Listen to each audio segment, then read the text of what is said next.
ગુજરાતની ભાતીગળ સંસ્કૃતિને સાચવીને બેઠેલો જિલ્લો એટલે કચ્છ. આ કચ્છ જિલ્લાના ભુજ શહેરની નજીક આવેલું નાનકડું પરંતુ કલાધામ ગણાતું ગામ એટલે ભુજોડી, કે જેને વૈશ્વિક કક્ષાએ નામના મળી છે અહીંની પ્રખ્યાત હસ્તકારીગરી દ્વારા. हमारे पिताजी ने अभी तक हमने देखा है उनको कि वो वही कपड़ा पहना हुआ है अभी तक. वो अभी 85 के हैं, लेकिन उनका हमने वाइटी कपड़ा, खादी का कपड़ा, हाथ से सिला हुआ और ज़्यादातर हाथ से ही पूरा बुना हुआ वही कपड़ा अभी तक पहना है. આ ગામ ગુજરાતનું એક એવું વિશિષ્ટ ગામ છે કે જ્યાં ગામના સૌ પરિવાર વિશ્વ વિખ્યાત કચ્છી ભરત ગૂંથણ, હસ્તકલા, હાથવણાટની કારીગરી સાથે સંકળાયેલા છે. આમાંનો જ એક પરિવાર છે શ્યામજીભાઈ વિશ્રામભાઈ વણકરનો પરિવાર. આ પરિવારના લોકો સૌ સાથે મળી કોઈપણ પ્રકારના મશીનના ઉપયોગ વિના કપાસને ફોલી તેમાંથી ચરખા દ્વારા દોરા બનાવી તેને પ્રાકૃતિક રંગો દ્વારા રંગી આ હાથે બનાવેલા કપડાને હાથે જ સીવી કપડાં પહેરે છે. આ ઉપરાંત કચ્છી ભરત ગૂંથણવાળી શાલ, સ્ટોલ, ચાદર, કુશન કવર, કુર્તા, ઝભ્ભા, કોટી જેવા અનેક પારંપરિક વસ્ત્રો તેઓ જાતે બનાવે છે. અને અમારા વડીલોમાંથી અમને પ્રેરણા મળે છે અને જે સતત અમે આ પ્રણાલીને ટકાવવા માટે પ્રયત્ન કરી રહ્યા છીએ અને જે અમે ટકાવશું તો આવનારી અમારી નવી પેઢી છે આમાંથી પ્રેરણા લઈ અને નવી પેઢી પણ આને ટકાવવામાં મદદરૂપ થાય છે.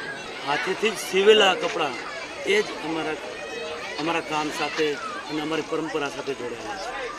ખૂબ મહેનતથી આ પ્રકારે હાથે બનાવેલા આ કપડાને દેશ વિદેશમાં વેચી શ્યામજીભાઈનો પરિવાર આત્મનિર્ભર બન્યો છે અને આપણી ભાતીગળ સંસ્કૃતિને જીવંત રાખવાનું ઉત્તમ કાર્ય આ એકમાત્ર પરિવાર કરી રહ્યો છે. થોડા સમય પહેલા આ કુટુંબના દીકરાના લગ્નમાં સૌ જાનૈયાઓએ હાથે બનાવેલા કપડાં જ પહેર્યા હતા અને આત્મનિર્ભરતા અને પ્રધાનમંત્રીના વોકલ ફોર લોકલના સૂત્રને ખરા અર્થમાં ચરિતાર્થ કરી સમગ્ર દેશ સમક્ષ ઉત્તમ ઉદાહરણ પૂરું પાડ્યું છે. अपने पोते की शादी में पूरे परिवार को अपने हाथों से सिले हुए, अपने खुद ने बुनाई किए हुए कपड़े पहन करके एक आत्मनिर्भरता का उदाहरण पूरे भारत में दिया है. ऐसा ही भुजोड़ी गांव का जिन परिवार जो है उन्होंने 3 पीढ़ी से नेशनल अवार्ड भी मिल रहे हैं, ऐसा एक परिवार पूरे देश में आज एक आत्मनिर्भरता की मिसाल पेश कर रहे हैं. दूरदर्शन समाचार के लिए रामजी मेरिया, भुजोड़ी कच्छ.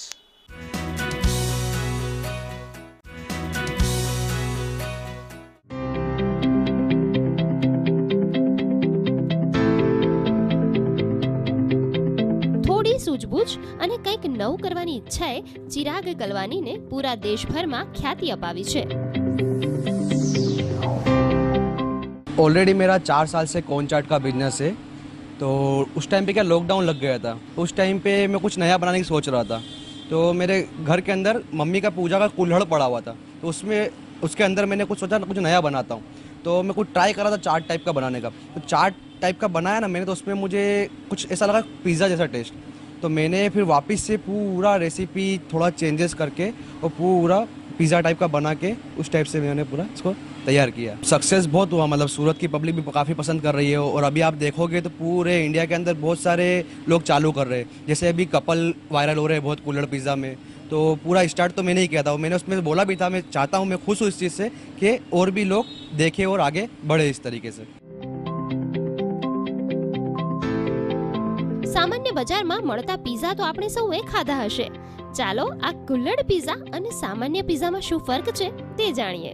जो नॉर्मल पिज़्ज़ा होता है वो डायरेक्ट ब्रेड के बेस के ऊपर बनता है. और ये क्या पूरा अपना जो मिट्टी होती है उसके साथ में गर्म होता है. तो एक अलग ही एक खुशबू इसमें स्मेल जो होती है जो बिल्कुल डिफरेंट होती है और एक अलग ही डिफरेंट टेस्ट मिलता है. और जो सॉसेस वगैरह है वो हमारे खुद के बने हुए अधिकतर उसमें, तो एक अलग से यूनिक टेस्ट दिया हमने. કુલ્હड़ પિઝા વિવિધ મસાલા, બ્રેડના ટુકડા વગેરેને ખૂબ જ વ્યવસ્થિત રીતે મિક્સ કરીને બનાવવામાં આવે છે. एक कूलर जैसे ओवन में बेक होने में तो 2 से 3 मिनट लगता है. बाकी जो प्रोसेस है उसमें थोड़ा टाइम लगता है 5 मिनट के आसपास. कूलर के अंदर जो मटेरियल जाता है, तो जो नॉर्मल मार्केट में पिज़्ज़ा मिलता है 100, 120, 150 के आसपास, उसका ही माल इसके अंदर, उससे थोड़ा मतलब सवा ही माल जाता है इसके अंदर. और काफ़ी वजन होता है, मतलब 200 ग्राम के आसपास कूलर के अंदर वेट होता है इसके अंदर मटेरियल का.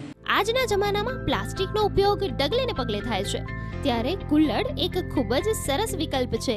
अपने क्या बोलते हैं कुमार लोग जो बनाते हैं, हमारा जैसे बाहर से आता है, जैसे हमेशा एक जगह पे नहीं पाता, जैसे अहमदाबाद हो गया, कभी हम लोग कोलकाता से मंगाते हैं, अलग अलग जगह से हमारा बल्क में कूलर आता है मैडम पूरा। मैं कैसा है कि अभी सब प्लास्टिक हो गया, ये हो गया, ये सब चीज़ें बहुत सारी हो रही। कूलर जैसे क्या रीयूज है, एक तरह से अगर वापस आप फेंक दोगे तो मिट्टी वापस गल जाएगा वो। યુનિક કોન્સેપ્ટની સાથે સાથે આ કુલ્લડ પીઝા ગ્રાહકોની પણ પસંદ બની રહ્યો છે। પીઝા કુલ્લડમાં ઘણીવાર સાંભળેલું છે કે અડાજણમાં મળે છે, પણ આ પહેલી વાર ટેસ્ટ કર્યા અને આનો ટેસ્ટ અલગ જ છે। આ પીઝામાં જે રોટલો આવે તે રોટલાનો યુઝ નથી કરવામાં આવતો અને જે કુલ્લડમાં આપવામાં આવે છે તે આની વસ્તુ યુનિક છે। આજ સુધી કુલ્લડ પીઝા ચા જોઈ છે કુલ્લડમાં, પણ આજે કુલ્લડ પીઝા પહેલી વાર આવી રીતે મેં જોયા છે। ગુડ ન્યૂઝ ગુજરાત માટે સુરતથી લોપા દરબારનો રિપોર્ટ।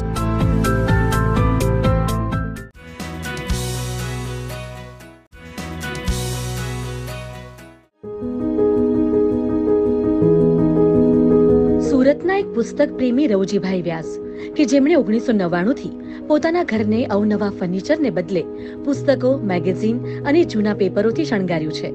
આ લાઇબ્રેરીમાં જરૂરિયાતમંદ સુરતવાસીઓને પુસ્તક વાંચવા માટે ડિપોઝિટ પણ ચૂકવવાની નથી, પરંતુ બહારગામના લોકોએ ડિપોઝિટ ચૂકવવી પડે છે અને પુસ્તક આપ્યા બાદ ડિપોઝિટ કરેલા પૈસા પરત આપવામાં આવે છે। આ પુસ્તકાલયની સ્થાપના આજથી લગભગ 23 થી 24 વર્ષ પહેલાં પપ્પાએ કરેલી હતી। જે પુસ્તકાલય એમણે એમના પોતાના શોખ માટે શરૂ કરવાનો વિચાર કર્યો હતો। જેમ સમય જતાં જતાં પપ્પાએ આ પુસ્તકાલય પબ્લિક માટે પણ ખુલ્લું મૂક્યું। 2002માં પપ્પાએ આ પુસ્તકાલયની સ્થાપના પબ્લિક માટે ઓપન કરેલી હતી। આપણી પાસે આજની તારીખે પુસ્તકાલયમાં હું ગણતરી કરું છું, યુનિક પુસ્તક કહીશ તો 5 લાખ ઉપરની કોપીઓ છે, કારણ કે લગભગ ડબલ મલ્ટિપલ કોપીઝ એટલે મેગેઝીન એવી ઘણી બધી છે કે જે 8 થી 10 લાખ ઉપરના પુસ્તકો થશે, પણ યુનિક પુસ્તકો કહી શકાય 4 લાખ ઉપરના પુસ્તકો છે। રવજીભાઈ એવું કરતા કે વાચકો કોઈ પુસ્તકની ડિમાન્ડ લખાવી જાય તો બહુ જૂનું પુસ્તક હોય તો ગામમાં ફરીને ગમે ત્યાંથી મંગાવીને પણ વાચકોની જરૂરિયાતને સંતોષતા એ રવજીભાઈનો જીવનનો મુદ્રાલેખ હતો। રવજીભાઈએ વર્ષ 2020 સુધી આ પુસ્તકાલય એકલે હાથે ચલાવ્યું હતું। જો કે તેમના મૃત્યુ બાદ તેમના મોટા પુત્ર કમલેશભાઈએ આ પુસ્તકાલયની સંભાળ રાખી। એટલું જ નહીં, જરૂરિયાતમંદોને નિઃશુલ્ક પુસ્તક આપવા માટે તેમણે પિતાની બીજી પુણ્યતિથિએ ઘરની લાઇબ્રેરીને હરતી ફરતી લાઇબ્રેરી બનાવી છે। હરતી ફરતી લાઇબ્રેરી એટલે એવી આપણે પ્લાનિંગ કરેલી છે કે ખાસ કરીને સિનિયર સિટીઝનો જેને પુસ્તક લેવા આવવા માટેની કોઈ સગવડતા નથી, એમની માટે આપણે આ હરતી ફરતી લાઇબ્રેરીનું શરૂઆત કરી છે, જેમાં આપણે એવી રીતના કરેલું છે કે પુસ્તક સુધી કોઈ પણને પહોંચવું નહીં પડે। પુસ્તક તમારા ઘરે આવશે, ઓનલાઈન આપણી લિંક છે, એની પર તમે પુસ્તક જોઈ લો, તમે પુસ્તક સિલેક્ટ કરો, અમને મેસેજ કરશો, પછી અમે આ જ પુસ્તક તમારા સુધી પહોંચાડશું। તમે એ પુસ્તક વાંચી લો, અમને પરત કરો। આપણે આ જ રીતે આ પુસ્તકાલયનું શરૂ કરેલું। 20-22 વર્ષથી તો પુસ્તક અહીંથી લઈ જાઉં છું, પણ કોઈ પણ એવું પુસ્તક નથી કે આ પુસ્તકાલયની અંદરથી પુસ્તક નથી મળતો। બધા પુસ્તક મળે છે અને બહુ સરસ છે અને સારો છે અને વાંચવામાં મને પણ આનંદ થાય છે અને હું જૂનો ચાહક છું। અને પિતાના મૃત્યુ બાદ પિતાની પૂંજી સમાન લાઇબ્રેરીને ટકાવી રાખવા માટે પુત્રો ભાડાના મકાનમાં રહે છે અને પોતાના મકાનમાં લાઇબ્રેરીને ટકાવી રાખી છે। આપણે જે અત્યારે લાઇબ્રેરી પર ઊભા છીએ આની સિવાયની આપણી બીજી જગ્યા રૂબી પર, જ્યાં ખાલી ને ખાલી અત્યારે પુસ્તકનું જૂની પુસ્તકોનો સ્ટોક જ મૂકી રાખેલો છે। એ અને આ જગ્યા એટલે કે બંને જગ્યાને ખાલી કરીને અમે ભાડે પણ આપીએ ત્રણેય ભાઈઓ, તો હું માનું ત્યાં સુધી આ પુસ્તકાલયને ખાલી કરવા 2.5 થી 3 લાખ રૂપિયાનું ભાડુંની આવક થઈ શકે એમ છે। પણ પપ્પાની જે વાંચન પ્રેમ હતો એના કારણે અમે ત્રણેય ભાઈઓએ નક્કી કરેલું છે અમે આ પુસ્તકાલયને કોઈ પણ કન્ડિશનમાં આપણે આગળ વધારવું છે। પોતાના મકાન હોવા છતાં હું અને મારો નાનો ભાઈ અમે બંને આજની તારીખે ભાડાના મકાનમાં રહીએ છીએ અને પુસ્તકાલયની જે જગ્યા છે આપણે ખાલી ને ખાલી પુસ્તકાલય માટે જ રાખેલી છે। 36 બાય 36ના 3 માળના બાંધકામમાં જે તમે વિડીયોમાં જોયું એ પ્રમાણે બધી જ દિવાલો, રસોડા સિવાયની કોઈ પણ દિવાલ પર જોશો તો તમને પુસ્તક મળશે। પપ્પાનો જે વાંચન પ્રેમ હતો તે હવે અમે કોશિશ કરવા જઈ રહ્યા છીએ કે લોકો સુધી પહોંચે। રવજીભાઈએ પોતે 7મા ધોરણમાં વગર પુસ્તકે પરીક્ષા આપી હતી, જેથી તેઓએ અન્ય લોકો અભ્યાસ અર્થે લાચાર ન બને તે હેતુથી આ પુસ્તકાલયને ચલાવ્યું હતું। આ પુસ્તકાલયમાં 5 લાખથી પણ વધુ પુસ્તકો ઉપલબ્ધ છે, જેમાં ભારતની અનેક ભાષામાં લખાયેલા પુસ્તકોનો પણ સમાવેશ થાય છે। એટલું જ નહીં, અહીં 100 થી 200 વર્ષ જૂના હાથથી લખાયેલા પુસ્તકો પણ છે। ઐતિહાસિકથી લઈને કોઈપણ જાતના ખગોળ કે કોઈપણ જાતની જૂની પુરાણો કે કોઈપણ જાતની વાંચન, પછી નવલકથા કહો કે નવલિકા કહો કે કોઈપણ જાતના પુસ્તકો આજની તારીખે આપણે ત્યાં અવેલેબલ છે। એવું નથી કે ખાલી ગુજરાતી જ, હિન્દી, ઇંગ્લિશ, મરાઠી ઉર્દુ તમામ ટાઈપના પુસ્તકો પપ્પાએ કલેક્શન કર્યા છે. ગુડ ન્યૂઝ ગુજરાત માટે સુરતથી એઝાઝ શેખનો રિપોર્ટ.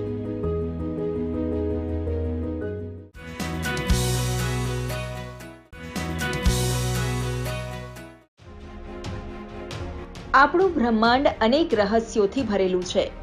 બ્રહ્માંડના આ રહસ્યો પર ઊંડું સંશોધન કરી રહેલ ગુજરાતના વૈજ્ઞાનિક ડોક્ટર પંકજ જોશીને સ્ટેનફોર્ડ યુનિવર્સિટી દ્વારા પ્રસિદ્ધ વિશ્વના ટોપ 2% સાયન્ટિસ્ટની યાદીમાં સ્થાન મળ્યું છે.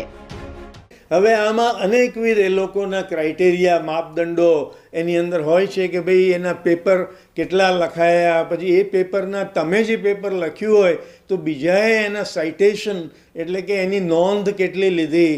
તો આ બધા અનેક માપદંડો ઉપરથી આ લિસ્ટ જાહેર થયું. તો એમાં આપણું કાર્ય અને મારું નામ અને મારા કોલાબરેટર્સ, વિદ્યાર્થીઓ, આ બધાના પેપર્સ એટલે એ બધું એની અંદર આ સામેલ થયું. એક તારાનું અંદરનું ન્યુક્લિયર ફ્યુઅલ જ્યારે ખતમ થઈ જાય છે ત્યારે તે બની જાય છે એક હાઈ ડેન્સિટી બ્લેક હોલ કે પછી સિંગ્યુલારિટી, એટલે કે ખૂબ જ દળ ધરાવતા એક સૂક્ષ્મ બિંદુમાં તે પરિવર્તિત થઈ જાય છે, જ્યાં સમય અને સ્પેસની ધારણાઓ તૂટી જાય છે. આપણી ગેલેક્સી એટલે કે જે આકાશગંગા, એ આકાશગંગાના કેન્દ્રમાં એક ખૂબ મોટું દ્રવ્ય સમાયેલું છે. એટલું હજારો કરોડો સૂર્યને ભેગા કરીએ અને જેટલું દળ થાય એટલું દળ ત્યાં આગળ, એટલું માસ ત્યાં આગળ સમાયેલું છે.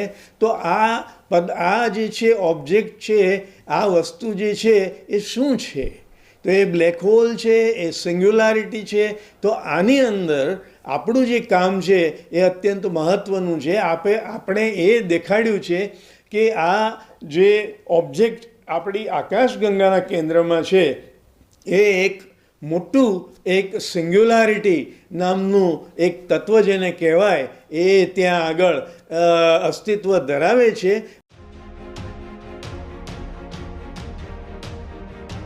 નેકેડ સિંગ્યુલરિટી પરના ડોક્ટર જોશીના રિસર્ચ પેપરને નાસા, હાર્વર્ડ કે વિશ્વની અનેક યુનિવર્સિટી કે સંશોધન કેન્દ્ર દ્વારા પ્રસિદ્ધ થતા રિસર્ચ પેપરમાં પણ સ્થાન મળ્યું છે.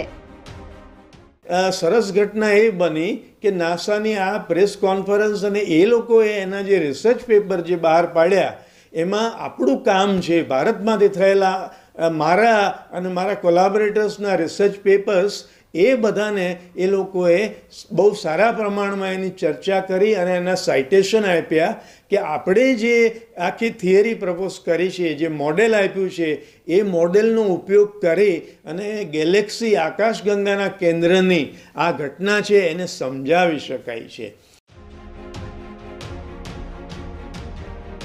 આ ઉપરાંત ડોક્ટર મહાવીર ગોલેચાના નામનો પણ સમાવેશ આ ટોચના 2% સાયન્ટિસ્ટમાં થયો છે. ઉંમર વધતા ભૂલવાની તકલીફ ઘણાને થાય છે અને કેટલાકને અલ્ઝાઇમર જેવી બીમારી પણ થતી હોય છે. અલ્ઝાઇમર પર ઊંડા રિસર્ચ અને તેના માટેની દવાનો અભ્યાસ અને રિસર્ચ ડોક્ટર મહાવીર કરી રહ્યા છે. जब मैं एम्स न्यू दिल्ली में और दिल्ली विश्वविद्यालय से जब मैं अध्ययन कर रहा था तो उस समय मैं अल्जाइमर और एपिलेप्सी मस्तिष्क बीमारियों पर रिसर्च कर रहा था. तो हमने शोध किया और काफ़ी दवाइयाँ आइडेंटिफाई की अल्जाइमर बीमारी और एपिलेप्सी के लिए. उसके बाद से काफ़ी समय से मैं पब्लिक हेल्थ और हेल्थ पॉलिसी में रिसर्च कर रहा हूँ. तो उस रिसर्च को जब हम अच्छी जर्नल्स में पब्लिश करते हैं, जैसे कि लांसेट है, ब्रिटिश मेडिकल जर्नल है, एवं इस प्रकार की काफ़ी प्रतिष्ठित अंतर्राष्ट्रीय जर्नल्स हैं, तो उन जर्नलों में जब हमारी ये पब्लिकेशन अधिक होते हैं तो उसके आधार पर स्टैनफोर्ड यूनिवर्सिटी और एल्सेवियर जो कि विश्व का प्रतिष्ठित पब्लिशर है, उनके द्वारा एक लिस्ट जारी की जाती है विश्व के टॉप 2% वैज्ञानिकों की, कि जो उन्होंने रिसर्च किया उसका आम जन पे और उनका कितना प्रभाव पड़ा, कितना प्रभावकारी वो रिसर्च है, उसके बेस पे ये लिस्ट बनाई जाती है. पिछले वर्ष भी मुझे इस सूची में सम्मिलित किया गया था और इस वर्ष भी मुझे इस सूची में सम्मिलित किया गया है. ભારતમાં આ રોગ વિશે જાગૃત થવાની જરૂર છે. हमने काफ़ी मॉलिक्यूल पे रिसर्च किया। तो अल्जाइमर बीमारी में बेसिकली क्या होता है, जो मस्तिष्क का एक भाग होता है, जो मेमोरी, जो अपनी याददाश्त के लिए जिम्मेदार होता है, वो प्रभावित होना शुरू हो जाता है। व्यक्ति की याददाश्त कमज़ोर पड़ती है, उसकी जो लॉजिकल रीजनिंग होती है, भाषा पे नियंत्रण होता है, उसके मस्तिष्क के विचारों पे नियंत्रण होता है, वो पूरा प्रभावित होता है और धीरे धीरे उसका मस्तिष्क डैमेज, न्यूरो डिजनरेशन शुरू हो जाता है और फिर आखिर में उसकी मृत्यु होती है। जो हमने नरिंजन नामक दवा पे रिसर्च किया था, उसमें हमने पाया था कि ये जो मॉलिक्यूल है वो जो मस्तिष्क में बीटा एमोलॉइड प्रोटीन होता है वो बढ़ जाता है, उसको कम करता है। उसके अलावा इन्फ्लेमेशन होता है ब्रेन में, उसको कम करता है। उसके अतिरिक्त एसिटाइल कोलिनिस्ट्रेज एंजाइम होता है जो अल्जाइमर के लिए जिम्मेदार होता है, उसको भी इनिबिट करता है। तो ये हमारी रिसर्च काफ़ी सक्सेसफुल रही थी। ખગોળ ક્ષેત્ર અને અલ્ઝાઇમર જેવા રોગ વિશેની આ બંને વૈજ્ઞાનિકોની ઊંડી કામગીરીએ દુનિયાનું ધ્યાન આકર્ષ્યું છે, જે ગુજરાત અને ભારત માટે ગૌરવની વાત છે. ગુડ ન્યૂઝ ગુજરાત માટે ગુડ ન્યૂઝ ટીમનો રિપોર્ટ.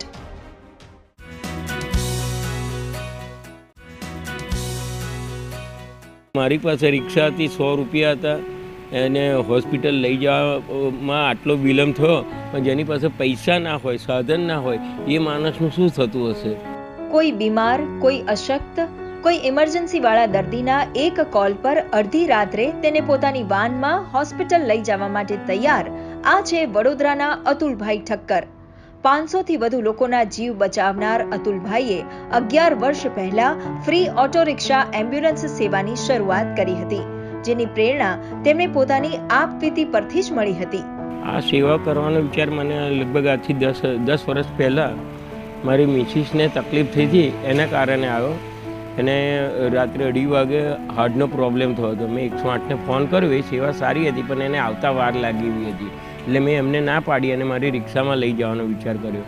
પણ બેડ લગ કે મારી રિક્ષાને પંચર હતું અને હું સમયે એને હોસ્પિટલ ના પહોંચાડી શક્યો. દોડતો ગયો, એક રિક્ષામાં એને લઈ ગયો. મેં એને 100 રૂપિયા ભાડું પણ આપ્યું, પણ 10 દિવસ મારી મિસિસને હોસ્પિટલાઇઝ કરવી પડી અને એને હાર્ટ અત્યારે 35% જ ચાલે છે અને ડાયાબિટીસ ને એ બધા અમુક રોગો એને ઘર કરી ગયા કાયમ માટે. મેં ડૉક્ટરને પૂછ્યું કે આવું થવાનું રીઝન શું? તો કે તમે સમયે લાયા નથી. જો ટાઈમે આવી ગયા હોત તો આ 35% હાર્ટ ના ચાલે, 70 થી 80% ચાલતું હોત એમ. બસ ત્યારથી મને એક વિચાર આવતો હતો કે મારી પાસે રિક્ષા હતી, 100 રૂપિયા હતા, એને હોસ્પિટલ લઈ જવામાં આટલો વિલંબ થયો, પણ જેની પાસે પૈસા ના હોય, સાધન ના હોય, એ માણસનું શું થતું હશે? બસ એ જ વિચારે મને વિચારવાનું 15 ફેબ્રુઆરીએ મારો જન્મદિવસ આવે છે. મેં એ દિવસે આ સેવાની શરૂઆત કરી.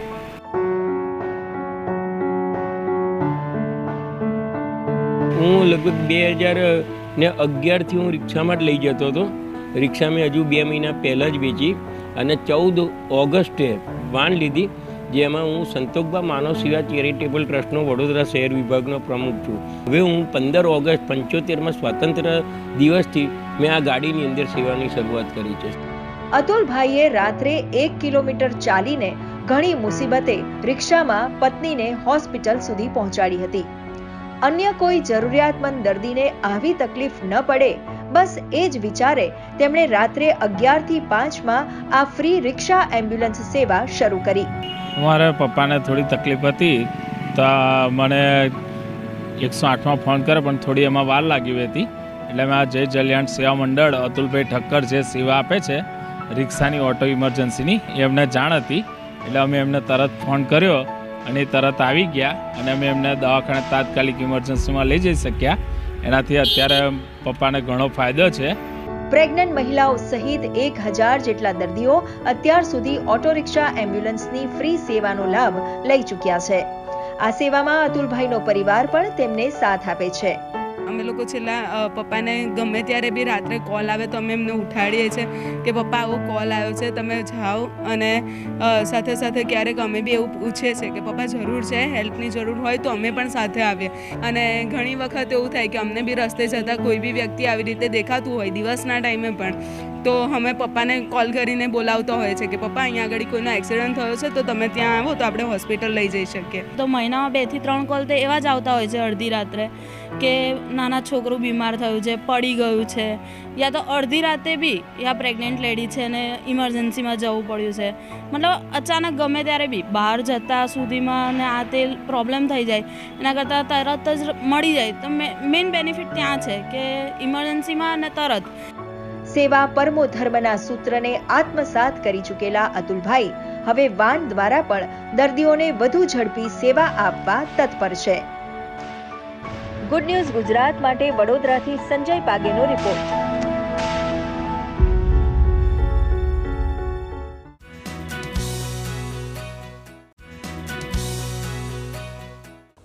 બેન્ડની સાથે કદમ મિલાવતા આ બાળકો ગુજરાતના અંબાજીના રહેવાસી છે. એક સમય હતો જ્યારે અંબાજી માતાના મંદિર પાસે આ બાળકો ભીખ માંગતા હતા, પરંતુ જીવનમાં કંઈક કરવાની ધગશ સાથે આ બાળકોએ ભિક્ષા છોડી શિક્ષા અપનાવી. જ્યારે પ્રધાનમંત્રી નરેન્દ્ર મોદી 30 સપ્ટેમ્બર 2022 ગુજરાતના અંબાજી પ્રવાસે હતા ત્યારે ત્યાંના સ્થાનિક રહેવાસીઓએ પ્રધાનમંત્રી નરેન્દ્ર મોદીનું ભવ્ય સ્વાગત કર્યું. તેની સાથે આ બાળકોએ પણ બેન્ડની સાથે પીએમ મોદીનું ભવ્ય સ્વાગત કર્યું. પીએમ મોદી આ બાળકોના કૌશલ્ય અને પ્રદર્શનથી ખૂબ પ્રભાવિત થયા. ભિક્ષાની રાહ છોડી શિક્ષાને અપનાવવા પીએમ મોદીએ આ બાળકોને ખૂબ પ્રોત્સાહિત કર્યા. પીએમ મોદી આ બાળકોને વ્યક્તિગત મળ્યા અને તેમને પ્રોત્સાહિત કર્યા. હવે આ બાળકોને પોતાનું કૌશલ્ય બતાવવા માટે એક મોટું મંચ મળવા જઈ રહ્યું છે. સરદાર પટેલની જન્મ જયંતિ પર સ્ટેચ્યુ ઓફ યુનિટી પર આ બાળકો પોતાનું કૌશલ્ય બતાવશે અને રાષ્ટ્રીય એકતા પરેડમાં ભાગ પણ લેશે. हम पहले सब लोग सब भीख मांगते थे, अभी हम बैंड कर रहे हैं. बहुत हमको मोदी सर से मिले, हमको बहुत ज़्यादा खुशी हुई. पहले हम गब्बर पे रहते थे और वहाँ पे भीख मांगते थे और श्री शक्ति सेवा केंद्र ने हमें गोद लिया और हमें पढ़ने की सुविधाएं मिली. अब हम हॉस्टल में रहते हैं और अच्छा खाना पीना सब हमें श्री शक्ति सेवा केंद्र देते हैं. આવું પહેલીવાર નથી બન્યું કે જ્યારે પીએમ મોદીએ કોઈકને કંઈક સારું કરવા માટે પ્રોત્સાહિત કર્યા હોય. સમાજ માટે કંઈક સારું કરવાવાળા અને સમાજમાં મિસાલ બનવાવાળા લોકોની વાત પીએમ મોદી મન કી બાત જેવા કાર્યક્રમના માધ્યમથી લોકોને પ્રોત્સાહિત કરતા રહે છે. પોતાના ટ્વિટર હેન્ડલ પર પણ તેઓ સમાજમાં પ્રેરણા આપવાવાળા લોકોના વિષયમાં ટ્વીટ કરતા હોય છે. તેમનો ફોકસ એ બાબત પર પણ રહે છે કે જેનાથી સરકારની નીતિઓ કેવી રીતે લોકોના જીવનમાં સકારાત્મક બદલાવ લાવી શકે.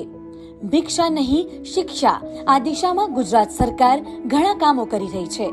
ગુજરાત સરકારની સાથે સામાજિક સંગઠનોએ પણ આ દિશામાં આગળ વધવા માટે બીડું ઝડપ્યું છે અને ઘણા પ્રયાસો પણ કર્યા છે કે કોઈ પણ બાળક શિક્ષાથી વંચિત ન રહી જાય અને જે બાળકો ભીખ માંગે છે એ પણ ભિક્ષા छोड़ी शिक्षा ની રાહ पर आगे बढ़े.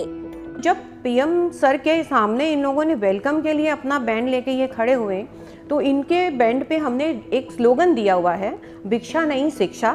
हम चौंक पड़े कि पीएम सर ने सामने से इनके करीब आके और उस स्लोगन के बारे में इनसे पूछा कि भिक्षा नहीं शिक्षा मतलब आप क्या करते थे पहले. और इन बच्चों ने उनसे कहा कि हम पहले भिक्षा मांगते थे लेकिन अब हम न मांगेंगे और नहीं किसी को मांगने देंगे सर, हमें देश के लिए बहुत कुछ करना है. આ તસવીર આ વાતની પુષ્ટિ કરે છે જો સ્વયંની ઈચ્છા શક્તિની સાથે સરકારની નીતિઓ અને સમાજનો પ્રયાસ મળી જાય તો કોઈ પણ કાર્ય અશક્ય નથી. ગુડ ન્યૂઝ ગુજરાત માટે ગુડ ન્યૂઝ ડેસ્કનો રિપોર્ટ.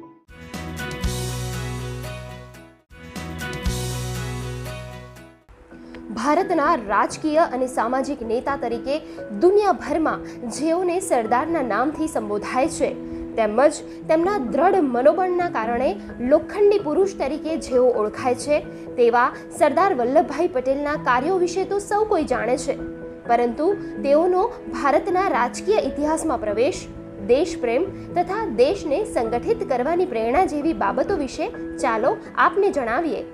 31 ઓક્ટોબર 1875ના રોજ જન્મેલા સરદાર વલ્લભભાઈ પટેલનું 15મી ડિસેમ્બર 1950ના રોજ અવસાન થાય છે.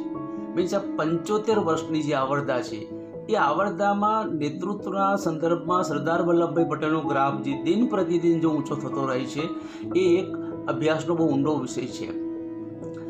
સરદાર વલ્લભભાઈ પટેલ એમના જીવનચરિત્રકારો અને એમના ઉપર સંશોધન કરનારા જે લોકો છે એમણે લખ્યું છે કે 1875 થી 1915 સુધી આ 40 વર્ષનો જે ગાળો છે એ ગાળામાં સરદાર વલ્લભભાઈ પટેલમાં કોઈ લીડરશિપની ઊંચી ક્વોલિટી દેખાતી નથી અને એ ઉપરાંત તેઓ પોતે પણ દેશ માટે કંઈક કરી છૂટવાની જે ભાવના છે એ 1915 સુધી ધરાવતા નથી, પણ 1915 પછી મહાત્મા ગાંધીના સંપર્કમાં જે આવે છે અને સડસડાટ સરદાર વલ્લભભાઈ પટેલનો નેતૃત્વનો જે ગ્રાફ છે એ દિન પ્રતિદિન આગળ વધતો જાય છે. આખા જીવનનો સરદાર વલ્લભભાઈ પટેલના જીવનનો અભ્યાસ કરો તો આ બારડોલીનું એમનું આખું જે નેતૃત્વ છે અને એ લીડરશિપના સંદર્ભમાં એક માઇલસ્ટોન સંદર્ભ. ખ્યાતનામ બેરિસ્ટર, અખિલ હિન્દ કોંગ્રેસના અધ્યક્ષ, બારડોલી સત્યાગ્રહ, 562 રજવાડાઓનું એકત્રીકરણ જેવા અનેક ઉમદા કાર્યો કરી તેઓ ભારતના સ્વતંત્રતાના મુખ્ય શિલ્પી અને રક્ષક રહ્યા. એક વખત માત્ર કોંગ્રેસના પ્રમુખ બને છે અને એ 1931માં હાલના પાકિસ્તાનના કરાચીમાં એ અખિલ હિન્દ કોંગ્રેસ સમિતિના પ્રમુખ બને છે. એ પછી નેશનલ લેવલ ના લીડર તરીકે સરદાર વલ્લભભાઈ પટેલ આખા દેશ ઉપર છવાઈ જાય છે અને આપણે જાણીએ છીએ કે 1947માં આઝાદી મળી ત્યાં સુધી સરદાર વલ્લભભાઈ પટેલે દેશની આઝાદી માટે અને ખાસ કરીને ગાંધીવાદી જે રચનાત્મક કાર્યો છે એમાં સરદાર પટેલનું બહુ જ મોટું યોગદાન હતું. આ એમની આખી જે લીડરશિપની જે પૃષ્ઠભૂમિ હતી એ પૃષ્ઠભૂમિ ઉપર 1947માં જ્યારે દેશ આઝાદ થયો ત્યારે એમને દેશી રાજ્યનું વિલીનીકરણ એટલે કે એમનું એકીકરણ કરવા માટેનું જે કામ છે એ સરદાર પટેલના સીધે મૂકવામાં આવ્યું. એમણે એ કામ માત્ર હાથમાં જ ન લીધું પણ હાથમાં લેવાની સાથે સાથે એને નિભાવ્યું અને 3 વર્ષના ગાળામાં ભારતના 562 રજવાડા, હું એમ કહું છું કે આ બીજી ક્રાંતિ હતી. ભારતની એકતા અને અખંડિતતાનો પાયો નાખનાર સરદાર વલ્લભભાઈ પટેલ દેશની આઝાદીને મજબૂત કરવામાં તેમનું યોગદાન અજોડ છે. તેમની જન્મજયંતિ 31 ઓક્ટોબર એકતા દિવસે સમગ્ર ભારત તેઓને કૃતાર્થ ભાવે શત વંદન કરે છે. ગુડ ન્યૂઝ ગુજરાત માટે ગુડ ન્યૂઝ ડેસ્કનો રિપોર્ટ.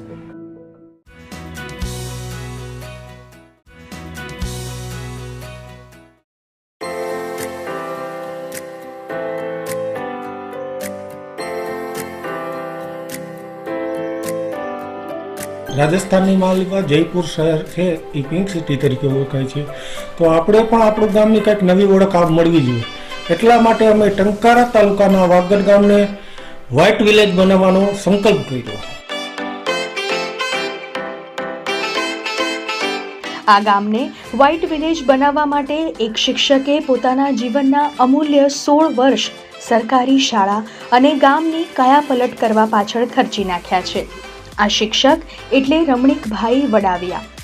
ગામના દરેક યુવાનો, વડીલો અને માતાઓની એક કાયમી ઈચ્છા રહેલી છે કે આપણું ગામ સબસે અલગ. તો એના માટે બેઝિક આપણે જોઈએ તો સૌથી પહેલાં આખા ગામનો કોઈ જગ્યાએ સૌરાષ્ટ્રની અંદર આ વસ્તુ નહીં જોવા મળે. આ વાગડ ગામ બેસ્યું અને આજે 94 વર્ષ થયા. 94 વર્ષ પહેલાં આ ગામની અંદર કોણ આવ્યું, ક્યારે આવ્યા, એનો તિથિ સાથેનો તમામે આરસપાણા ઉપર સરસ મજાનો ઇતિહાસ આંક્યો છે, જેથી કરી આવનારી પેઢીને ખબર પડે કે હું આ ગામનો છું, આનો વારસ છું અને મારા બાપ દાદા અહીંથી આવ્યા છે. એટલે પહેલો ઉદ્દેશ્ય એ છે. અને ત્યાર પછી પર્યાવરણ માટે આજે દુનિયા આખી ગાંડી થઈ છે, તો સૌથી વધુ વનીકરણ થાય એ પહેલો ઉદ્દેશ્ય રાખ્યો છે.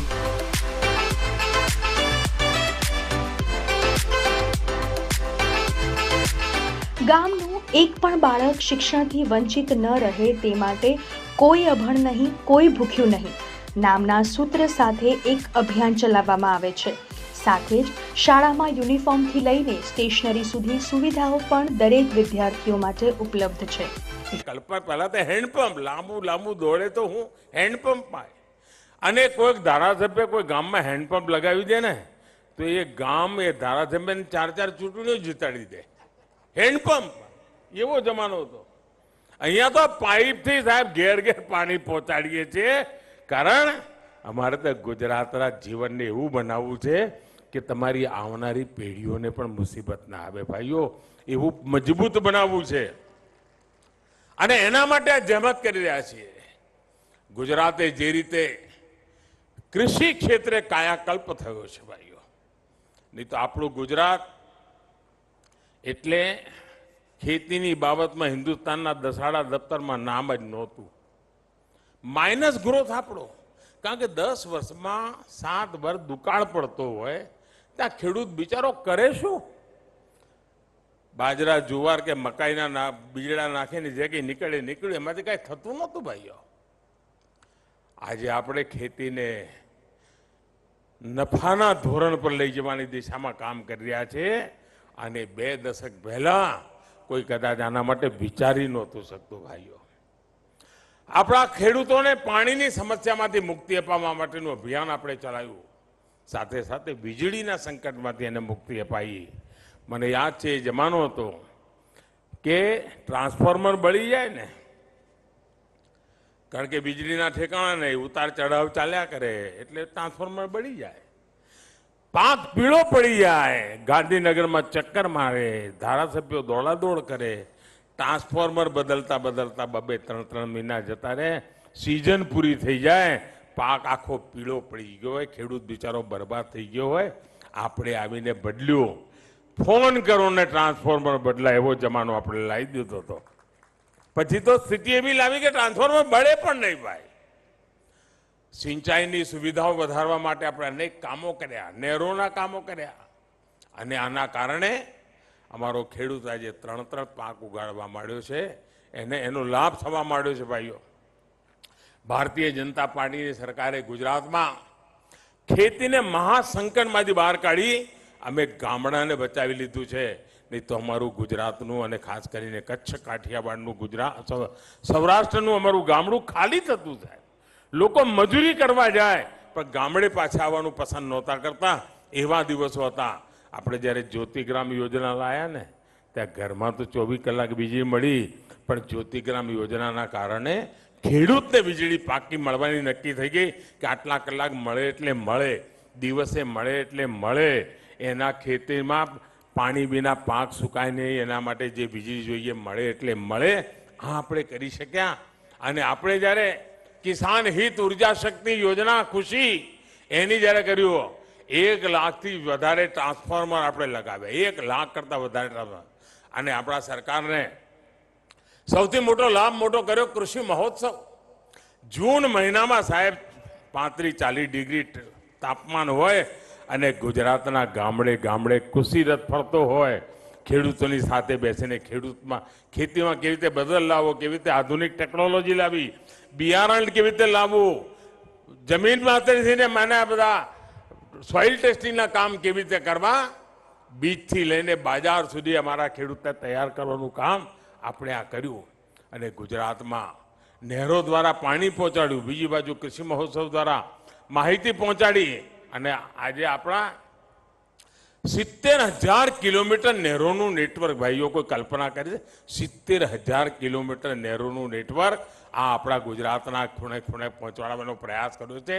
અને એના કારણે આપણા 1.25 કરોડ સોઇલ હેલ્થ કાર્ડ, આપણા ગુજરાતમાં 1.25 કરોડ સોઇલ હેલ્થ કાર્ડ, માટીની પહેચાન, એનું કામ આપણે ત્યાં કર્યું છે. અને એના કારણે ખેડૂતે પોતાને કયું બીજ વાવવું, કયું ખાતર નાખવું, કઈ દવા નાખવી, એની બધી એને સમજણ પડે.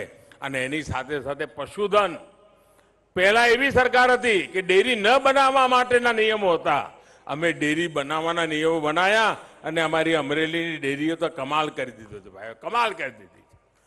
આટલા ટૂંકા ગાળામાં જે પ્રગતિ થઈ છે, અને એની સાથે સાથે પશુઓ માટે આપણે જે આખા દેશમાં આ માણસોને જે કોરોનામાં ટીકાકરણ કર્યું એની ચર્ચા તો થાય છે, આપણે પશુઓ માટેના ટીકાકરણનું મોટું અભિયાન ચલાવી રહ્યા છીએ. હજારો કરોડ રૂપિયાના બજેટ ખર્ચી રહ્યા છીએ. આપણે કિસાન ક્રેડિટ કાર્ડનો લાભ અમારા પશુપાલકોને આપી રહ્યા છીએ. એ જ રીતે અમારા માછીમાર ભાઈઓ બહેનો, એમને પણ કિસાન ક્રેડિટ કાર્ડનો લાભ મળી રહ્યો છે. અને હિન્દુસ્તાનમાં આટલી બધી સરકારો આવી, આ દરિયો હતો કે નહોતો ભાઈ? માછીમારો હતા કે નહોતા ભાઈ? માછીમારી ચાલતી હતી કે નહોતી ચાલતી?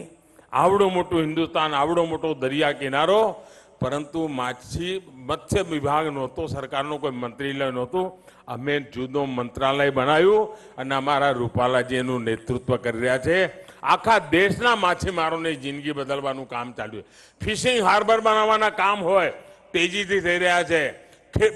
અમારા ફિશરમેનને, માછીમારને આર્થિક મદદ કરવાનું કામ થઈ રહ્યા છે. અમે ટેકનોલોજી દ્વારા ચાહે ખેડૂતને જે પોર્ટલ હોય એનો લાભ ફિશરમેનને મળે, એનો લાભ પશુપાલકને મળે, એના માટે સબસિડી મળે, આની ચિંતા આપણે કરી છે. ભાઈઓ બહેનો, 2 દશક પહેલા વીજળી પર 75,000 કરોડ રૂપિયાથી વધારે આપણે સબસિડી આપી. એના કારણે મારા ખેડૂતને ક્યારે વીજળી મોંઘી ન પડી, એની ચિંતા આપણે કરી છે. કિસાન સૂર્યોદય યોજના તહત કિસાનોને ખેતીમાં દિવસે વીજળી મળે એની ચિંતા કરી જેથી કે રાત્રે એને ઉજાગરા કરવા ના પડે, આ ચિંતા કરી. ભાઈઓ બહેનો, એક જમાનો તો ગુજરાતમાં માત્ર 1 એગ્રીકલ્ચર યુનિવર્સિટી હતી, 4 એગ્રીકલ્ચર યુનિવર્સિટીઓ બનાવી દીધી અને વિસ્તાર પ્રમાણે ખેડૂતોની જે આવશ્યકતા હતી એ પ્રમાણે આપણે રિસર્ચ કરવા માંડ્યા અને એના કારણે ખેતી આધુનિક બની, ખેતી વૈજ્ઞાનિક બની અને ખેતીની આખી રસમ બદલાઈ ગઈ. આ કામ આપણે કરી શક્યા છે. ભાઈઓ બહેનો, ગુજરાતની અંદર હજારો કરોડ રૂપિયા 2.9 કરોડ રૂપિયાથી વધારીને 2 લાખ કરોડ રૂપિયા, ક્યાં 9,000 કરોડ ને કે 2 લાખ કરોડ રૂપિયા, એટલે સુધી આપણે હરણફાળ ભર્યું. ભાઈઓ, આજે વર્ષોથી ગુજરાતમાં કૃષિ વિકાસ દર જે માઇનસમાં હતો, આપણી જહેમતનું પરિણામ આવ્યું કે આજે ડબલ ડિજિટમાં ગુજરાતનો કૃષિ વિકાસ દર થયો અને હિન્દુસ્તાનમાં કૃષિ વિકાસ માટેના જેટલા ઇનામો હતા ને એ ઇનામો બધા ગુજરાત લઈ આવતું હતું. જે ગુજરાત સૂકું ભટ્ટ ગણાતું હતું એમાં આપણે આ બધી કરી. આજે ગુજરાતમાં સિંચાઈનો દાયરો પણ આજે 20 વર્ષમાં લગભગ 2.25 ગણો કરી દીધો છે આપણે. અને આજે ગુજરાતમાં અનાજનું ઉત્પાદન પહેલાની તુલનામાં ડબલ થવા માંડ્યું છે. સૂકા ભટ્ટ ગુજરાતમાં દૂધનું ઉત્પાદન 2.5 ગણું વધ્યું છે. આજે ગુજરાતમાં શાકભાજીનું ઉત્પાદન પહેલા કરતા 4 ગણું વધ્યું છે. આજે ગુજરાતમાં ફળોનું ઉત્પાદન પહેલા કરતા 3 ગણું વધ્યું છે. આજે ગુજરાતમાં એવી અનેક ફસલો, કમલમની ખેતી વિદેશોમાં જઈ રહી છે, કચ્છની આફૂસ વિદેશમાં જઈ રહી છે. અમારા અમરેલી જિલ્લો પણ હવે ફળફળાદીની દિશામાં આગળ વધી રહ્યો છે. ભાઈઓ બહેનો, બીજી બાજુ પ્રાકૃતિક ખેતી, મને રૂપાલાજી અમારા દિલીપભાઈ કહેતા હતા કે સાહેબ અમારા અમરેલી જિલ્લાના ખેડૂતોએ પ્રાકૃતિક ખેતીને એવી પોતાની બનાવી દીધી છે ને કે લાખો ખેડૂતો હવે પ્રાકૃતિક ખેતી તરફ વળી રહ્યા છે. હું માનું છું તમે ગુજરાતની તો સેવા કરી રહ્યા છો, પોતાની તો કરી રહ્યા છો, ધરતી માતાની કરી રહ્યા છો અને આવનારી પેઢીઓની પણ સેવા કરી રહ્યા છો. આ કામ જે અમરેલી જિલ્લાએ ઉપાડ્યું છે એ અભિનંદનને પાત્ર છે. ભાઈઓ, अमरेली से प्रधानमंत्री की चुनावी रैली का सीधा प्रसारण आप देख रहे थे, जिसमें प्रधानमंत्री ने कहा कि अमरेली आया हूं तो लगता है कि घर पे आया हूं, और साथ ही उन्होंने ये भी कहा कि हेलीकॉप्टर से अगर आज अमरेली को देखा है तो यहाँ पर जो चुनावी मिजाज है वो पता लगा है. गुजरात में एक बार फिर से विजयनाद है और गुजरात में एक बार फिर से मोदी सरकार है. प्रधानमंत्री જ નહીં, ગામના માર્ગોના નામ પણ ક્રાંતિકારીઓના નામ પરથી રાખવામાં આવ્યા છે. ગામના માર્ગોના નામ આપવાનો મુખ્ય હેતુ ગામના યુવાનોને નવી પ્રેરણા મળે કે આ મહાન ક્રાંતિકારી પાસેથી શું શીખવા મળે. બરોબર છે. સુભાષચંદ્ર બોઝ હતા તો એને આપણા દેશ માટે શું કર્યું, સ્વામી દયાનંદ સરસ્વતીએ આપણા સમાજ માટે શું કાર્ય કર્યું. એટલે આવા બધા મહાન ક્રાંતિકારીઓના નામ આપવાથી નાના યુવાનો, નાના બાળકો અને યુવાનોને નવી પ્રેરણા મળે. એટલા માટે અમારા ગામના શિક્ષકશ્રીએ અમને આ માર્ગદર્શન આપ્યું અને અમે આ ગામને, શેરીઓને નામકરણ કરવાનું અમે મનોમન વિચાર્યું. બાળકોના હૃદયમાં રાષ્ટ્રીય ભાવના કાયમી પ્રજ્વલિત રહે તે હેતુથી ગ્રામજનોએ શિક્ષકોની મદદથી શાળામાં ઇતિહાસ ઉજાગર કરતા ભારત રત્ન પાર્કનું નિર્માણ પણ કર્યું છે, જેમાં દેશના વીર શહીદો અને ક્રાંતિકારી મહાપુરુષોની વિશાળ કદની તકતીઓ મૂકી ઐતિહાસિક તારીખોની માહિતી પણ રજૂ કરવામાં આવી છે. સફેદ કલર પાછળનો પણ ઉદ્દેશ્ય છે કે કોઈ પ્રત્યે રાગ દેશ ન રહે. હું પીવનની જેમ એકદમ પારદર્શક રહી સફેદ શાંતિનું પ્રતીક રાખી અને આખા ગામને વ્હાઇટ વોશ કરવાનું નક્કી કર્યું છે. એટલે વ્હાઇટ સિટી તરીકે, વ્હાઇટ વિલેજ તરીકે અમારું ગામ સ્થાપિત થાય અને આ ગામના વ્હાઇટ વિલેજ તરીકેના દરેક મેસેજો દરેક ગામ સુધી જાય એ પહેલો ઉદ્દેશ્ય. આધુનિકતાના યુગમાં જ્યાં ગામડાઓ શહેરીકરણ તરફ આગળ વધી રહ્યા છે, ત્યારે આ ગામ ઉદાહરણ છે એક એવા ગામનું કે જ્યાં ગામડાના સુખ શાંતિ સાથે શહેરની આધુનિક સવલતો પણ ઉપલબ્ધ છે. ગુડ ન્યૂઝ ગુજરાત માટે મોરબીથી મહેન્દ્રસિંહ જાડેજાનો રિપોર્ટ.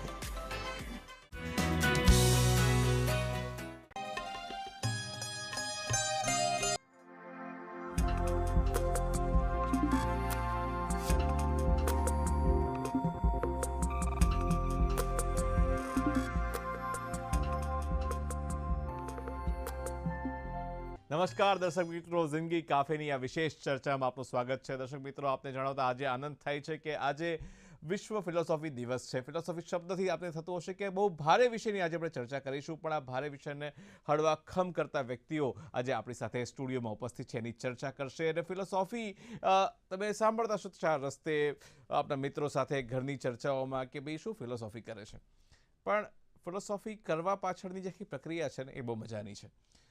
એના કારણે આપણે ચિંતન કરી શકીએ છીએ, મનન કરી શકીએ છીએ.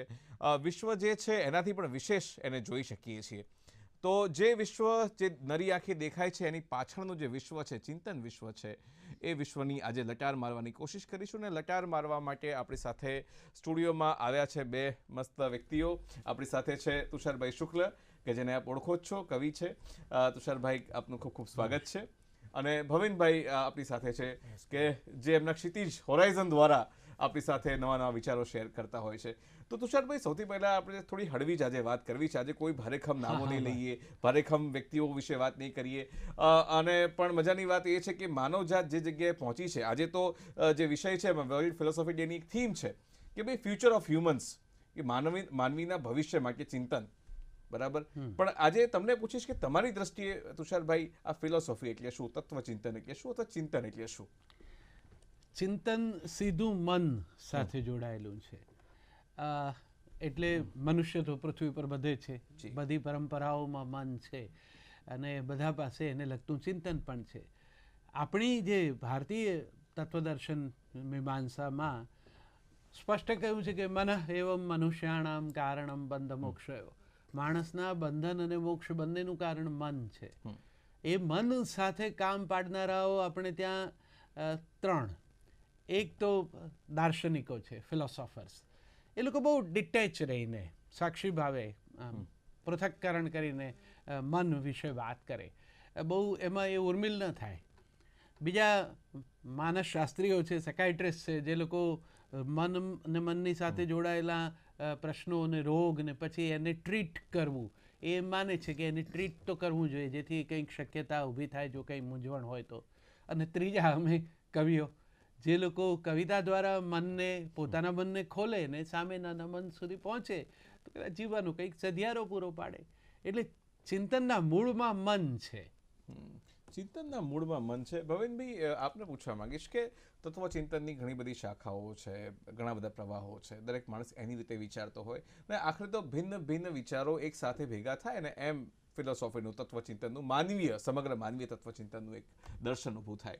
મને તો ભારતીય પરંપરામાં દર્શન શબ્દ બી મને તો ખૂબ ગમે છે કે દર્શન, સાક્ષી ભાવે તમે જુઓ. તો ભવિનભાઈ, આપના વાંચનમાંથી, આપના મનનમાંથી ભારતીય કે વિશ્વ કે માનવીય દર્શન એટલે શું, શું જોયું છે માણસે આંખ ખોલીને કે એ બહાર તો યાત્રા કરે જ છે પણ અંદરની પણ યાત્રા કરી શકે છે?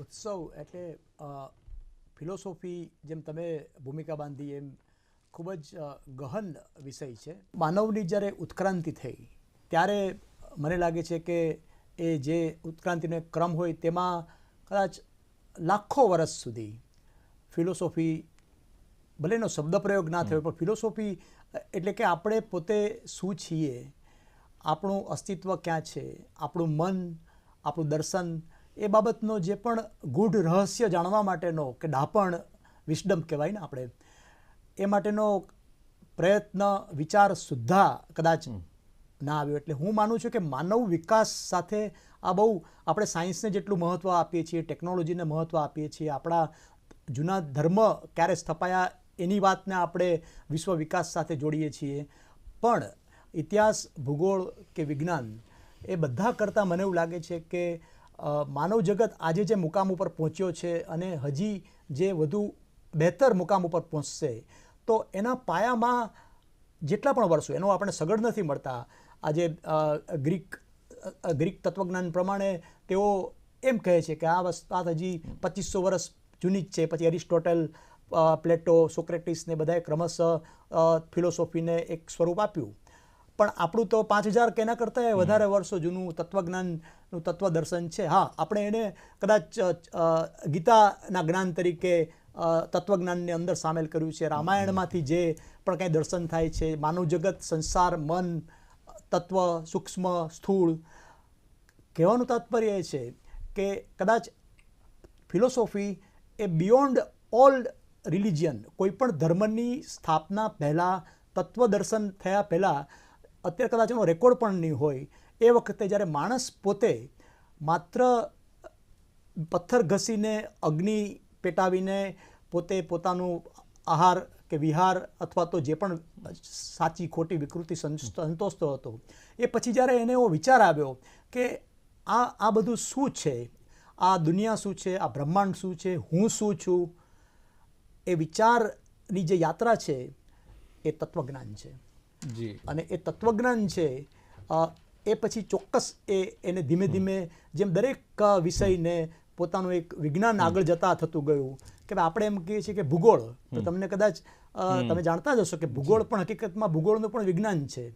હું તો એમ કહીશ કે ઇતિહાસનું પણ વિજ્ઞાન છે. એમ દરેક સાથે વિજ્ઞાન જોડાયું. એમ તત્વજ્ઞાન છે એ કોઈ ધાર્મિક અથવા તો એને કોઈ પંથ સાથે, એને કોઈ ધર્મ સાથે, સંપ્રદાય સાથેનો સંબંધ નથી, પણ માનવી પોતાનું ને પોતાનું રહસ્ય અંદર પોતાનામાં, જેમ તુષારભાઈએ કીધું એમ પોતાનું ચિંતન, પણ માત્ર ત્યાંથી તત્વજ્ઞાન નથી અટકતું. એ સમાજથી આગળ વધીને એક વિશ્વ, અર્થકારણ, બ્રહ્માંડ જે દેખાતું નથી તે હવે તો મેટાફિઝિક્સ આવી ગયું છે. એટલે આ મારી દ્રષ્ટિએ તત્વજ્ઞાન છે કે જે આપણને આપણા અસ્તિત્વના રહસ્ય સુધી ખેંચવા માટેનો, અભ્યાસ કરવા માટેનો એક પ્રયત્ન છે અને એ અવિરત છે. એટલે આજે 2022માં અત્યાર સુધીમાં જે રહસ્ય ખુલ્યા છે એને આપણે પૂર્ણ સ્વરૂપે ના માની શકીએ. એ અર્ધસત્ય પણ હોય, કદાચ વર્ચ્યુઅલ પણ હોય, અને આગામી બીજા 500 વર્ષ પછી કંઈક જુદું એક વ્યાખ્યાત થયું હોય એવું પણ થઈ શકે. એટલે જ્ઞાત, અજ્ઞાત ને અજ્ઞેય, આ ત્રણ વચ્ચે આપણું મન વિહળતું રહે, પ્રસરતું રહે. બહુ સરસ મજાની વાત ભવિનભાઈએ કહી. તુષારભાઈ, આમ તો આપણે ત્યાં કહેવાય છે કવિનું મૌન બોલતું હોય, અને જ્યાં ના પહોંચે રવિ ત્યાં પહોંચે કવિ. આવું તો લગભગ દરેક જણા આ પંક્તિનો ઉપયોગ તો કરતા જ હોય, પણ એક્ઝેક્ટલી રવિ નથી પહોંચતો ત્યાં કવિ પહોંચે છે એ વાત ખરી, પણ એક્ઝેક્ટલી ક્યાં પહોંચે છે અને શું જાણે છે? મન સુધી પહોંચે છે, બીજું કશું નથી. પણ ક્યાંય પણ પહોંચતા પહેલા પોતાના સુધી તો પહોંચવું પડે. એટલે કદાચ બહુ દૂર સુધી લક્ષ્ય વિંધવા માટે જો તમારે પથ્થર ફેંકવો હોય ને તો હાથ થોડો વધારે પાછળ લઈ જવો પડે. એમ પહેલાં બહુ દૂર સુધીનું ચિંતન કોઈ સુધી પહોંચાડવું હોય તો પહેલાં પોતાની તરફ વધારે અંદર તરફ જરા ડોક્યું કરીને જોવું જોઈએ. એટલે આ હું શું છું, પહેલાં તો હું છું, આઈ એમ, એ વિશે જે વાત માણસે વિચારી હશે પહેલી વાર કે આ હું શું છું એવું, અને પછી એને આજુબાજુ જોયું તો પછી થયું કે આ બધું શું છે, અને પછી કેમ છે, એવા બધા જે પ્રશ્નો આવ્યા હશે અને પછી એ વિશે વિચાર્યા કરતો હશે. એમ કરતાં એ જે કંઈ તારણો નીકળ્યા ને, આ કોઈ એક નિશ્ચિત સમય મર્યાદામાં નહીં જ નીકળ્યા હોય. આ તો સમયના પટ ઉપર વર્ષો વીત્યા હશે ને કેટલાક એવા પછી સિદ્ધાંતો સ્થપાયા અને પછી એમાંથી એને વ્યવસ્થિત ગોઠવ્યું એટલે એનું એક શાસ્ત્ર બન્યું. એટલે તત્વચિંતન કે દર્શન શાસ્ત્ર, એમાં આ બધા વિદ્વજ્જનોએ જે કંઈ દોહન કર્યું છે એનું સાર તત્વ આપણે મૂક્યું છે. એટલે આ આજકાલની ઘટના નથી ને એક વાત આપણે સ્પષ્ટ કરી જ લેવી જોઈએ કે એને સીધો ધર્મ, આપણે જેને જે અર્થમાં ઓળખીએ છીએ એવી કોઈ સાંપ્રદાયિક કે કોઈ વિધિ, એની સાથે સંબંધ નથી. આ છેક વિદેશના ચિંતકોએ એમની રીતે વિચાર્યું હોય, આપણે જુદી રીતે વિચાર્યું હોય, પણ બધા વિચારતા રહ્યા છે. બધાને એમ છે કે આ મારું હોવું છે શું, અને એ કુતૂહલ છે એટલે એમાં નવું નવું આવ્યા જ કરશે.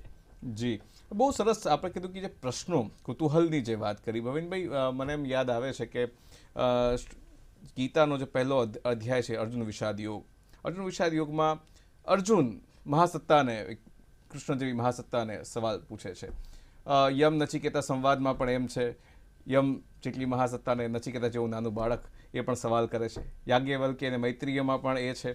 સંવાદની આખી જે પરંપરા છે આપણી સવાલ જવાબની, પ્રશ્નની, જે છે કે પ્રશ્નો ઊભા થાય અને એના જવાબ સુધી પહોંચાય અને એમાંથી કંઈક જ્ઞાન નીતરે તો એ કંઈક ચિંતન આપતું હોય છે.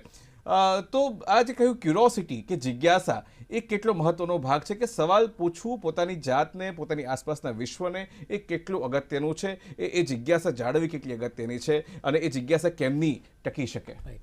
એટલે જ મેં તમને કહ્યું ને કે ઉત્ક્રાંતિ થઈ એ પછી જ્યારથી પોતાના સિવાયનું અથવા તો પોતાની આંતરિક સૂક્ષ્મ બાબતોનું અને સમગ્ર અસ્તિત્વના વિશે જ્યારે એટલી હદે માનવીનો વિકાસ થયો, એટલે કેટલા વર્ષો છે એના આપણી પાસે અત્યારે કોઈ સગડ નથી, પણ ત્યારથી જ કદાચ ફિલોસોફીનો જન્મ થયો હશે.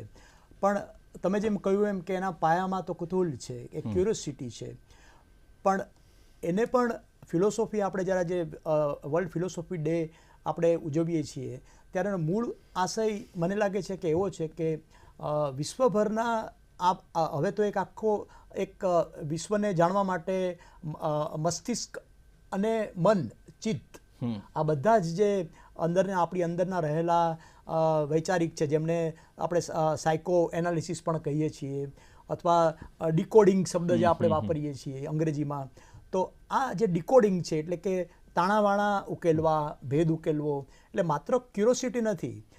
કુતૂહલ આગળ ક્યાં ચાલે છે કે તમે એને ઉકેલવા માટેની ચોક્કસ કોઈક પદ્ધતિ અપનાવો, અને પદ્ધતિ પણ શક્ય ત્યાં સુધી વૈજ્ઞાનિક હોય, મહદઅંશે આધારભૂત હોય.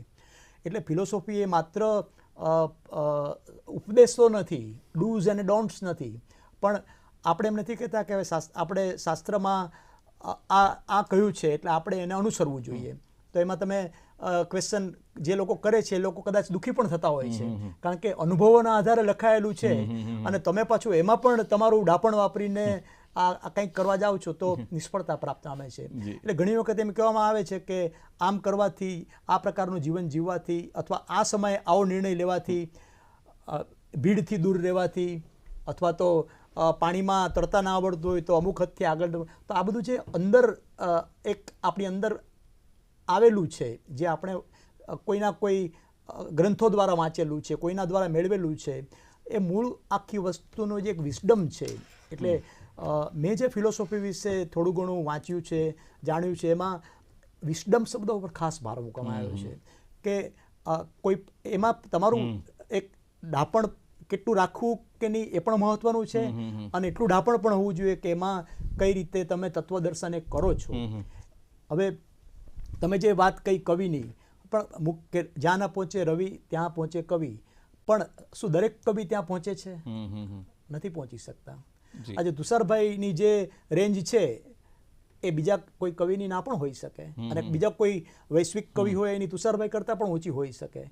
તો મૂળ વસ્તુ એ છે કે તુષારભાઈએ એમનું તત્વજ્ઞાન જોયું, આર્ટિકલની અંદર કોઈ સબ્જેક્ટની અંદર લખવામાં મેં મારું તત્વજ્ઞાન જોયું, પણ ઇટ ઇઝ ઇન્ફાઇનાઇટ, અનંત વસ્તુ છે ને.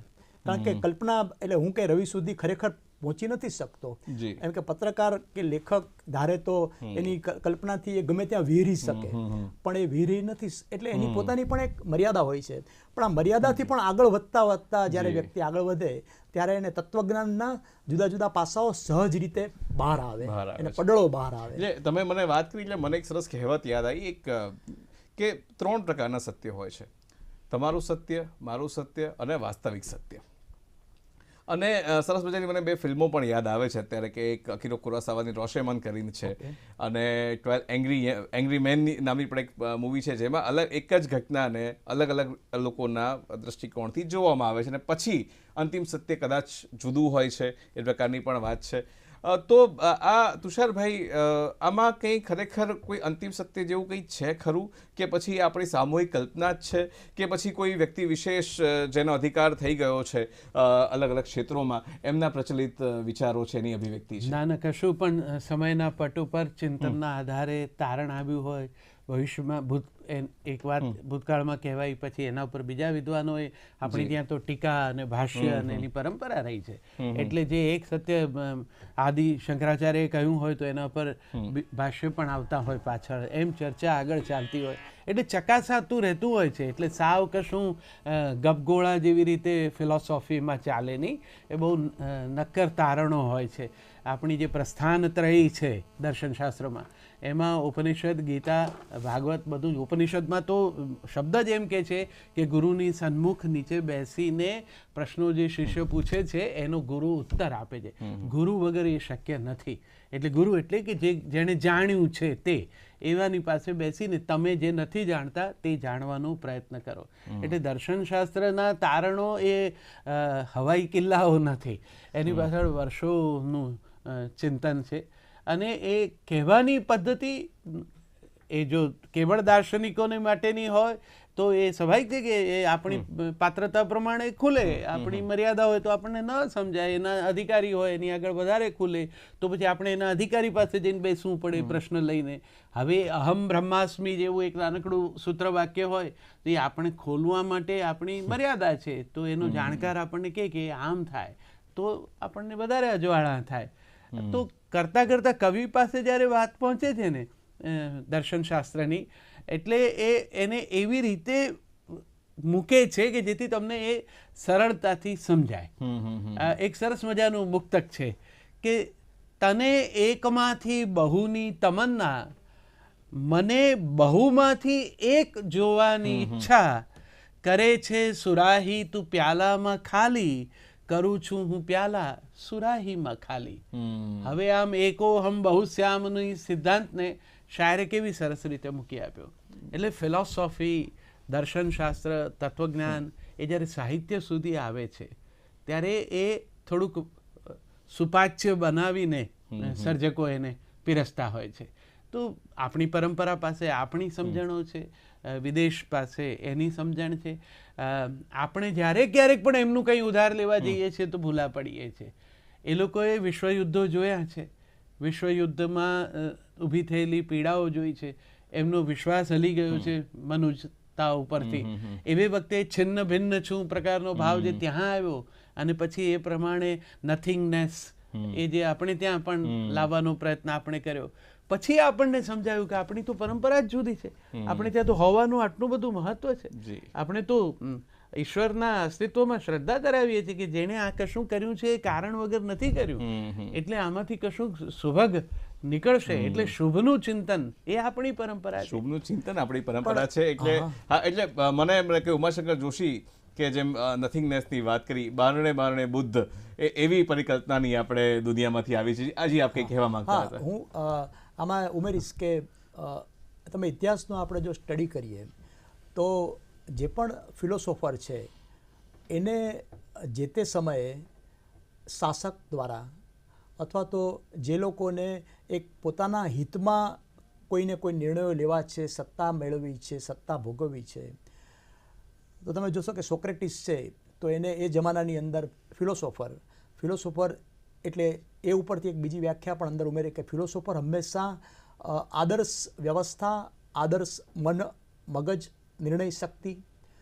અને સત્ય આના ઉપર બહુ ભાર મૂકતા હોઈ શકે.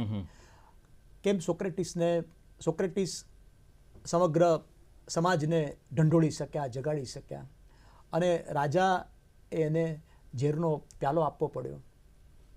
તો એ પણ એમણે પોતે, એટલે સાચો ફિલોસોફર તો એ છે કે એમણે એ પી લીધો કે આને પણ આ પણ લઈ જવું, એમ આ પણ એક ક્રમ છે.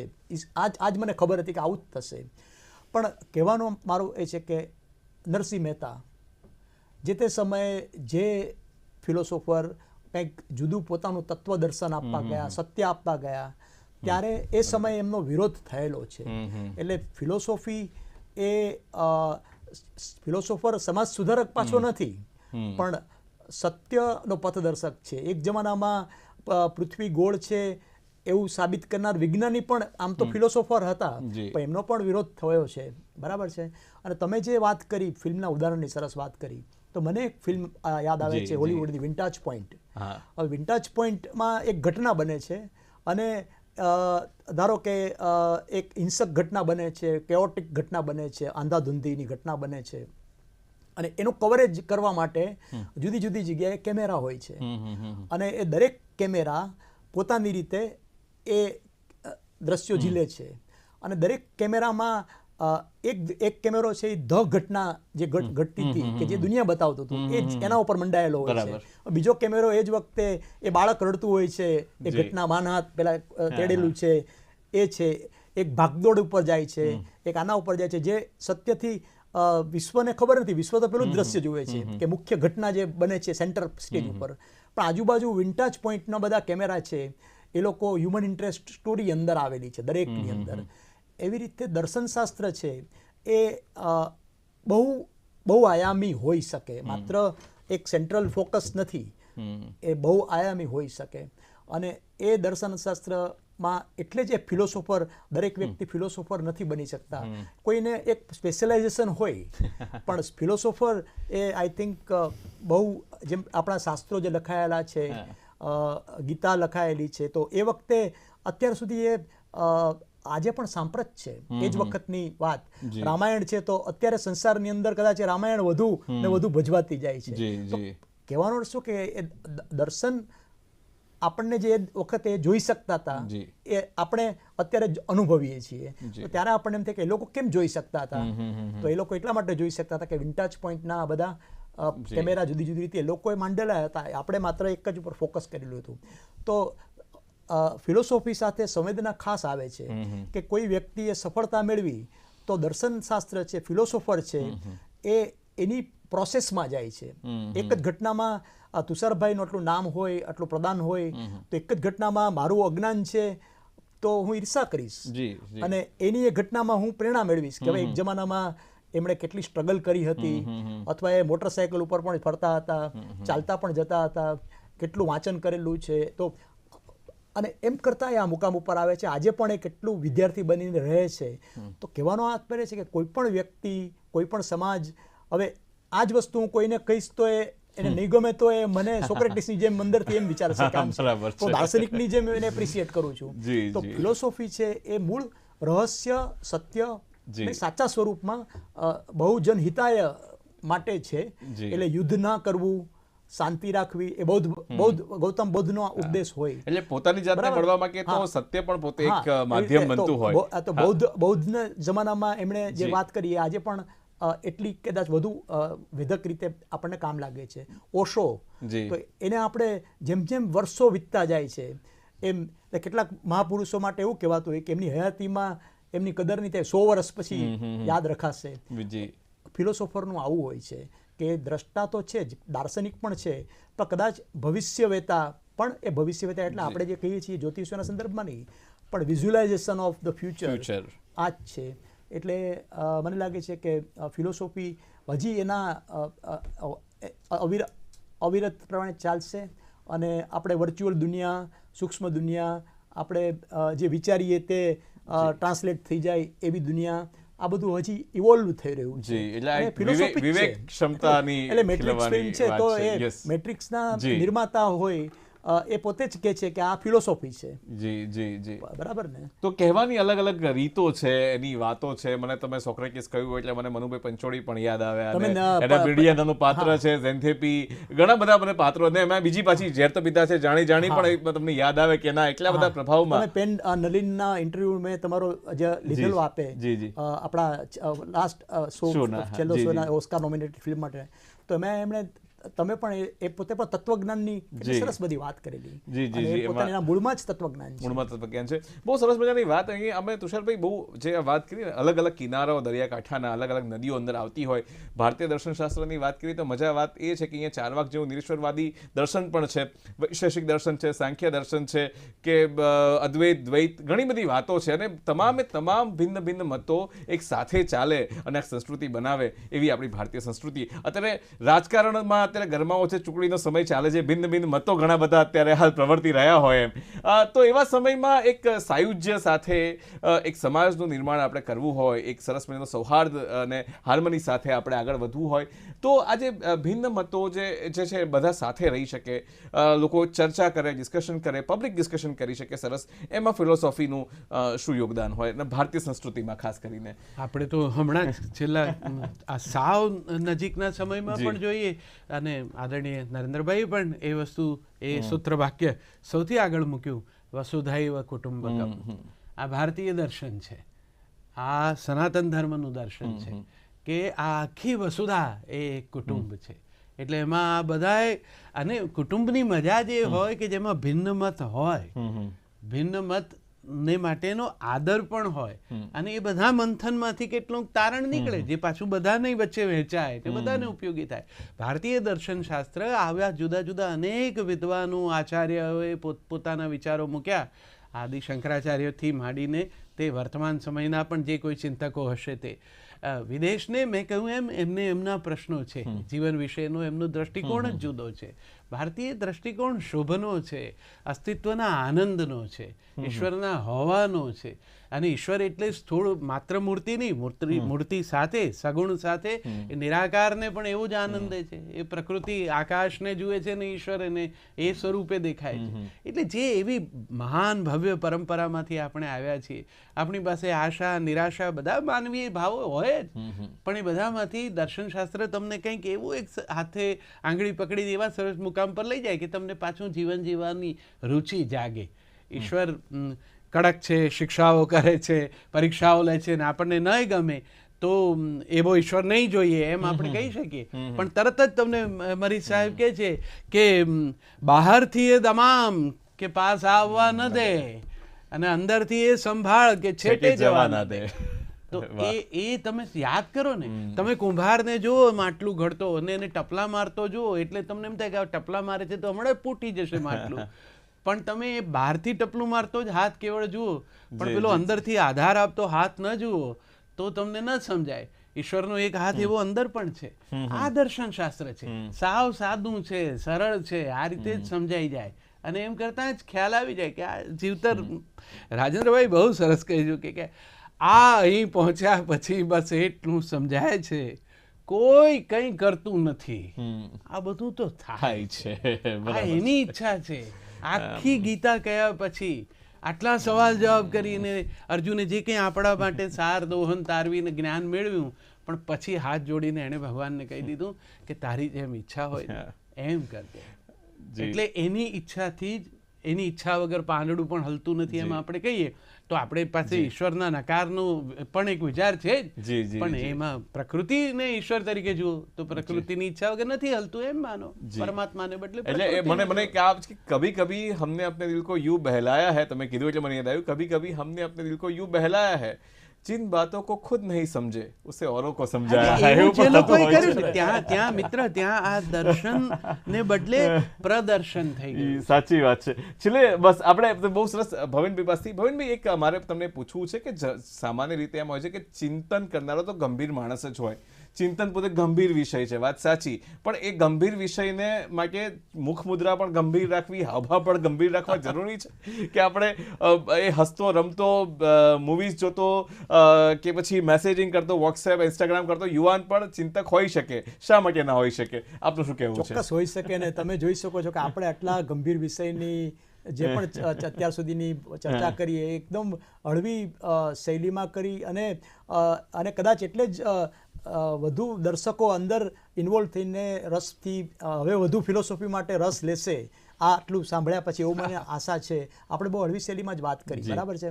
અને તમારી વાત એટલા માટે સાચી છે કે જે ખરેખર જેને જ્ઞાન મળી ગયું છે એ તો એની નિજાનંદ, એની મસ્તીમાં હોય છે, આનંદમાં હોય છે. એ ગંભીર, સહજતાથી ગંભીરતા, આંતરમુખી વ્યક્તિત્વની, ધારો કે પ્રકૃતિ હોય ને એ ગંભીરતા હોય તો એમાં ખોટું નથી, કારણ કે વ્યક્તિ આંતરમુખી પણ હોય, બહિર્મુખી પણ હોય. પણ બહિર્મુખી વ્યક્તિ પોતે જ્ઞાન ની પ્રક્રિયામાંથી પસાર થઈ રહ્યો છે એવું પુરવાર કરવા એની ઉપર પેપરવેઇટ મૂકી દે એવું સમાજમાં કદાચ વધારે જોવા મળે છે. એને કારણે એક આપણને એવું લાગે કે એક હિપોક્રેટ સંધિ સમાજ આખો ઊભો થઈ રહ્યો હોય. બાકી જેને જ્ઞાન છે એ તો એકદમ હર હાલ में મસ્ત है, એ તો પાયામાં છે. આખી વાત જ લાફિંગ બુદ્ધાની છે. આપણે માણસ એવા ઈશ્વરની જ કલ્પના કરે છે કે જે પ્રસન્ન ચિત્ત છે. ઈશ્વર શું કરો, ઈશ્વરને છે ને ના પાડતા આવડતું. આપણે તો બાળકોને વાર્તા પણ આનંદી કાગડાની શીખવાડીએ છીએ. ઈશ્વરને એક જ શબ્દ આવડ્યો છે, કહેતા તથાસ્તુ. એ ના પાડતો જ નથી. તમે શું માંગો છો એના ઉપર જ આખી વાતનો આધાર. એટલે હું હવે અહીંયા આપણે સરવાળો કરવો પડશે રાજકારણના સંદર્ભમાં કે આપણા માનનીય વડાપ્રધાન નરેન્દ્ર મોદીજી જે ભારતને જગતગુરુ બનાવવા માટેની એક પોતાની મહત્વાકાંક્ષા છે વિશ્વના કલ્યાણ માટે, એની પોતાની એવું નહીં કે મેં આ પુરવાર કર્યું, એની પાછળનો એનો હેતુ એ જ છે કે ભારતનું દર્શન શાસ્ત્ર ફિલોસોફી જ એવી છે કે જે કુટુંબની જેમ વિશ્વને પણ સાથે રાખી શકે છે અને બીજા જે આપણા મૂલ્યો છે, આપણી સંસ્કૃતિ છે, આપણા મૂલ્યો છે, આપણી વ્યવસ્થા છે, આપણી જીવનશૈલી, જીવન ધોરણ એ જ વિશ્વને માટે કલ્યાણકારી છે. એ મને લાગે છે કે મહાવીર, બૌદ્ધ, ગાંધી અને સાથે સાથે આપણા રામાયણ, મહાભારતના બધા, ગીતાના બધા ધર્મગ્રંથો, વેદો, ઉપનિષદો, આ બધાનું એક સંકુલ છે એ છે. અને મને લાગે છે કે બૌદ્ધ અને હિન્દુ આ બે ધર્મ ઉપરની ફિલોસોફી ઉપર અને તત્વજ્ઞાન ઉપર વિશ્વાસ છે. આ કદાચ છે ને એવો સંધિરેખાનો સમય છે એટલે કદાચ ઉદ્વેગ વધારે છે બધાને. પણ એક રિચાર્ડ બાર્કેના ઇલ્યુઝનમાં વાત સરસ કહી છે કે ઈયળનો અંત એ પતંગિયાની શરૂઆત છે. વાહ, ઈયળનો અંત પતંગિયાની શરૂઆત છે. અને મને યાદ આવે છે ઉમાશંકર જોશી ફરી એકવાર, કારણ કે એટલા મહાકવિ છે કે હંમેશા એમના સંદર્ભો આવી ચર્ચાઓમાં મેગાલોમેનિયાના કવિ છે. તો એમણે પણ કે બાળકનું હાસ્ય એ ભવિષ્યની ઉમાશંકરે તો વિસ્મય જેવો અદ્ભુત શબ્દ આપણને આપ્યો. વિસ્મય અને સમય, આ બંનેની વાત આપણે કરીએ. અને હું સમજુ છું આ ચર્ચામાં તો કંઈક એવું ઇંગિત કે ફલિત એવું થાય છે કે પ્રસન્ન ચિત્તતા, આનંદ, આશા એ જ માનવ જીવનનું એક સૂર છે. તો એ દૂરના એ સૂર તમને અંદર સંભળાય. આપણી આ જે ચર્ચાથી આપણી અંદરથી પણ આપણે ફરી સંભળાય.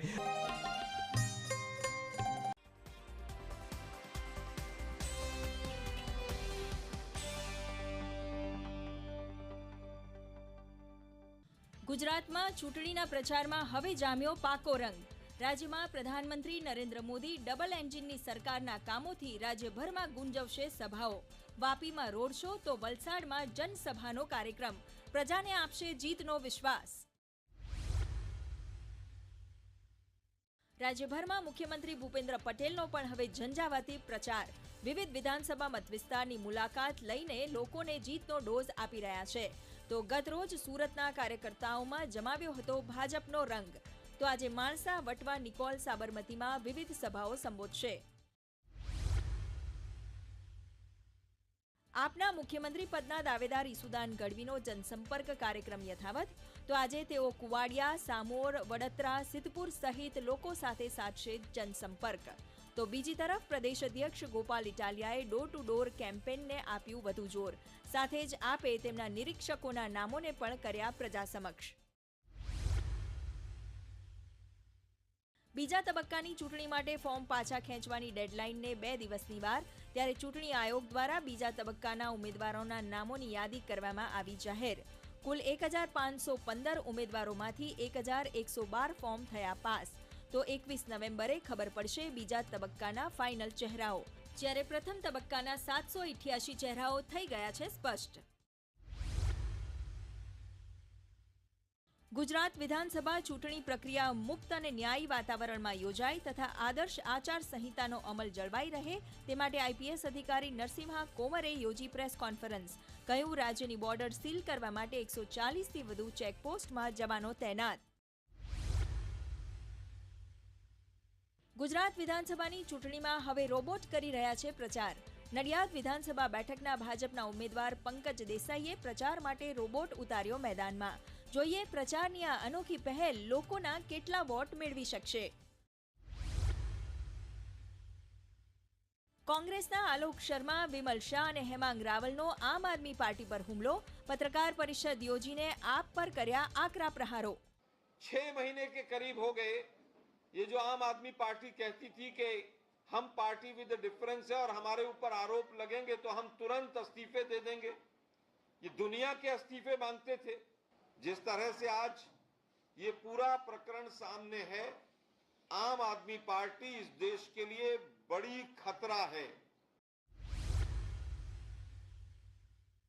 ગુજરાત વિધાનસભાની ચૂંટણીમાં 4 કરોડ 91 લાખથી વધુ મતદારો પોતાના મતાધિકારનો કરશે ઉપયોગ, જેમાં 100 વર્ષ કે તેનાથી વધુ વયના કુલ 10,460 મતદારો, તો 1,391 થર્ડ જેન્ડર, જેમાં સૌથી વધુ 226 થર્ડ જેન્ડર મતદારો વડોદરામાં જ, જ્યારે દાહોદ, નવસારી અને તાપીમાં પુરુષ મતદારો કરતાં મહિલા મતદારો વધારે।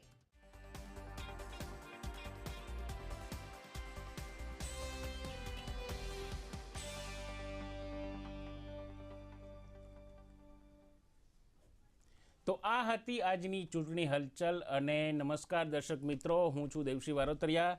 આપણો જનાદેશ 2022માં આપ સૌનું સ્વાગત કરું છું।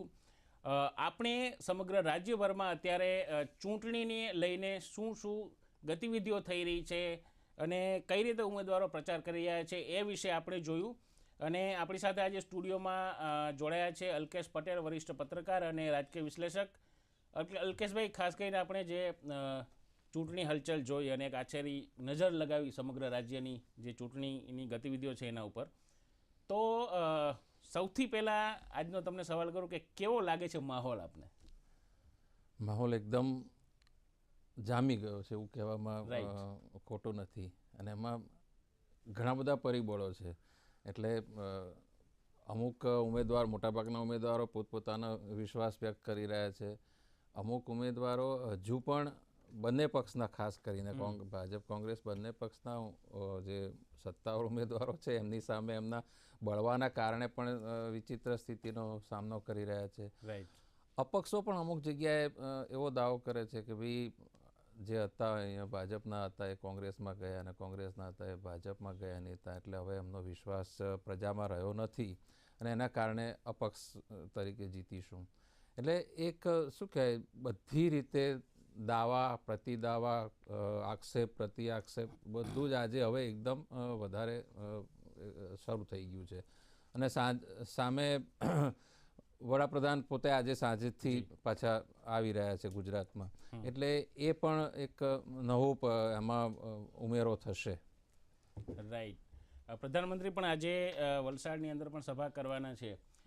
ખાસ કરીને વાત કરીએ જો પક્ષોની, તો જે પ્રચાર કરી રહ્યા છે, Bharatiya Janata party carpet bombing કરી રહી છે એવું નામ આપ્યું છે। યુદ્ધના નિષ્ણાતોને આ એક વધારે ખબર પડે કે એક સાથે એક જ એરિયા ઉપર, ટાર્ગેટેડ એરિયા ઉપર જ્યારે બોમ્બિંગ કરવામાં આવે એને કાર્પેટ બોમ્બિંગ કહેવાય। જ્યારે સામે કોંગ્રેસ જે છે એકદમ સાયલેન્ટલી પ્રચાર કરી રહી છે અને આમ આદમી પાર્ટી એમનું બને એટલું જોર લગાવી રહી છે, તો આ પ્રચારનો વિશે આપનું શું કહેવું છે? આ બાબતમાં આપણે ભાજપને પ્લસ માર્ક આપવા પડે, એટલા માટે આપવા પડે કે ચૂંટણી આવી ત્યારે તો એ આ હદે પ્રચાર કરે જ છે। કેન્દ્રીય નેતાઓ આવે છે, બીજા રાજ્યોના મુખ્યપ્રધાનો આવે છે અને બધા જ પ્રચાર કરે છે, અહીંના નેતાઓ પોતે પણ પ્રચાર કરે છે। પણ તમે જુઓ કે ચૂંટણી આવવાની હતી એના લગભગ 1 વર્ષથી મને ખ્યાલ છે કે અહીંયા એ પ્રકારની કામગીરી શરૂ થઈ ગઈ હતી। ભાજપે જે જિંદગીને આનંદથી ભરી દેતા પ્રેરણાદાયી લોકોની વાતો, સકારાત્મક ખબરો અમે આપના સુધી લઈને આવીએ છીએ દર સપ્તાહે ગુડ ન્યૂઝ ગુજરાતના માધ્યમ દ્વારા।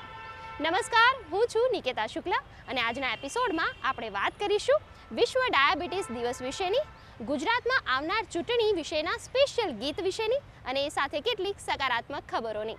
તો ચાલો શરૂ કરીએ આજનો આપણો કાર્યક્રમ ગુડ ન્યૂઝ ગુજરાત। મિત્રો, પુરુષ એ આપણા સમાજ જીવનનો આધાર સ્તંભ છે। તેઓ મૂક બની સમાજ ઉપયોગી કાર્ય કરતા હોય છે અને આથી જ પુરુષોનું મહત્વ સમજાવવા માટે દર વર્ષે 19 નવેમ્બરને વિશ્વ પુરુષ દિવસ તરીકે ઉજવવામાં આવે છે। ત્યારે આજે વાત કરીશું એક ઉમદા વ્યક્તિ રમેશભાઈની કે જેઓ દિવ્યાંગ બાળકોમાં પડકારો ઝીલવા અને વિષમ પરિસ્થિતિઓનો સામનો કરવા પ્રોત્સાહન અને પ્રેરક બળ પૂરું પાડે છે। મહીસાગર જિલ્લાના ખાનપુર તાલુકાના અંતરિયાળ વડા ગામના દિવ્યાંગ બાળકો રાષ્ટ્રીય તથા આંતરરાષ્ટ્રીય કક્ષાની રમતોમાં ગુજરાત તથા દેશનું પ્રતિનિધિત્વ કરશે। આ સાંભળી સૌને નવાઈ લાગશે, પણ આ કાર્ય કરી બતાવ્યું છે એવા એક શિક્ષકે કે જેઓ ખુદ 80% પોલિયોગ્રસ્ત દિવ્યાંગ છે, પરંતુ તેઓનું આત્મબળ અજોડ છે. ચાલો મળીએ આ ઉમદા શિક્ષક રમેશભાઈ સોલંકીને. અમારી ફરજ દરમિયાન હું 2012થી જોઈન્ટ થયેલો છું અને આ દરમિયાન મારી સાથે અત્યારે 14 શાળાઓ છે. 14 શાળાઓના મારી જોડે 52 બાળકો છે. પણ આ બાળકોને જ્યારે રમતો યોજાતી હોય છે ત્યારે હું સ્પેશિયલ એ બાળકોના ઘરે જાઉં છું. એ બાળકોના ઘરે સ્પેશિયલ ગાડી લઈને જઈને અને એ બાળકોને ત્યાં એમને પહોંચાડતો છું. અને જરૂર પડે એ આ બાળકોને હું યોગદાન પણ આપું છું. એમને કપડાં લત્તા જોઈતો હોય, કોઈ પણ એને કોઈ પણ જરૂરિયાત હોય સાધન સહાયની, એ બધી તકો હું પૂરી પાડું છું. રમેશભાઈ એ દિવ્યાંગ બાળકોના સ્પેશિયલ એજ્યુકેટર છે. તેઓ પોતે દિવ્યાંગ હોવાથી પોતાના દિવ્યાંગ બાળકોની મનોસ્થિતિને સારી રીતે સમજી તેમને જીવનમાં તથા ખેલકૂદ જેવી પ્રવૃત્તિઓમાં આગળ વધારવા સતત પ્રયત્નશીલ રહે છે. આ બાળકો પણ એમના જીવનમાં ઉજાસ પાથરવા માટે રમતમાં કેવી રીતના આગળ જાય એ પણ અમે આની તૈયારીઓ કરતા હોય છે.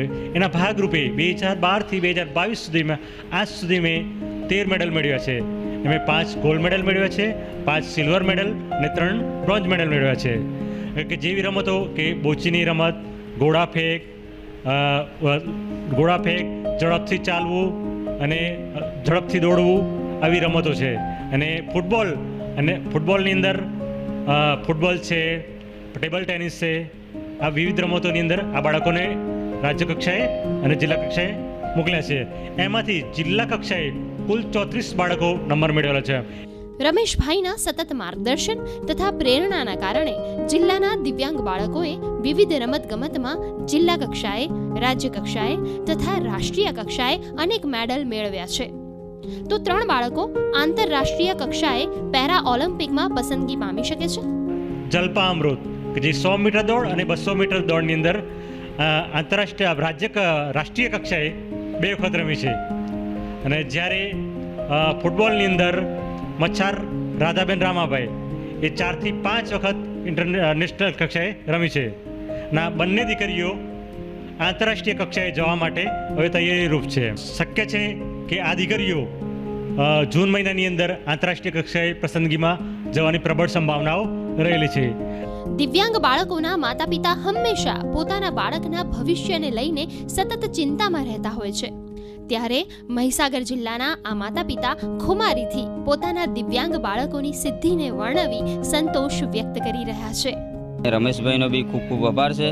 એમને બહુ સહાયતા કરી છે અને હજી આગળ વધારવાની પરીક્ષા ચાલી છે. 12મો અભ્યાસ કરે છે ને એની રમતમાં બહુ રસ છે. રમતમાં રમેશલા સાહેબે સહકાર આપ્યો અને એની રમતમાં આગળ વધારવા માટે કોશિશ કરી. કહેવાય છે બાળકના ઘડતરનું ઉમદા કાર્ય શિક્ષક કરે છે. ત્યારે ખરેખર આ રમેશભાઈ જેવા પ્રેરક શિક્ષક દિવ્યાંગ બાળકોના જીવનમાં હકારાત્મક પરિવર્તનનું કાર્ય કરી એક મિસાલ કાયમ કરી રહ્યા છે. ગુડ ન્યૂઝ ગુજરાત માટે મહીસાગરથી અશ્વિન પંડ્યાનો રિપોર્ટ. મિત્રો, ડાયાબિટીસ એ આપણા સમાજમાં ખૂબ વ્યાપેલો રોગ છે, તે તો આપણે સૌ જાણીએ છીએ. દર વર્ષે 14મી નવેમ્બરને વિશ્વ ડાયાબિટીસ દિવસ તરીકે ઉજવવામાં આવે છે. પરંતુ આ ઉજવણી પાછળનો મુખ્ય હેતુ શું છે? આ ડાયાબિટીસ એટલે કે સાયલેન્ટ કિલર બનતી આ બીમારીને નિયંત્રણમાં કેવી રીતે રાખવી જોઈએ? કયા પ્રકારનો આહાર લેવો જોઈએ અને કયા પ્રકારની સાવચેતી રાખવી જોઈએ? આ તમામ માહિતી આપને બતાવીશું અમારી આ ખાસ સ્ટોરીમાં. વિશ્વમાં ડાયાબિટીસના વધતા કેસોને ધ્યાને રાખી વિશ્વ ડાયાબિટીસ દિવસ ઉજવવાની શરૂઆત 1991માં ઇન્ટરનેશનલ ડાયાબિટીસ ફેડરેશન દ્વારા કરવામાં આવી હતી, જેનો હેતુ આ બીમારી વિશે લોકોમાં જાગૃતિ લાવવાનો છે. તો આવો જાણીએ કે ખરેખર ડાયાબિટીસ છે શું અને તેના પ્રકારો કેટલા અને કયા કયા છે. કે આપણા બોડીની અંદર બહુ સૂક્ષ્મ સેલ્સ રહેલા છે, કોષાઓ રહેલા છે. એમને કામ કરવા માટે એનર્જી જોઈએ. હવે એ એનર્જી આપણને એ સેલ્સને મળે છે શુગર થ્રુ, ગ્લુકોઝ થ્રુ, જે આપણે ખાઈએ છીએ. હવે ગ્લુકોઝ જ્યારે આપણે ખાઈએ ને ત્યારે એ સેલની અંદર એને જવા માટે દરવાજો ખોલવો પડે, જેની એક તાળું હોય છે. એ તાળાની ચાવી છે ઇન્સ્યુલિન. હવે ધારો કે જે જન્મથી લઈને 20 વર્ષ કે 22 વર્ષ કે 30 વર્ષની ઉંમર સુધી જે લોકોને ડાયાબિટીસ થતો હોય છે ને, એમાં આ તાળાની ચાવી જ ખોવાઈ ગયેલી હોય છે. એટલે કે ઇન્સ્યુલિન હોતું જ નથી. એટલે એને અમે ટાઈપ 1 ડાયાબિટીસ કહીએ. અને જે લોકોને તાળું હોય, ચાવી પણ હોય, પણ ચાવી તમારી ગ્રીસી હોય, કાં તો લપસી જતી હોય કે બરોબર કામ ના કરતી હોય, એટલે કે ઇન્સ્યુલિન ઓછું પડતું હોય, કાં તો ઇન્સ્યુલિન બરોબર કામ ના કરતું હોય, એ લોકોને ટાઈપ 2 ડાયાબિટીસ થાય. આ સિવાય કેવી રીતે ડાયાબિટીસ જેનેટિક્સને અસર કરે છે આવો જાણીએ. ખાસ કરીને આપણા જનિતત્વ કે જેનેટિક જે ભાગ કહેવાય છે એ પણ એનું મૂળભૂત કામ કરતું હોય છે, પણ ખાસ કરીને ખાલી 5% લોકોની અંદર જ્યાં કોઈ એક જગ્યાએ અક્ષરોની ફેરફાર થઈ હોય એના લીધે જે ડાયાબિટીસ થાય એને મોડી ડાયાબિટીસ કહેવાય, મેચ્યોરિટી ઓનસેટ ડાયાબિટીસ મેલિટસ. એ અરાઉન્ડ 5% લોકોમાં જોવા મળતો હોય ને એના માટે જેનેટિક ટેસ્ટ પણ અવેલેબલ છે ને એના માટે ટ્રીટમેન્ટ પણ બહુ અલગ રીતે અપાતી હોય છે. પણ કાં તો તમે ટાઈપ 1 જુઓ કે ટાઈપ 2 ડાયાબિટીસ જુઓ, જે સૌથી વધારે જોવા મળે છે, એની અંદર જનિતત્વનો ભાગ બહુ જ ઓછો હોય. આપણા જનિતત્વના એવા 100 કે 200 અક્ષરોની શૃંખલાઓની અંદર જ્યારે ફેરફાર થતી હોય ત્યારે તમારો ડાયાબિટીસનો રિસ્ક વધતો હોય છે, પણ જરૂરી નથી કે તમને ડાયાબિટીસ થાય જ. આને અમે મેડિકલ ભાષામાં પોલિજેનિક ઇનહેરિટન્સ કહીએ છીએ. માને કે એક અક્ષરની ફેરફાર નહીં, પણ જ્યારે બહુ બધી જગ્યાએ ફેરફાર થતી હોય એના લીધે તમારો ડાયાબિટીસ થવાનો રિસ્ક વધે, એને પોલિજેનિક ઇનહેરિટન્સ. આજે ભારત દેશ ડાયાબિટીસની રાજધાની બની ગયો છે, જ્યારે ભારતમાં દર 10માંથી 1 વ્યક્તિ હાઈ બ્લડ શુગરથી પીડાય છે. તો આવો જાણીએ કે ડાયાબિટીસ થવાના મુખ્ય કારણો કયા છે. કે તમારી જે રિક્વાયરમેન્ટ છે બોડીની એ પ્રમાણે તમારે ડાયટ લેવાનો, એટલે શું થાય કે તમારું જે ઇન્સ્યુલિન બને છે શુગરને કંટ્રોલ કરી લેશે. બીજું, તમે જે ફિઝિકલ એક્ટિવિટી ના કરતા હો તો તમે ફિઝિકલ એક્ટિવિટી થોડી ચાલુ કરી દો. મિનિમમ 30 મિનિટની એક્સરસાઇઝ અમે કહીએ છીએ કે 30 મિનિટની એક વિગ્રસ એક્સરસાઇઝ તમે કરો, એ ચાલો, દોડો, વ્યાયામ કરો, યોગા કરો, મેડિટેશન કરો, કોઈ પણ ટાઈપની ફિઝિકલ એક્ટિવિટી કરશો તો જે વધારાની શુગર છે એ તમારી કંટ્રોલ થઈ જશે. પરંતુ ડાયાબિટીસની ઓળખ કેવી રીતે કરવી, કેવી રીતે ખબર પડે કે આપણને ડાયાબિટીસ છે કે નહીં? તો આવો તમને જણાવીએ કે એવા કયા લક્ષણો દેખાય તો આપણે ડાયાબિટીસનો રિપોર્ટ કરાવવો જોઈએ. 3 P આવે. પોલીફેઝિયા એટલે ખૂબ ભૂખ લાગે, પોલીડિપ્સિયા એટલે તમને વારંવાર પાણી પીવાનું મન થાય, અને પોલીયુરિયા એટલે તમારે યુરિન વધારે કરવા જવું પડે. આ 3 મેઇન લક્ષણો છે. એના સિવાય અતિશય થાક લાગવો, હમણાં સાહેબે કહ્યું પ્રમાણે જે તમને હાથ પગમાં બળતરા થવી, કોઈક વાર તમને વાગ્યું હોય તો એ ઇન્ફેક્શન જલ્દી મટે નહીં, વારંવાર ઇન્ફેક્શન થયા કરે, રૂજ ના આવે, આ બધા ડાયાબિટીસના લક્ષણો છે. પણ આ બધા લક્ષણો બહુ મોડા આવતા હોય છે. નોર્મલી મોટાભાગના જ્યારે ડાયાબિટીસના ડિટેક્ટ થાય એના કદાચ મહિનાઓ કે વર્ષોથી એમને સુગરનું લેવલ વધી ગયું હોય, પણ જ્યાં સુધી કોમ્પ્લિકેશન ના થાય અથવા જ્યાં સુધી તમારું ડાયાબિટીસ એક લેવલથી ના વધે ત્યાં સુધી તમે નથી પકડી શકતા. એટલે તમારે અમુક એજ પછી લાઈક 40-50 વર્ષની એજ પછી તમે જો રેગ્યુલર થોડું બ્લડ ટેસ્ટિંગ કરાવો તમારા ફિઝિશિયનની સલાહ લઈને, તો તમે ડાયાબિટીસને વહેલો પકડી શકો. ડાયાબિટીસને સાયલેન્ટ કિલર તરીકે ઓળખવામાં આવે છે, ત્યારે તેને નિયંત્રણમાં રાખવું અત્યંત જરૂરી છે. તો આવો આપને બતાવીએ કે ડાયાબિટીસ દરમિયાન કેવો આહાર લેવાથી ફાયદો થઈ શકે અને કેવા પ્રકારના ખોરાક ન ખાવા જોઈએ. તમને ડાયાબિટીસ છે એટલે તમને એટલી સલાહ આપીશ કે પહેલી વસ્તુ કે તમે ફાઈબરવાળી વસ્તુઓ વધારે ખાવાનું રાખો, એટલે કે જાડા જેને કહેવાય. તમે ફ્રૂટ્સ એવા ખાઓ જેની અંદર જાડા વધારે રહેતા હોય. તમે ખોરાકમાં હોલ વ્હીટ જેને કહેવાય, આપણા ત્યાં ઘઉં, જુવાર, બાજરા, સોયા એ બધાનો યુઝ એક જમાનામાં બહુ થતો હતો. હવે આપણે ફાસ્ટ ફૂડના જમાનામાં જીવીએ છીએ, એટલે પ્રોસેસ ફૂડ ખાવાનું ના રાખશો. ત્રીજી વસ્તુ, તમે બટર, ચીઝ જરા બી ખાવાનું ના રાખશો. એની સામે આપણા ઘરમાં બનેલું દેશી ઘી અને માખણ લઈ લો, એમાં કોઈ જ નુકસાન નહીં થાય. તમે મીઠું એટલે કે નમક બને એટલું બંધ કરવાનું રાખો. એની સામે તમે સિંધાળું નમક લેવાનું રાખો. તમે વ્હાઇટ સુગર એટલે કે દાણા સુગર અને ભૂરા સુગર જરાય ના લેશો. એની સામે તમે દેશી ગોળ, ખજૂર અને મધ લઈ શકો એના અવેજીની અંદર. એટલે આટલી વસ્તુઓ જે તમને મેં કીધી એ પ્રમાણે, પ્લસ તમે વ્હાઇટ રાઈસ લેવાનું ના રાખશો, એની સામે બ્રાઉન રાઈસ લેવાનું રાખો. પણ ધારો કે તમને તો પણ ભાત ખાવાની ટેવ હોય, તો આપણી નોર્મલ ટેવ એવી છે ઇન્ડિયન પ્રથામાં કે આપણે ખોરાક ખાધા પછી ભાત ખાતા હોઈએ છીએ, તો તમે ભાત પહેલા ખાવાનું રાખો જો ઘરમાં ભાત બન્યો હોય તો, અને તમે રોટલી શાક પછી ખાવાનું રાખો. ડાયાબિટીસ જેવા છુપા દુશ્મનને સરળતાથી નિયંત્રિત કરવા જો આપણી જીવનશૈલી અને આહારમાં પરિવર્તન કરવામાં આવે તો ચોક્કસથી ડાયાબિટીસ જેવા રોગનો વ્યાપ પણ ઓછો થઈ શકે છે. ગુડ ન્યૂઝ ગુજરાત માટે લક્ષ્મણ રાજપૂતની સાથે સુમન બોરાનાનો રિપોર્ટ. ગુજરાત એ શૂરવીરોની ભૂમિ છે. ગાંધીજી, સરદાર પટેલ, મોરારજીભાઈ દેસાઈ કે કનૈયાલાલ મુનશી જેવા કંઈ કેટલાય નામોથી તો આપણે પરિચિત છીએ, પણ આમાંનું એક નામ અજાણ છે જેને કદાચ ઘણા બધા લોકો નથી જાણતા, અને એ નામ છે હાજી કાસમ. હાજી કાસમ એવા હતા જેણે લોકોને બચાવવા માટે પોતાનું બલિદાન આપ્યું. વીજળી, આ નામ તમે સાંભળ્યું હશે, પણ શું તમને ખબર છે કે આ જહાજનું સાચું નામ SS વેટરના હતું, અને એ જ લોકોએ બનાવ્યું હતું જેમણે ટાઇટેનિકને બનાવ્યું હતું. તારીખ હતી 8 નવેમ્બર 1888 નો દિવસ.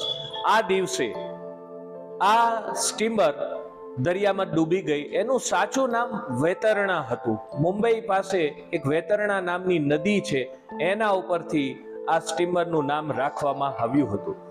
આ સ્ટીમર ઉપર એટલી બધી રોશની કરવામાં આવેલી કે જેથી કરીને ખૂબ પ્રકાશ ઝળહળતો હતો, એટલે લોકોએ વેતરણા નામ પસંદ કરવાને બદલે એનું નામ વીજળી કરી દીધું, અને વીજળી જ ખૂબ પ્રચલિત થયું હતું. આ વીજળી નામની જે સ્ટીમર હતી, વેતરણા નામની સ્ટીમર, જે મુંબઈથી માંડવી સુધી ચાલતી હતી, અને 4 વચમાં એના સ્ટોપ આવતા હતા. 8મી નવેમ્બરના રોજ માંગરોળથી એ ઉપડી અને દરિયામાં ગરક થઈ ગઈ. એમ કહેવાય છે કે એની અંદર 750 જેટલા લોકોના મૃત્યુ થયા, જેમાંના 13 જેટલી જાન હતી, અને માંડવીથી 400 જેટલા વિદ્યાર્થીઓ મુંબઈ પરીક્ષા આપવા જતા હતા, અને એ વિદ્યાર્થીઓ પણ આ દરિયામાં ગરક થઈ ગયા. ગુજરાતના પહેલા એવા લેખક કે જેમણે દરિયાઈ સાહસ કથાઓને પુસ્તકમાં કંડારી હતી તેવા ગુણવંતરાય આચાર્યની વીજળી એ 1954માં પ્રકાશિત થઈ હતી. 1938માં પપ્પાએ પહેલી સાગર કથા લખી દરિયાલાલ, અને અત્યંત લોકપ્રિય થઈ, કારણ કે ગુજરાતની ગૌરવ ગાથા, સાગર કથા, વહાણવટાની પરિભાષા, આપણો પરદેશ સાથેનો વ્યવહાર, દરિયાઈ કાંઠાના રસ્તાઓ, એ બધું જ પહેલી વાર આચાર્ય ગુજરાતી સાહિત્યમાં લઈ આવ્યા, અને ગુજરાતને પોતાની ગૌરવ ગાથાનું ભાન થયું. 1954માં હાજી કસમ પ્રગટ થઈ, પણ ત્યારે તો ગૂગલ નહોતું, અને સ્વાતંત્ર્ય સંગ્રામમાં અહીંયા ત્યાં ફંગોળાતા પિતાએ કેવી રીતે ક્યાંથી આ બધું મટીરિયલ ભેગું કર્યું, સંશોધન કર્યું, વિગતો શોધી. તમે જો નવલકથા ત્યારે વાંચશો ત્યારે તમે જોશો કે એમની કલ્પનાશીલતાથી એમને વાર્તા તો એમાં ગૂંથી જ છે, પણ સત્ય ઘટનાઓ, પ્રસંગો અને વિગતો પુષ્કળ છે જે સાચા છે.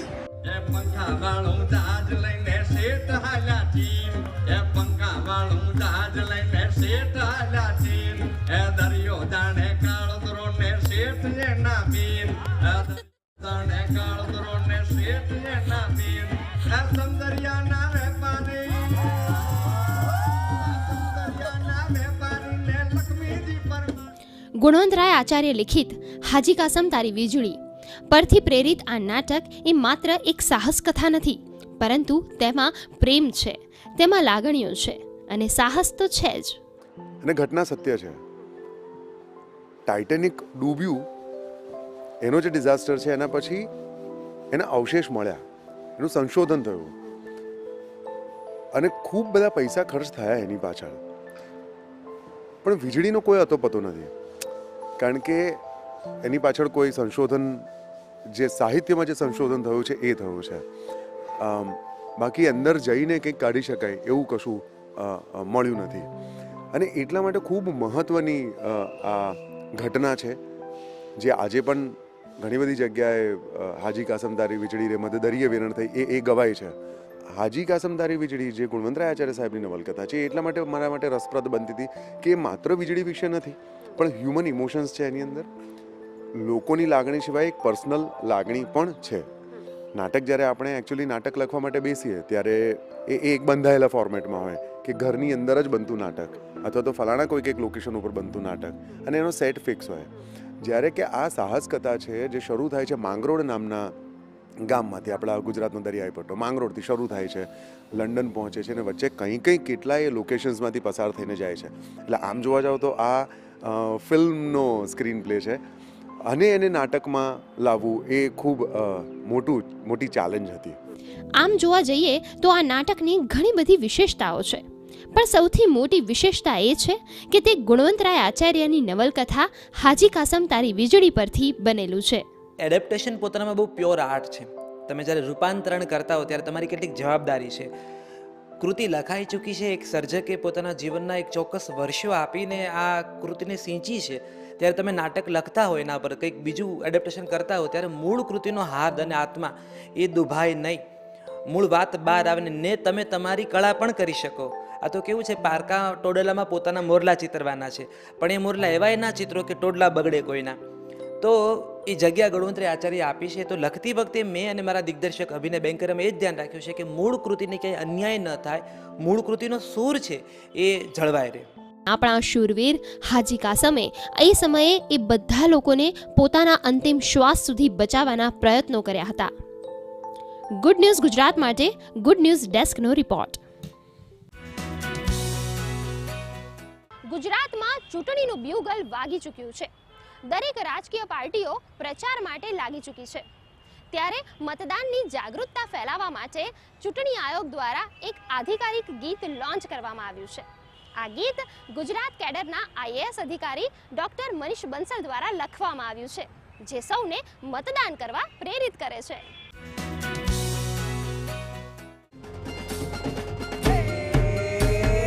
આવ્યું રે આવ્યું રે આવ્યું પર્વ આવ્યું રે, મારા ગુજરાત માટે ગર્વ લાવ્યું રે. આવ્યું રે આવ્યું રે આવ્યું પર્વ આવ્યું રે, મારા ગુજરાત માટે ગર્વ લાવ્યું રે. અવસર આવ્યો લોકશાહીનો, મતદાન કરી નવી સરકાર ચૂંટવાનો. ગુજરાતમાં ચૂંટણીને લઈને તૈયારીઓ શરૂ થઈ છે. ત્યારે મતદાન જાગૃતિ માટે ચૂંટણી આયોગ દ્વારા વિવિધ આયોજનો થતા હોય છે. પોતાને નવા ગુજરાતી તરીકે ઓળખાવતા ગુજરાત કેડરના IAS અધિકારી, જેઓ જન્મે નહીં પણ કર્મે ગુજરાતી છે, તેવા ડોક્ટર મનીષ બંસલે મતદાન જાગૃતિ માટે ગીત રચ્યું, જેનું આધિકારિક લોન્ચિંગ ચૂંટણી આયોગ દ્વારા કરવામાં આવ્યું. કોઈ પણ મને આ કહે છે કે નોન ગુજરાતી, તો થોડુંક મને એવું લાગે છે કે ભાઈ કેમ કહી રહ્યો છે કે કેમ કહી રહી છે, કારણ કે હું પોતાને નોન ગુજરાતી નહીં પણ નવો ગુજરાતી સમજું છું. અને છેલ્લા લગભગ 10-12 વર્ષથી હું ગુજરાતમાં છું. શરૂઆતમાં થોડીક લાગતો હતો કે ભાઈ રાજસ્થાનથી ડિફરન્ટ કલ્ચર છે, ડિફરન્ટ લેંગ્વેજ છે, ડિફરન્ટ ફૂડ છે, પરંતુ જેવી જેવી રીતે હું આ કલ્ચરને સમજો, લોકોને સમજો, ભાષા થોડીક જાણી, અહીંયાની લોકોની માનસિકતા શું છે, આગળ વધવાની જો ધગશ છે, એનાથી આપણે શું શીખી શકાય, તો એના લીધે મને પણ અહીંયા બહુ જાણવા પણ મળ્યું છે. ચૂંટણીના આ મહાપર્વનું ગર્વ કરતું આ ગીત સહજ રીતે પ્રત્યેક ગુજરાતીને મતદાનના પોતાના અધિકાર અને ફરજ પ્રત્યે જાગૃત અને પ્રેરિત કરે છે. જો ઇલેક્શનનો મેઇન મોટો જો હોય છે, એક તો કે બધા લોકો વોટિંગ માટે આવવા જોઈએ. એમાં યુથ કે દિવ્યાંગ કે ઓલ્ડ એજ કે એના ઉપર વધારે આ વખતે ભાર છે. બીજું આ છે કે લોકોને વિશ્વાસ હોવો જોઈએ કે જો ઇલેક્શન થશે આ એકદમ ફ્રી અને ફેર થશે. તો આ બધી જ આ બંને બાબત એમાં કવર કરવામાં આવી છે. ત્રીજું આ છે કે ઇલેક્શન અથવા તો ચૂંટણીની જો પ્રક્રિયા છે આ એક ડ્રાય કે આ શુષ્ક પ્રકારની વહીવટી પ્રક્રિયાની જગ્યાએ કોઈ પર્વ રીતે જે સ્ટેટમાં કે રાજ્યમાં કે દેશમાં ઉજવાય ત્યારે લોકોને વધારે એમાં એંગેજમેન્ટ કે ઇન્વોલ્વમેન્ટ થાય છે. તો ત્યારે આ ગીતમાં તીનો પાસા કે આ ફેસ્ટિવલ રીતે ઉજવાય, બધા લોકો એમાં વોટિંગ કરવા માટે આવે અને લોકોને વિશ્વાસ થાય કે પ્રશાસનની વહીવટીતંત્રની તૈયારી છે અને એકદમ ફ્રી અને ફેર ઇલેક્શન થશે. માતૃભાષા ન હોવા છતાં ગુજરાતી ભાષાને આત્મસાત કરી ડોક્ટર મનીષ દ્વારા મતદાન જાગૃતિ માટે આ ગીતની રચના કરવામાં આવી. તે જ બતાવે છે કે ભારતમાં વિવિધતામાં પણ એકતા છે. ભાષા, પ્રાંત, સમુદાયથી વધી સૌ પહેલા તો ભારતીય છે.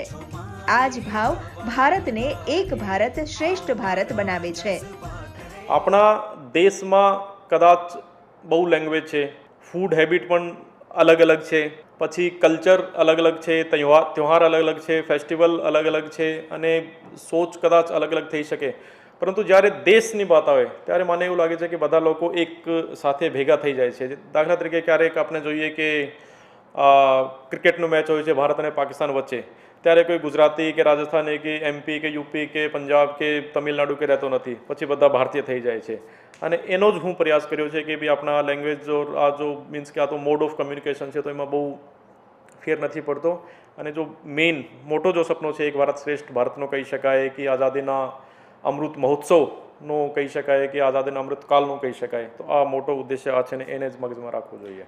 આવો આપણે સૌ ગુજરાતવાસીઓ ચૂંટણીના આ મહાપર્વમાં મતદાન કરી આપણી ફરજ અદા કરીએ.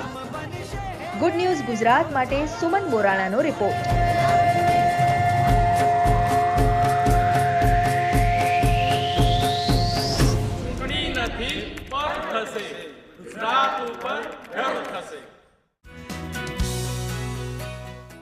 શું પસંદ કરશો તમે, ચા કે કોફી? મોટા ભાગે મહેમાનોની આગતા સ્વાગતા માટે વપરાતા આ શબ્દો તો તમે સાંભળ્યા જ હશે. કોઈ ચા પસંદ કરે છે તો કોઈ કોફી. પણ કોફી એક એવું પીણું છે જેનું સ્વાદ અને સુગંધ સૌનું મન મોહી લેતું હોય છે. તંદૂરમાં બનેલી ચાની ચુસ્કી તો તમે લીધી જ હશે, પણ આજે ગરમ ભઠ્ઠીમાં રેતી પર બનેલી ટર્કીશ કોફીના સ્વાદની મજા માણવા માટે આપને લઈ જઈશું અમદાવાદમાં.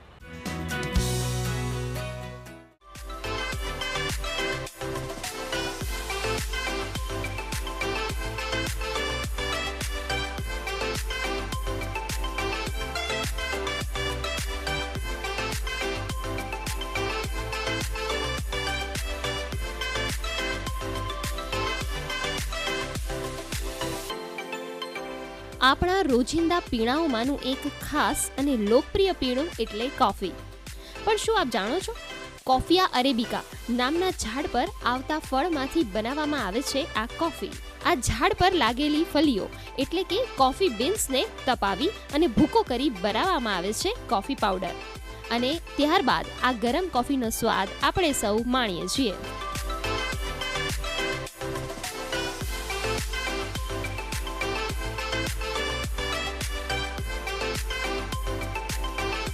Hot coffee, black coffee, cold coffee જેવી ઘણી અલગ અલગ પ્રકારની કોફી તમે સૌએ પીધી હશે, પરંતુ આજે એક ખાસ કોફીનો ટેસ્ટ કરાવવા આપને લઈ જઈએ છીએ તુર્કી. અરે ઊભા રહો, ટર્કીશ કોફી પીવા હવે તમારે તુર્કી જવાની જરૂર નહીં પડે, પણ અમદાવાદમાં જ આપણે સૌ આ ટર્કીશ કોફીની મજા માણી શકીશું.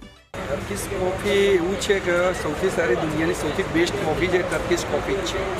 જ્યારે મેં કેફે સ્ટાર્ટ કર્યું નવું ત્યારે મેં વિચાર્યું કે સૌથી સારામાં સારી કોફી ક્યાં મળે છે. તો અમે ઇન્ટરનેટ પર સર્ચ કર્યું તો ટર્કીશમાં સૌથી બેસ્ટ કોફી મળી. તો મેં હવે વિચાર્યું કે અમદાવાદી લોકોને આપણે ગાંધીનગર અમદાવાદ લોકોને મેં ટર્કીશ કોફીનું ટેસ્ટ કરાવી. જે નોર્મલ કોફી જે રેગ્યુલર કોફી આપણે પીએ છીએ ઘરે એના કરતાં બહુ જ ડિફરન્ટ અને બહુ જ અલગ વસ્તુ છે. ત્યારે આ કોફી અમે બનાવવાની રીત, એની અંદર અમે જે પાત્રમાં બનાવીએ છીએ એનો ટેસ્ટ અને જે માટીનો રેતનો ટેસ્ટ હોય છે બહુ બધા કરતાં અલગ હોય છે. આ સ્પેશિયલ કહેવામાં આવ્યું હોય તો ટર્કીશ કોફી છે. મોટે ભાગે તમે ચૂલા કે તંદૂરમાં બનેલી ચાની મજા તો માણી હશે, પરંતુ ભઠ્ઠીમાં કોલસા પર ગરમ કરેલી નદીની રેતી પર બનેલી આ ખાસ કોફી શહેરમાં આકર્ષણનું કેન્દ્ર બની છે. જી હા, બ્રાસના વાસણમાં બનાવવામાં આવતી આ ટર્કીશ કોફીને સૌ પસંદ કરી રહ્યા છે.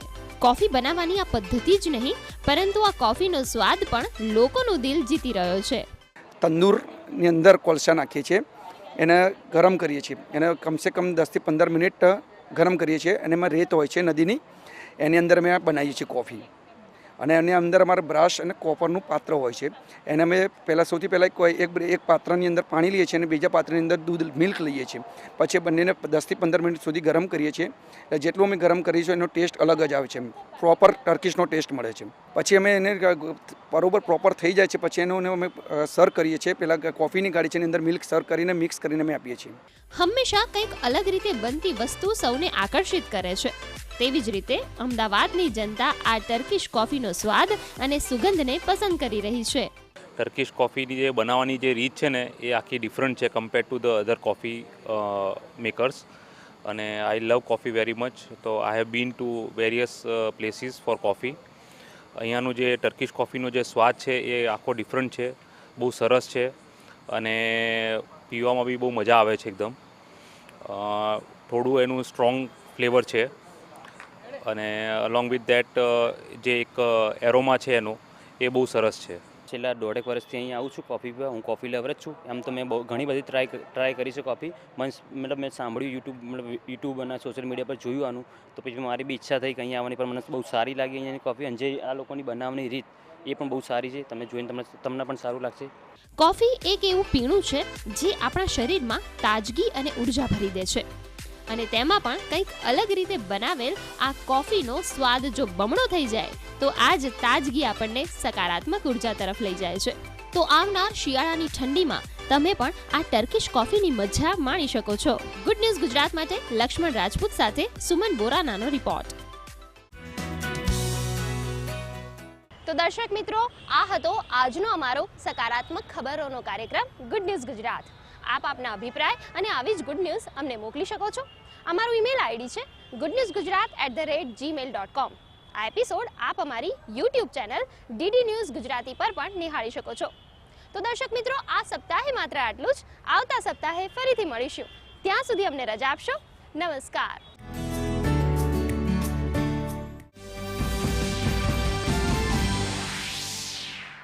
खादी केवल वस्त्र नहीं, विचारधारा. चरखा भारत की स्वाधीनता, समृद्धि और स्वाभिमान का चक्र, जिसने दिया एक ऐसा वस्त्र जो बना आजादी की जंग का शस्त्र. एक ऐसा वस्त्र जिसमें बुने गए विभिन्न प्रदेश, भाषा, धर्म और जाति के ताने बाने, जिसके हर ताने बाने में है किसी की जीवंत उंगलियों का स्पर्श. एक ऐसा वस्त्र जिस पर लगते हैं परिश्रम, एकाग्रता, ध्यान और स्वावलंबन के रंग. उसका खुरदुरापन बिल्कुल ऐसा जैसे हमारे देश की मिट्टी.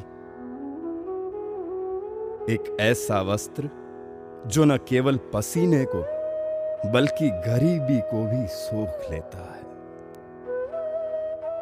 ये अहिंसा का प्रतीक भी है और मन की शांति का प्रेरक भी. एक ऐसा वस्त्र जो हमेशा रहे आत्मा के करीब. और आज भी नए दौर के रूप रंग में सज धज कर ये बना है देश के युवाओं का स्टाइल स्टेटमेंट.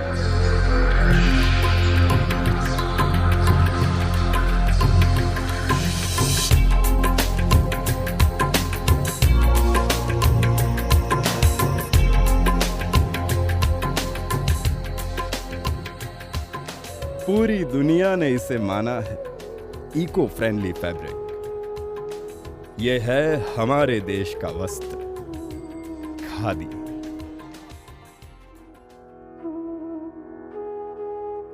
और इस वस्त्र को एक विचारधारा बनाने वाले महामानव थे महात्मा गांधी. अपना भारत, अपना गौरव.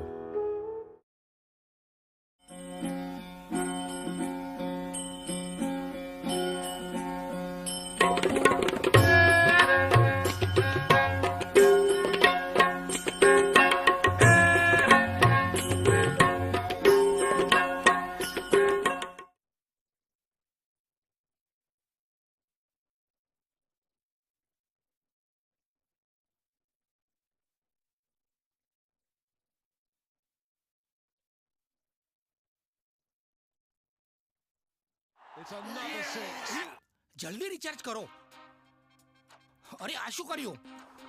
મેચ તો ગઈ. પેમેન્ટ કેવી રીતે કરીશું? ટોકનાઇઝ કાર્ડથી. ટોકન? હા, ઓનલાઈન પેમેન્ટ માટે આરબીઆઈ લાવ્યા છે ટોકનાઇઝેશન. એકવાર કાર્ડ ડિટેલ્સ, ઓટીપી, સીવીવી નાખીને ટોકન જનરેટ કરો. કાર્ડ પણ સુરક્ષિત અને દરેક વખતે ડિટેલ્સ ભરવાની નો ઝંઝટ. એ સુવિધા વધુ સુરક્ષા. ઓલરાઉન્ડર. તે કે હું. આરબીઆઈ કહે છે કે જાણકાર બનો, સતર્ક રહો.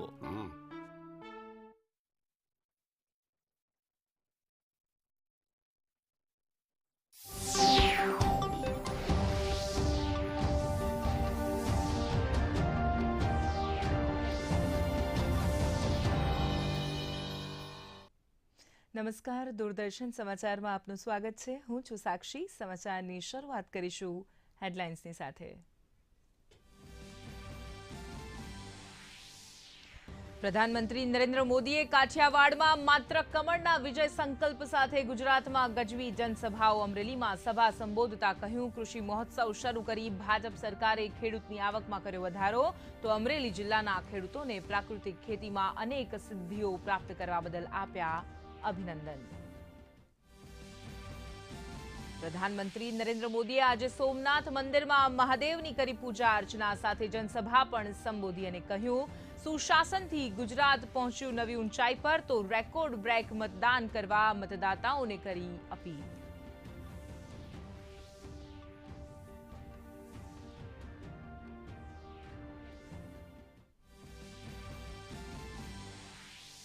ગુજરાત પ્રવાસના બીજા દિવસે પીએમ મોદીએ વેરાવળ ધોરાજીમાં સંબોધી ચૂંટણી સભા. કહ્યું, આગામી 25 વર્ષમાં દેશના ઉજ્જવળ ભવિષ્ય માટે ડબલ એન્જિનની સરકાર છે જરૂરી. સભાઓમાં જોવા મળ્યો જન ઉત્સાહ, તો બે બહેનો પીએમને સાંભળવા 2.5 કિલોમીટર પગપાળા કરી પહોંચી સભા સ્થળે.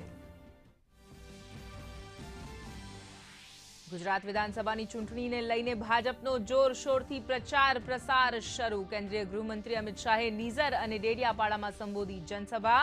કહ્યું, પ્રધાનમંત્રીના નેતૃત્વમાં ગુજરાતે સર કરી પ્રગતિ.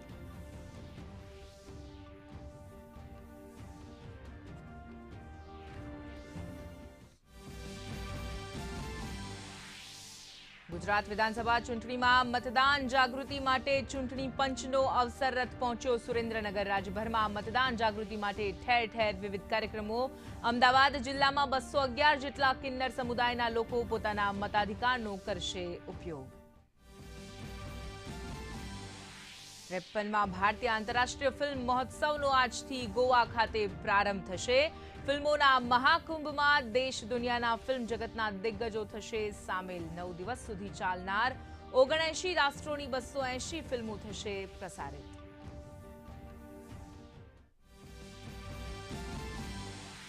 ફૂટબોલના મહાકુંભ ફીફા વર્લ્ડ કપનો આજથી કતારમાં પ્રારંભ. 18 ડિસેમ્બર સુધી ચાલતા વર્લ્ડ કપમાં જીતવાની આશા સાથે ઉતરશે ટીમો.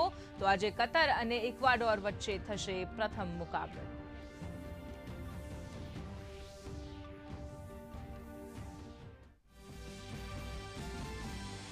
અને ભારત અને ન્યુઝીલેન્ડ વચ્ચે આજે બીજી T20 મેચ. ન્યુઝીલેન્ડે ટોસ જીતી બોલિંગ કરવાનો લીધો નિર્ણય, તો ભારતે ન્યુઝીલેન્ડને જીતવા માટે આપ્યો 192 રનનો લક્ષ્યાંક. વરસાદના વિઘ્ન બાદ મેચમાં અપાયો વિરામ. અને હવે જોઈશું સમાચાર વિગતવાર. ગુજરાત વિધાનસભા ચૂંટણીના પ્રથમ તબક્કાના મતદાનને હવે ગણતરીના દિવસો બાકી રહ્યા છે, ત્યારે ભાજપ, કોંગ્રેસ અને આપ સહિતની પાર્ટીઓ પ્રચંડ પ્રચારમાં લાગી છે. ત્યારે પીએમ મોદીએ પણ ગુજરાતમાં પ્રચારની કમાન સંભાળી છે. પીએમએ અમરેલીની સભામાં કોંગ્રેસ પર આકરા પ્રહારો કર્યા હતા. કેન્દ્ર બનવાનું છે, જે ઇતિહાસમાં એક નવું ચેપ્ટર ઉમેરાઈ જશે, એનો વિશ્વાસ તમે કરજો ભાઈ. અને આના કારણે આજે ડેડિકેટેડ ફ્રેટ કોરિડોર આવી રહ્યો છે, એના કારણે આપણા કૃષિને પણ મોટો ફાયદો થવાનો છે. આખા ગુજરાતમાં હારામાં હારો વરસાદ અમરેલીમાં, વહેલામાં વહેલો વરસાદ અમરેલીમાં. એનો અર્થ એ થયો કે પાણીની પરમેશ્વરની જેમ પૂજા કરો ને, તો પરમાત્મા પણ પાણી વરસાવતો હોય છે ભાઈઓ. આપણે જે પાણીને માટે કામો કર્યા, સિંચાઈ યોજના માટે જે કામો કર્યા, ચેકડેમ માટે જે કામો કર્યા, ખેત તલાવડીઓ માટે કામો કર્યા, તળાવો બનાવવા માટે જે કામો કર્યા, એ આજે જહેમત કરીને એ વરુણ દેવતાએ પણ જોઈ કે ભાઈ અમરેલીના ભાઈઓ આટલી મહેનત કરે છે, ચાલ હવે વરસવું હોય તો અમરેલીમાં જઈને વરસવું અને અમરેલીના પાણીને બધા મુસીબતોમાંથી મુક્તિ અપાવું. આ કામ આપણે જોયું છે ભાઈ. 70,000 કિલોમીટર નહેરોનું નેટવર્ક આ આપણા ગુજરાતના ખૂણે ખૂણે પહોંચાડવાનો પ્રયાસ કર્યો છે. અને એના કારણે આપણા 1.25 કરોડ સોઇલ હેલ્થ કાર્ડ, આપણા ગુજરાતમાં 1.25 કરોડ સોઇલ હેલ્થ કાર્ડ, માટીની પહેચાન, એનું કામ આપણે ત્યાં કર્યું છે. અને એના કારણે ખેડૂતે પોતાને કયું બીજ વાવવું, કયું ખાતર નાખવું, કઈ દવા નાખવી, એની બધી એને સમજ્યા પડે. અને એની સાથે સાથે પશુધન, પહેલા એવી સરકાર હતી કે ડેરી ન બનાવવા માટેના નિયમો હતા, અમે ડેરી બનાવવાના નિયમો બનાયા અને અમારી અમરેલીની ડેરીઓ તો કમાલ કરી દીધો છે ભાઈ. સભામાં સંબોધન કરતા પહેલા સૌપ્રથમ સોમનાથ મંદિરે પહોંચ્યા હતા. અહીં તેમણે ભગવાન ભોલેનાથનો પંચામૃતથી અભિષેક કર્યો હતો. ત્યારબાદ પીએમ મોદી વેરાવળના સદભાવના મેદાન ખાતે પહોંચ્યા હતા, જ્યાં તેમણે લોકોને સંબોધિત કર્યા હતા. તેમણે કહ્યું કે ચૂંટણી એ લોકશાહીનો તહેવાર છે. જનતાને વોટ કરવાની અપીલ કરતા પીએમએ કહ્યું કે આ વખતે મતદાન કેન્દ્રમાં આપણે તમામ રેકોર્ડ તોડવા પડશે. તેમણે કહ્યું કે નરેન્દ્રના તમામ રેકોર્ડ ભૂપેન્દ્ર તોડે તેવી મારી ઈચ્છા છે. પ્રધાનમંત્રી બોટાદમાં પણ જાહેર સભાને સંબોધશે. આ પહેલા શનિવારે પીએમ મોદીએ વલસાડ જિલ્લાના વાપી ખાતે 11 કિલોમીટર લાંબો રોડ શો કર્યા બાદ જાહેર સભાને સંબોધી હતી.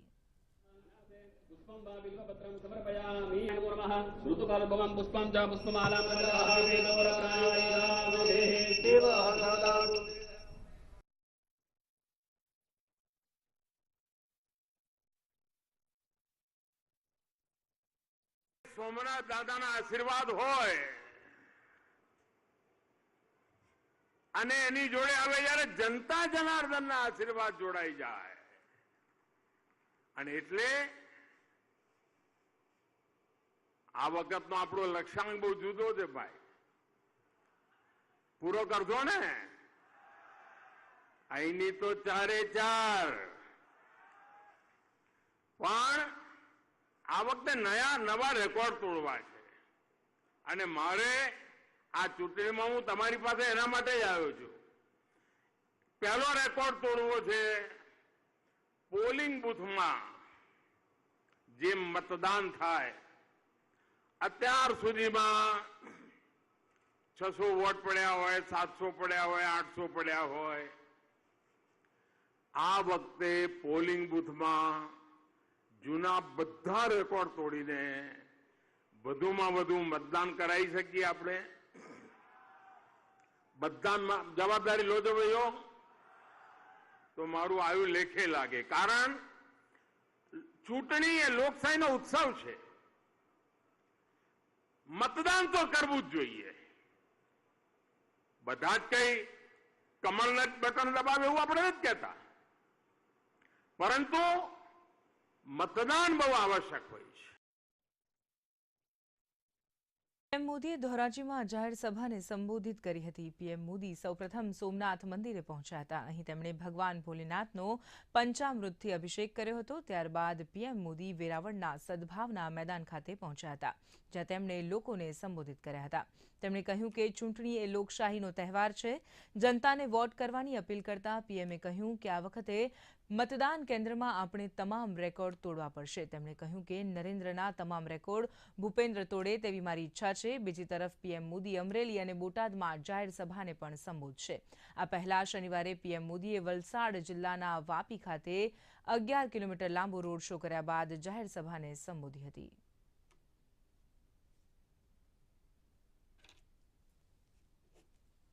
જ્યારે ગુજરાત કોમી દાવા નળમાં છાસ બારે, હુલ્લડો છાસ બાર દે, કરફ્યુ. ધોરાજીથી અમદાવાદ જવું ને તો ફોન કરીને પૂછવું પડે કે ભાઈ કરફ્યુ બરફ્યુ તો નથી ને. એવી દશામાં આપણે જીવતા હતા. માંડ કરીને ગુજરાતમાં એ કોમી દાવાનળને કાયમ માટે આપણે વિદાય કરી દીધી. સુખ શાંતિની જિંદગી આવી કે ના આવી ભાઈઓ? બધાનું ભલું થયું ના થયું? શાંતિમાં બધાને લાભ થયો કે ના થયો? ચેક ડેમના અભિયાનમાં સૌરાષ્ટ્રે જે પહેલ કરી એના કારણે ગામો 1.5 લાખ ચેકડેમ. જ્યારે હું હિન્દુસ્તાનમાં બીજા લોકોને કહું કે અમારા દેશના ગુજરાતના લોકોએ ચેકડેમ બનાવે, નદી સૂકી ભટ્ટ હોય, આ નદી ઉપર 20-20 કિલોમીટર નાના ડેમ બનાવીને નદીમાં તળાવો બનાવી દીધા. અને જે નદી 3 મહિના જીવતી રહેતી હતી એ નદીઓ 6 મહિના 8 મહિના જીવતી રહે એવી વ્યવસ્થા કરવાનું કામ કર્યું. ધોરાજી ખાતે આજે પીએમ નરેન્દ્ર મોદીની ચૂંટણી સભામાં આ વિસ્તારના પ્રજાજનોમાં ખૂબ જ ઉત્સાહ જોવા મળ્યો હતો. ધોરાજી અને ઉપલેટાના પ્રજાજનોમાં દેશના પ્રધાનમંત્રીને રૂબરૂ જોવા અને સાંભળવાનો અનેરો ઉત્સાહ જોવા મળ્યો. તો ધોરાજી જિલ્લાની 2 બહેનો ખાસ 2.5 કિલોમીટર પગપાળા ચાલી સભા સ્થળ સુધી પહોંચી હતી. સિનિયર સિટીઝનોને આમંત્રણ ન હોવા છતાં સભામાં વડીલ વર્ગની સંખ્યા પણ જોવા મળી હતી.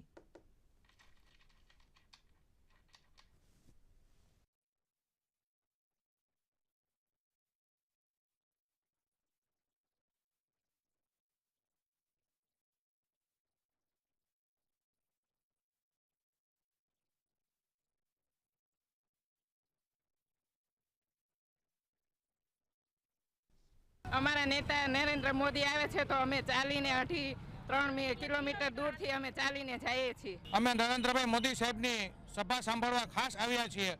અમને કોઈ પણ પ્રકારનું આમંત્રણ આપવામાં આવ્યું નથી, કોઈએ કીધું નથી.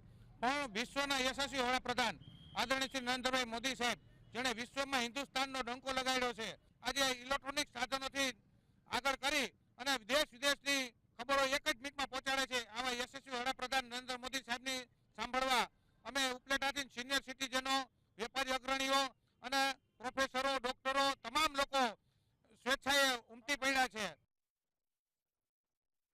બોટાદ, ગઢડા, ધંધુકા અને જસદણ બેઠક પર ભાજપનો પ્રચાર ચાલી રહ્યો છે. ત્યારે બોટાદ જિલ્લાના ત્રિકોણી ખોડિયાર પાસેના ગ્રાઉન્ડમાં પ્રધાનમંત્રી નરેન્દ્ર મોદી આજે જાહેર સભાને યોજશે, જેની તૈયારી અંતર્ગત બોટાદ જિલ્લા પોલીસ વડાએ ચુસ્ત પોલીસ બંદોબસ્ત ગોઠવ્યો છે. જિલ્લામાં 5 એસપી, 9 ડીવાયએસપી, 11 પીઆઈ, 40 પીએસઆઈ તેમજ 561 જેટલા પોલીસ કર્મચારીઓ તૈનાત કરવામાં આવ્યા છે. ઉપરાંત તમામ ચેકપોસ્ટને પણ કાર્યરત કરી દેવામાં આવી છે.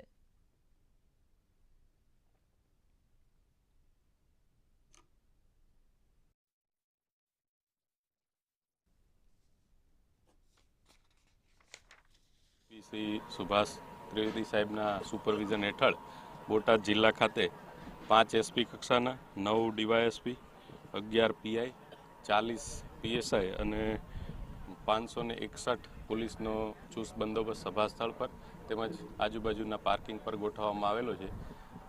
વિશેષમાં બોટાદ જિલ્લા ખાતે ચૂંટણી સંદર્ભે તમામ ચેકપોસ્ટો અને પોલીસ દ્વારા જે અટકાયતી પગલાં વગેરેની કામગીરી પણ ખૂબ જ વ્યવસ્થિત રીતે હાલ ચાલી રહી છે. નરેન્દ્રભાઈ મોદી સાહેબ બોટાદ ખાતે એક જંગી સભા સંબોધન કરવાના હોય ત્યારે આ સભામાં 4 વિધાનસભા સીટના કુલ અમારા ઉમેદવારો હાજર રહેવાના છે. ગઢડા, બોટાદ, ધંધુકા અને જસદણ. અને આ 4 વિધાનસભા અમે જીતીએ છીએ એ નક્કી છે. જ્યારે નરેન્દ્રભાઈ મોદી સાહેબ બોટાદ ખાતે આવી રહ્યા હોય ત્યારે બોટાદના તમામ ભારતીય જનતા પાર્ટીના કાર્યકર્તાઓમાં ખૂબ જ ઉત્સાહ જણાઈ રહ્યો છે. હાલ વિધાનસભા ચૂંટણીના પ્રચારને લઈને સુરેન્દ્રનગર ખાતે આવતીકાલે પ્રધાનમંત્રી નરેન્દ્ર મોદીની જંગી જાહેર સભા યોજાવાની છે. દૂધરેજ રોડ પર જાહેર સભાના સ્થળે તૈયારીઓને આખરી ઓપ આપી દેવામાં આવ્યો છે.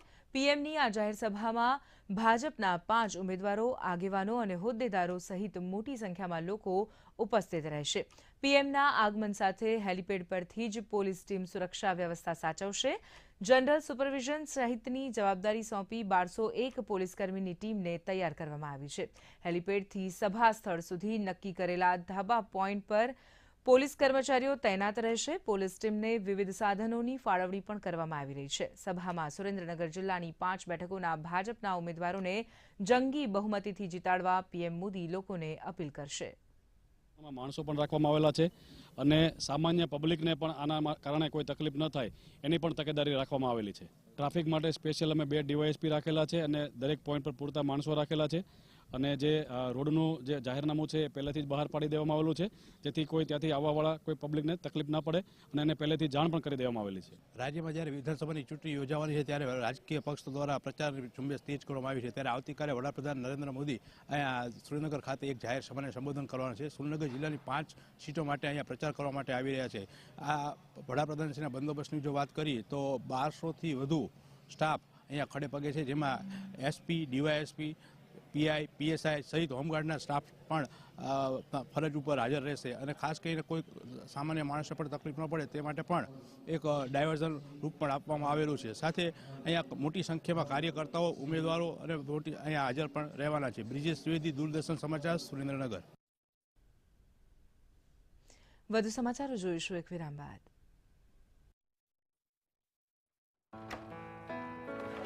પપ્પા, આ બધું જે ચીજો વર્ષોથી નકામી પડી હોય તેને હટાવી દેવી જોઈએ. આ પણ દાદાજીની જૂની પાસબુક અને એફડી. અરે આ કેવી રીતે રહી ગઈ? પૈસા ગયા? નહીં, ઉપાય છે. બેંક ખાતાને સંચાલિત કરતા રહેવું જોઈએ, નહીતર ખાતું ઇનઓપરેટિવ થઈ જાય છે. એવા સમયે બેંકમાં સંપર્ક કરો, ખાતા સક્રિય કરાવો અને તમારી જે રકમ છે તેને વ્યાજ સહિત ક્લેમ કરો. દાદુ, આ આરબીઆઈ કહે છે, જાણકાર બનો, સતર્ક રહો. કરું કહી રહ્યા છે. વિરામ બાદ આપનું પુનઃ સ્વાગત છે. હવે જોઈએ અન્ય સમાચાર. રાજ્યમાં વિધાનસભાની ચૂંટણીને લઈ તમામ પક્ષના ઉમેદવારો જોરશોરથી પ્રચાર કરી રહ્યા છે, ત્યારે પ્રધાનમંત્રી નરેન્દ્ર મોદી પણ ગુજરાતના જિલ્લાઓમાં જાહેર સભા સંબોધી રહ્યા છે.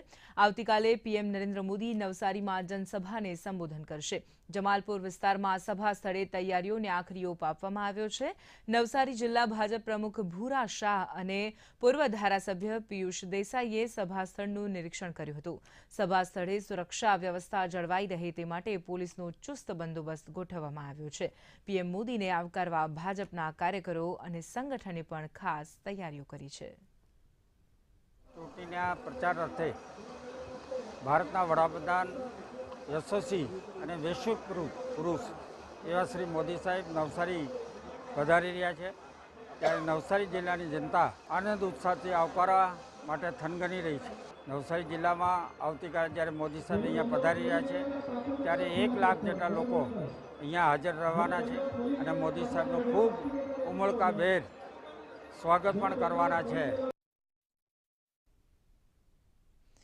ગુજરાત વિધાનસભાની ચૂંટણીનો પ્રચાર પૂરજોશમાં ચાલી રહ્યો છે. નીઝર ખાતે આજે કેન્દ્રીય ગૃહમંત્રી અમિત શાહની આગેવાનીમાં એક જાહેર સભાનું આયોજન કરવામાં આવ્યું હતું, જેમાં મોટી સંખ્યામાં લોકો હાજર રહ્યા હતા. નીઝર ખાતે આજે અમિતભાઈ શાહે જાહેર સભાને સંબોધી હતી. તેઓ નીઝર ખાતેના ઉમેદવાર જયરામભાઈ ગામિતના પ્રચારમાં હાજર રહ્યા હતા. તેમણે જણાવ્યું હતું કે કોંગ્રેસે અત્યાર સુધી કંઈ જ કર્યું નથી. વડાપ્રધાન મોદીએ આદિવાસી બિરસા મુંડાજીની ઉજવણી કરવાનું શરૂ કર્યું. નરેન્દ્રભાઈએ આદિવાસી વિકાસને વધારવાનું કામ કર્યું છે. કોંગ્રેસના સમયમાં 1000 કરોડનું આદિવાસીઓ માટે બજેટ હતું. આજે ભૂપેન્દ્રભાઈએ બજેટ વધારી 1 લાખ જેટલું કરી દીધું છે. વન વધુ યોજના મોદીજી લાવ્યા છે. સાબરકાંઠા જિલ્લાની ખેડબ્રહ્મા વિધાનસભાના ભાજપ અને કોંગ્રેસ બંને પક્ષના ઉમેદવારોએ પોશીના તાલુકામાંથી પ્રચારની શરૂઆત કરી છે. ગામે ગામ ખાટલા બેઠક કરી મતદારોને રીઝવવાનો પ્રયાસ કરવામાં આવી રહ્યો છે. ખેડબ્રહ્મા મતક્ષેત્ર વર્ષોથી કોંગ્રેસનો ગઢ ગણાય છે. ખેડબ્રહ્મા બેઠક પર કોંગ્રેસે સ્વર્ગસ્થ અમરસિંહ ચૌધરીના પુત્ર અને પૂર્વ સાંસદ તુષાર ચૌધરીને ટિકિટ આપી છે, જ્યારે ભાજપ દ્વારા 15 વર્ષથી કોંગ્રેસમાં રહેલા અને બાદમાં ભાજપમાં જોડાયેલા અશ્વિન કોટવાલને ટિકિટ આપવામાં આવી છે. ત્યારે ખેડબ્રહ્મા બેઠક પર જીત મેળવવા બંને પક્ષના ઉમેદવારો એડી ચોટીનું જોર લગાવી રહ્યા છે. આ ટિકિટ ભારતીય જનતા પાર્ટીને મળી છે અને 14મી તારીખે ભારતીય જનતા પાર્ટીના મેન્ડેટ ઉપર મેં ફોર્મ ભરીશ અને ફોર્મ ભર્યું છે ત્યારથી મારો ચૂંટણી પ્રવાસ ચાલુ કરી દીધો છે. લોકોનો ઉત્સાહ, લોકોનો આવકાર જોઈને મને પોતાને એવું લાગે છે અને એવો આત્મવિશ્વાસ વધ્યો છે કે મારો પોતાનો એક રેકોર્ડ છે 50,138 વોટનો. મને આ ઉત્સાહ જોતા એવું લાગે છે કે મારો જે રેકોર્ડ છે હું પોતે જ રેકોર્ડ તોડીને 51,000થી વધારે મતોથી ચૂંટાઈશ એવું મને પોતાને લાગે છે. આજથી અમે ચૂંટણી પ્રચારના શ્રી ગણેશ પોશીના તાલુકાની દંતરાલ જિલ્લા પંચાયતથી અમે શરૂ કર્યા છે અને જે પ્રકારનો લોક પ્રતિસાદ અમને દરેક ગામોમાં મળી રહ્યો છે એના પરથી એવું લાગી રહ્યું છે કે આ વખતે કોંગ્રેસ પક્ષનો વિજય અહીં નિશ્ચિત છે. કે ભૂતકાળના તમામ રેકોર્ડ તોડીને આ વખતે ખેડબ્રહ્મા વિધાનસભા મત વિસ્તારમાં કોંગ્રેસ પક્ષનો ભવ્ય વિજય થશે એ આજે નિશ્ચિત જણાઈ રહ્યું છે. રાજ્યમાં વિધાનસભાની ચૂંટણીમાં વધુ મતદાન થાય તે માટે અનેક કાર્યક્રમો યોજવામાં આવી રહ્યા છે. ત્યારે અંકલેશ્વરમાં પણ મામલતદાર કરણસિંહ રાજપૂતની આગેવાનીમાં મતદાન જાગૃતિ રેલીનું આયોજન કરવામાં આવ્યું હતું. આ રેલીની શરૂઆત મામલતદાર કચેરી સેવા સદનથી થઈ હતી, જેમાં નોડલ અધિકારી દિવ્યેશભાઈ પરમાર તેમજ ભરૂચ રનિંગ ક્લબના ફાઉન્ડર કનિષ્ક વાઘેલા પોતાની ટીમ સાથે જોડાયા હતા. અન્ય જાગૃત નાગરિકોએ પણ રેલીમાં ભાગ લઈ લોકોને મતદાન કરવા માટે પ્રેરિત કર્યા હતા.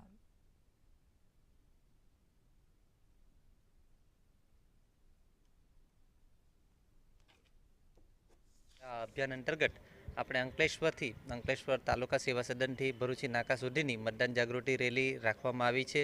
અમારો ઉદ્દેશ્ય છે કે અંકલેશ્વરની જે જનતા છે એ 1 ડિસેમ્બરના રોજ જે ભરૂચમાં મતદાન થવાનું છે તો વધુમાં વધુ મતદાન કરે અને એનજીઓ અને આ દોડવીરોના માધ્યમથી અમે લોકો સુધી પહોંચી શકીએ અને 1 ડિસેમ્બરે અંકલેશ્વરમાં વધુમાં વધુ મતદાન થાય એવા અમારા પ્રયત્નો છે. મોટાભાગના યાત્રાધામોમાં મંદિરોની આસપાસ ભિક્ષાવૃત્તિ કરતા લોકો જોવા મળે છે, જેમાં કેટલાક જરૂરિયાતમંદ હોય છે તો કેટલાકે તેને પોતાનો વ્યવસાય બનાવી લીધો હોય તેવું પણ જોવા મળતું હોય છે. શક્તિપીઠ અંબાજીમાં મોટાભાગના ભિક્ષુકો પોતાના બાળકોને પણ સાથે જોડીને ભીખ મંગાવતા હોય છે. ત્યારે શ્રી શક્તિ સેવા કેન્દ્રના સંચાલક ઉષાબેન અગ્રવાલ દ્વારા ભિક્ષાવૃત્તિ બંધ કરાવવાના હેતુથી ભીખે નહીં પણ ભણવા જઈએ તેવા સ્લોગનની સાથે ગબ્બર પંથકમાં ઘણા બાળકોની જિંદગી બદલી નાખી છે. ત્યારે હવે અંબાજી પંથકમાં પણ મંદિરની આસપાસ જે ભિક્ષાવૃત્તિ કરતા બાળકો છે તેમને ભિક્ષાવૃત્તિમાંથી મુક્ત કરાવવાનો પ્રયાસ કરાયો છે. ભિક્ષાવૃત્તિમાંથી મુક્ત કરવા માટે ઉષાબેન અગ્રવાલ દ્વારા આજે અંબાજીમાં એક વિશાળ રેલીનું આયોજન કરી અંબાજી ધામ બાળ ભિક્ષા મુક્ત અભિયાનની શરૂઆત કરવામાં આવી. हम आरंभ कर रहे हैं. हमें लोगों का सहयोग चाहिए, वो हमें हमारे नंबर पे जानकारी दे. अगर उनके आसपास कोई भी बच्चा भिक्षावृत्ति से जुड़ा हुआ है, हमारी संस्था उन बच्चों को स्कूल तक लेके जाएगी, उनका एडमिशन करवाएगी. अगर उनके घरों में अनाज की प्रॉब्लम है, हम अनाज देंगे. इस तरह से धीरे धीरे हम अंबाजी को भारत का पहला ऐसा धार्मिक स्थल बनाएंगे जहां बाल भिक्षावृत्ति नहीं होगी कहीं पर भी. પાટણ શહેરમાં આવેલી સુપ્રસિદ્ધ વિશ્વ વિરાસત રાણીની વાવ ખાતે ગત રાત્રિએ ક્રાફ્ટ ઓફ આર્ટ સંસ્થા દ્વારા વોટર ફેસ્ટિવલ અંતર્ગત ભવ્ય સુગમ સંગીત અને સાંસ્કૃતિક કાર્યક્રમ રાખવામાં આવ્યો હતો. આ કાર્યક્રમની શરૂઆત મહારાષ્ટ્રના ઢોલ ત્રાસા વગાડતા કલાકારોએ કરી હતી. સમગ્ર કાર્યક્રમમાં સંગીતના સૂર રેલાવતા કલાકારોને સાંભળીને લોકો મંત્રમુગ્ધ થયા હતા. શિયાળાની પ્રાકૃતિક શીતળતા વચ્ચે સંગીતના સુમધુર ગીતોથી રાણીની વાવનું પરિસર ગુંજી ઉઠ્યું હતું. આ ફેસ્ટિવલમાં લોક કલાકાર આદિત્ય ગઢવી, ઉસ્તાદ ફઝલ કુરેશી, સૈયન અલીગસ દ્વારા સંગીતના સૂર છેડવામાં આવ્યા હતા. કાર્યક્રમમાં સરકારના અધિકારીઓ, પ્રબુદ્ધ નગરજનો અને લોકો ઉપસ્થિત રહ્યા હતા.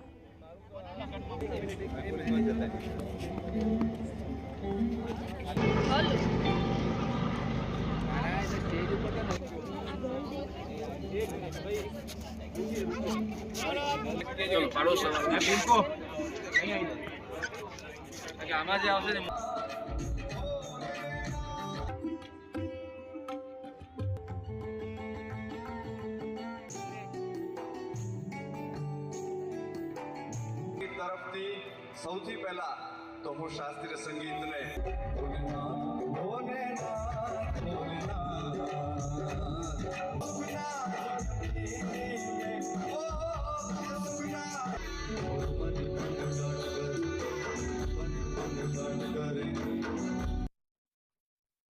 માર્ગ અકસ્માતમાં મૃત્યુ પામેલા લોકોને શ્રદ્ધાંજલિ આપવા અને માર્ગ અકસ્માતો માટે જનજાગૃતિ ફેલાવવા માટે વિશ્વમાં દર વર્ષે નવેમ્બર મહિનાનો ત્રીજો રવિવાર વર્લ્ડ ડે ઓફ રિમેમ્બરન્સ તરીકે ઉજવવામાં આવે છે. તેથી આજના દિવસે માર્ગ અકસ્માતમાં ભોગ બનેલાને શ્રદ્ધાંજલિ આપવા મહીસાગર જિલ્લા મથક લુણાવાડા એસટી વર્કશોપ ખાતે આરટીઓ, ટ્રાફિક પોલીસ, વાહન વ્યવહાર નિગમ અને 108ના સ્ટાફ સહિત નાગરિકોની ઉપસ્થિતિમાં શ્રદ્ધાંજલિ કાર્યક્રમ યોજવામાં આવ્યો હતો. જેમાં અકસ્માતમાં ભોગ બનેલાઓને 2 મિનિટ મૌન પાડી તેમજ કેન્ડલ પ્રગટાવી શ્રદ્ધાંજલિ આપવામાં આવી હતી અને માર્ગ સલામતી અંગેની પ્રતિજ્ઞા પણ લેવામાં આવી હતી.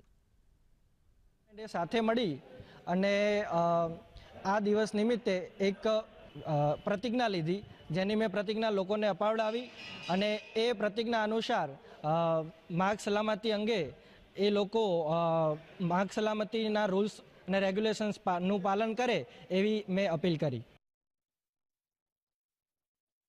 શર્મ અલ શેખમાં આયોજિત યુનાઇટેડ નેશન્સ ક્લાઇમેટ સમિટ COP27માં ઇતિહાસ રચાયો છે. વિકાસશીલ દેશોને મદદ કરવા લાંબા સમયથી નુકસાન અને તેની ભરપાઈ કરવા માટે COP27માં સંમતિ દર્શાવવામાં આવી છે. આ પહેલા ગ્લોબલ વોર્મિંગની અસરથી પ્રભાવિત નબળા રાષ્ટ્રોને થતા નુકસાનને આવરી લેવા માટે વિશેષ ભંડોળની રચનાને મંજૂરી આપવામાં આવી હતી. ઉપરાંત જળવાયુ પરિવર્તનને કારણે નુકસાન વેઠી રહેલા દેશોને આર્થિક સહાય આપવા અને વિસ્થાપનનો ભોગ બનેલા લોકો માટે મદદ કરવાનો નિર્ણય લેવામાં આવ્યો હતો.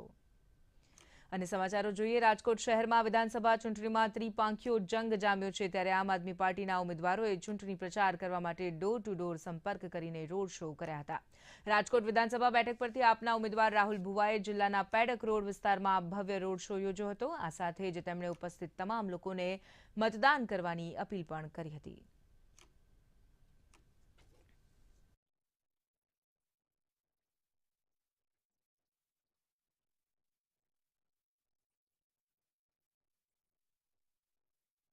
રાજકોટ શહેરમાં આમ આદમી પાર્ટી પણ મેદાને આવી છે. હાલ અત્યારે ભારતીય જનતા પાર્ટી હોય, કોંગ્રેસ હોય કે આમ આદમી પાર્ટી, ત્રણેય પાર્ટીના ઉમેદવારો પોતાની જીત માટે જે મહેનત કરી રહ્યા છે તે મહેનતનું પરિણામ એટલે કે આવનારી 8 ડિસેમ્બર. પરંતુ તે પહેલાં 1 ડિસેમ્બરે મતદાનનો દિવસ છે. આપણે સંકલ્પ કરીએ કે મત કોઈ પણને આપીએ, મત આપવો એ આપણો અધિકાર છે. મતદાન આપણે અવશ્ય કરવું જોઈએ. ઋષિ દવે, દૂરદર્શન સમાચાર, રાજકોટ. રાજ્યના મુખ્ય ચૂંટણી અધિકારી દ્વારા અવસર લોકશાહીનું અભિયાન શરૂ કરવામાં આવ્યું છે, જે અંતર્ગત મતદાર જાગૃતિ માટે સુરેન્દ્રનગર જિલ્લાના વઢવાણ, ચોટીલા, ધ્રાંગધ્રા, હળવદ, પાટડી અને દસાડા વિધાનસભા મતવિસ્તારમાં અવસર રથ દોડાવવામાં આવ્યો હતો. આ રથ દ્વારા ગ્રામ્ય અને વિવિધ શહેરી વિસ્તારના લોકો મતદાન કરે તે માટે જાગૃત કરવામાં આવ્યા હતા. આ પ્રસંગે જિલ્લા ચૂંટણી અધિકારી કેસી સંપટ, નાયબ જિલ્લા ચૂંટણી અધિકારી ડી.કે. મજેતર સહિત મોટી સંખ્યામાં લોકો ઉપસ્થિત રહ્યા હતા.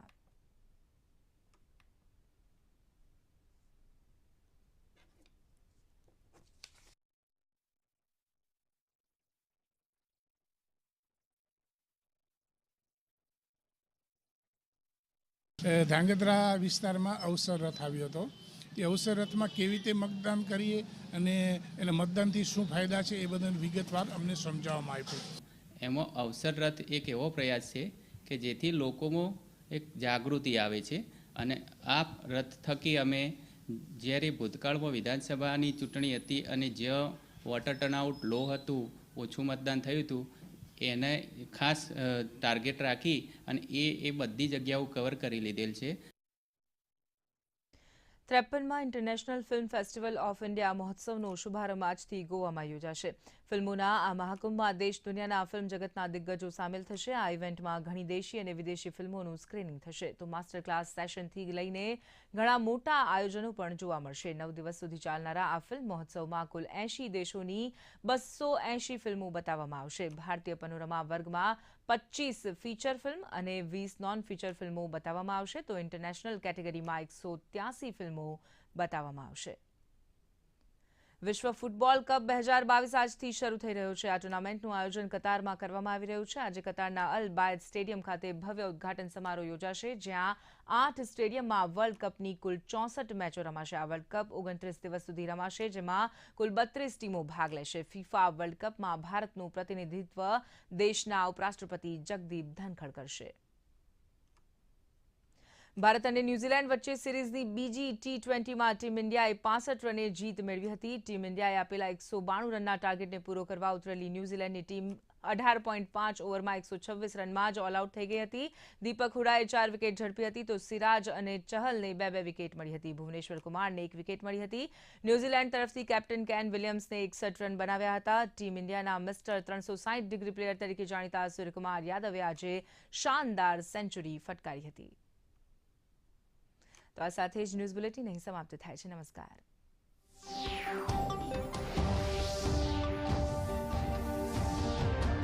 So plus the Indian panel subjects and how they इसके साथ साथ जिस तरह से आपने पूरे गोवा में कैरावैन का जो चुनाव किया है, घर घर तक, जन जन तक फिल्मों की बात को पहुंचाने के लिए, उसको कैसे देखते हैं? देखिए, हम चाहते थे कि फेस्टिवल की जो आउटरीच है वो कैसे बढ़ाई जाए, तो उसके लिए हमने ना केवल ऑडिटोरियम तक सीमित रखा इसको, इस बार हमने ओपन एयर स्क्रीनिंग्स बढ़ाई. इसके अलावा आसपास के दूर दराज के जो गांव जिले हैं उन सब में UFO के साथ टाई अप करके कैरावेंस के साथ हमने 5 कैरावेंस जो दिन भर वहाँ मूव करेंगी और जो लोकल कोंकणी भाषा की, ओरिजिनल भाषा की जो फिल्में हैं, पॉपुलर फिल्में हैं, उनका एक हमने कंटेंट क्यूरेट किया है, जो कि सभी लोग उसको देख के काफ़ी बेनिफिट हो सकते हैं. और इसके साथ साथ शैला, एक खास बात यहाँ पर जो इस बार के एडिशन में हमने ऐड की है कि जो 3 वेन्यूज थे उसके अलावा मल्टीपल स्क्रीन्स लगाई गई हैं, ताकि फेस्टिवल को और इंक्लूसिव बना दिया जा सके कि गोवा के किसी भी कोने में जो बैठे हैं वो फिल्म देखने से वंचित ना रह जाएं. निश्चित तौर पे, और काफ़ी हमने 100 भी जो शो टाइम्स है वो भी इंक्रीज़ किया है. इवन रात को पहले लेट नाइट शोज़ नहीं होते थे, इस बार हमने इवन सभी थिएटर्स में लेट नाइट शोज़ भी रखे हैं, क्योंकि कुछ ऑडियंस प्रीफर करता है 9-10 बजे के बाद में शो देखें, तो till 1 o'clock the movies will be screened in the theatres and the people can enjoy as much as possible.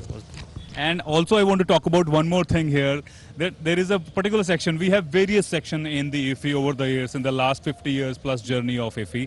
एक एडिशन जो आपने इस साल ऐड किया है, जो लोगों को दिलों को दहलाने के लिए यहाँ पर मकाब्र ड्रीम्स, जिसमें हॉरर फिल्में दिखाई जाएंगी. सर, उसके बारे में प्लीज बताएं. Definitely, this horror genre, people were asking why you don't keep these kind of films. Because there are certain section of people who are very fond of these kind of films. So we have specially curated this section for them. Yes. So they would be able to enjoy, and especially in the late night shows also.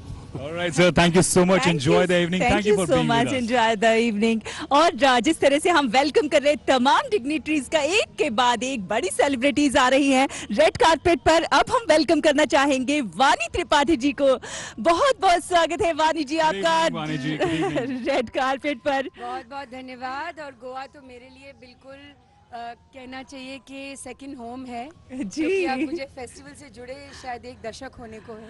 यही बात मैं बोलने वाली थी कि हर साल हम आपको देखते हैं. गोवा वाले भी यही फील करते हैं आपके बारे में.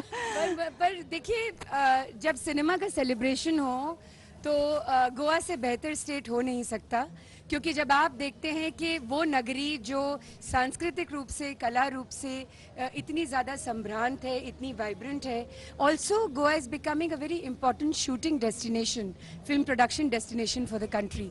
सो I think the festival also abets that in so many ways. Absolutely. I think it's a very important point that ma'am has made here, that the growth of Goa as a state along with IFFI in the last 20 years or so, ever since the late और अब ये सुरम्य पर्यटन नगरी जो है ये IFFI का घर बन गया है. 20 years it has become the permanent house here, and people like you who have supported us so beautifully like a family. I think the journey has been absolutely amazing. We are all a fraternity. We are the Indian film industry. Rather, I would also want to say that the Konkani film industry, which a very beautifuful film called La Nacham Kompasar got the national award couple of years ago, and it opened floodgates for cinema of the Marathi and the Konkani industry.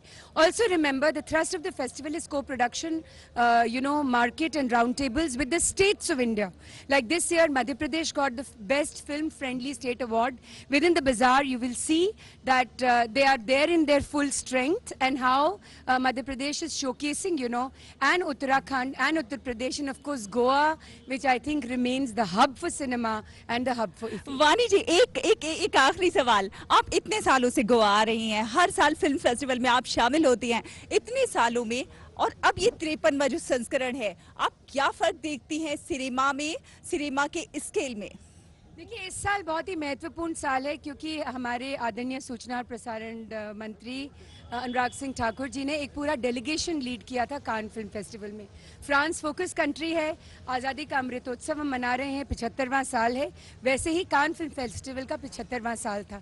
तो जो बातचीत और जो चर्चा वहाँ France में हुई, इस बार इसीलिए फ्रांस फोकस कंट्री है, तो ये एक बहुत बड़ा बायलैटरल डायलॉग भी है. और एक और बहुत अभूतपूर्व बात जो हुई वो ये है कि इस बार क्लोजिंग हमने ओपनिंग सेरेमनी के पहले करी, which is actually a given tradition when it look at international film festivals all across the world. So I think there is great international cinema. I'm also looking forward to the Indian panorama, which will be in full strength with independent and young filmmakers from all across the country this year. बिल्कुल. Let you enjoy the evening. Thank you so much. Yes, thank you so much, ma'am. Thank you. Same here, ma'am. Thank you. Well, this is really amazing. That's what we were talking about, how the festival is becoming more and more important and is becoming bigger and bigger with us. बिल्कुल. बहुत बहुत स्वागत करेंगे जिस तरह से हम dignitaries को यहाँ पर वेलकम कर रहे हैं. हमारे साथ रेड कारपेट पर इस वक्त मौजूद है फ्रांस के एम्बेसडर. आइए, very warm welcome to you on red carpet. How do you? Well, sir, very, very good evening to you, first of all, and we are absolutely honored to have you here. And before I get further into a conversation, I want to tell our viewers a little anecdote here. My name is Akshay and I am from Chandigarh. And Chandigarh is a city you must have heard about. It is the most planned city. I've been there many times. So say hi to Chandigarh, sir. Hello, Chandigarh. I want to tell, obviously we all know that Chandigarh was designed by the French architect Le Corbusier. We share a great bond with France, and I can vouch for it that there is not a single artist around the world who is not influenced by French sensibilities. You have impacted positively every artist over the centuries, sir. And what a pleasure to have you here. What a pleasure to have you here in the Country Focus section. Well, I'm delighted. I mean, France is delighted to be the country of focus this year of this huge festival. I mean, you know, the bond between India and France are great, and for movie especially. I mean, the first time movie came from France to India was 1896. The brother Lumière, we were the inventors of the movie industry, came to Mumbai, and their movie was screened in Mumbai. And today we keep on doing a lot of co-productions. Some have been very successful, like Lunchbox, like Sir. And we have a great movie industry. We love you. We have more than 300 movies a year, and we do a lot together. Goa is the city of joy, and there is festival fever is high. How do you feel? Well, I feel great. I feel great to be in Goa. I feel great to be at this movie festival. We have 20 movies from France this year, and we hope we're going to win. Absolutely, Honorable Ambassador. I mean, the connection India and France share is beyond films, cultural, defense sector. We have very, very strong bonds. Like we were talking with the other dignitaries early this year during the Cannes, they celebrated 75 years. We in India, we are celebrating 75 years of Amrit Mahotsav. You know, how do you look at this whole partnership between India and France in the last 50 years or more than that, in fact?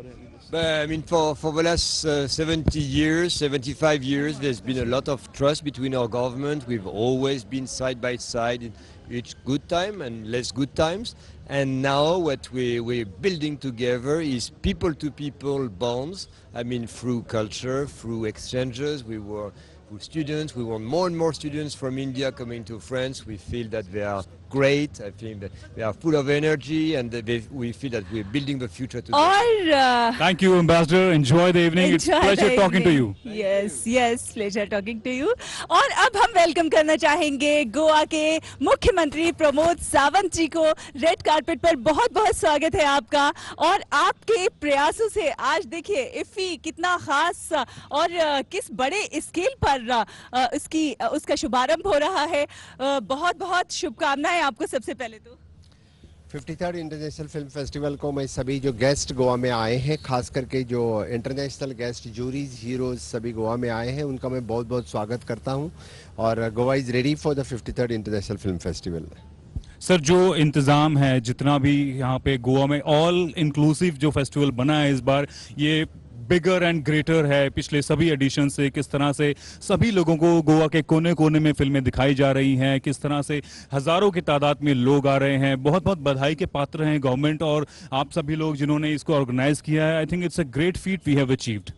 Thank you. ESG और NFDC ने इस बार बहुत ही अच्छा काम किया है। The screening of the movies at the Miramar beach, at the juris park, आल्तिनो, मरगांव और बाद में सभी बाकी जगह पे भी स्क्रीनिंग हम कर रहे हैं, चाहे कि मैक्सिमम लोग IFFI में इन्वॉल्व हो जाए, फिल्म देखे।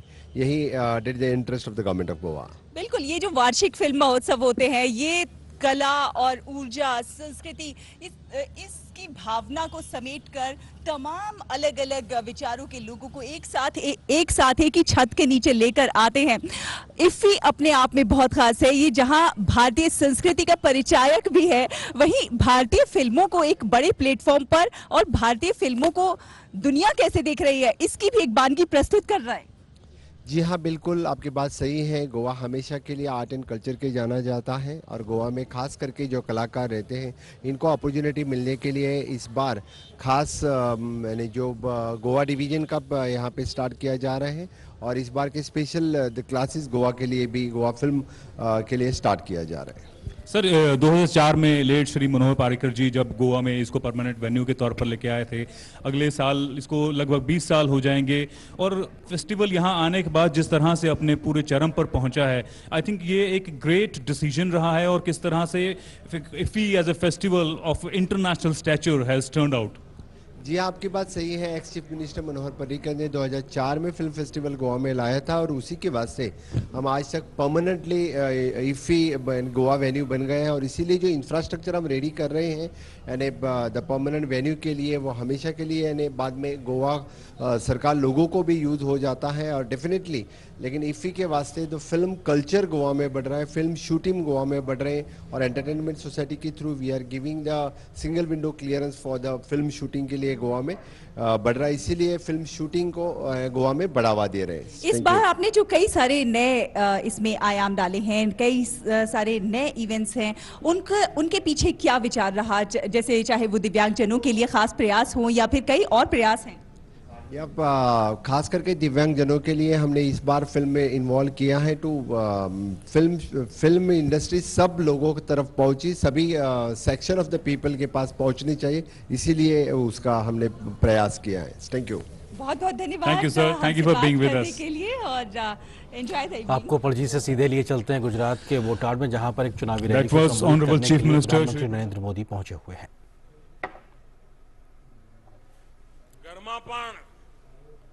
દીકરો નપાસ થતો હોય ને તો મા બાપની એટલી જ ઈચ્છા હોય કે આ વર્ષે પાસ થઈ જતો સારું, પણ ફર્સ્ટ ક્લાસ લાવતો તો મા બાપની ઈચ્છા હોય કે ભાઈ જરા ટકા વધારે લાવીને 80 લાવે તો મા બાપને થાય 90% લાવીને। આ મનુષ્યનો સ્વભાવ છે। પહેલા સરકારો હતી લોકો હેન્ડપંપ માંગતા હતા, અમારી સરકાર આવી તો લોકો કહે છે ઘરમાં નળથી પાણી આવે એવું કરી દેજો મોદીભાઈ।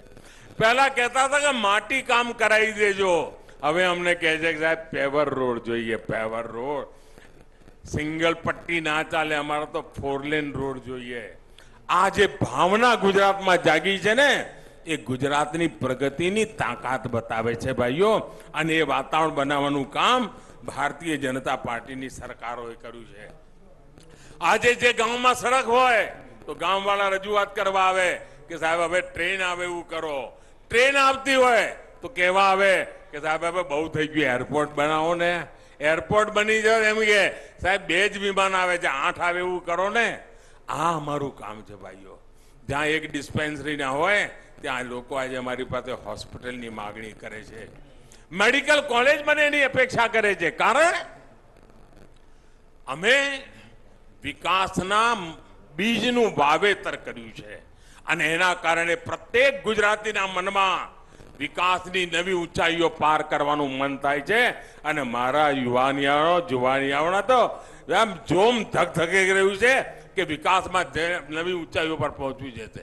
સ્કૂલો સ્માર્ટ બને એના માટેની ચિંતા, કોલેજોમાં પ્રોફેશનલ કોર્સીસ શરૂ થાય એના માટે આ આકાંક્ષા આજે ગુજરાતમાં જોવા મળે છે। એના મૂળમાં વિકાસનું વાતાવરણ આપણે કર્યું છે, વિકાસનું વાવેતર કર્યું છે, વિકાસના સંકલ્પ કર્યા છે, વિકાસની સિદ્ધિઓ કરી છે અને એના કારણે આ પરિણામ મળ્યું છે ભાઈઓ। 20 વર્ષ પહેલા તો પ્રાથમિક જરૂરિયાતોના ફાંફા પડતા હતા, એના એ લક્ષ્યો કેમ પૂરા કરવા, હવે તો મારે ભવ્ય અને વૈભવશાળી ગુજરાત આ સપનું જોઈને આગળ વધવું જ ભાઈઓ। અને એટલા માટે મને તમારા આશીર્વાદ જોઈએ છે। અમારા ભૂપેન્દ્રભાઈના નેતૃત્વમાં ગુજરાતની સરકાર અનેક દિશાઓમાં જે પ્રગતિના નવા ફોરપાન ચલાવી રહી છે, એમની જે નવી ઔદ્યોગિક પોલિસી ગુજરાત સરકાર લાવી છે ભૂપેન્દ્રભાઈના નેતૃત્વમાં, એમાં લઘુ ઉદ્યોગો માટે સૌથી વધારે સંભાવનાઓ ઊભી થઈ છે।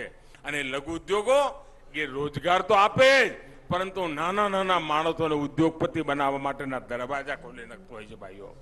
આજે ગુજરાતની અંદર શિક્ષણમાં મિશન સ્કૂલ ઓફ એક્સેલન્સ આજે અભિયાન ચાલુ છે, એ હિન્દુસ્તાન માટે મોડેલ બની રહ્યું છે। હિન્દુસ્તાનના અનેક શિક્ષા મંત્રીઓ આવીને એનો અભ્યાસ કરવા માટે અહીંયા આવ્યા હતા। અને ભાઈઓ બહેનો, ગુજરાતની શિક્ષણમાં પણ હવે તો 5G નો યુગ શરૂ થઈ જવાનો છે। 20,000 સ્કૂલ 5Gના દોરમાં પ્રવેશ કરે એ દિશામાં કામ ચાલી રહ્યું છે। અને ગુજરાતમાં તેજ આધુનિક ઇન્ફ્રાસ્ટ્રક્ચર બને, તેજ ગતિથી ગુજરાત આગળ વધે, સિંચાઈની પરિયોજનાઓ નવી બને, નવી સડકો બને, નવી હોસ્પિટલો બને। આ દિશામાં ભૂપેન્દ્રભાઈ અને એમની આખી પૂરી ટીમ પૂરી જહેમત લઈને કામ કરી રહી છે। અને ભાજપનો તો સંકલ્પ છે ભાઈઓ, જે સંકલ્પ અમે લઈએ એને અમારી આંખો સામે સિદ્ધ કરીએ છીએ, એને પરિપૂર્ણ કરવા માટેનો અમારો પ્રયાસ કરતો હોય છે। અને એમાં અમારી માતાઓ બહેનોનું યોગદાન, અમારા અનેક નવ સાથીઓ એમનું જે યોગદાન રહ્યું છે એને હું જરાય ઓછું નથી આંકતો. ભાઈઓ બહેનો, તમને બરાબર યાદ હશે આ બોટાદ શહેરની આસપાસ ગામડાઓમાં પાણીની સ્થિતિ કેવી હતી. અહીંયા અમારા ધંધુકાના ઉમેદવાર બેઠા છે. મને યાદ છે ધંધુકાવાળા શું કે, ભાઈ દીકરીને બંદૂકે દેજો પણ ધંધુકે ના દેતા, આવું કહેતા હતા. અમારા રાણપુરમાં મને યાદ છે જયારે ચેકડેમ બનાયા, પાણી આવ્યું અને રાણપુરની અંદર પાણી આમ ઉભરાવા ફોટા આવ્યા તો અમારા રાણપુરના લોકોએ મને પત્ર લખ્યો હતો કે સાહેબ અમે તો પાણી કોઈ દી જોયું નહોતું ને આજે અમારું રાણપુરમાં પાણી દેખાણું છે. આપણી બહેનોને પાણી માટે કેટલી બધી મહેનત કરવી પડતી હતી, કેટલી બધું કષ્ટ વેઠવું પડતું. મને યાદ હતો એ વખતે હું સંઘનું કામ માટે આ બધા પ્રવાસ કરું ત્યારે મને કે સાહેબ તમે આવો કાર્યક્રમ કરો પણ રાત રોકાતા નહીં. કેમ? તો સવારમાં નાહવા માટે બાલ્ટીભર પાણી આપવું બહુ મુશ્કેલ પડે છે અમારે. આવા દિવસો મેં અહીંયા આખા પટ્ટામાં જોયેલા છે ભાઈઓ. અને આપણે જયારે સૌની યોજના લઈને આવ્યા, સરદાર સરોવર કેનાલ મેં લઈ આવ્યા, મય યોજનાનો પાણીનું લઈ આવ્યા અને આખી તાસીર બદલી નાખી. આજે નળથી ઘરમાં જળ જાય એના માટે કામ કર્યું અને ખેતરે ખેતરે પાણી પહોંચે એના માટે કામ કર્યું. અને એના કારણે ગુજરાતનો ખેડૂત 3-3 પાક લઈ રહ્યો અને હજુ આ કામ અટક્યું જેવું નહીં, પૂરું થઈ ગયું જેવું નહીં. અમે તો નિરંતર નવું કામ શોધવાની, અમને તો નવા કામ કરવાની ભૂખ છે ભાઈઓ, જેથી કરીને ગુજરાતની ઉજ્જવળ ભવિષ્ય થાય. ગુજરાતની આ પેઢીઓને આવનારા 100 વર્ષ સુધી પાછા વળીને જોવું ન પડે એવું મજબૂતીનું કામ કરવું છે. અને એટલા માટે આ 25 વર્ષ ખૂબ મહત્વના છે ભાઈઓ. આ ચૂંટણી 5 વર્ષ માટે નથી, આ ચૂંટણી 25 વર્ષનું ગુજરાત કેવું હશે એના માટે છે ભાઈઓ. અને એટલા માટે અને જ્યારે સૌની યોજના લિંક 2 અને એનું પેકેજ 7 આનું ઉદ્ઘાટન કરવાનો મને મોકો મળ્યો હતો અને એનાથી બોટાદ જિલ્લાના અનેક ગામોને લાભ મળવાનો છે. ભાઈઓ બહેનો, વીજળીથી આપણે જીવનના અંધકારને દૂર કરવાનું કામ કર્યું છે. વીજળીની કેવી સ્થિતિ હતી મને યાદ છે. મને હું જયારે ગુજરાતમાં લોકો કે સાહેબ સાંજે ભાડું કરતી વખતે વીજળી આપજો ને. અમારા રત્ન કલાકારો સુરતની અંદર એક કોટડીમાં 20-25 લોકો રહે, ઊંઘવા માટે પણ પાણી બનાવવી પડે. આજે 24 કલાક વીજળી આવી તો અમારા આખા બોટાદ પંથકની અંદર હીરાનું કામ શરૂ થઈ ગયું. ઘેર મા બાપ જોડે રહે, ખેતર પશુપાલન બધું સંભાળે, ટાઈમ મળે ત્યારે હીરો ઘસે અને એક પડીકીમ લઈ જઈને આપી આવે સુરતમાં. આ સ્થિતિ આપણે પેદા કરી દીધી કારણ જ્યોતિગ્રામ યોજના. આ જ્યોતિગ્રામ યોજનાએ આ તાકાત ઉભી કરી છે જેના કારણે ગામડે ગામડે આવા ગૃહ ઉદ્યોગો જેવી સ્થિતિ આપણે પેદા કરી છે.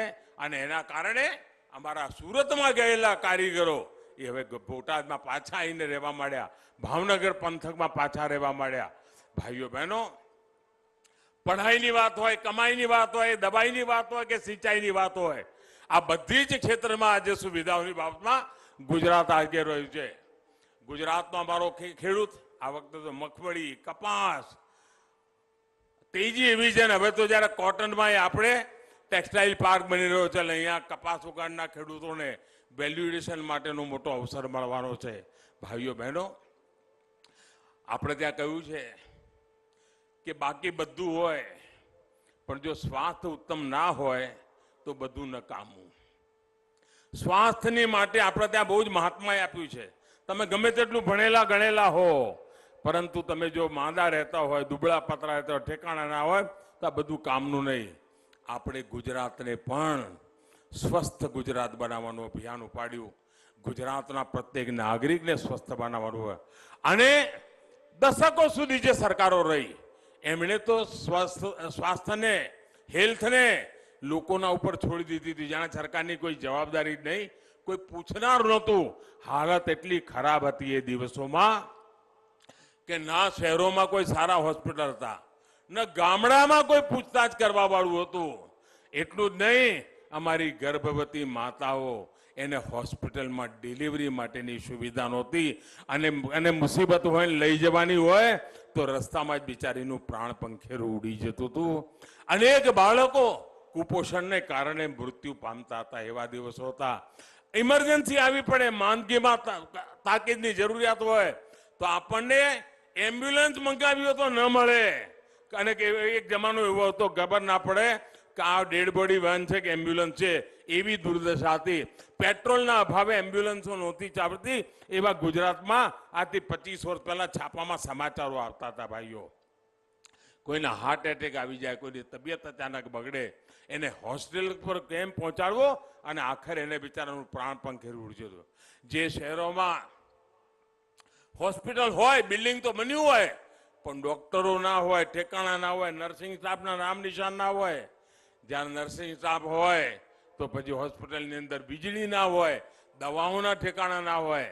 આ ભારતીય જનતા પાર્ટીની સરકાર આવી અને એણે આખી આ પરિસ્થિતિમાં સ્વાસ્થ્યના ક્ષેત્રમાં એક બહુ જ મોટો બદલાવ લાવવા માટેનો મહાયજ્ઞ યાદ રહ્યો છે. ભાઈઓ, આ માનવતાનું મોટું સેવા કરવાનું કામ કર્યું છે અને એના કારણે જો ઉત્તમ સ્વાસ્થ્ય હોય તો જીવન ભર્યા. અરે અમારા સરકારને ગર્ભવતી મહિલાઓને હોસ્પિટલમાં ડિલિવરી થાય એના માટે ચિરંજીવી યોજના કરી હતી. પ્રાઇવેટ ડોક્ટરોની સાથે જોડાણ કર્યું હતું. પ્રાઇવેટ ડોક્ટરોને પૈસા આપતા હતા. મહિલાને હોસ્પિટલમાં પ્રસૂતિ માટે જાય તો એના પતિને પણ 2-3 દાડા રજા લેવી પડે પૈસા આપતા હતા. ભાઈઓ બહેનો, આપણે ત્યાં એમ્બ્યુલન્સના ઠેકાણા નહોતા. આપણે 108ની સેવા શરૂ કરી અને જ્યારે હું મુખ્યમંત્રી હતો ને, એવરેજ મને અઠવાડિયે 5-10 ફોન એવા આવતા હતા કે ભાઈ આ 108ના કારણે મારો દીકરો બચી ગયો, મારી દીકરી બચી ગઈ, મારા પરિવાર બચી ગયું. આપણે જ્યારે ચિરંજીવી યોજના કરી તો માતા મૃત્યુદર, શિશુ મૃત્યુદર ઘટાડવા માટેનું કામ આદર્યું અને પછી ઘેર ગયા પછી પણ બાળકનું મૃત્યુ ન થાય એટલા માટે બાલ સખાઈ યોજના શરૂ કરી, જેથી કરીને ડોક્ટર 3 મહિના 6 મહિના સુધી એ નવે જન્મેલા બાળકની ચિંતા કરે. કુપોષણ સામે મોટું આંદોલન ચલાવ્યું. આંગણવાડીની અંદર કુપોષણ સામે આંદોલન ચલાવ્યું. આપણે દીકરીઓ સ્વસ્થ હોય તો એના સંતાનો સ્વસ્થ થાય એટલા માટે દીકરીઓ માટે સબલા અને પૂર્ણા જેવી સ્કીમો લોન્ચ કરી.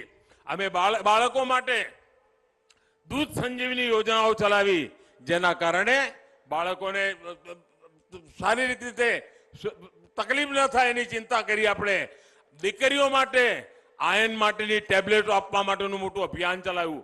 હોસ્પિટલ, સ્કૂલોની અંદર मेडिकल कैंप चलाया। आप ये सीधी तस्वीरें देख रहे थे गुजरात के बोटाड से, जहां पर एक चुनावी रैली को प्रधानमंत्री नरेंद्र मोदी संबोधित कर रहे थे। वापस चलते हैं पणजी गोवा, जहां पर इफी के 53वें संस्करण के आज उद्घाटन होने जा रहा है। सीधे ले चलते हैं आपको पणजी। करने की कोशिश कर रहे हैं, लेकिन हम बहुत सारे रिव्यूज फिल्मों के बारे में आपको बताएंगे, लेकिन उससे पहले हम अपने दर्शकों को एक फिल्म दिखाते हैं।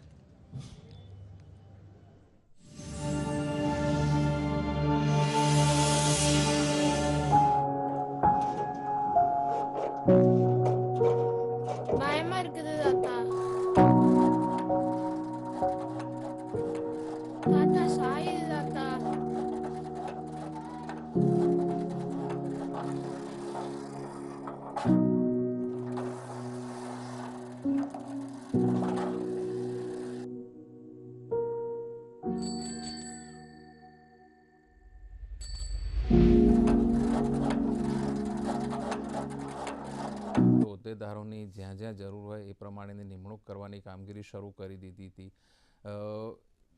ઉમેદવારોનું કદાચ મને લાગે છે કે એક પ્રકારની કાચી તૈયારી પણ ઘણા વખત પહેલાં કરી લીધી હતી, એટલા માટે જ્યારે ચૂંટણી જાહેર થઈ ત્યારે એમણે પહેલાં જ તબક્કામાં મોટાભાગના ઉમેદવારો 170 ઉમેદવારોના નામ જાહેર કરી દઈ શક્યા। એટલે તૈયારીની દ્રષ્ટિએ જોઈએ અને પ્રચારની દ્રષ્ટિએ જોઈએ તો ભાજપ શું કહેવાય, જીતવાના પૂરેપૂરા સંકલ્પ સાથે જ ચૂંટણીમાં ઉતરતો હોય એમ લાગે છે, પણ સામે પક્ષે કોંગ્રેસમાં ક્યાંય કચાશ, એટલે ભલે આ હદે તૈયારી નથી પણ કચાશ હોય એવું જો લાગતું હતું થોડા સમય પહેલાં, એ હવે નથી લાગતું। જેમ મતદાન નજીક આવી રહ્યું છે તેમ લાગે છે કે કોંગ્રેસ ખરેખર ગંભીર છે અને ભલે મોટા પાયે પ્રચાર ન કરી શકતા હોય, એમના કેન્દ્રીય નેતૃત્વ ખાસ કરીને ગાંધી પરિવારના નેતાઓ ન આવી શકતા હોય હજુ સુધી, પણ એ જ્યારે પણ આવશે ત્યારે આવશે, પણ એ સિવાય એમ કોંગ્રેસના જ્યાં ખાસ કરીને રાજસ્થાન અને છત્તીસગઢ જ્યાં એમની સત્તા છે ત્યાંના નેતાઓ અને બીજા પણ પ્રભારીઓને લાવીને પ્રચાર કરે છે, જેમ કે આજે અશોક ગેહલોત આજે રાત્રે જ આવી રહ્યા છે પાછા, એટલે તૈયારી. હા, બિલકુલ. કોંગ્રેસની જે લાગતું હતું કે કશું નથી, ઘણા બધાને અમારા ફિલ્ડના ઘણા બધાને લાગતું હતું કે ક્યાં છે શું છે કોંગ્રેસ, એ ખાસ કરીને દેખાઈ રહી છે. સાવ એવું નથી, છે મેદાન પર છે ખરા. એ પરિણામ શું આવશે એને આપણે કોઈ પણ આગાહી ન કરી શકીએ, પણ છે એ સ્પર્ધામાં છે કોંગ્રેસ. પરિણામ તો મતદારોનો જે મિજાજ હશે એ 8મી ડિસેમ્બરે આપણે ખબર પડી જશે. આપણે જનાદેશમાં આગળ વધીએ તો 2017ની ગત ચૂંટણીમાં ભાજપને સૌરાષ્ટ્ર અને ઉત્તર ગુજરાતમાં નુકસાનનો સામનો કરવો પડ્યો હતો. ત્યારે સત્તા બરકરાર રાખવામાં મધ્ય ગુજરાતે મહત્વની ભૂમિકા ભજવી હતી. શહેરી વિસ્તારોની સાથે પંચમહાલ અને દાહોદ જેવા આદિવાસી વિસ્તારોનો પણ આ મધ્ય ગુજરાતમાં સમાવેશ થાય છે. જ્યારે આ વખતે અહીંનું ચૂંટણી ચિત્ર કેવું છે તે જોઈએ આ અહેવાલમાં. ગુજરાતની તમામ બેઠકો માટે ઉમેદવારોના નામની જાહેરાત થઈ ચૂકી છે. 8 જિલ્લાઓમાં વહેંચાયેલા મધ્ય ગુજરાતમાં વિધાનસભાની 61 બેઠકોનો સમાવેશ થાય છે, જેમાં 2017માં ભાજપને 38 અને કોંગ્રેસને 21 બેઠકો મળી હતી. ભાજપ કોંગ્રેસની સાથે હવે આ વખતે આમ આદમી પાર્ટી પણ પૂરજોશમાં પ્રચાર કરી રહી છે. તડામાર તૈયારીઓના ભાગરૂપે મોટા રાજકીય નેતાઓ અવારનવાર ગુજરાતની મુલાકાતે આવી રહ્યા છે અને મતદારોને રીઝવવાનો પ્રયાસ કરી રહ્યા છે. મધ્ય ગુજરાતનો મહત્વનો જિલ્લો એટલે અમદાવાદ જિલ્લો, જ્યાં વિધાનસભાની 21 બેઠકો આવેલી છે, જેમાંથી 2017ની ચૂંટણીમાં ભાજપને 15 અને કોંગ્રેસને 6 બેઠક મળી હતી. અમદાવાદ જિલ્લાની વિરમગામ બેઠકની વાત કરીએ તો ભાજપે આ વખતે અહીંથી પાટીદાર આંદોલનના નેતા અને કોંગ્રેસમાંથી ભાજપમાં આવેલા હાર્દિક પટેલને ટિકિટ આપી છે, તો કોંગ્રેસે તેના સિટિંગ ધારાસભ્ય લાખાભાઈ ભરવાડને રિપીટ કર્યા છે. તેમણે 2017માં કોંગ્રેસમાંથી ભાજપમાં આવેલ તેજશ્રીબેન પટેલને હરાવ્યા હતા. 2002 અને 2007માં આ બેઠક ભાજપ પાસે હતી, તો 2012 અને 2017માં વિરમગામ બેઠક પર કોંગ્રેસનો કબજો હતો. આ વખતે આપમાંથી કુંવરજી ઠાકોર પણ મેદાને છે, એટલે મુકાબલો રસપ્રદ છે. પાટીદાર મતદારો આ બેઠક પર નિર્ણાયક ભૂમિકા ભજવે છે. ત્યારે 10 વર્ષ બાદ ભાજપે આ બેઠક કબજે કરવા હાર્દિક પટેલને મોકો આપ્યો છે.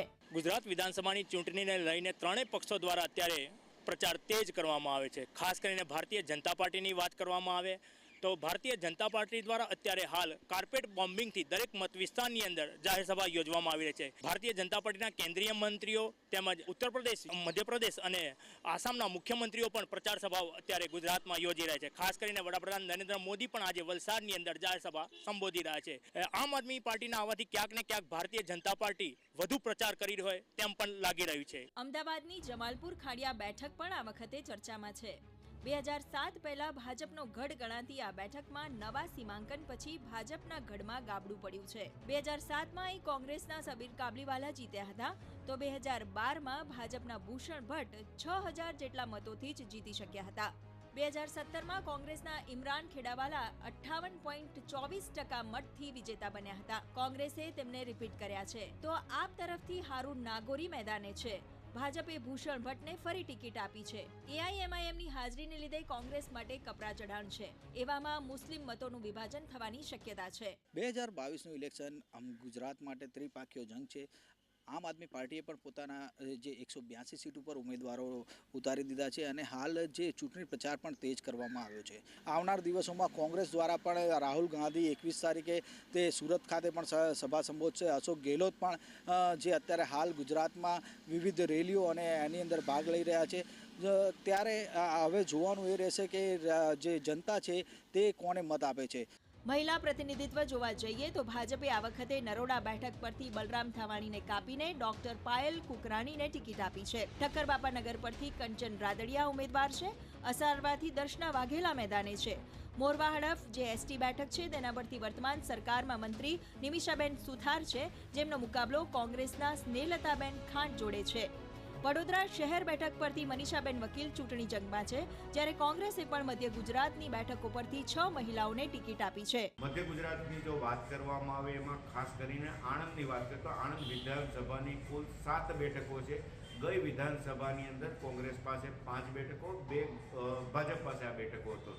બંને પક્ષની વાત કરીએ તો મૂળ કોંગ્રેસનો ગઢ ગણવામાં આવતો હતો, તેમ પણ ત્યારબાદ જો ચિત્ર બદલાયું છે એ પ્રમાણે જો આપને વાત કરું તો જિલ્લા પંચાયત, તમામ તાલુકા પંચાયતો અને નગરપાલિકાઓ અત્યારે બીજેપીના હાથમાં છે. એટલે બંને પક્ષ અત્યારે ચોક્કસ કહી શકાય વિન વિન પરિસ્થિતિની અંદર છે. મધ્ય ગુજરાતમાં એક તરફ શહેરી વિસ્તાર છે તો દાહોદ, પંચમહાલ જેવા આદિવાસી વિસ્તારો પણ છે, જે દરેક વિસ્તારના મુદ્દાઓ જુદા જુદા છે. ત્યારે આ વખતે રાજકીય સમીકરણો કેવા બેસે છે અને જનતા કયા મુદ્દાને લઈને ઉમેદવાર ચૂંટે છે તે જોવું રહ્યું. ગુજરાત વિધાનસભાની ચૂંટણીમાં છોટાઉદેપુર જિલ્લાની વાત કરીએ તો છોટાઉદેપુર જિલ્લો સરહદી અને આદિવાસી જિલ્લો છે. આદિવાસી જિલ્લો હોવાને લઈને 3 જે વિધાનસભા બેઠક જિલ્લામાં આવે છે તે આદિવાસી માટે અનામત છે. ત્રિપાંખ્યો જંગ થવા જઈ રહ્યો છે. જનાદેશ ડેસ્ક, દૂરદર્શન સમાચાર, અમદાવાદ. દર્શક મિત્રો, આપણે મધ્ય ગુજરાતનો શું મિજાજ ગઈ ચૂંટણીમાં રહ્યો હતો અને આ વખતે કોણ લડી રહ્યા છે તેના વિશે વાત કરીએ. આપણે ફરીથી અલ્કેશભાઈ સાથે ચર્ચા કરીશું. અલ્કેશભાઈ, ખાસ કરીને મધ્ય ગુજરાત જે છે એ અમદાવાદ જેવા બે મોટા શહેરો અને સાથે આણંદ, વિદ્યાનગર આવા સમૃદ્ધ શહેરો સાથે આદિવાસી વિસ્તાર પણ છે. તો આ બંનેનું જે કોમ્બિનેશન છે એમાં કઈ પ્રકારની વોટિંગ પેટર્ન રહેતી હોય છે અને શું માહોલ રહેતો હોય છે? તમે જ્યારે શરૂઆત કરી કાર્યક્રમ ત્યારે એક વાત કીધી કે મધ્ય ગુજરાત એટલે સૌરાષ્ટ્ર અને દક્ષિણ ગુજરાતમાં ઓછું ભાજપને મળ્યું હતું, એના કારણે થોડું નુકસાન થયું હતું, પણ મધ્ય ગુજરાતે એમને બચાવી લીધું. એ વાત સાચી છે. એટલે આ વખતે પણ એવી જ પરિસ્થિતિ છે. નો ડાઉટ આ વખતે બની શકે કે દક્ષિણ ગુજરાત અને સૌરાષ્ટ્રમાં પણ વધારે કવર કરે ભાજપ, કારણ કે શરૂઆત જે કરી છે, જે પ્રમાણેની ટિકિટની વહેંચણી કરી છે અને જે પ્રકારનો પ્રચાર કરવામાં આવી રહ્યો છે ભાજપ દ્વારા, એટલે મને લાગે છે કે મધ્ય ગુજરાત ઉપરાંત આ વખતે એમણે દક્ષિણ અને સૌરાષ્ટ્રમાં પણ ખાસો એવું ધ્યાન આપ્યું છે. મધ્ય ગુજરાતમાં મુખ્ય શહેરો ખાસ તો આવી જાય છે. એક તો અમદાવાદ આવી જાય, વડોદરા આવી જાય, આણંદ આવી જાય. એટલે એ શહેરી વિસ્તારોમાં આપણે જાણીએ છીએ કે છેલ્લા 2-2.5 દાયકાથી ભાજપ તરફી વલણ રહ્યું છે તો રહ્યું જ છે. એમાં કોઈ પણ એનો ઇનકાર કરી શકે એમ નથી. ક્યાંક આ જે પ્રદેશ છે ને એકચ્યુઅલી થોડા સમય એટલે 90 પહેલાં કોંગ્રેસનું ખાસું, અને આમે એ સમયે ભાજપ પણ એટલો મજબૂત નહોતો અને બીજા જે સામાન્ય પક્ષો હતા એ પણ એટલું કાઠું કાઢી શકતા નહોતા, એટલે કોંગ્રેસનું રહેતું હતું. અને ખાસ કરીને જ્યારે so many times also to go a film bazaar, which is a very important business tool for the festival. So I've been invited many years and I meet new people and I produce also films in South Asia. So I think this is something that has to keep going and we are happy to be back after pandemic. Very happy. We all are very happy that we are back into the groove after in the post-pandemic times. It was difficult times. You know, people have made films on pandemic. We also have film by Madhur Bhandarkar, an Indian filmmaker, a brilliant filmmaker. He's made India lockdown. What was your response to pandemic and, you know, a time around that? It was a difficult time for all of us. But how do you as artists looked at this period? Of course, it was very difficult. In Kazakhstan, it was quite a difficult situation. But at the same time, as an artist, we had time to get together and to work even online, you know, because we could always work online on our scripts, on developing new projects. So it was a moment when you could stop and think what's the most important in life also. So I think this gave us a chance. And this film, Bakit, was shot during pandemic. In a small crew, trying to keep all the regulations, but we tried to do it during pandemic. That's very interesting that you were able to shoot that film during the pandemic, and many congratulations to you and good lucks to you to win award here as well. Enjoy the evening. Lovely talking to with both of you. और अब हमारे साथ red carpet पर CM, मुख्यमंत्री, governor और तमाम dignitaries Shaila, obviously हम देख सकते हैं किस तरह से honorable governor and honorable chief minister has just entered the venue, and you know the festival is about to begin. The opening ceremony is all lined up. We have amazing action lined up. Kartik Aaryan is gonna be there, and you know amazing opening ceremony we have lined up here. बिल्कुल और हम यहाँ पर तमाम ऐसे dignitaries को welcome कर रहे हैं. हम फिल्मों की उत्कृष्टता का जश्न मना रहे हैं और देखिए किस तरह से गोवा में ये जो फेस्टिवल फीवर है वो सर चढ़कर बोल रहा है. Talking about the opening ceremony, before that I want to talk about the focus country, France. We were talking to the ambassador of France, and we have a beautiful section lined up about the amazing films like Other People's Children, Across the World, or Sebastian and Bella. There is a section lined up for you. Let's have a look at that.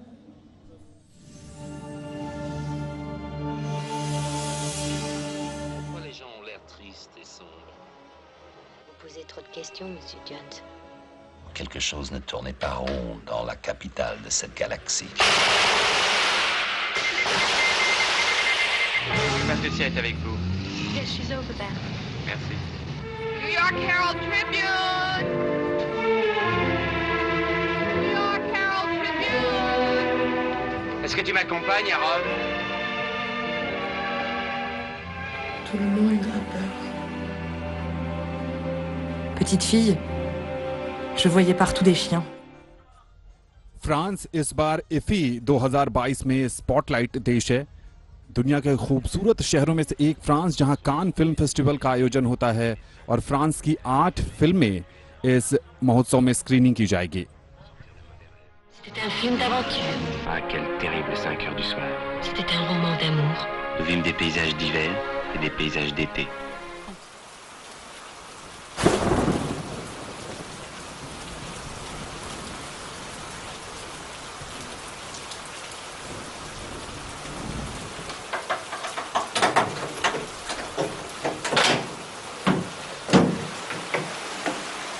Mais Ibrahim peut m'envoyer une lettre par email ce vendredi, mais moi je lui répondrai vendredi prochain et ainsi de suite.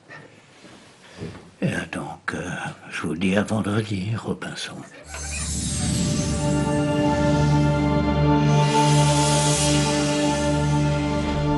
यहाँ पर तमाम कलाकारों को welcome कर रहे हैं, dignitaries को welcome कर रहे हैं और हमारे साथ इस वक्त मौजूद है रेड कारपेट पर one and only Suniel Shetty ji, जिनकी फिल्में देखते हुए हम बड़े हुए हैं। बहुत बहुत स्वागत। Welcome to IFFI 2022. Thank you so much. Excited. Obviously, sir, we are very excited to see you. And how do you look at IFFI's edition? We were talking about with the Honorable Minister that in the post-pandemic era, this is the first full-fledged opening ceremony and the festival is in full flow. How do you look at the festival after getting into this time, sir? Oh, beautiful. I mean, and so many people here, the excitement, and the fact is that, I think the world has come down here, and that's very, very important. Goa itself is a place that the world wants to be at, and IFFI being one such international festival, a lot of excitement. Sir, as a mainstream actor, you've been very vocal about, how Indian cinema should tap different stories, different genres, and you as a producer and director, and producer and actor have been able to do that within your own capacity. How do you look at film festivals, in general, can just, nurture new talents, the young budding directors? It's happening, and, a lot of platforms that are giving opportunities, so it's wonderful, and language is no more a barrier. And that's the beauty of cinema, and because of which talent that you see is extraordinary. The extraordinary talent that's coming out of here. So wish all of them. हम cinema की उत्कृष्टता का जश्न मना रहे हैं। IFFI का 53वां संस्करण आप कैसे देखते हैं? बहुत ही बढ़िया, और क्योंकि मौका सबको मिल रहा है, और जितने साल जाते रहेंगे शायद नए नए प्लेटफॉर्म्स आते रहेंगे और ज़्यादा लोग आपको यंग टैलेंट दिखाई देगा, तो looking forward to all the talent and the films. अलग अलग सेक्शंस इंट्रोड्यूस करते रहे हैं टाइम टू टाइम हम IFFI में, सर। इस बार जैसे कहते हैं कि एक हॉरर जॉनर मकाबर ड्रीम्स भी चूज किया गया है और स्क्रीन्स भी और ज़्यादा लगाई गई हैं, और एक पब्लिशर्स को भी इन्वाइट किया गया, which we have taken a leaf out of the Cannes because Indian country was the country focus in France early this year. Yeah, बहुत ही बढ़िया, यानी मीडिया from all aspects जुड़ जाएगा इससे। IFFI से सिर्फ और सिर्फ फिल्म्स ही नहीं, जो बहुत बड़ी बात है और बहुत अच्छी बात भी है, क्योंकि then it becomes something that is genuinely media centric and for cinema and media in India. और मास्टर क्लासेस एक ऐसा सेक्शन है जिसमें यंग एक्टर्स, यंग आर्टिस्ट जो अभी अपने लेजेंड से, अपने फेवरेट आइडल से बात करते हैं, किस तरह की उनकी जर्नी रही है। आई थिंक वो एक क्वेश्चन एंड आंसर और एक 1-to-1 जो एक्सपीरियंस रहता है, वो एक यंग इंप्रेशनेबल माइंड्स को बहुत हेल्प करता है to come out of that little fear और little inhibitions that young artist usually have. Absolutely, और वो ज़रूरी भी है क्योंकि फेलियर से ही आदमी सीखता है। जब एक्सपीरियंस लोग मास्टर क्लास आके आपको समझाते हैं तब आपकी भी छाती चौड़ी हो जाती है कि नहीं यार, गलतियां हम भी करते हैं, गलतियां हमसे भी हो सकती है, फेल हम भी हो सकते हैं, लेकिन कोशिश छोड़नी नहीं चाहिए। जिस मुकाम तक आप पहुंचना चाहते हो, जिस डेस्टिनेशन को आप देखते हो, रास्ता कांटे तो बहुत होंगे, उसे कैसे टैकल करना, master classes I think teach you that, and legends को सुनना उससे बड़ी बात है ही नहीं। Beautiful put Sunil sir, thank you so much for talking to us. Thank you so much, have a nice evening. और इस वक्त हमारे साथ रेड कारपेट पर मौजूद है MIB minister of information and broadcasting Anurag Singh Thakur ji. बहुत बहुत स्वागत है सर आपका। और जिस तरह से IFFI का 53वां संस्करण का आप लोगों ने ये आयोजन किया है, ये आप लोग ये minister of information and broadcasting की हार्ड वर्क को दर्शाता है। क्या कहेंगे इस मुकाम पर? मैं पहले तो सबका स्वागत करता हूं एशिया के सबसे बड़े फिल्म फेस्टिवल का, जो हर वर्ष गोवा में होता है। 53rd एडिशन है और बहुत कुछ नया है इसमें। नया फिल्म बाज़ार है जहां देश और दुनिया की फिल्मों को ट्रेड किया जा सकता है। एक ऐसा अवसर, एक ऐसा प्लेटफॉर्म बना है जहां पर अंतर्राष्ट्रीय फिल्मों का, राष्ट्रीय फिल्मों का वर्ल्ड प्रीमियर हो रहा है। और यही नहीं, OTT सीरीज़ का भी वर्ल्ड प्रीमियर यहाँ पर हो रहा है। तो एक ऐसा मंच बना जहाँ टेक्नोलॉजी को लेकर हम दुनिया को दिखा सकते हैं कि भारत कैसे अग्रणी है इस क्षेत्र में। और अगर मैं कुल मिलाकर कहूँ भारत को, that India should be the content hub of the world, उसके लिए क्या चाहिए? आपको टैलेंटेड मैन पावर चाहिए, आपको टेक्नोलॉजी ड्रिवन लोग चाहिए, आपको एक्सपीरियंस्ड फिल्म मेकर्स चाहिए, फिल्म शूटिंग के लिए बहुत अच्छी लोकेशंस चाहिए। तो को प्रोडक्शन के भी बहुत ऑप्शंस हैं, पोस्ट प्रोडक्शन के यहाँ पर पहले ही भारत ने बहुत अच्छा काम किया है।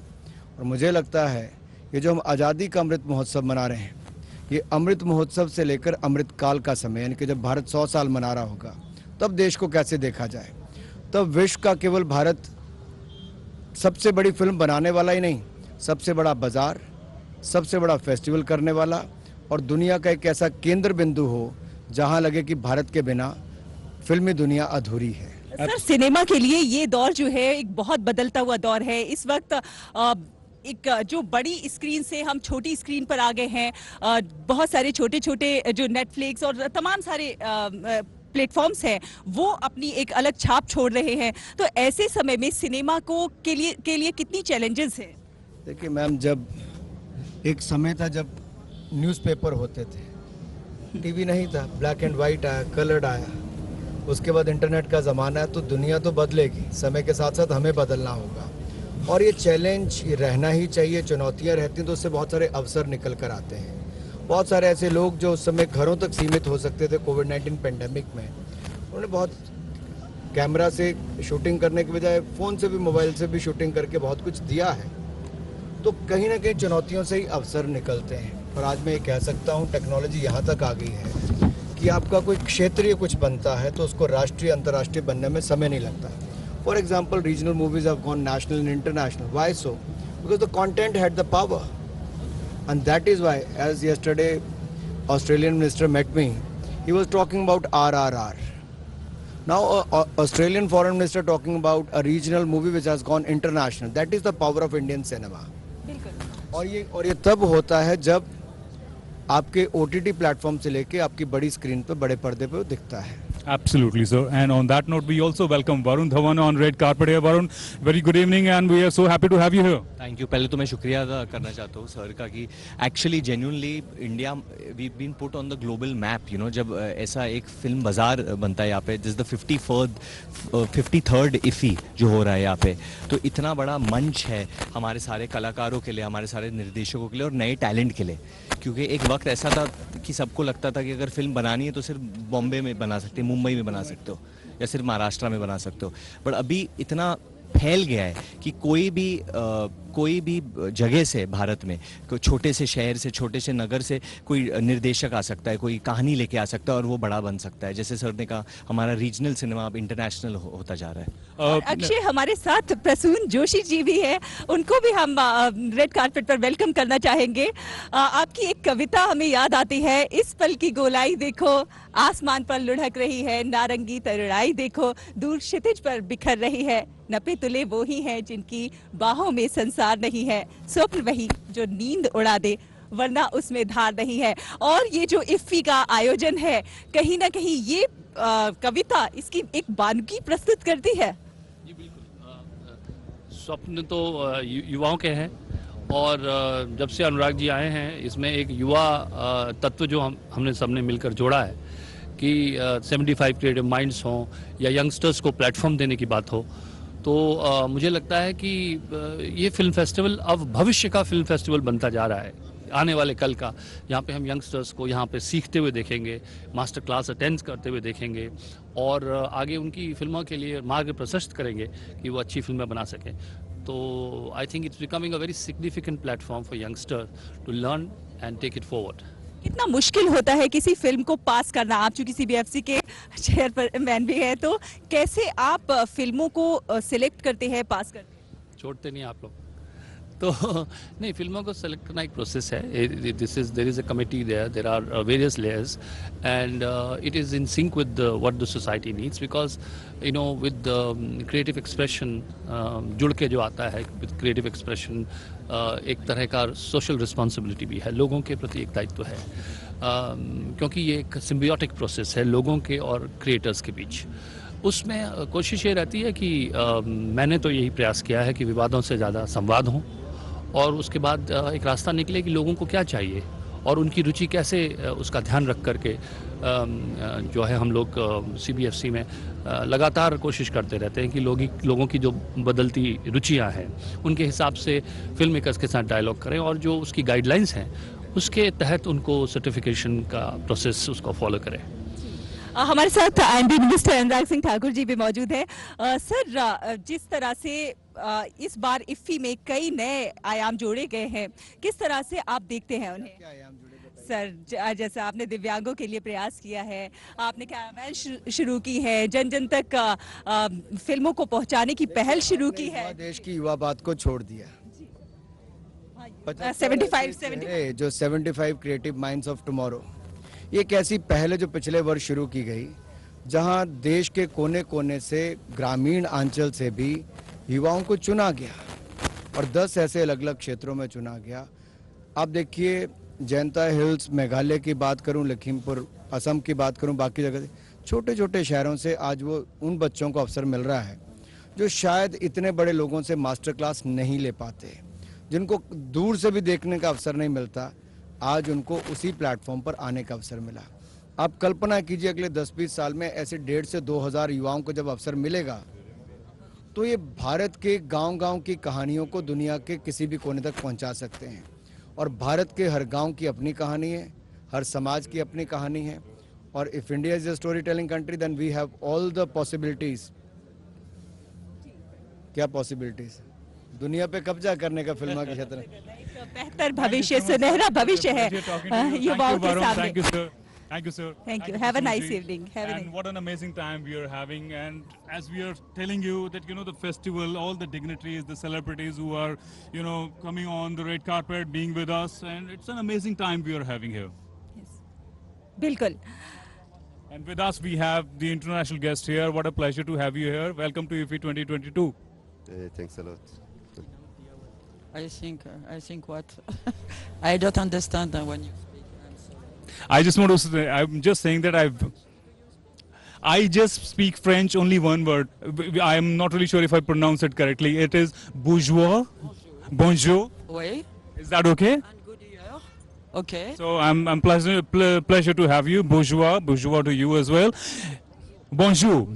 Bonjour. Okay. So I think that's a very, and I need a little practice here. It's good. It's good. Thank you very much. So, France's country focus here, we were talking about France a little while ago, the kind of bond India and France have had shared. We were having a word with Honorable Minister Shri Anurag Thakurji. He was in France, in Cannes early this year at the 75th edition. And, you know, the bond we share goes beyond culture. You know, defense sectors we have. What do you think of that?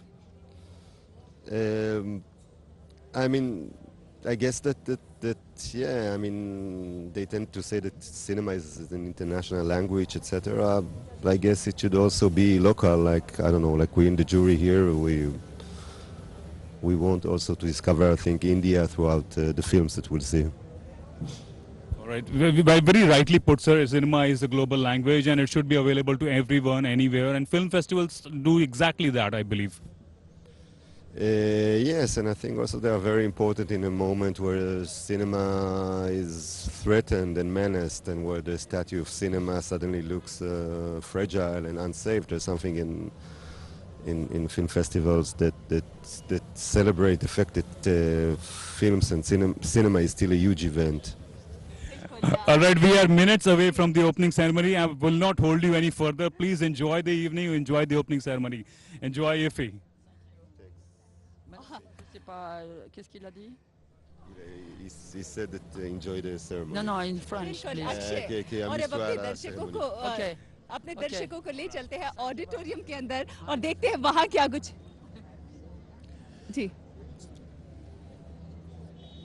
जी बिल्कुल So, Shaila, जैसा हमने देखा कि किस तरह से dignitaries और किस तरह से मेन स्ट्रीम एक्टर्स यहाँ पर अमेलगमेशन है, और I think the government is doing tremendously well the way they have brought people together, the various sections of the film, the life time achievement award, the kaleidoscope, and the way they have curated all these sections, you know, the veteran film makers, the young budding film makers, everybody is absolutely mind blowing. बिल्कुल. और गोवा में हम देख सकते हैं किस तरह से इंटरनेशनल फिल्म फेस्टिवल इफ्फी का खुमार है लोगों के ऊपर. हम गोवा की सड़कों से लेकर हर तरफ इफ्फी ही इफ्फी है. इफ्फी के जिस तरह से गोवा को सजाया गया है वो अपने आप में बहुत कुछ खास एक कहानी बयान करता है. Absolutely, and on that note, I would like to welcome on red carpet. Joining me here is amazing to have you here. Good evening. Thank you so much. Welcome to IFFI. Thank you. Well, we were just having a word about, you know, the way we have opened up in the post-pandemic time, and people coming together. I think it's an amazing feeling and amazing times for the global cinema. I think it's not just people. I think it's all cultures all over India also coming together, and that is why I'm here. I'm representing my state. I'm representing my culture, that is Maharashtrian culture, and I am super excited to be performing today, because as you see, all the acts today are designed in a way where we are kind of giving a tribute to every state from India. I mean, you know, be it Bengali or every cinema for that matter from India. Bengali hai, there is South, and then there is this one act जहाँ पे Bihu dance भी मैंने देखा. और मैं of course I'm representing the Marathi culture, तो मैं बहुत तड़का और बहुत entertainment लेकर आ रही हूँ stage पर. And as you very rightly said, IFFI Goa has been such a special occasion where the who's who of the industry come, not only from India but also, you know, outside India, and it's a great place to be. I think I'm sure you would agree with me that when it comes to cinema, it acts as a very, very important tool for national integration, because things which we are generally not aware for whatever reasons, for our ignorance, but cinema kind of introduces it to the every nook and corner of the country. I think it's an amazing tool for national integration. Absolutely, and I think anything that kind of entertains people and also brings cultures together, I think my vote goes to that, you know. And cinema has always been doing that. It has always crossed not just countries but boundaries, and it is beyond our imagination sometimes. And I think we should welcome that. And post-pandemic, I think as people, as human beings, we should be welcoming all such things with open arms. Like we have a section in collaboration with UNICEF which encourages films with the theme on children. Yes. Absolutely, and I think with what happens is because our industry is so glamorous, our films and cinema is so glamorous, people tend to forget the kind of humanity that also comes with with this responsibility of entertaining people. And I think the collaboration that you're talking about is such a beautiful thought. And in collaboration with IFFI, I think it's amazing that we are not only entertaining people here, but we're also kind of lending a helping hand towards people, those who are in need. I think generally Indian cinema has been very careful in when it comes to filmmaking, that how to mix as far as entertainment quotient is concerned, also keeping the message point also in mind. I think we are very, very sensitive people.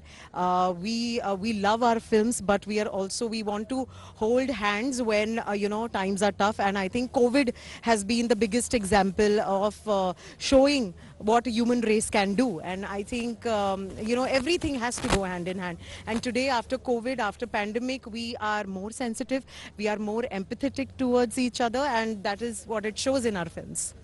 Thank you so much for talking to us. Enjoy the evening, enjoy the grand opening ceremony.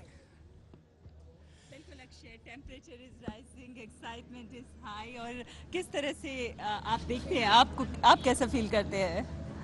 So I'm very excited, and talking to all these dignitaries has made me all pumped up because, be it the focus country France, be it film from any other part of the country, the Spanish legendary filmmaker, the Polish films, the Kazakh films, there's so much offering from the festivals that I am so excited. I cannot wait for the opening ceremony to start. बिल्कुल, तो हम यहाँ पर cinema की उत्कृष्टता का जश्न मना रहे हैं। इफ्फी का 53वां संस्करण अपने आप में बहुत खास है। ये जहाँ सिनेमा को, भारतीय सिनेमा को अंतर्राष्ट्रीय पटल पर पहुँचाने का काम कर रहा है, तो तमाम अंतर्राष्ट्रीय फिल्मों को यहाँ दर्शाया जा रहा है। Of all the people that have spoken, you must have noted this one point, that the kind of connection that we have with the films is so brilliant, because as we grow, we all love storytelling, and cinema is kind of, it takes to the full crescendo when it comes to cinema. और हम यहाँ red carpet पर welcome करना चाहेंगे Akshay. We have our international guest joining here on red carpet. Welcome to IFFI 2022. Hello, we are very happy to be here from Spain. So, many congratulations for the Spanish legendary filmmaker getting the Lifetime Achievement Award here. Yes, we are so happy. He's one of our best directors, film directors, and I think he loves India. So he would be very happy that he has got this beautiful award. We are equally happy. We are absolutely in awe of Mr. Sora's films, the way he uses symbolism, the way he uses metaphors. The Spanish film industry is globally loved, and so in India. How do you look at your connection with Indian film industry, not only just in IFFI, but in general, as film lovers and filmmakers? I think we have to collaborate much more. I think India and Spain, we can do a lot of collaboration and co-productions together. I agree with that. Yes, because we love Indian culture and Indian films, and I think you also. So I think this is a kind of, we have to get this marriage done. And football also. I love football. Which film you like most from India? Which film? Yeah. Which film? Well, I'm just, I don't know right now. I know actors that I like. Yes. Yes. Which actors? Which actor? I like, but maybe I'm a little old. So, well, what's her name that she's performing in Patan? What's her name? The actress. Radhika Apte? Radhika Madan. I love her. She's brilliant. Yes. Very happy to hear that. Amir Khan also. He came to Spain a few times, so I think he also likes a lot Spain. I would like to go across other guests. Like, what has been your experiences traveling across various film festivals, and your film? You're presenting here films. There is a full-fledged section dedicated to Spanish films here. Yes. Oh, we're very happy. Like when we come to a film festival, most of the time we feel the connection between the music and how the films, how music is an absolutely crucial part of movies, no? Also in Indian cinema, of course. I think there is a strange connection between Indian films and Spanish film. The kind of energy and exuberance that we have in Spanish culture is very similar to Indian culture. Absolutely, there's all colorful choreographies, and the music shares a lot with Spanish cinema, definitely, yes. And your thoughts on that, sir? He's a guitar player. Actually, we are performing tonight. All right, so Dancers and musicians that are representing flamenco. fantastic. We are looking forward to your performance. Enjoy the evening, and we will enjoy your performance. Please go ahead. बिल्कुल, बिल्कुल अक्षय, बहुत खास मेहमान हमारे साथ international और national सभी red carpet पर हमारे साथ आ रहे हैं। हम फिल्मों की बात कर रहे हैं, उनके रिव्यूज़ की बात कर रहे हैं, डेलीगेट्स को हम वेलकम कर रहे हैं, साथ ही साथ तमाम फिल्म स्टार्स को हम वेलकम कर रहे हैं। तमाम डिग्निटरीज यहाँ रेड कारपेट पर आ रही है, उन्हें वेलकम कर रहे हैं। साथ ही साथ हम बात कर रहे हैं फिल्मों की। मैं यही बात कर रहा था शैला कि किस तरह से मेन स्ट्रीम इंडस्ट्री और किस तरह से इंटरनेशनल फिल्म मेकर्स यहाँ पर एक साथ एकत्रित हुए हैं इस फिल्म फेस्टिवल को ग्रैंड बनाने के लिए। आई थिंक ये एक बहुत ही कमाल का साइन है इंडियन फिल्म इंडस्ट्री के लिए। किस तरह से इफी ने ऑल एनकम्पासिंग एक जो अप्रोच रखी है वो आई थिंक काबिल तारीफ है। बिल्कुल, और हमारे साथ रेड कारपेट पर एक और गेस्ट मौजूद है। Very warm welcome to you on the red carpet. How do you feel here? Good evening. Good evening. It's so nice to be here. We are happy to have you on red carpet, the Green Beauty. Thank you so much. It's such an honor that I'm performing in IFFI for the second time this year. Last year also I performed in the inauguration. Last year I represented Bengal, and this year I'm representing the entire of East. Fantastic. I think that is the theme of IFFI. It is getting from regional to national, and it is all encompassing and making everything as mainstream. Your experience in the last 1 year or 2 years, your association with IFFI, please tell our viewers about that. I would say the association goes much longer. My father's film, Dev Shishu with Smita Patel was here. My mother's film, Anu, was here. They both are filmmakers. My own film, Onna Apala and Brahmajani and Gopun Committee has been there in official selection. This year I'm performing. Last year also I performed, but मेरा तो IFFI में आना होता रहता है क्योंकि हमारी फिल्मों को सिलेक्शन मिलता रहता है, and by God's grace लोगों को पसंद आता है। बेशक इसमें कोई दो राय नहीं कि किस तरह से सिनेमा जो है, रीजनल सिनेमा हो चाहे नेशनल सिनेमा, वो सब एक सिनेमा है। जिस तरह से ऑनरेबल मिनिस्टर भी इसमें बात कर रहे थे कि लैंग्वेज की कोई बात नहीं होती, फिल्म और थीम उसका होता है जो सबको अपील करता रहता है। And we are happy to have you, but I will not keep you long from here, from the opening ceremony. Enjoy the opening ceremony. Thank you so much.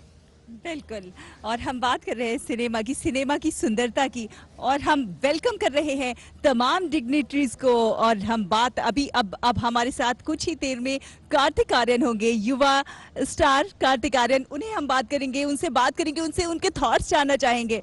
उससे पहले जी बिल्कुल, आपने सही कहा कि किस तरह से यहाँ पे जो मेन स्ट्रीम एक्टर्स की भी मैं बात कर रहा था और इंटरनेशनल आर्टिस्ट की जो बात कर रहा था, वो एक साथ जो यहाँ पर आए हैं एक मंच पर इस फिल्म फेस्टिवल को एक सुपर सक्सेस बनाने के लिए, वो ना सिर्फ काबिल तारीफ है बल्कि it is an eye opener for everybody. बिल्कुल, और हम जब बात सिनेमा की करते हैं तो सिनेमा और खासतौर पे IFFI की बात करें तो एक लंबा इतिहास रहा है IFFI का। और जिस तरह से 2004 में जब ये गोवा में आया, उसके बाद से ये जो सुरम्य नगरी है, ये इसका अपना दूसरा घर बन गया एक तरह से। इसमें कोई दो राय नहीं, क्योंकि गोवा की जो अपनी एक एनर्जी है, गोवा का ये जो वेन्यू है, it is so appropriate for a film festival like IFFI, because Goa is very receptive. It's very, very comprehensive as far as culture is concerned, and we are so happy that Goa is the permanent venue for IFFI. चला, एक बात और, जैसे हम पहले मैं आपसे बात कर रहा था इस बारे में कि फिल्मों का कनेक्शन, स्टोरी टेलिंग का कनेक्शन हम सबके साथ रहता है। किस तरह से आपका फिल्मों के साथ कनेक्शन रहा था जब आप as a young artist media में आई हैं? देखिए, स्टोरी टेलिंग की अगर आप बात करें तो हर भारतीय कहीं ना कहीं स्टोरी कहानियां सुनकर बड़ा होता है, और कहानियां सुनकर ही उसकी शाम बीतती है। और उसके बाद जब वो वही कहानियों को फिल्मों में देखता है, फिल्मों के जरिए अपनी छवि देखता है, तो उसे कहीं ना कहीं बहुत खास लगता है, बहुत जुड़ाव लगता है। और अभी हम देख रहे हैं हाल के समय में वही कहानियां, वही फिल्में ज्यादा पॉपुलर हो रही हैं, जो आमजन से जुड़ाव रखती हैं, जिनका लोग अपने साथ कनेक्शन महसूस करते हैं। Exactly, we were talking to the international guest, and some of them mentioned like films like RRR, which have very, very strong ethos, very, very strong Indian ethnicity. तो चलिए अक्षय, अब हम सीधे लिए चलते हैं अपने दर्शकों को ऑडिटोरियम में और देखते हैं कि वहाँ क्या हो रहा है। Enjoy it.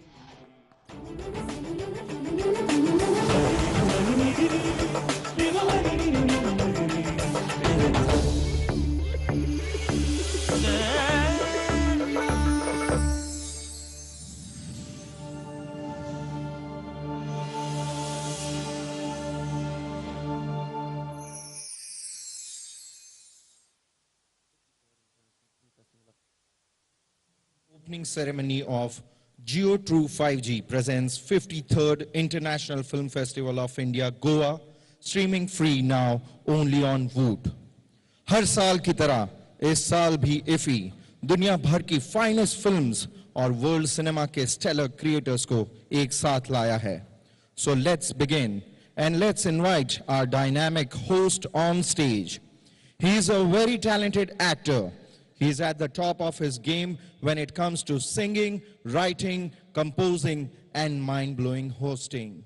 Please give a big round of applause for the maverick entertainer, a talent who is loved by millions in India, an actor par excellence, jise aata hai mehfil ko sajana, the very amazing Apar Shakti Khurrana!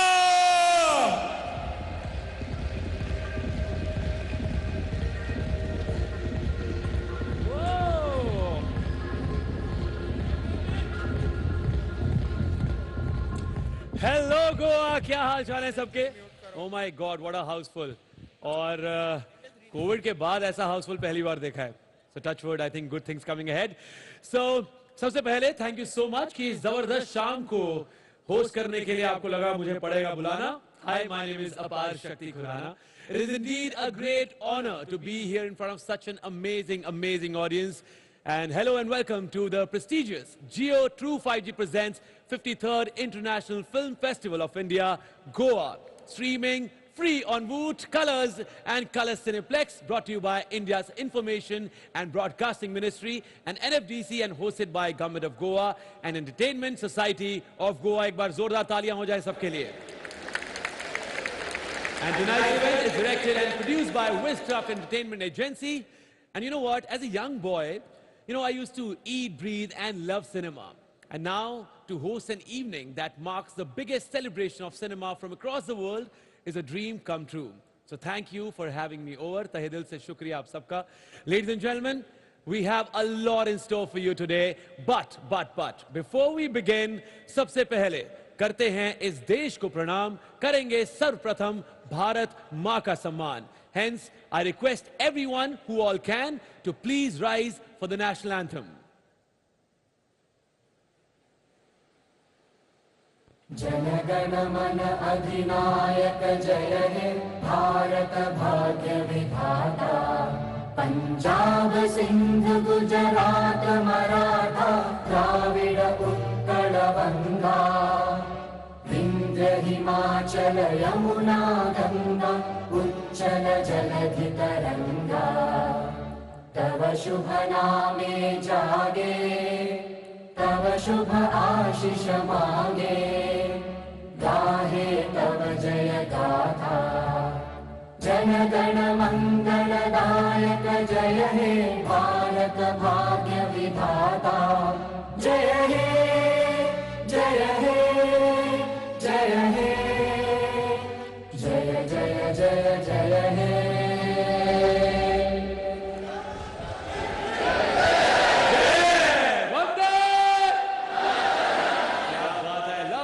In the hall today. देखो, अब cinema कहूं या motion picture, इसका नाम लेते ही चेहरे पे एक स्माइल आ जाती है.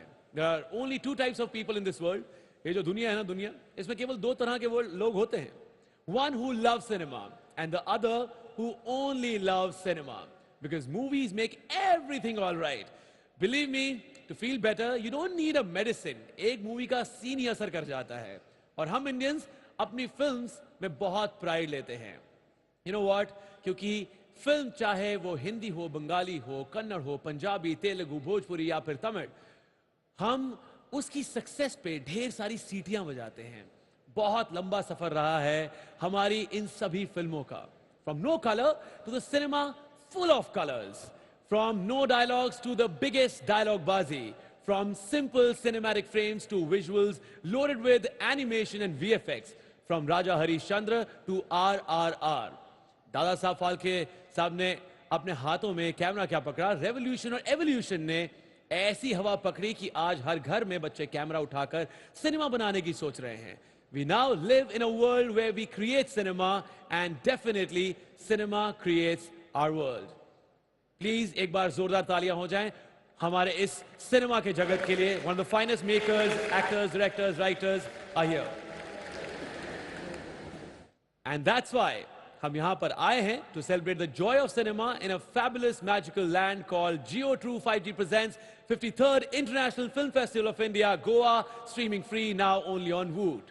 So from today to the 28th of November, we will be showcasing some amazing films to you all from across the world, and believe me, these 9 days will be the most memorable 9 days of any cinema lover's life.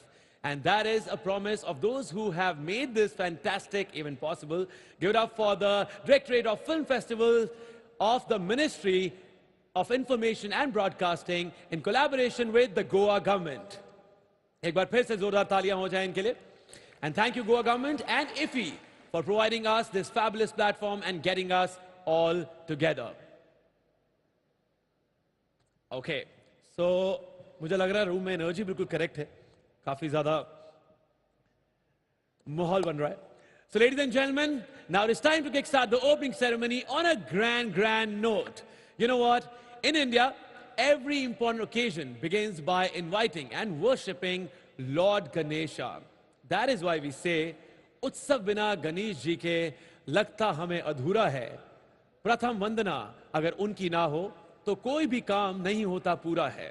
तो चलिए गणेश वंदना प्रस्तुत करने आ रहे हैं the one who keeps her eyes on the stars and feet on the ground, जिनकी signature smile करोड़ों Indians के दिल की धड़कन बन चुकी है. Please welcome the actress who's racing to the top, one of my favorite actresses in the country. Please give it up for Mrunal Thakur.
TP.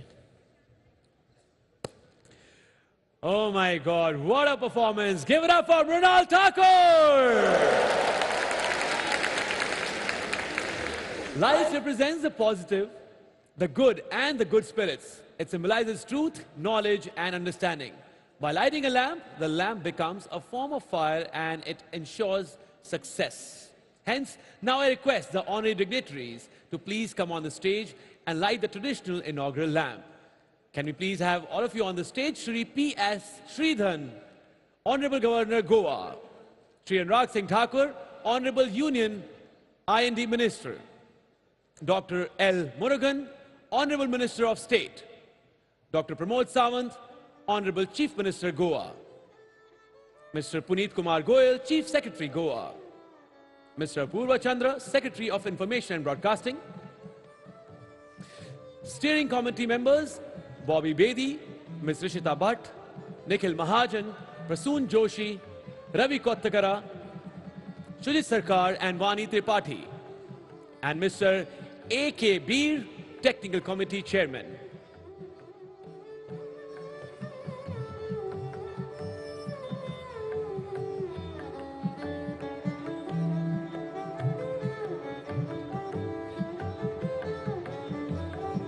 May I please request all of you to light the lamp.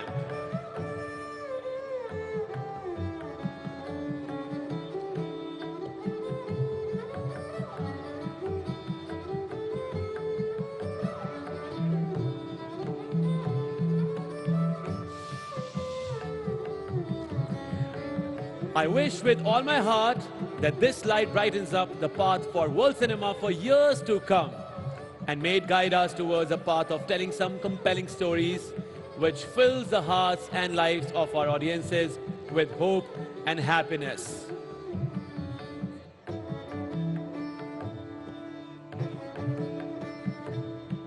IFFI को और शुभ बनाने के लिए ये शुभ light जलानी अति आवश्यक है।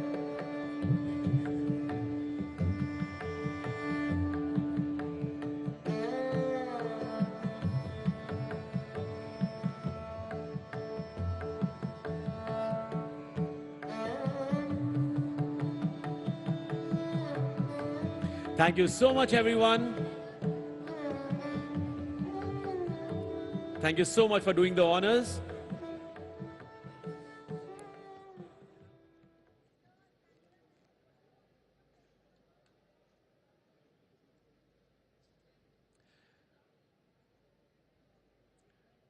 Okay, so ladies and gentlemen, this edition of the festival promotes the art of film by providing a unique platform showcasing the best of cinema and providing an elevated cinematic experience with the power of Geo True 5G. इसलिए आगे बढ़ने से पहले to extend a formal welcome to all our distinguished guests, delegates and dignitaries, may I invite on the stage the Secretary of Ministry of Information and Broadcasting, Government of India, Shri Apurva Chandra. एक बार जोरदार तालियां हो जाए उनके लिए.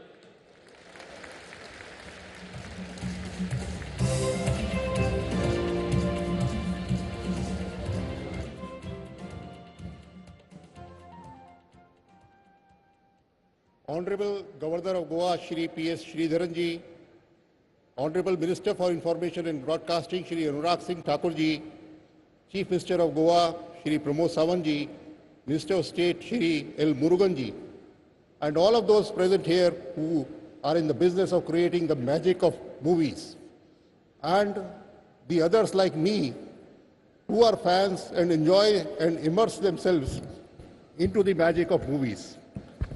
I welcome all of you to the 53rd edition of IFFI. Before I begin, I would like to read a special message from our Honorable Prime Minister, Shri Narendra Modi ji, for this event IFFI. So this is a special message from our Honorable Prime Minister. It is heartening to learn about the 53rd edition of International Film Festival, organized jointly by the Ministry of Information and Broadcasting and Government of Goa from November 20th to 28th, 2022. For over a century now, cinema has captured the imagination of people the world over. Cinema reflects the social dynamics of our times as well as shapes it. Films have a unique ability to transcend barriers and establish an emotional connect with the audience. Movies entertain, educate, or even inspire people through their powerful storytelling. Their efficacy in becoming a vehicle of social transformation is truly unparalleled. India is blessed with a rich and diverse culture, an amalgamation of tradition with the modern. The history and art of storytelling in various Indian languages, ranging from prose, poetry, music, dance, plays, dramas, to cinema, enables us to celebrate our vibrant socio-cultural landscape. IFFI and Indian cinema have carved out a niche for themselves on the global stage. Films in different Indian languages are reaching out to a larger international audience and are being increasingly appreciated across the world.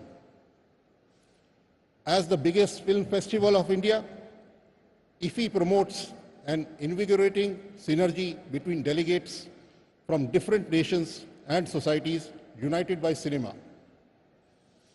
I am sure that the interactions within this mini world congregating at Goa will facilitate deeper understanding and new learnings in the world of art. With its beautiful nature and vibrant culture, Goa provides the perfect backdrop to host the IFFI. I am sure that Goa will spur the creative imagination of the participants, inspiring them to come up with new ideas to help cinema expand its outreach to an ever-growing audience. Best wishes to everyone associated with the film festival. May the 53rd edition of IFFI be a resounding success. Signed, Narendra Modi.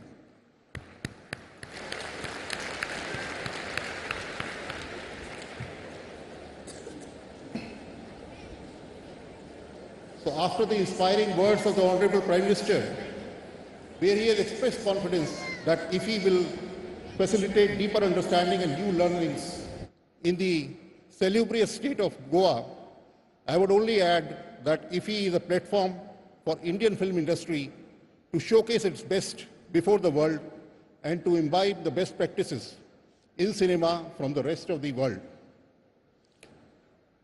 This year, our Honorable Minister, Shri Anurag Thakurji and Shri Muruganji visited Cannes Film Festival.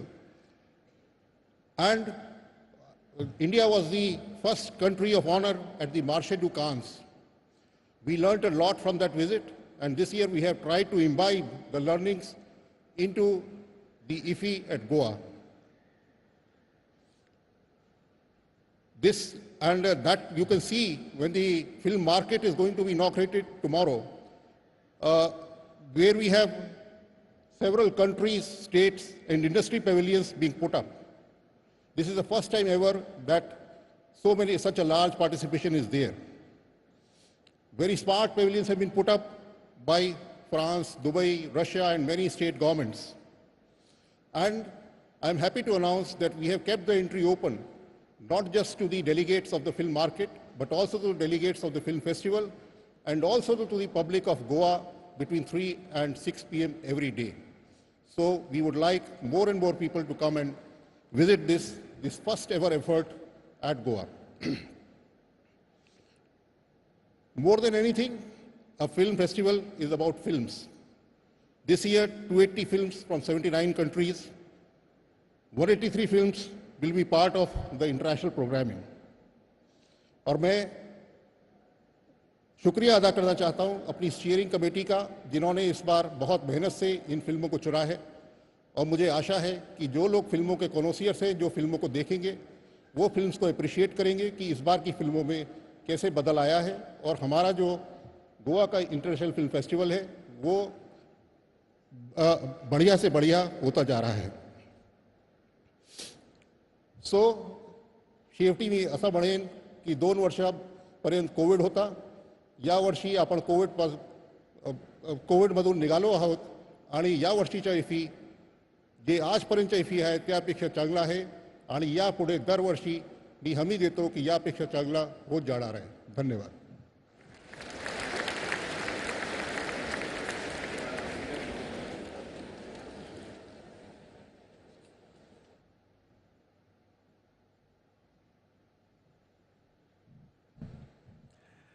Thank you so much, sir.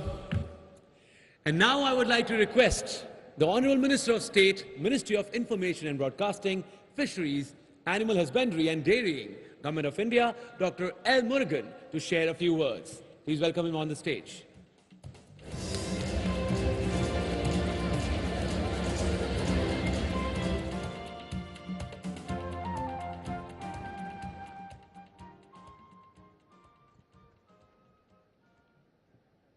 Honorable Governor of Goa, Sri P.S.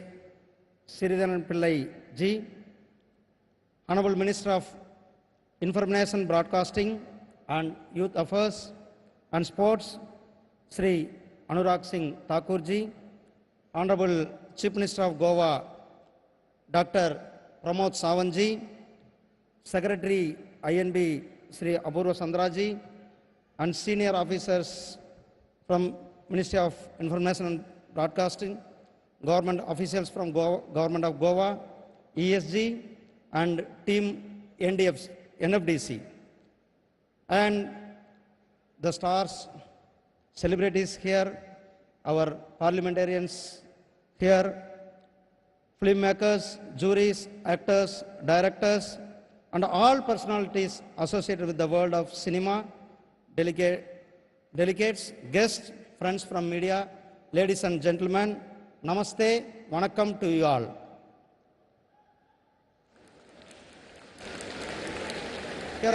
Welcome to this Asia's biggest film festival, the 53rd International Film Festival of India at Goa. Over the next 8 days, the film-loving delegates coming from all across the globe will enjoy the best of India and the world cinema. Away from the side of global COVID pandemic, this 53rd IFFI will be back to its vibrant festival, Avadar. Mr. Carlos Saura, the famous Spanish film director and writer, has been selected for this year Satyajit Ray Lifetime Achievement Award 2022. Mr. Saura, congratulate to you. Your contribution to the world of cinema over last 50 decades is unparalleled. I pay my respect to late Lada Didi, Pandit Birju Maharaj, and Tabussam, many others from the film fraternity who left us in last 1 year. We remain indebted to you forever. Ladies and gentlemen, in 1913 was the year when India started our journey in the world of cinema. Our movies picked the threads from our rich history and culture, our diverse regions and languages, and created the Indian cinema, whose influence today transcends beyond boundaries, beyond culture, and beyond language barriers. Sri Dada Sahib Phalke ji, Sandaram ji, Sri Raj Kapoor, Satyajit Ray, MGR, Shivaji Ganesan, N.T. Ramarao, Dr. Rajkumar, and many others have literally carried the movie world over their shoulders, and today many from the distinguished audience here are able continuing this tradition. The journey started with Raja Harishchandra and traveled through Do Bigha Jamin, Bandini, Kagaz Ke Pool, Veerapandiya Kattabomman, Padagoti, and other gems. These movies become the milestones in the journey, enhancing the appeal of Indian cinema at the global scale. Friends, it is motto of Vasudeva Kudumbam. The whole world is the family. The IFFI has been erasing boundaries within the world of art and film. This allows the different film cultures to engage with each other, explore the possibilities to collaborate and promote understanding the social and cultural ethos of world of cinema. The IFFI is about celebrating and releasing good cinema. Our Prime Minister Shri Narendra Modi ji has described the IFFI as the film festival that promotes an synergy between delegates from different nations and society united by cinema.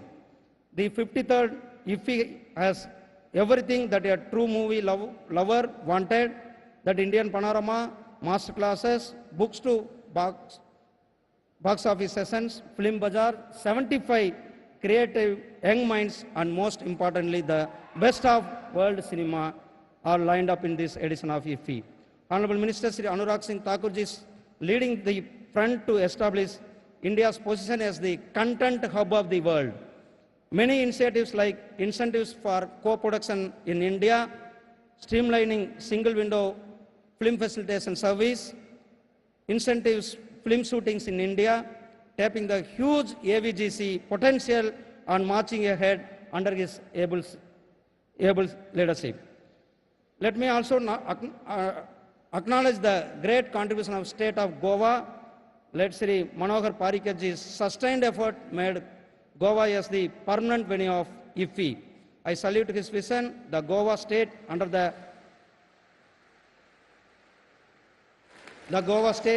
dynamic leader of Chief Minister Sri Dr. Pramod Sawant has put his tremendous effort to make this IFFI 53rd successful. Dr. Pramod ji, your concerned support for this cause is great source of strength of the IFFI.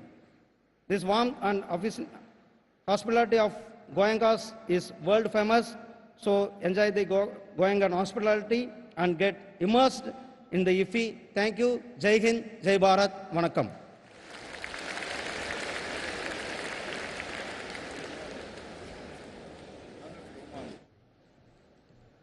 Thank you so much, Murugan sir. Always great to hear your thoughts. And now it is time to felicitate our international jury of this year. For that, I would like to request our Honorable Union Minister, Ministry of Information and Broadcasting, Youth Affairs and Sports, Government of India, Shri Anurag Singh Thakur, and the Honorable Chief Minister of Goa, Dr. Pramod Sawant, to please come on the stage.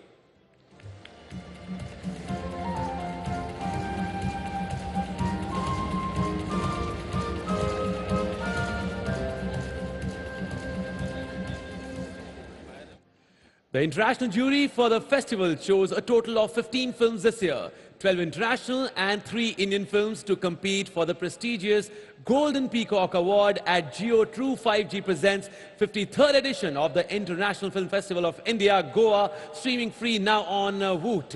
As we know, each year, a group of renowned filmmakers and cinema experts come together from different parts of the world to form the international jury who take responsibility of judging films. May I please request them to come on the stage. Ladies and gentlemen, please welcome the members of our international jury, Israeli writer and film director Nadav Lapid, French film editor Pascal Chavins, Spanish documentary filmmaker, journalist and film critic Javier Anglo Borthuren,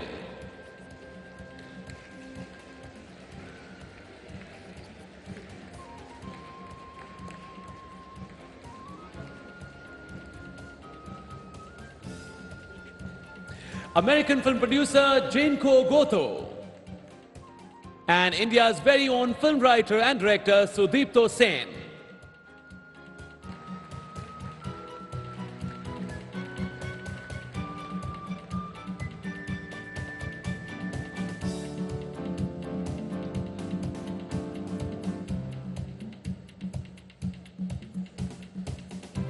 A huge round of applause for our international jury. We express our heartfelt gratitude towards all of you. Thank you so much. Thank you so much, and thank you Shri Anurag Singh Thakur and Dr. Pramod Sawant for doing the honors. Thank you so much.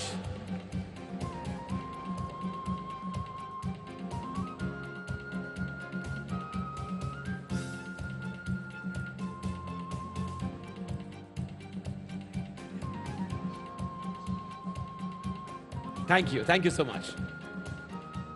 Thank you.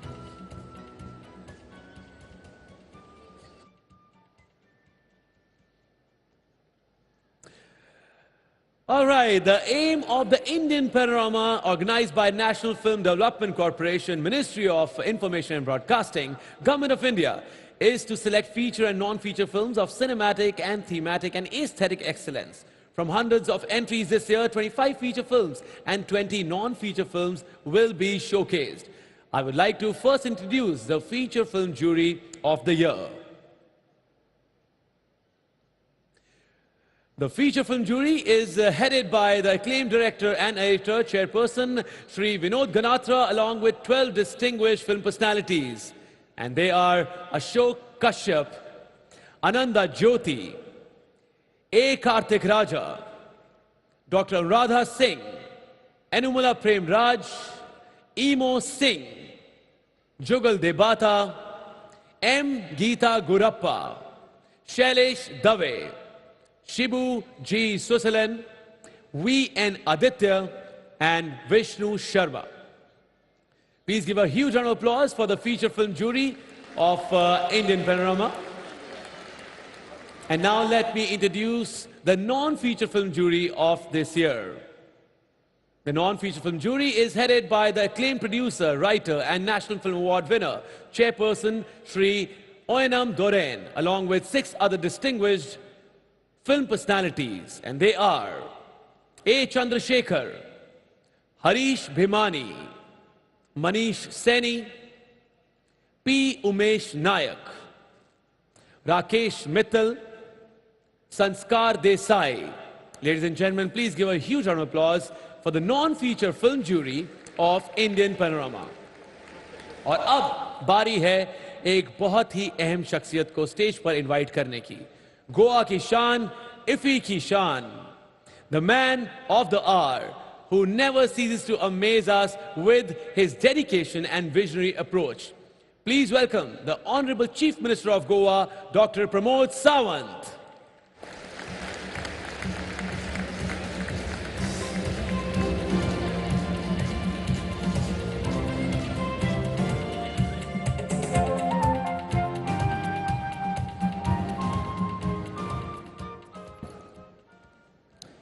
Good evening, everyone. Very warm welcome to each one of you who are here to witness the 53rd International Film Festival of India in our beautiful state of Goa. At the onset, I take this opportunity to welcome Honorable Governor of Goa, Sri P.S. Sridharan Pilleji, Union Minister of Information and Broadcasting, Sri Anurag Singh Thakurji, Union Minister for State for Information and Broadcasting, Dr. L. Muruganji, Union Minister for State for Tourism and Ports, Sri Sripad Naikji, Secretary for Information and Broadcasting, Sri Apurva Chandraji, special guest for the inaugural today, Sri Ajay Devganji, Sri Sunil Shetty ji, Sri Manoj Bajpayee ji, Sri Prabhu Deva, Sri V. Vijayendra ji Prasad, Sri Pankaj Tripathi, Miss Shreya Saran, members of the jury, my cabinet colleague, Member of Parliament, Sri Vinay Tendulkar ji, Member of Legislative Assembly, Chief Secretary Sri Puneet Goyal ji, Member of NFDC, Member of Steering Committee, CEO and Governing Body members of ESG, all the respected dignitaries from the film industry across the world who have gathered here, the member of the print and electronic media, and my brothers and sisters. We are at that time of the year when the filmmakers and enthusiasts from all over the globe are extended a warm welcome in our beautiful crown jewel of the Indian subcontinent that we all call Goa. Most of you have been constantly visiting Goa. For those who are here for the first time, let me reiterate that you are in that part of the world where you can experience pristine seashore, peaceful hinterland, divine pilgrim sites, mesmerizing backwaters, mouth-watering cuisine, and most importantly, very warm and hospitable people. At this moment, as the curtains will be raised on 53rd IFFI, let us fondly remember our former Chief Minister, late Sri Manohar Bhai Parrikar, who translated his vision into reality and allowed Goa to be the permanent host for this extravaganza. The Government of Goa and the Ministry of Information and Broadcasting, Government of India, are jointly executing this festival through Entertainment Society of Goa and National Film Development Corporations between November 20th to 28th. This year, the state government has taken the initiative to exclusive to curate the special masterclasses for Goan film fraternity. Renowned personalities from Hindi and Marathi film industry will be addressing masterclasses. A special Goan section has also been curated this year. A jury panel comprising of 3 members from Indian Panorama and who formed the jury for Goan section has selected 6 short films and 1 documentary film. We have been able to draw the attention of substantial number of tourists as well as the local public towards this program. Therefore, to enhance the participation of Goan and tourists, we have also curated the various peripheral activities such as the Festival Mile, Heritage and Entertainment Zone, etc. Festival Mile will have the parade of glimpses of Shimgotsav and Carnival on 26th and 27th November. Caravans will be deployed throughout the Goa and popular movies will be screened for the masses. Open air screening to be carried out at Miramar Beach and also at the Joggers Park Altino and Ravindra Bhavan Margao. With the intention to make this event more inclusive, a special movie screening section has been curated for Divyangs along with the workshop in film and entertainment. We have tried to strike a balance for the film and entertainment industry with the general public for curating this festival. The opening and closing ceremony will see as many as 14 cultural performances featuring the top film celebrities from across India and will also include the music and dance group representing the France, Spain and Goa as well. As you all may be aware, India is celebrating 75 years of its independence. Therefore, in this Amrut Kal, the theme of the opening ceremony will be evolution of the Indian cinema in the last 100 years under the Azadi Ka Amrut Mahotsav celebration. As the Chief Minister of Goa, I take this opportunity to extend heartfelt gratitude to the Government of India under the able leadership of Honorable Prime Minister Sri Narendra Modi ji for the relentless support and guidance that his entire cabinet is extending the efforts of the Goa government in making the Goa one of the best performing states in terms of the relevant parameters and indicators of infrastructure development as well as the human development. Specifically, I would like to mention the support extended by Sri Anurag Singh Thakur ji and Dr. L. Murugan ji, the time and again in the successful organizing of this grand event. Dear friends, our Entertainment Society of Goa, in this nodal arm of our government, which provides the assistance to the stakeholders in the film industry in terms of conducting the shooting in the state of Goa. I am aware that the Goa, with its tremendous natural treasure, is the most ideal place for the film shooting behind Mumbai. I am also aware of the issue that our line producer come across while actually conducting the shooting, and I assure you of all the possible support from the government of Goa in this regards. I am also glad that the film culture is strengthening its roots in our state, and some of our youngsters have started making their presence felt in the industry, may it be in the film or in an OTT platform. With the best rail, road, water and air connectivity with all parts of the country, and increasing pool of the trained and talented actors, writers, technicians, etc., Goa is your most ideal destination for the film shooting as well as the post-production. My government will promote the creations of an entire ecosystem required for making the films.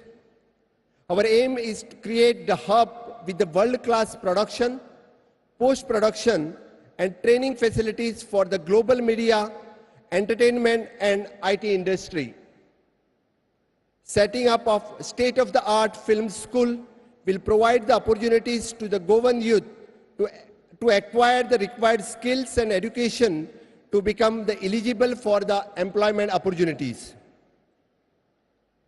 I call upon the producer and investors to come forth and invest to scale up the film-related infrastructure in Goa, for which my government is committed to provide the necessary assistance.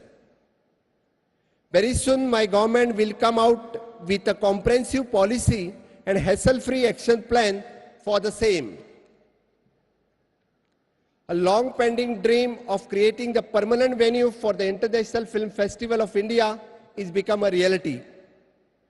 Setting up of the world-class convention center with multiplex and other associate infrastructure in an area of 25 acres is at the final stage of awarding the project on the PPP basis.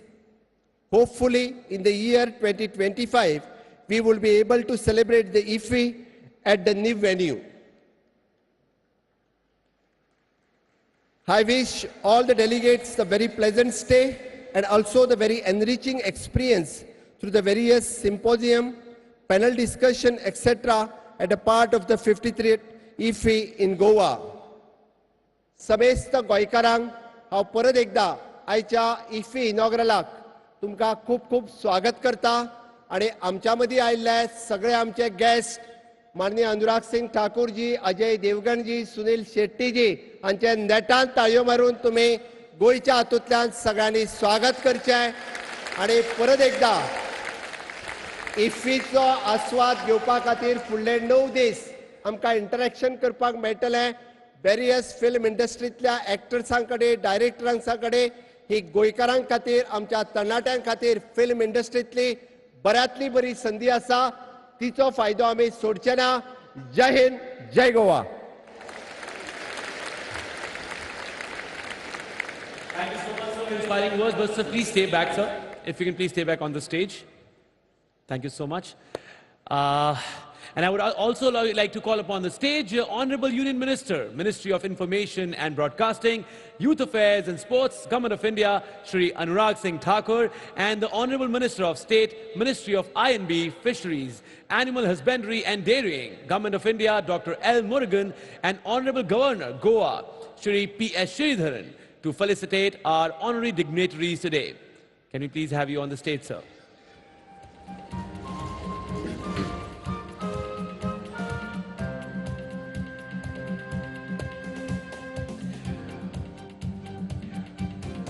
कुछ लोग हैं जो cinema में आते ही, कुछ लोग होते हैं जो सिनेमा में आते हैं और कुछ लोग जो सिनेमा कहलाते हैं.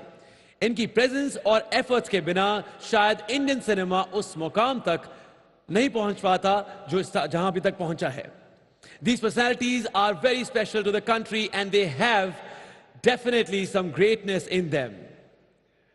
अब जिन्हें बुला रहा हूं वो अपने आप में इंस्टीट्यूट ऑफ एक्टिंग है. He has been a flag bearer of good cinema in our country. लोग कहते हैं कि यार मनोज बाजपेयी इस फिल्म में, फिल्म डेफिनेटली अच्छी होगी.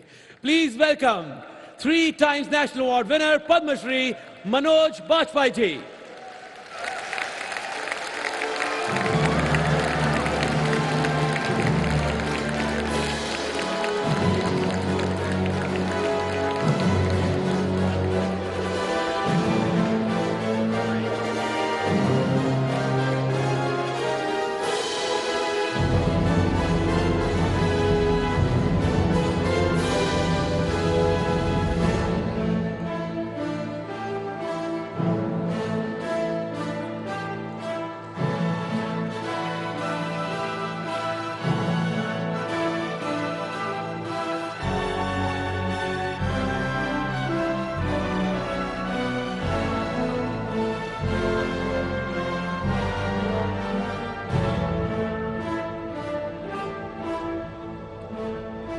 मनोज सर, आपसे एक सवाल है, प्लीज एक सवाल है सर, आपको बिना बात के नहीं जाने दूंगा सर मैं।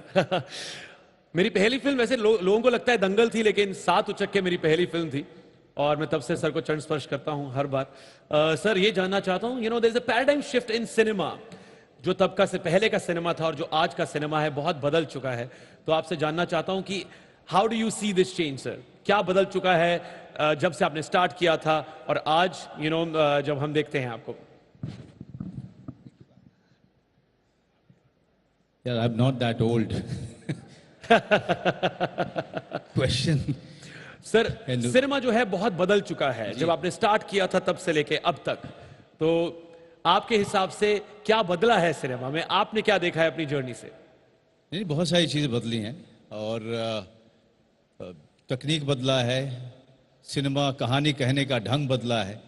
अभी हम लोग फ्लाइट में थे, मैं और परेश भाई और सुनील शेट्टी, हम लोग यही बात कर रहे थे कि आज सिनेमा जितना डेमोक्रेटाइज्ड हो गया है, जितना अलग अलग जगहों पर जा चुका है, हर कोई जो कहानी कहना चाहता है आज कहानी कह सकता है और हर कोई प्रतिभा कहीं से भी आ सकता है और वो एक मकाम बना सकता है। फिल्म इंडस्ट्री में इस तरह की डेमोक्रेसी और इस तरह का कंटेंट का भरमार और इस तरह की प्रतिभा की भरमार शायद फिल्म इंडस्ट्री ने पहली बार देखा है। ये अपने आप में बड़ा सुखद है और मुझे खुशी होती है कि इस देश के किसी भी कोने से एक बड़ी प्रतिभा आती है और अचानक रातों रात छा जाती है, एक सबसे बड़ी बात है। क्या बात है। Thank you so much Manoj sir, congratulations on the award sir. Thank you so much. Thank you.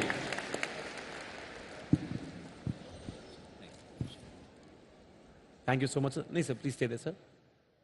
Yes. And next जिन्हें हम ऑनर करने वाले हैं, ये मेरे लिए ऑनर की बात है कि मैं उनके साथ स्टेज शेयर करूंगा अभी। We all lovingly call him Anna, which means elder brother in Telugu and Tamil, of course. Over 100 films, over 30 years of great performances where he has inspired the young generation about fitness and mental health. Please give it up for our beloved Anna, Sunil Shetty.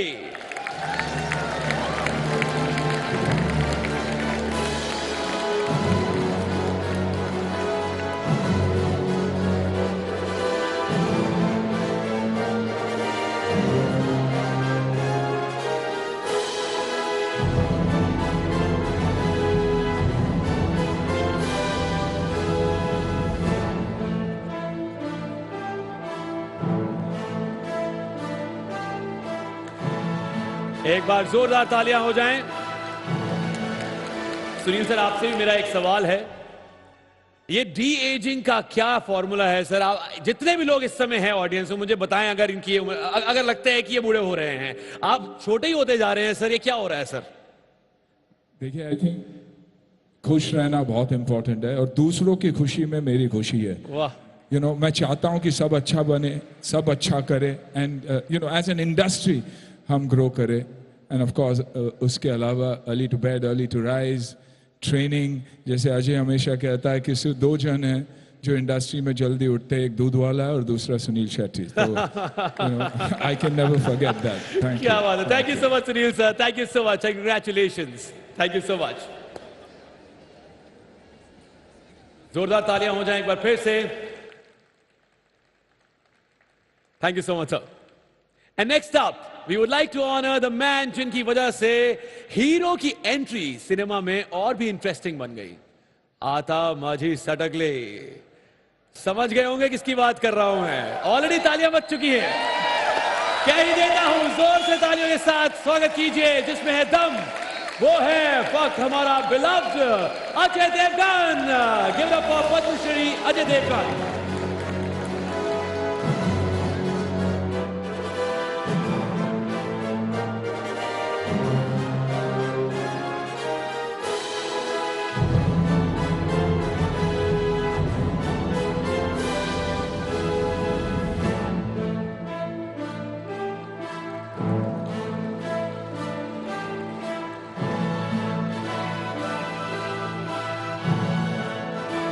Ajay sir, आपसे मैं बात करना चाहूंगा।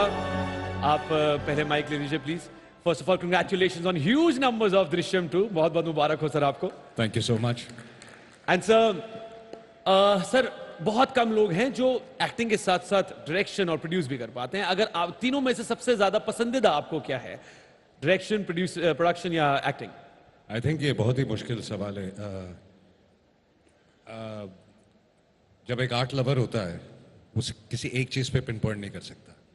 Films in totality I would say, her department, क्योंकि हर department उतना ही ज़रूरी होता है फिल्म मेकिंग में, और किसी एक डिपार्टमेंट के बिना फिल्म अच्छी बन नहीं सकती।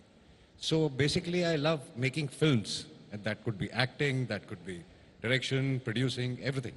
So there's so many people in this audience जो filmmakers बनना चाहेंगे, actors बनना चाहेंगे. A quick, word of advice for them. I don't think anybody can give any advice to anybody. Follow yourself, and I think believe in yourself. That's the most important thing. Thank you so much, sir. Ladies and gentlemen, please give it Thank up for Ajay Devgan, sir.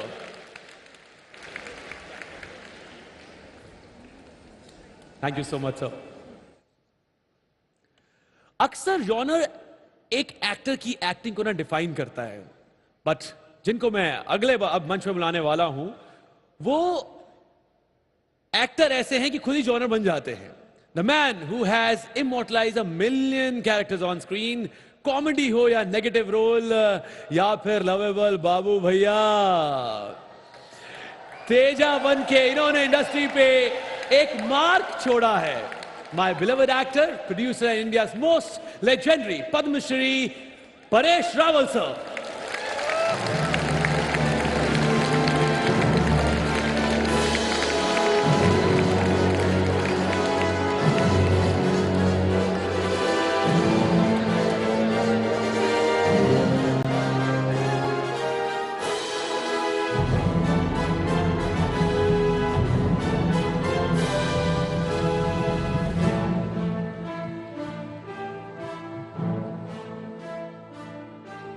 Sir देखिए, आजकल ऐसा जमाना है कि सब लोग comedy भी करते हैं, नेगेटिव रोल भी करते हैं, सब करते हैं. ये आज का जमाना है, लेकिन आपने उस जमाने में ये सब कुछ कर दिया था. Sir, I really want to know कि ये जो पैराडाइम शिफ्ट आपने दिया है सिनेमा को, आपकी अब तक की जर्नी का क्रक्स क्या है? There are so many people who are budding actors, जो यहां पर इस समय होंगे, आपसे जानना चाहेंगे sir.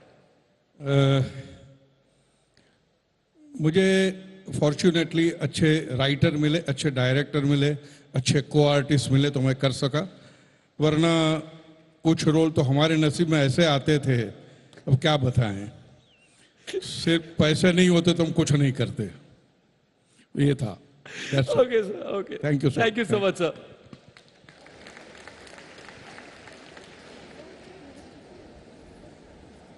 Give it up for Paresh Rawal, sir. Thank you so much, sir.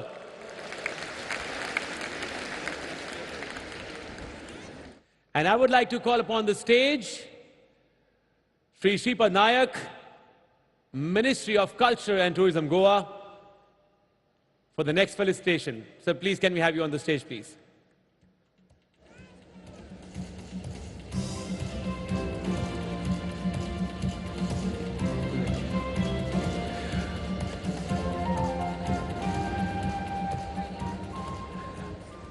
और कुछ लोग अपनी कलम से शब्द लिखते हैं और कुछ आइकॉनिक राइटर्स ऐसे होते हैं जिनकी कलम से इतिहास लिखा जाता है. The man who has been instrumental, whose instrumental writing gave us hits from 1988, including the ones that became cult movies, namely Magadhira, Bahubali and RRR. Give it up for the wizard of words, Vijendra Prasad, sir.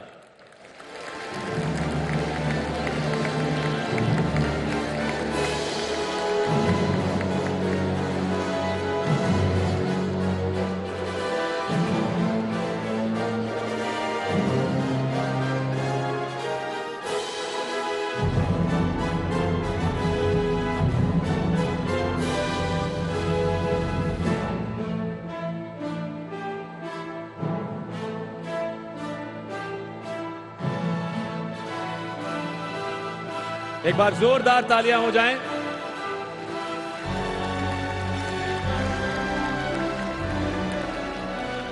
Vijendra sir के लिए. Sir, आपसे भी मेरा एक छोटा सा सवाल है.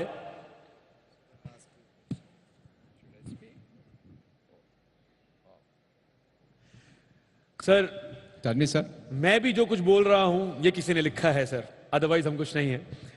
मैंने कहा मैं जो कुछ बोल रहा हूं यहाँ पर वो किसी ने लिखा है, वो एक राइटर ने लिखा है। हम सबका अस्तित्व ऐसे जिंदा रहता है कि आप जैसे राइटर इस देश में हैं। तो sir I'm a little hard in hearing. Sir, whatever I'm speaking right now has been written by a writer. Yeah. So we all exist because a writer writes something as spectacular as you do. Abhi Paresh Rawal sir, we was talking about this, that I got a chance to work with brilliant writers. So sir, all the upcoming writers, the budding writers who are there in the audience, what do you want to give them, a quick advice, sir? Be inspired by Gandhiji. Can you understand? No, I mean, this Gandhiji. Be inspired.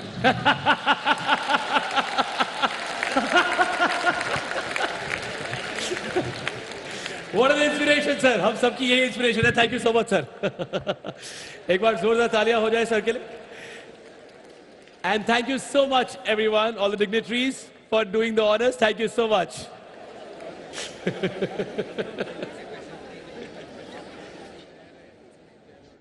Oh. Thank you so much, sir. So guys, time for a fun fact. जैसे हमारी mythology के हिसाब से विष्णु भगवान के सबसे favourite, उनका जो सबसे फेवरेट महीना था वो कार्तिक था, वैसे ही आजकल बॉक्स ऑफिस पे प्रॉफिट के हिसाब से हर प्रोड्यूसर का सबसे favourite actor of course Kartik. I am talking about Kartik Aaryan. एक बार जोरदार तालियां हो जाए तो मैं भी इंडिया के फेवरेट एक्टर से बात करना चाहता हूं। तालियों के साथ स्वागत करो please. Goa, you ready for Kartik Aaryan on the stage?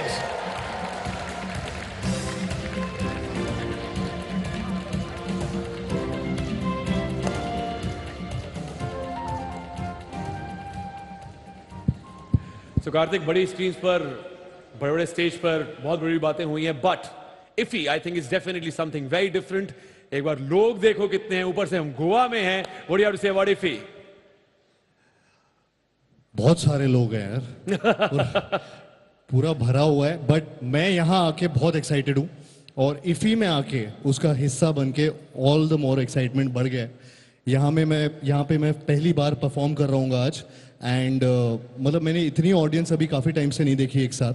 So I am so happy कि इफ़ी के लिए सब लोग आप यहाँ पर आए और मेरा बहुत फेवरेट डेस्टिनेशन है, हॉलीडे डेस्टिनेशन है गोवा, तो यहाँ आके मैं ऑल द मोर खुश हूँ। क्या बात है। सो यार, it's been a decade for you in the industry, और ये जो जर्नी रही है डेफिनेटली बहुत ही फ्रूटफुल रही है। I have done 2 films with you, so I know किस तरीके की पर्सनल एंड प्रोफेशनल कमिटमेंट है तुम्हारी। So I really want to know कि ये जो इतने सालों की मेहनत है उसको आप कैसे समराइज करते हो? आई मीन स्ट्रगल चलता रहेगा, यही समरी है पूरे। बट दिस ईयर मुझे लगता नहीं है कि भूल भुलैया 2 के अलावा I mean this has been one of the biggest films of the year. तो आई मीन जो स्ट्रगल आपने बोला है वो हम्बल तरीके से बोला है, बहुत अच्छी बात है। But I really want to know that the process and किस तरीके से एंजॉय कर रहे हो इस मोमेंट को? मैं बस एंजॉय कर रहा हूँ। आई मीन मैं हर मोमेंट को जीना चाहता हूँ और एक भी चीज़ छोड़ना नहीं चाहता हूँ। जो अच्छी फिल्में मिल रही हैं उनको पकड़ रहा हूँ, अच्छे डायरेक्टर्स से बातें कर रहा हूँ, अच्छे प्रोड्यूसर्स को बिल्कुल नहीं छोड़ रहा हूँ और अपने ऊपर मेहनत करता जा रहा हूँ। तो with each and every film I want to prove myself and I want to be really happy. I think एक बैलेंस है जो पर्सनल और प्रोफेशनल लाइफ में लाना चाहता हूँ, तो वो भी एक ढूंढ रहा हूँ। And Karthik, जितने लोग इस समय ऑडियंस में हैं, and of course including both of us who are also actors, I mean सब यहाँ सिनेमा के लिए हैं. So what does cinema mean to you? Entertainment, entertainment, entertainment. क्या बात है, एंटरटेनमेंट, एंटरटेनमेंट, एंटरटेनमेंट। तो देखो ऐसा है, एंटरटेनमेंट करना कार्तिक आर्यन को भली भांति आता है। On that note I am leaving the stage for you. कुछ चंद मिनट स्टेज पर मैं कह रहा हूँ कार्तिक आर्यन आपके हवाले करके जा रहा हूँ। Are you guys ready? Okay brother, see you in a bit. मुझे भी एक्चुअली बहुत लोगों से बात करनी है यहाँ पे स्टेज पर। गिव इट अप फॉर अपार शक्ति, एक बार जोरदार। रुका वो सुनने के लिए तालियां। अजय सर, दृश्यम 2 के लिए थोड़ी तालियां हो जाए। सुनील सर, परेश जी, मनोज सर, सब लोग। मैं बस ये बोलना चाहूंगा कि यहाँ पे इफी में आके हम सब यहाँ पे एक खुश हैं, बहुत ज्यादा खुश हैं, और मैं बस वेलकम करना चाहूंगा कुछ लोगों को स्टेज पर। सबसे पहले one of the most dynamic leaders of our times, the fiery, the go getter, give it up for our honourable union minister, ministry for information and broadcasting and youth affairs and sports, government of India, Shri Anurag Singh Thakur.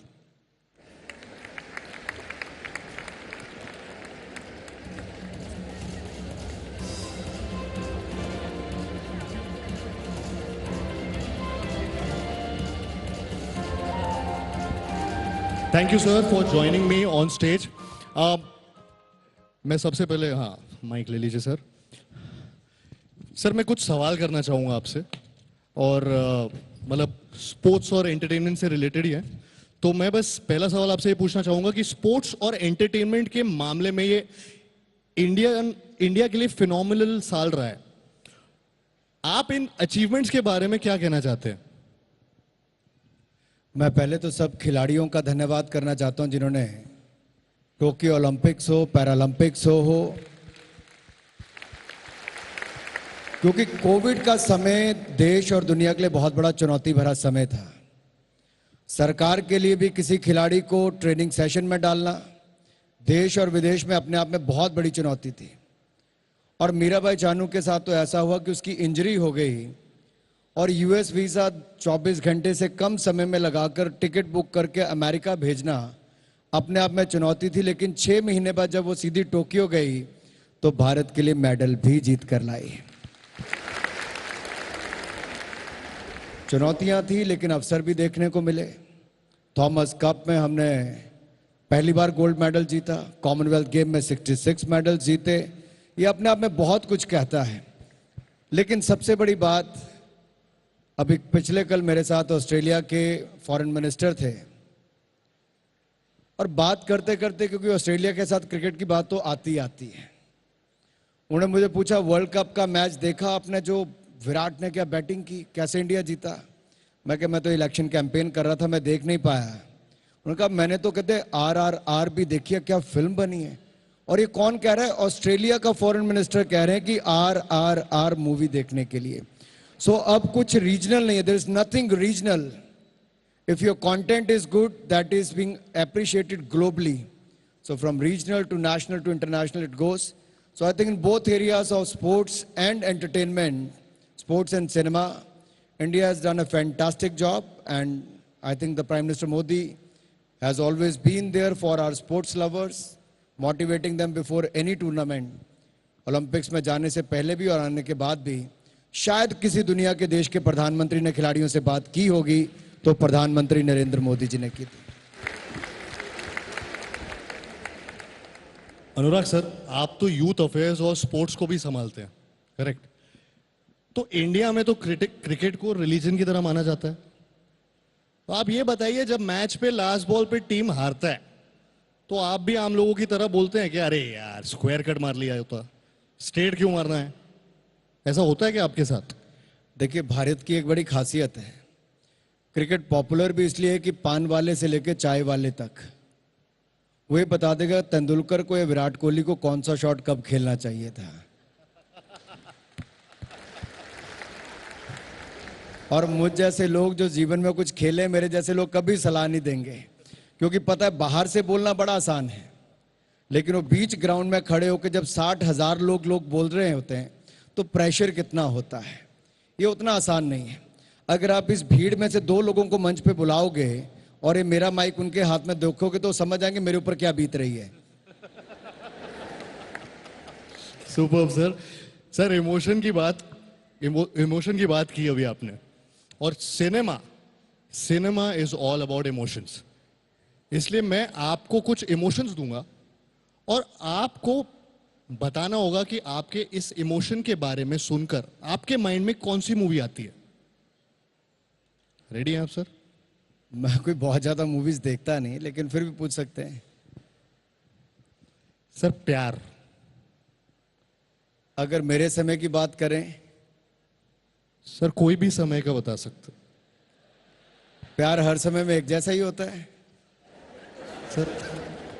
Sir मैं गलत मैं इंसान हूं। इसलिए पूछ रहा हूं क्योंकि अभी आपने थोड़ी देर पहले कहा फिल्म का मतलब एंटरटेनमेंट एंटरटेनमेंट एंटरटेनमेंट।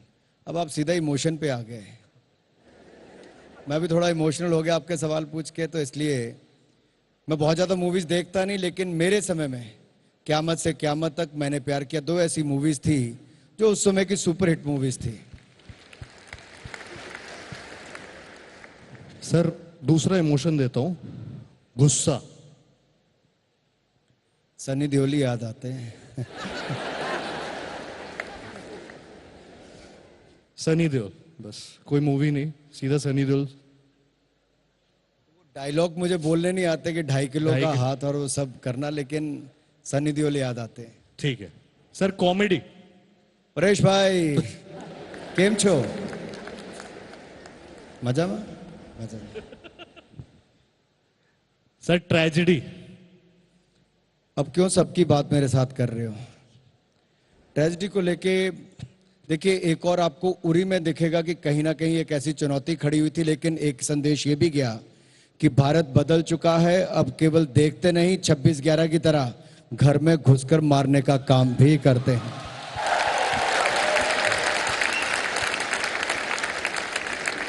क्या बात है सर। Sir horror. हॉरर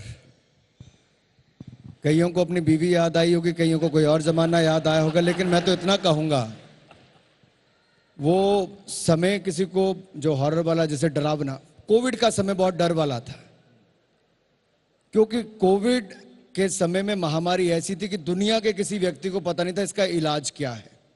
लेकिन हम तो सौभाग्यशाली निकले कि मोदी जी थे, तो कहते ना मोदी है तो मुमकिन है, तो एक नहीं 2-2 वैक्सीन भी बन गई और सबको मुफ्त में लग भी गई। और आज मैं तो पिछले साल भी प्रमोद जी यहां पर था, ये आधा पिछली बार भरा हुआ नहीं था, अब पूरा भरा हुआ और लोग खड़े भी हैं। तो गोवा वालों को बहुत बहुत बधाई शानदार कार्यक्रम के लिए। वो समय डरावना था, हॉरर वाला था, जब पैंडेमिक का डर सताता था, लेकिन नेतृत्व अच्छा था, तो आज खुशियों भरा समय भी आ गया है। यही अंतर है। क्या बात है सर। सर मैंने सुना था कि आप एकदम क्विकली जवाब देते हैं, आज देख भी लिया। Thank you so much sir. Thank you sir. Thank you.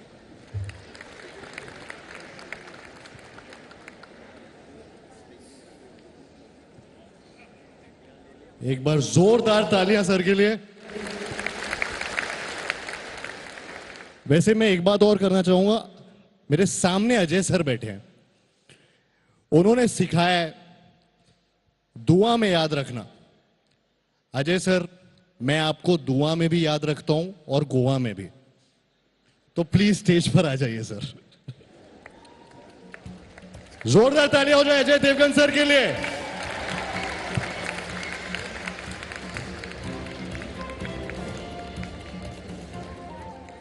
Ajay sir, 2 अक्टूबर को विजय जी, सर मैं फिर से रिपीट करना चाहूंगा, 2 अक्टूबर को विजय और रूबाबा पणजी गए थे सत्संग में, वहां पाव भाजी खाई थी। फिर 3 अक्टूबर को वापस विजय और रूबाबा इफी आए थे, ये याद रखना। सर आप गुस्से वाली कोई मूवी बताने वाले हैं क्या? नहीं, बिल्कुल नहीं। अजय सर, आप देवगन नहीं टॉप गन हो सर। एक ही बात बोलना चाहता हूं, आमी जे तोमार छिन छिन छिन छू शुदू जे तोमार, love you sir, love you so much sir. Thank you so much. अब देखिए, मुझे फिल्मों से इश्क मोहब्बत और प्यार तब हुआ जब आप फूल और कांटे में 2 बाइक्स पर एंट्री मार के आए थे।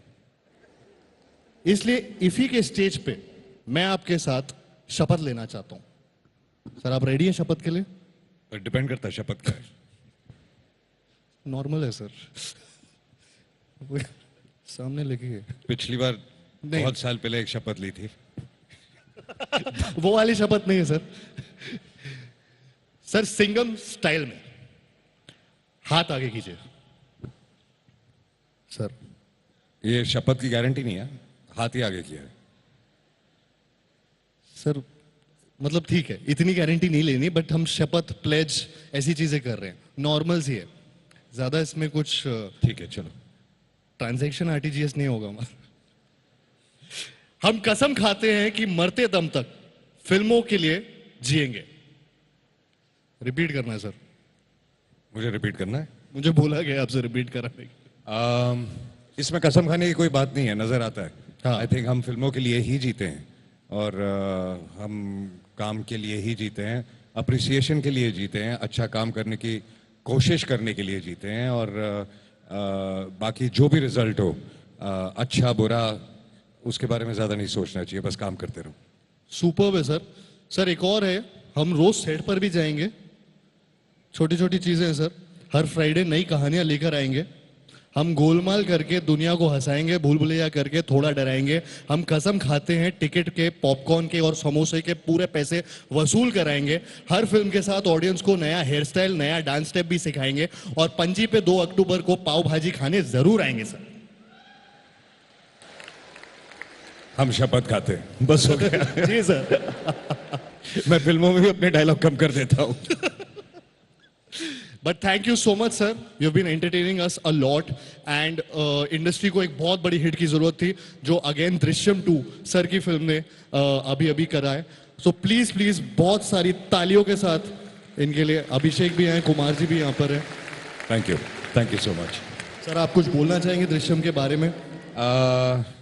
नहीं, आई थिंक फिल्म रिलीज हो चुकी है, तो अब फिल्म जब रिलीज हो जाती है तो उसके बाद हम बोलने लायक नहीं रहते, ऑडियंस बोलने लायक होती है। या तो जूते ऑडियंस ने जवाब दे दिया है। लेकिन thank you so much. Thank you so much sir. Thank you.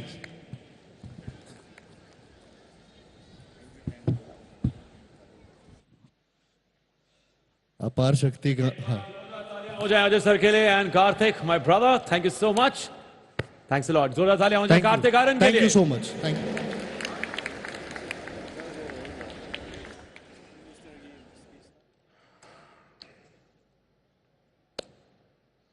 All right.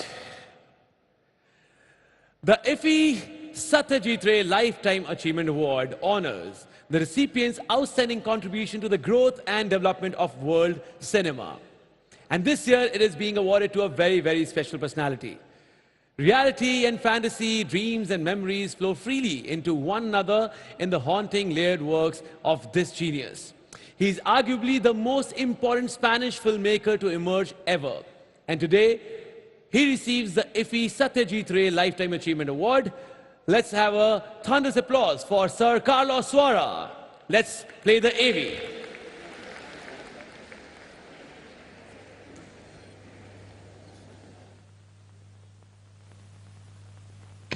Antonio, por favor, Fernando, colócalos todos ahí. Todos, es muy guapa. Anda, Ani. ¿Qué pasa? Una sorpresa. Silencio. ¿Qué será? Luz. Música.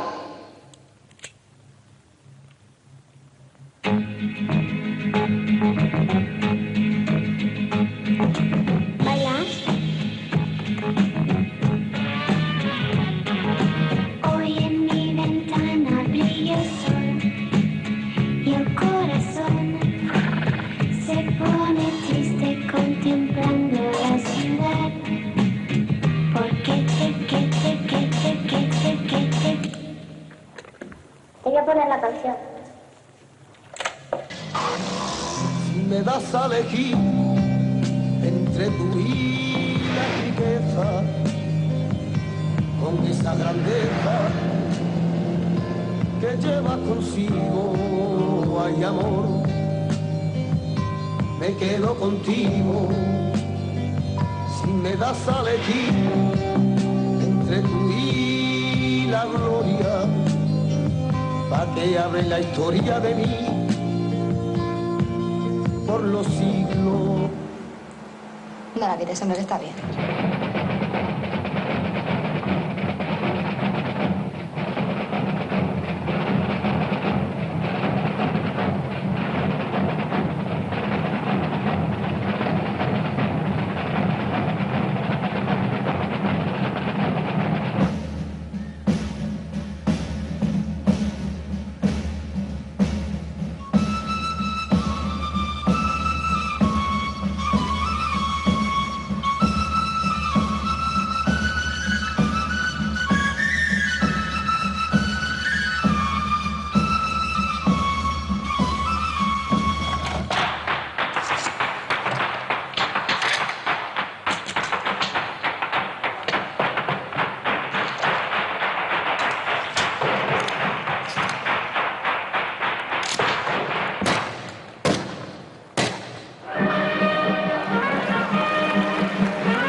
request Honorable Union Minister, Ministry of Information and Broadcasting, Youth Affairs and Sports, Government of India, Shri Anurag Singh Thakur, and the Honorable Chief Minister, Goa, Dr. Pramod Sawant, to do the honors.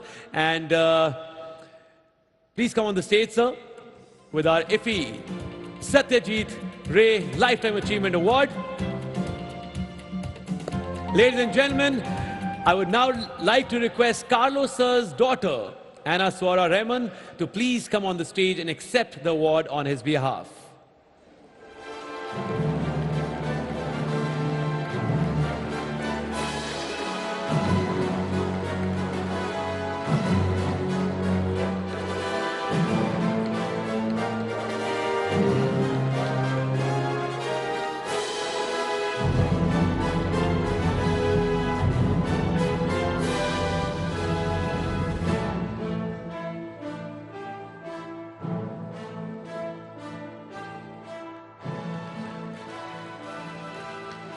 Congratulations to you and your father. And of course, we have an acceptance speech via AV from Sir. If we can have a look. Bueno, pues buenas noches. Siento no estar, pero mi hija me representa, mi hija Ana. Y bueno, pues estoy todavía convaleciente de mi bronquitis, pero ya estoy mejor, ¿eh? Dentro de unos días estaré ya en perfectas condiciones para viajar, pero hoy no. Bueno, muchas gracias y buenas noches a todos, ¿eh? Y un abrazo muy fuerte al festival.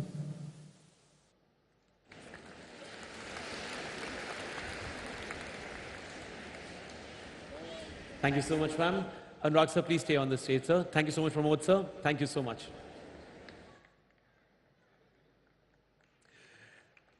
Congratulations one more time.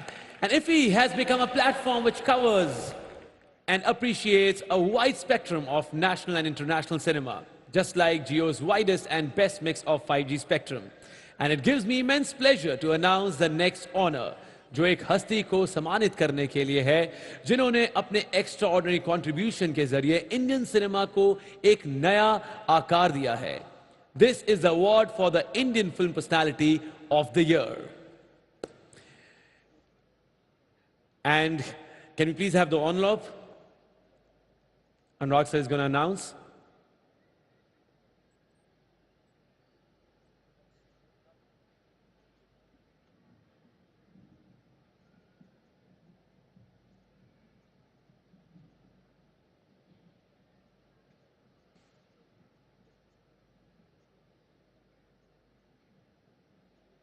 Very wild guess.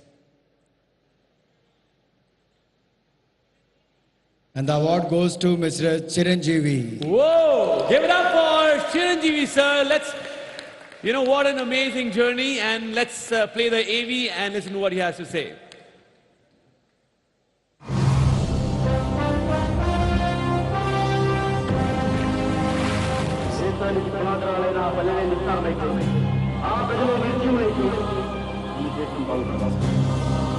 He's always an inspiration and a guiding force. He's an all-rounder in the mainstream cinema. ఒక్కొక్కటి సాధిస్తూ హిమాలయాల్ని తలదన్నే ఆయన వ్యక్తిత్వం ఎంత ఎదిగినా ఒదిగుండే ఆయన శక్తి. Telugu cinema most celebrated name Padma Bhushan megastar doctor Chiranjeevi. పొగరు నా ఒంట్లో ఉంటది, హీరోయిజం నా ఇంట్లో ఉంటది. సింహాసనం మీద కూర్చునే అర్హత అక్కడ ఆ ఇంద్రుడిది, ఇక్కడ ఈ ఇంద్రసేనుడు.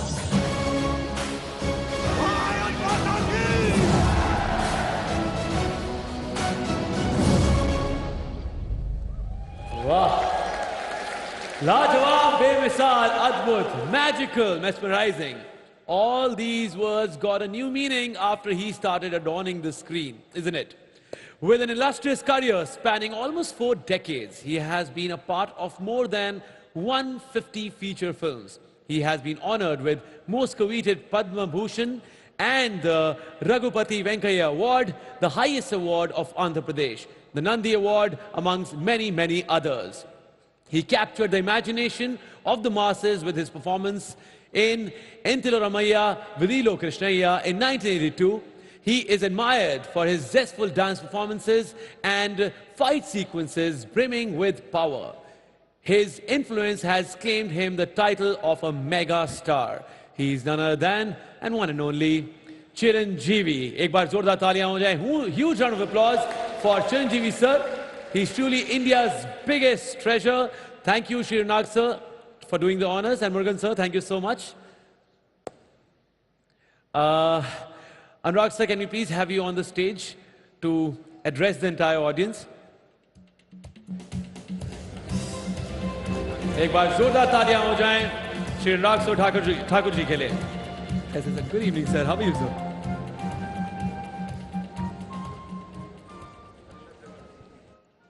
Honorable Governor of Goa, Honorable Chief Minister, Honorable Union Ministers, Secretary INB, members of the Steering Committee, distinguished members of juries, His Excellency Ambassador of France and Ambassador of Spain, international delegates, friends from the world cinema and media. It's my privilege and honor to officially welcome you to the 53rd International Film Festival of India in Goa. The International Film Festival of India presents unique opportunities and incredible possibilities for young and established filmmakers to network, pitch, collaborate, and experience the best from the world of cinema. Cinema captures and chisels the conflux of a country's rich culture, legacy, heritage, hopes, and dreams, aspirations, ambitions, and most importantly, the collective conscience of its people at a given time in history. The concept and theme of IFFI is rooted in Vasudhaiva Kutumbakam, a phrase which embodies the essence, peaceful coexistence where the world is one family. In fact, India's rising global role and the presidency of the G20. जी हाँ, इस साल G20 की presidency किसी और को नहीं, भारत को ये सम्मान मिला है. Revolves around this theme of the one earth, one family, one future under the able leadership of Prime Minister Shri Narendra Modi ji. The 53rd IFFI is all set to be a melting pot of myriad vibrant cultures and spectacle of cinematic excellence. A whopping 282 films from 72 countries will be screened this year at the 53rd IFFI. 25 features as well as 20 non-feature films will be showcased at the Indian Panorama section from a broad spectrum of entries. This edition of IFFI has arrived on the shores of Goa, bringing with it the best of international cinema, along with a special section such as the Cinema of the World, International Competition, UNESCO Film Section, sections of retrospectives, homages, tributes, and children's films, amongst others. Similar to last year, where we initiated many firsts, we are continuing in that spirit with some more firsts that this film festival will witness. For the first time, IFFI will host gala premieres of Indian films, foreign films, and original series from OTT platforms with the featured stars who have especially come to support their films. In fact, the first episode of the 4th season of one of the most awaited drama series will also be premiering here at the 53rd IFFI. I will leave you guessing by only sharing that they are one of the Israel's biggest stars. और ये Israel के बड़े सितारे जो OTT platform पर बहुत popular series इनकी आई है, उसका अगले सीजन का प्रीमियर भी कहीं और नहीं, उनकी स्टार कास्ट के साथ गोवा में ही होने वाला है. It has been our vision that we embrace new age platforms such as OTTs and make them an inclusive part of the festival. Earlier this year, we celebrated the 75 long years of diplomatic relations with France, marked by a bilateral meeting between Prime Minister Narendra Modi and President Emmanuel Macron. And in another first, this was followed by India being the country of honor at the Marche du Films at the 75th Cannes Film Festival. जी हाँ, 75वां वर्ष Cannes film festival का भी था, 75वां वर्ष भारत और France के diplomatic रिश्तों का भी था, 75वां वर्ष भारत की आज़ादी का अमृत महोत्सव का भी था, और दुनिया को पहला सम्मान किसी देश को मिला तो हमारे भारत को कांस फिल्म फेस्टिवल में मिला. And continuing in this spirit, I am delighted to welcome France as the country of focus at the 53rd edition of IFFI. The French Republic is known for its rich and innovative film tradition and history. I extend my greetings to the French ambassador, Mr. Emmanuel, and filmmakers as part of the delegations to India. Further, for the first time, IFFI has augmented the scope of Film Bazaar by introducing country pavilions. I request all of you to please visit the new Film Bazaar. You can look at various film festivals across the world.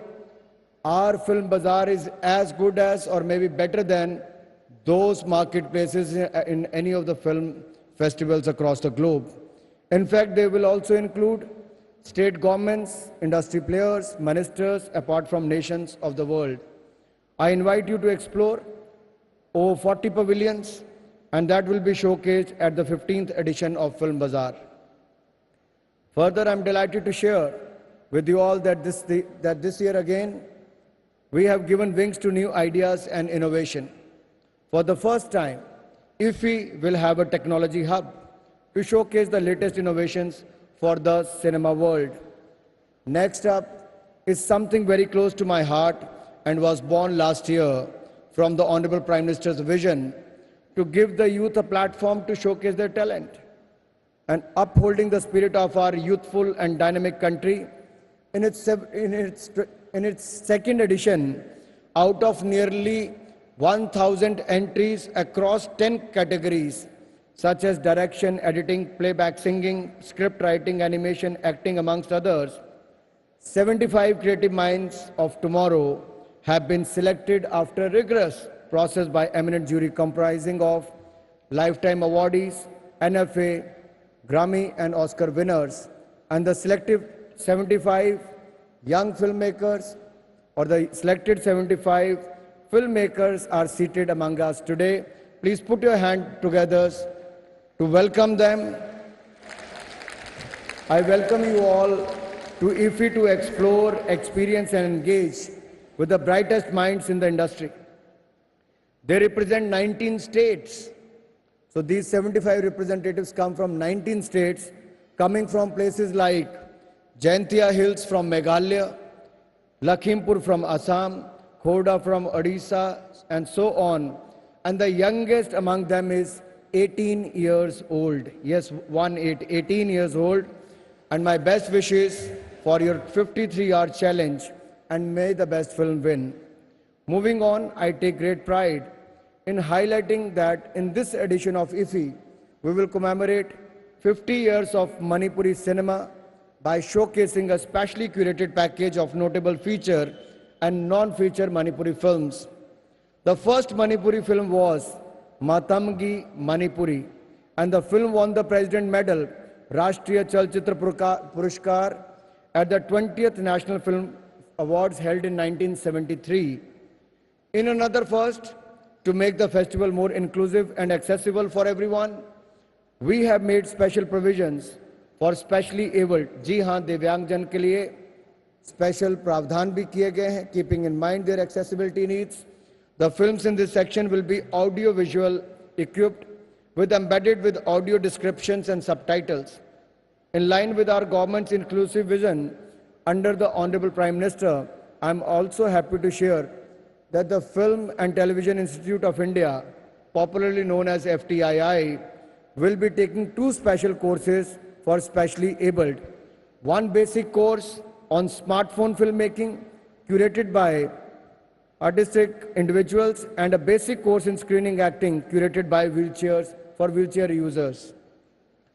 Moving on, I would like to take this opportunity to congratulate the winner of the Satyajit Ray Lifetime Achievement Award, for 2022, Mr. Carlos Sora from Spain, and I'm thankful that his daughter is here among us today. He's a great filmmaker, 93-year-old, but still, despite everything, his family has come all the way. We welcome them in Goa and thank you for making it. He's a master who has devoted his life to the art of filmmaking and distinguished himself as one of the greatest in the field of filmmaking, photography, and writing. I would also like to acknowledge Spanish delegation present here today and led by Mr. Carlos, President of the Spanish Film Commission, His Excellency, Ambassador of France, of Spain, and for those cinema lovers who can't make it, I am delighted to share that you must log on to our new website and explore virtual IFFI to attend master classes by industry experts, view in conversation sessions with industry leaders, watch film, etc. till 13th of December. And before I end, I would like to thank Mr. Pramod Sawant, Honorable Chief Minister of Goa, for making arrangements here. His team has been doing a fantastic job. मैं सरकार को तो धन्यवाद देता हूं, अगर जनता ना आए तो कोई भी कार्यक्रम हो वो सफल नहीं हो सकता। आप सबने आकर इस IFFI के 53rd एडिशन को सफल बनाया है। आप सबका बहुत बहुत धन्यवाद करना चाहता हूं।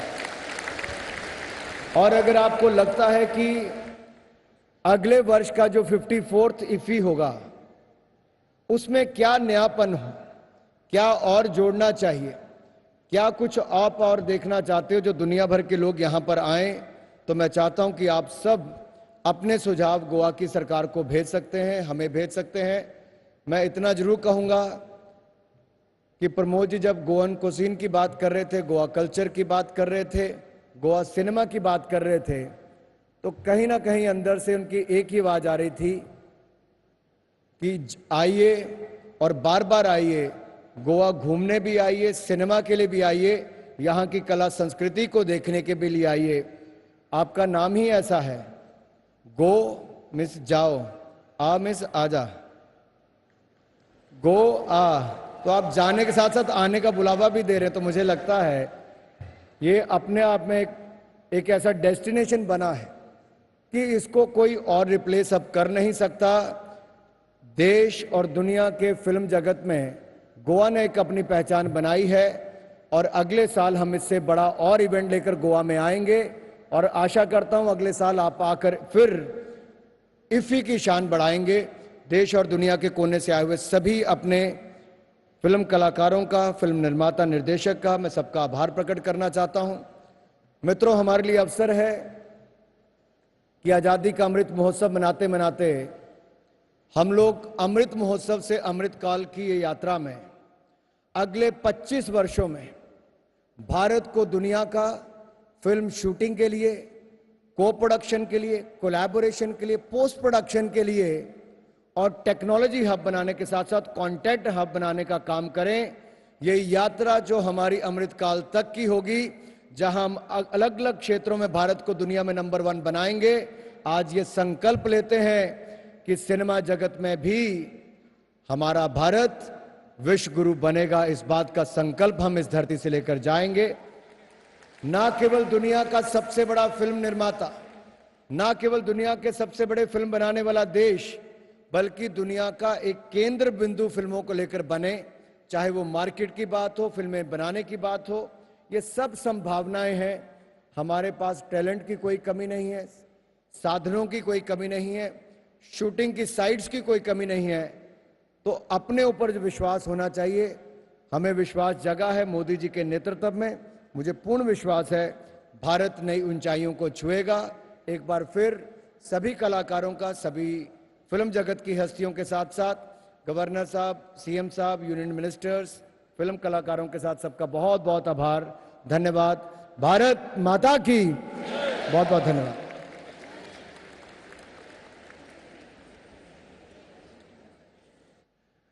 Thank you so much, sir. One more time, give it up for Shri Anurag Singh Thakur for bringing the festival to life. So on the occasion of 75 years of independence, the Honorable Prime Minister Shri Narendra Modi launched the Azadi Ka Amrit Mahotsav last year.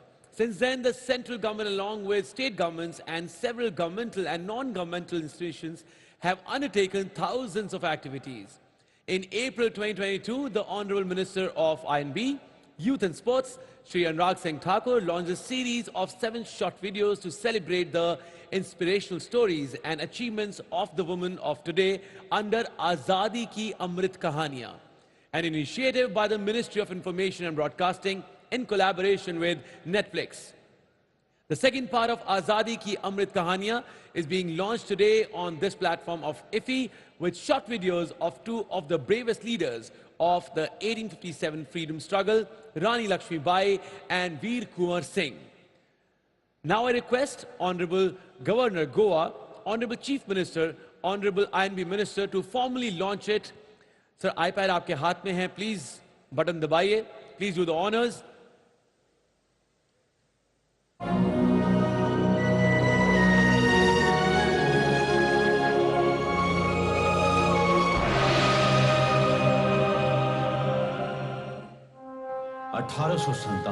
जब आजाद हिंदुस्तान के सपने ने जन्म लिया, आइए जाने उन वीरों के बारे में जिन्होंने स्वतंत्रता की नींव रखकर इतिहास रच दिया। ये है उस वीरांगना की कहानी, कहते हैं जिसे झांसी की रानी। बचपन बीता संग खेल कृपाण ढाल कटारी, फिर राजा गंगाधर से ब्याह कर आई महल बन के रानी।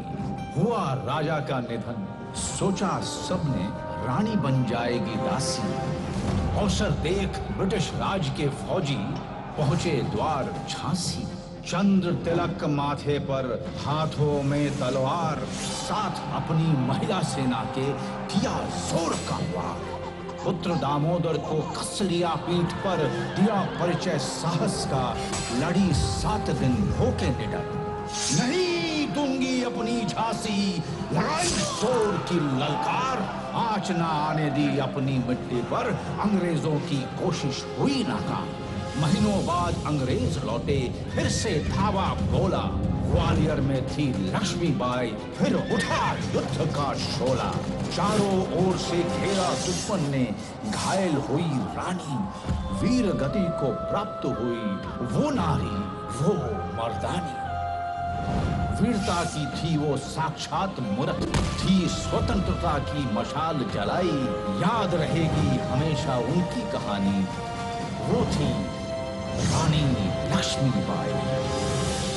1857 के जंग के किस्से आज भी हर भारतवासी के मन में जोश और उत्साह भर देते हैं। ऐसे ही वीरों की प्रेरणादायक कहानियां लेकर हम फिर लौटेंगे। आजादी की अमृत कहानियां, सूचना एवं प्रसारण मंत्रालय और नेटफ्लिक्स द्वारा प्रस्तुत। वाह, क्या बात है। आजादी की अमृत कहानियां। 1857 जब आजाद हिंदुस्तान के सपने ने जन्म लिया, आइए जाने उन वीरों के बारे में जिन्होंने स्वतंत्रता की नींव रखकर इतिहास रच दिया। एक समय की बात है, थे एक 80 साल के जवान, नाम था वीर कुंवर सिंह, बुलाते थे उन्हें बिहार की शान। नेतृत्व के गुणों से भरपूर थे वो, धर्म जाति से पार, सभी वर्गों को एकजुट कर लड़े वो। हैरान थी ब्रिटिश सरकार। जगदीशपुर के थे जमींदार, पर कहलाते थे शाहबाद का शेर। जब लगाया अनुचित लगान, पाला उन्होंने अंग्रेजों से पैर। शुरू किया विरोध, पहुंचे दानापुर से आरा, रिहा कर भारतीय कैदियों को ब्रिटिश राज को दिया जवाब करारा। कायम रखी स्वतंत्रता की ज्वाला, बढ़ चले आजमगढ़ की ओर, और गुरिल्ला युद्ध नीति से विजय करी जीटी रोड। श्रीपुर घाट पहुंचे, की शत्रुओं ने गोलियों की बौछार, गोली लगी हाथ पर, हुआ था जोर का वार। काट अपने हाथ को किया गंगा मां को समर्पित, लेकिन जारी रखी जंग और किया अंग्रेजों को पराजित। लौट आए जगदीशपुर, वहीं लड़े वो और वहीं दी समाधि। तेगवा बहादुर थे वो, याद रहेंगे बाबू कुंवर सिंह, वीर फौलादी। 1857 की जंग के किस्से आज भी हर भारतवासी के मन में जोश और उत्साह भर देते हैं। ऐसे ही वीरों की प्रेरणादायक कहानियां लेकर हम फिर लौटेंगे। आजादी की अमृत कहानी। सूचना एवं प्रसारण मंत्रालय और नेटफ्लिक्स द्वारा प्रस्तुत। एक बार जोरदार तालियां हो जाएं आजादी की अमृत कहानियां के लिए। क्या आपको पता है किसकी आवाज थी ये? Yes, absolutely. The golden voice, Padma Shri Manoj Bajpayee ji. Sir, may I please request you to please come on the stage? मैं आपको थोड़ा सा परेशान करना चाहता हूं। कैसे हो सर?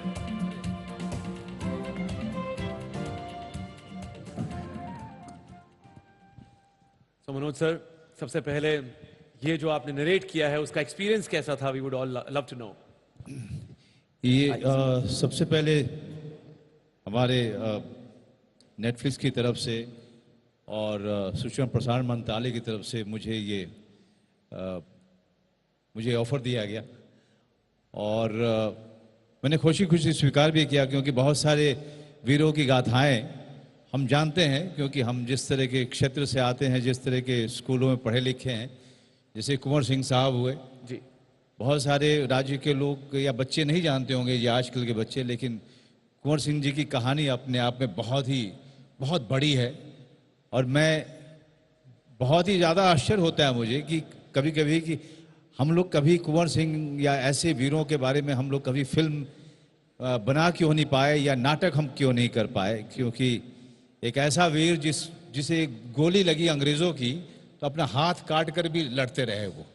तो इस तरह की गाथाएं, इस तरह की वीरों की, वीरांगनाओं की गाथाएं हैं और इनसे जुड़कर उसको बस अपनी आवाज़ दे करके ही हम काफ़ी गर्व महसूस करते हैं। क्या बात है मनोज। तो मुझे लगा कि शायद एक छोटे रूप में ही सही उससे मैं जुड़ जाऊंगा और बहुत ही हम्बल तरीके से, बहुत मित्रता के तरीके से जो है नेटफ्लिक्स और सूचना प्रसारण के बहुत सारे दोस्त मित्र लोग, विक्रम जी वगैरह, सबने मुझे कांटेक्ट किया, संपर्क साधा, पर उसमें मुझे हाँ करने में ज़्यादा समय नहीं लगा। क्या बात है मनोज सर, एक बार जोरदार तालियां हो जाए मनोज सर के लिए। मैं सबको एक बताना चाहता हूं मनोज सर, एक बार दंगल के बाद मुझसे सवाल पूछा गया कि यार आपको मुश्किल नहीं आई, मतलब इतने वहां पे खतरनाक एक्टर, इतने बड़े सुपरस्टार आमिर खान के सामने इतना मतलब कॉमेडी कर रहे हैं, ये कर रहे हैं, वो कर रहे हैं। मैं उनको बोला मेरी स्कूलिंग ना मनोज सर के थ्रू हुई है, मैं उससे पहले आपके साथ काम कर चुका था, तो मुझे लगा कि अब मेरी जिंदगी में कुछ गलत नहीं हो सकता है। तो मेरे सर पे हाथ रखने के लिए शुक्रिया। Coming to the last question, क्योंकि मैंने आपके साथ वक्त बिताया है तो मैं जानता हूं कि आपकी हिस्ट्री को लेकर, पॉलिटिक्स को लेकर, माइथोलॉजी को लेकर, हर एक चीज की बहुत ज्यादा नॉलेज है आपको। तो specifically talking about these stories, आजकल के युवा पीढ़ी को क्या इससे प्रेरणा मिलेगी और क्या, what is the takeaway for them? The most important thing that is lacking now in our education system, that we stop talking about the people because of whom we found this freedom, because of whom the culture of this land has been glorified internationally and globally. Somewhere we always think that this is the time which is only true. This is the only time which is most glorified. This nation, this land has seen many glories like this, or more than this, okay? And we can only learn from, we can have much more, we'll feel much more proud if we know the true history or true story of all the brave people, all the glorious people of this land. Absolutely. Yeah. Please give it up for the real heroes. And thank you so much Manoj sir. बहुत अच्छा लगा एक बार फिर। Thank you very much. Thank you so much sir. Thank you. Thank you so much. बहुत अच्छा बोलते हो यार। अरे सर आपसे सीख रहा हूँ sir.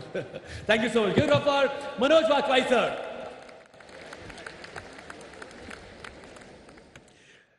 Now, ladies and gentlemen, now it is my privilege to request our distinguished guests for the evening, Honorable Governor of the State Goa, Shri P.S. Sridharan Pillai, to address the gathering. So I would request you to please come on the stage.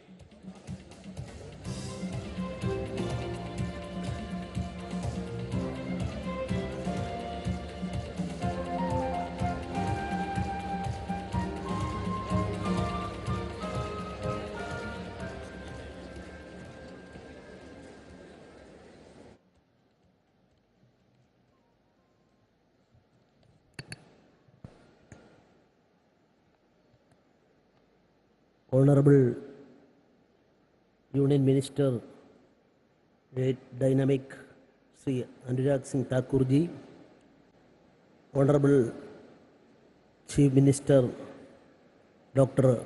Pramod Sawant ji, Honorable Minister of State for Information Dr. L. Murugan ji,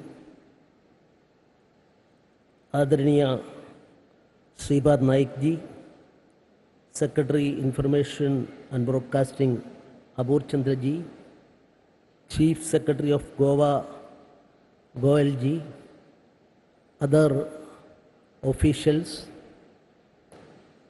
and veterans in the film field, members of the Entertainment Society of Goa, members of the international jury, eminent personalities from the film industry, our distinguished guests, and my dear friends.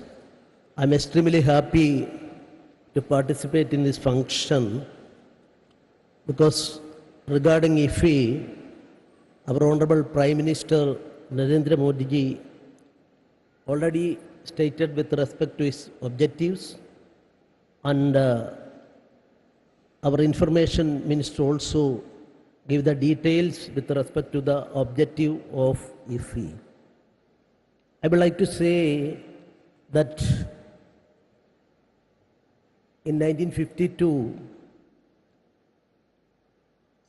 second edition of IFFI, while it was inaugurating, Dr. Radhakrishnan, Sarvepalli Radhakrishnan, at that time declared that this is a golden opportunity for us to interact with the artists and filmmakers in the world.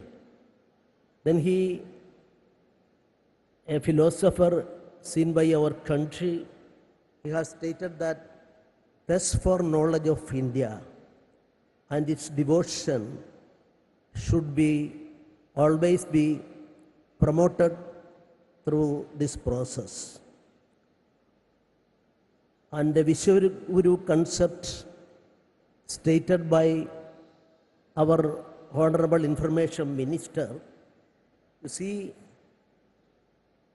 as far as India is concerned, even after our independence in 1947 onwards, what type of importance we were giving to the artists? The artists are considered even above our protocol and power politics and other things. I am remembering one thing from history. When our Bharata Ratna awardee, that M.S. Sugalakshmi, is known to all of us.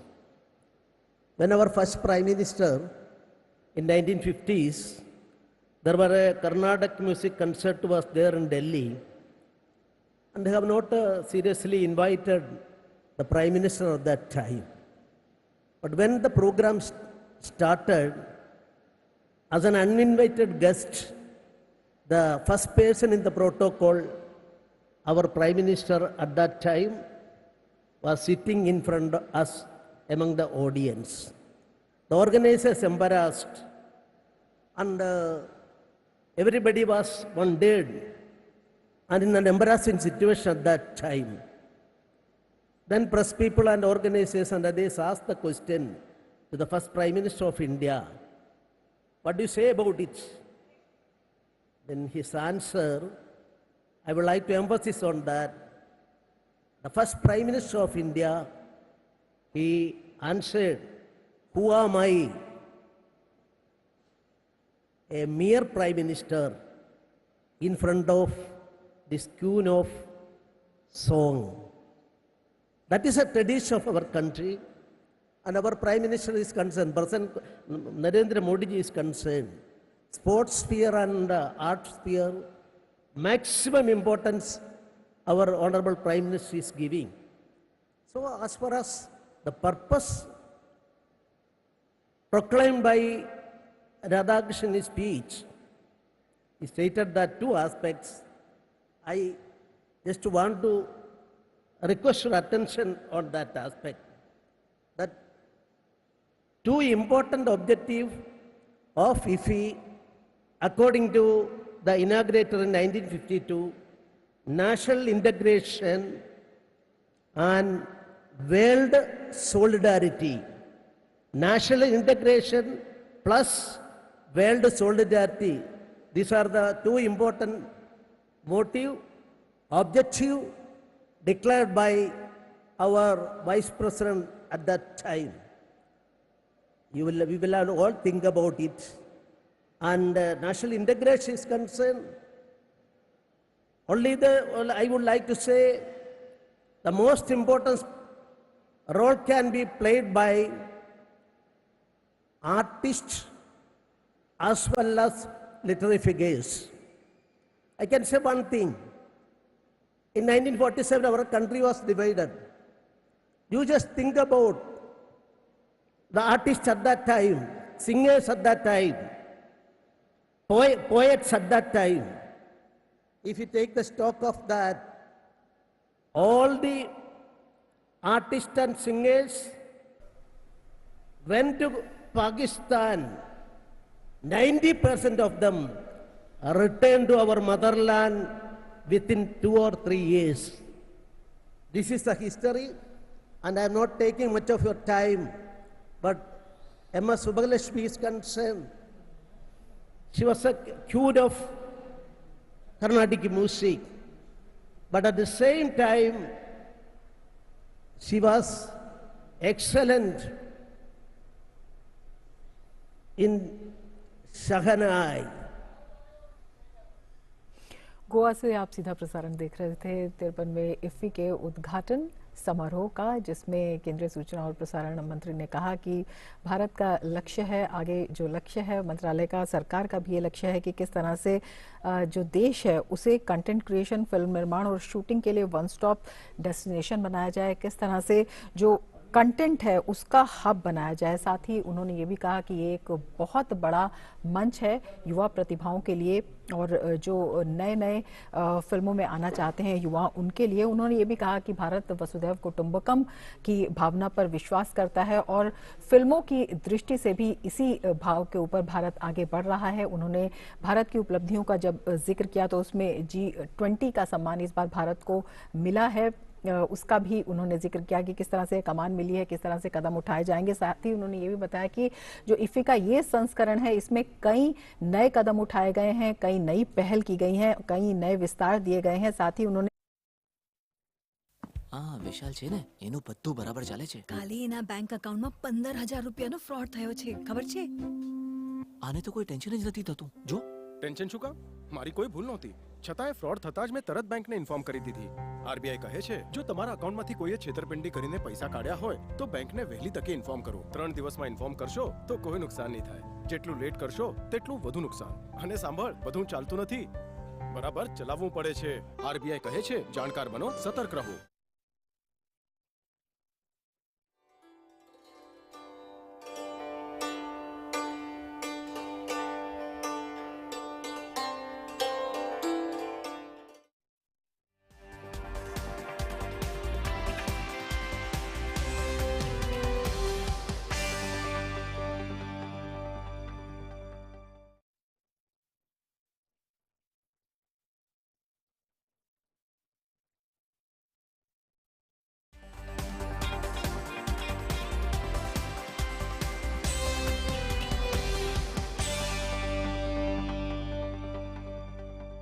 Gujarat વિધાનસભા ચૂંટણીના પ્રથમ તબક્કાના મતદાનને હવે ગણતરીના દિવસો બાકી.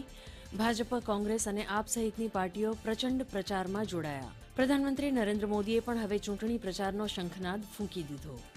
ગુજરાતમાં double એન્જિનની સરકારના કામોના મુદ્દા સાથે તેઓ કરી રહ્યા છે પ્રચાર. આ વખતે નરેન્દ્રના જેટલા રેકોર્ડ છે ને એ બધા રેકોર્ડ ભૂપેન્દ્ર તોડે અને ભૂપેન્દ્ર રેકોર્ડ તોડે એના માટે નરેન્દ્ર કામ કરે. પ્રધાનમંત્રી નરેન્દ્ર મોદીએ વેરાવળમાં સોમનાથ દાદાના દર્શન કરીને સૌરાષ્ટ્રમાં પ્રચાર જમાવ્યો.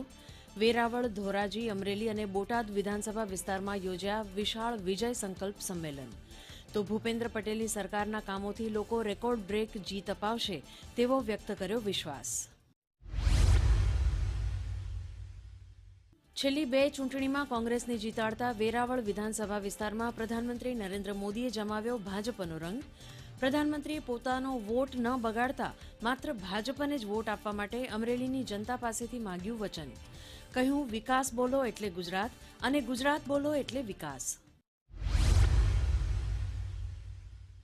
પ્રધાનમંત્રી નરેન્દ્ર મોદીએ કાઠિયાવાડમાં માત્ર કમળના વિજય સંકલ્પ સાથે ગુજરાતમાં ગજવી જનસભાઓ.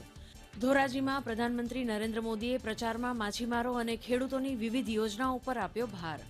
તો કોંગ્રેસ ઉપર આક્ષેપ કરતા પ્રધાનમંત્રીએ કહ્યું, તમે કોંગ્રેસ પાસે કોઈ અપેક્ષા ન રાખતા. આખા ગુજરાતમાં પ્રધાનમંત્રી નરેન્દ્ર મોદીની સિંહ ગર્જના ગુંજી રહી છે. સામે દિલ્હીના મુખ્યમંત્રી અરવિંદ કેજરીવાલ પણ મેદાનમાં ઉતર્યા છે. આમ આદમી પાર્ટીએ હાલોલમાં રોડ શો યોજીને પ્રચાર આદર્યો.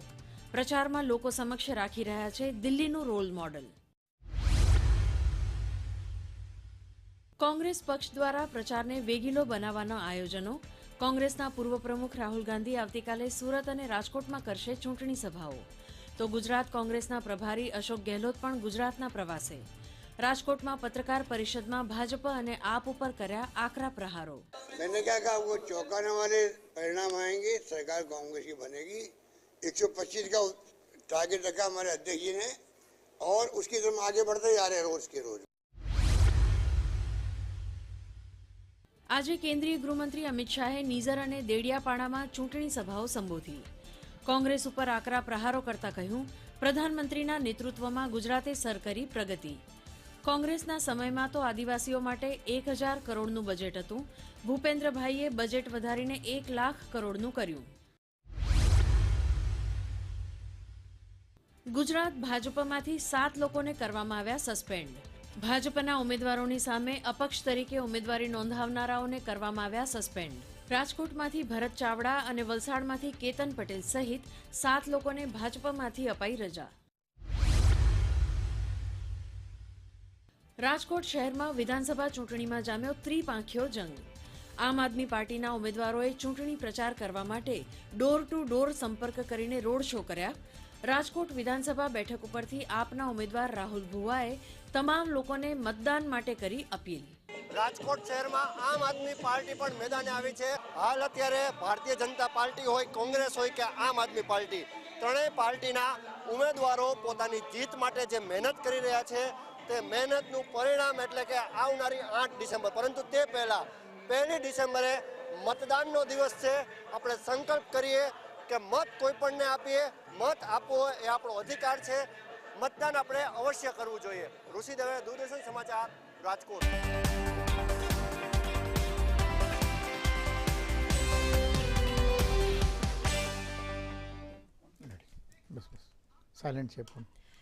નમસ્કાર દર્શક મિત્રો. ગુજરાતમાં વિધાનસભાની ચૂંટણીનો ઢોલ વાગી ચૂક્યો છે. મતદારોને રીઝવવા અને તેમના મતો અંકે કરવા માટે રાજકીય પાર્ટીઓ શક્ય તમામ પ્રયાસો કરી રહી છે. એક તરફ 27 વર્ષથી શાસન કરી રહેલી ભાજપ સત્તા કાયમી રાખવા માટે મથામણ કરી રહી છે, તો બીજી તરફ કોંગ્રેસ ફરીથી ગુજરાતની ગાદી ઉપર બેસવા માટે એડી ચોટીનું જોડ લગાવી રહી છે. તો આ તરફ આમ આદમી પાર્ટી પણ ગુજરાતમાં પગ પેસારો કરવા માટે મથામણ કરી રહી છે. ભાજપે પ્રચાર માટે વડાપ્રધાન નરેન્દ્ર મોદી સહિત કેન્દ્રીય દિગ્ગજ નેતાઓની ફોજ ઉતારી દીધી છે. રાજ્યભરના ચૂંટણીલક્ષી સમાચારો જોયા બાદ આજે ગુજરાતની ચૂંટણી અંગે ચર્ચા કરવા માટે આપણી સાથે સ્ટુડિયોમાં ઉપસ્થિત છે વરિષ્ઠ પત્રકાર અને વિશ્લેષક મયંકભાઈ વ્યાસ.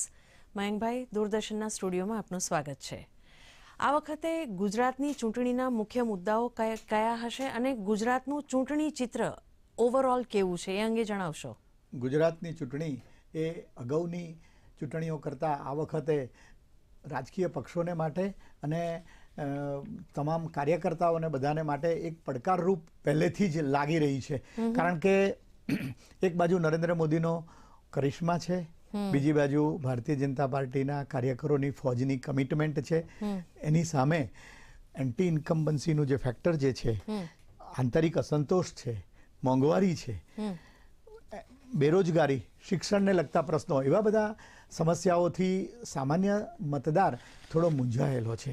રાજકીય પક્ષો અને નેતાઓમાં ચૂંટણીનો માટેનો જે સળવળાટ અને જે જુસ્સો અત્યારે જણાય છે, એવો જનસામાન્યમાં અત્યારની સ્થિતિએ આવો કોઈ જુસ્સો લાગતો નથી. એનું કારણ શું હોય છે? એનું કારણ એ છે કે લોકો ખરેખર એક તો કોરોના જેવી મહામારીથી ખૂબ જ ત્રાસેલા હતા.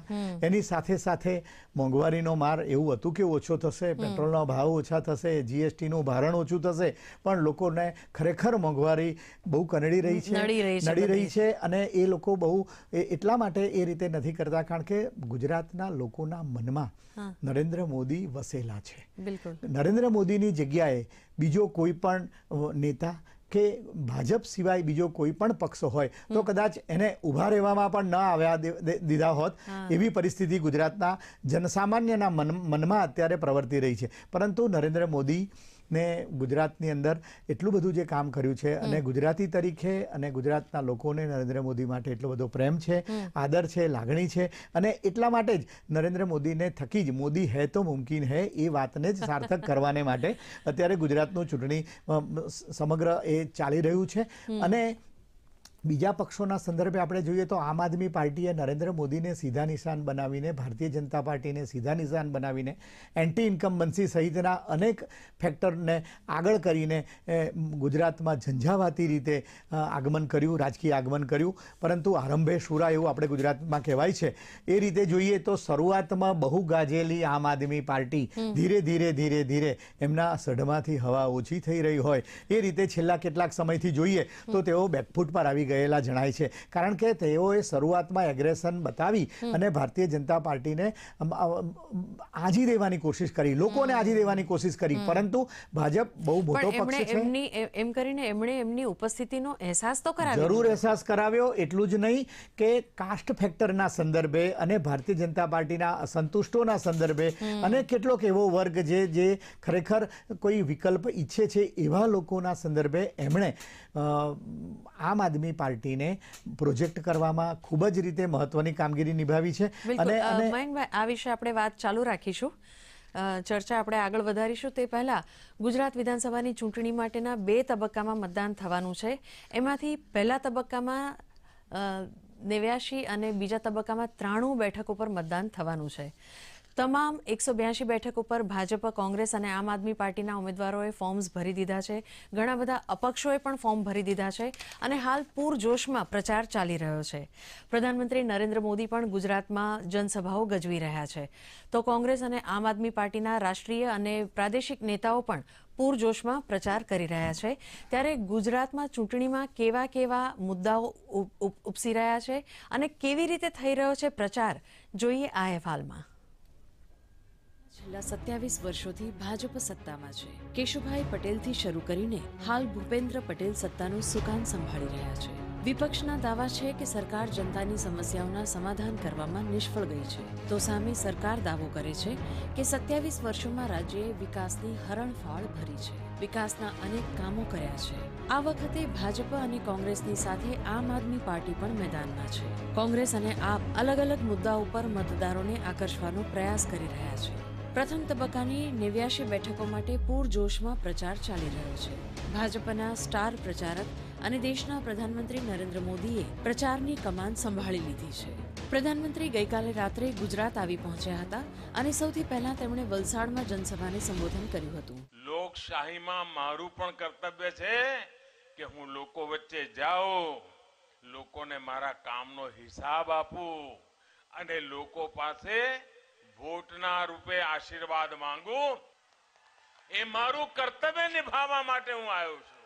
પણ મારું કર્તવ્ય છે કે મારે આવીને કહેવું જોઈએ કે આ વખતે ભાજપને વોટ જોરદાર કરજો.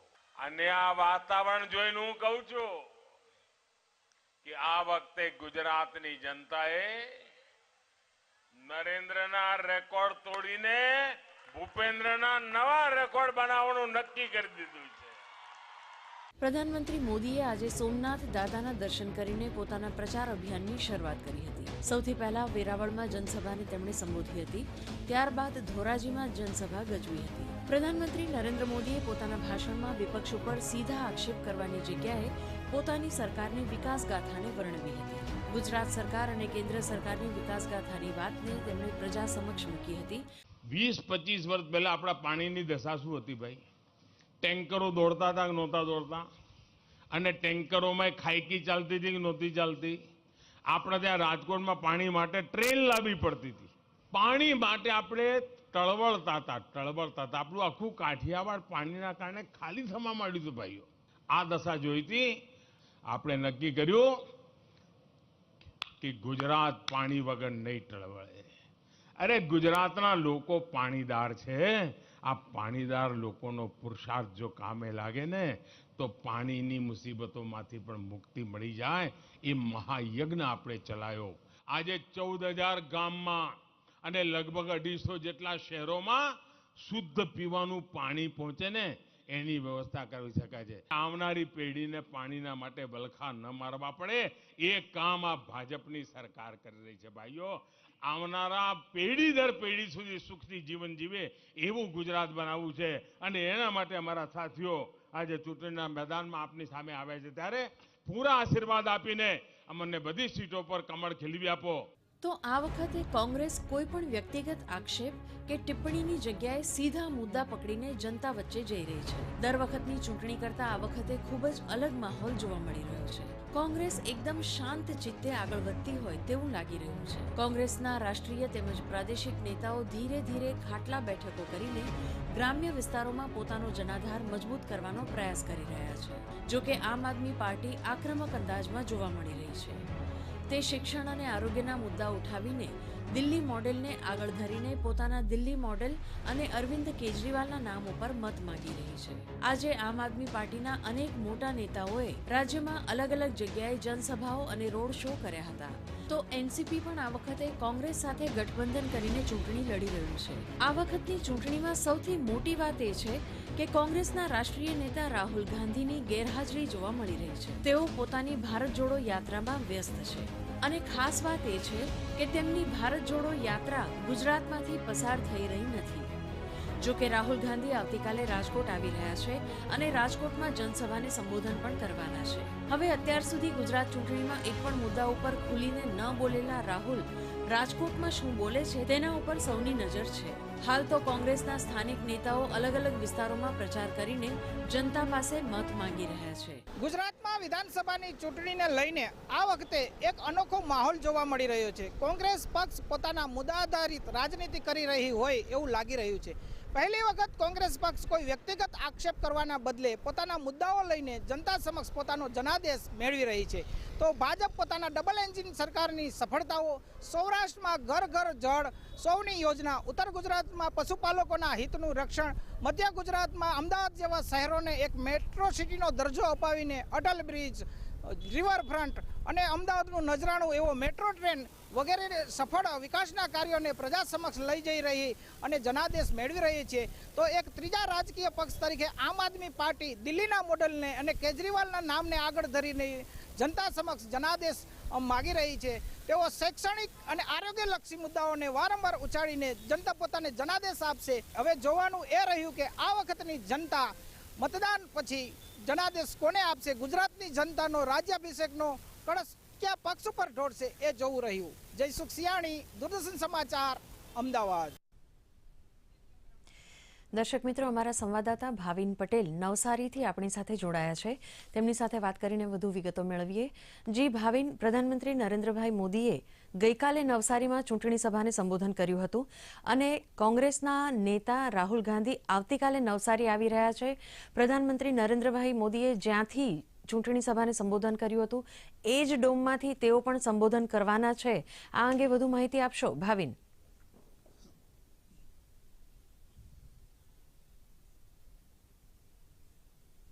ભાવિન, મારો અવાજ સંભળાય છે?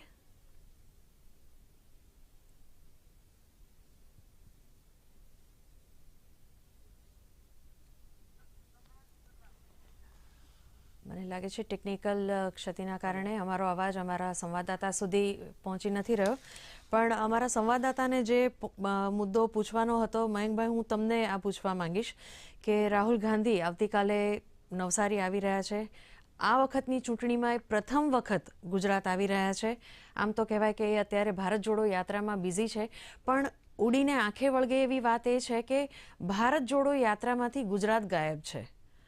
અને અત્યાર સુધી ચૂંટણી પ્રચારમાં રાહુલ ગાંધી અથવા કોઈ એવા દિગ્ગજ નેતાઓ આવ્યા નહોતા, તો આ ગુજરાત પ્રત્યેનું ઓરમાયું વર્તન છે કે પછી કોંગ્રેસની કોઈ નવી રાજનીતિ છે?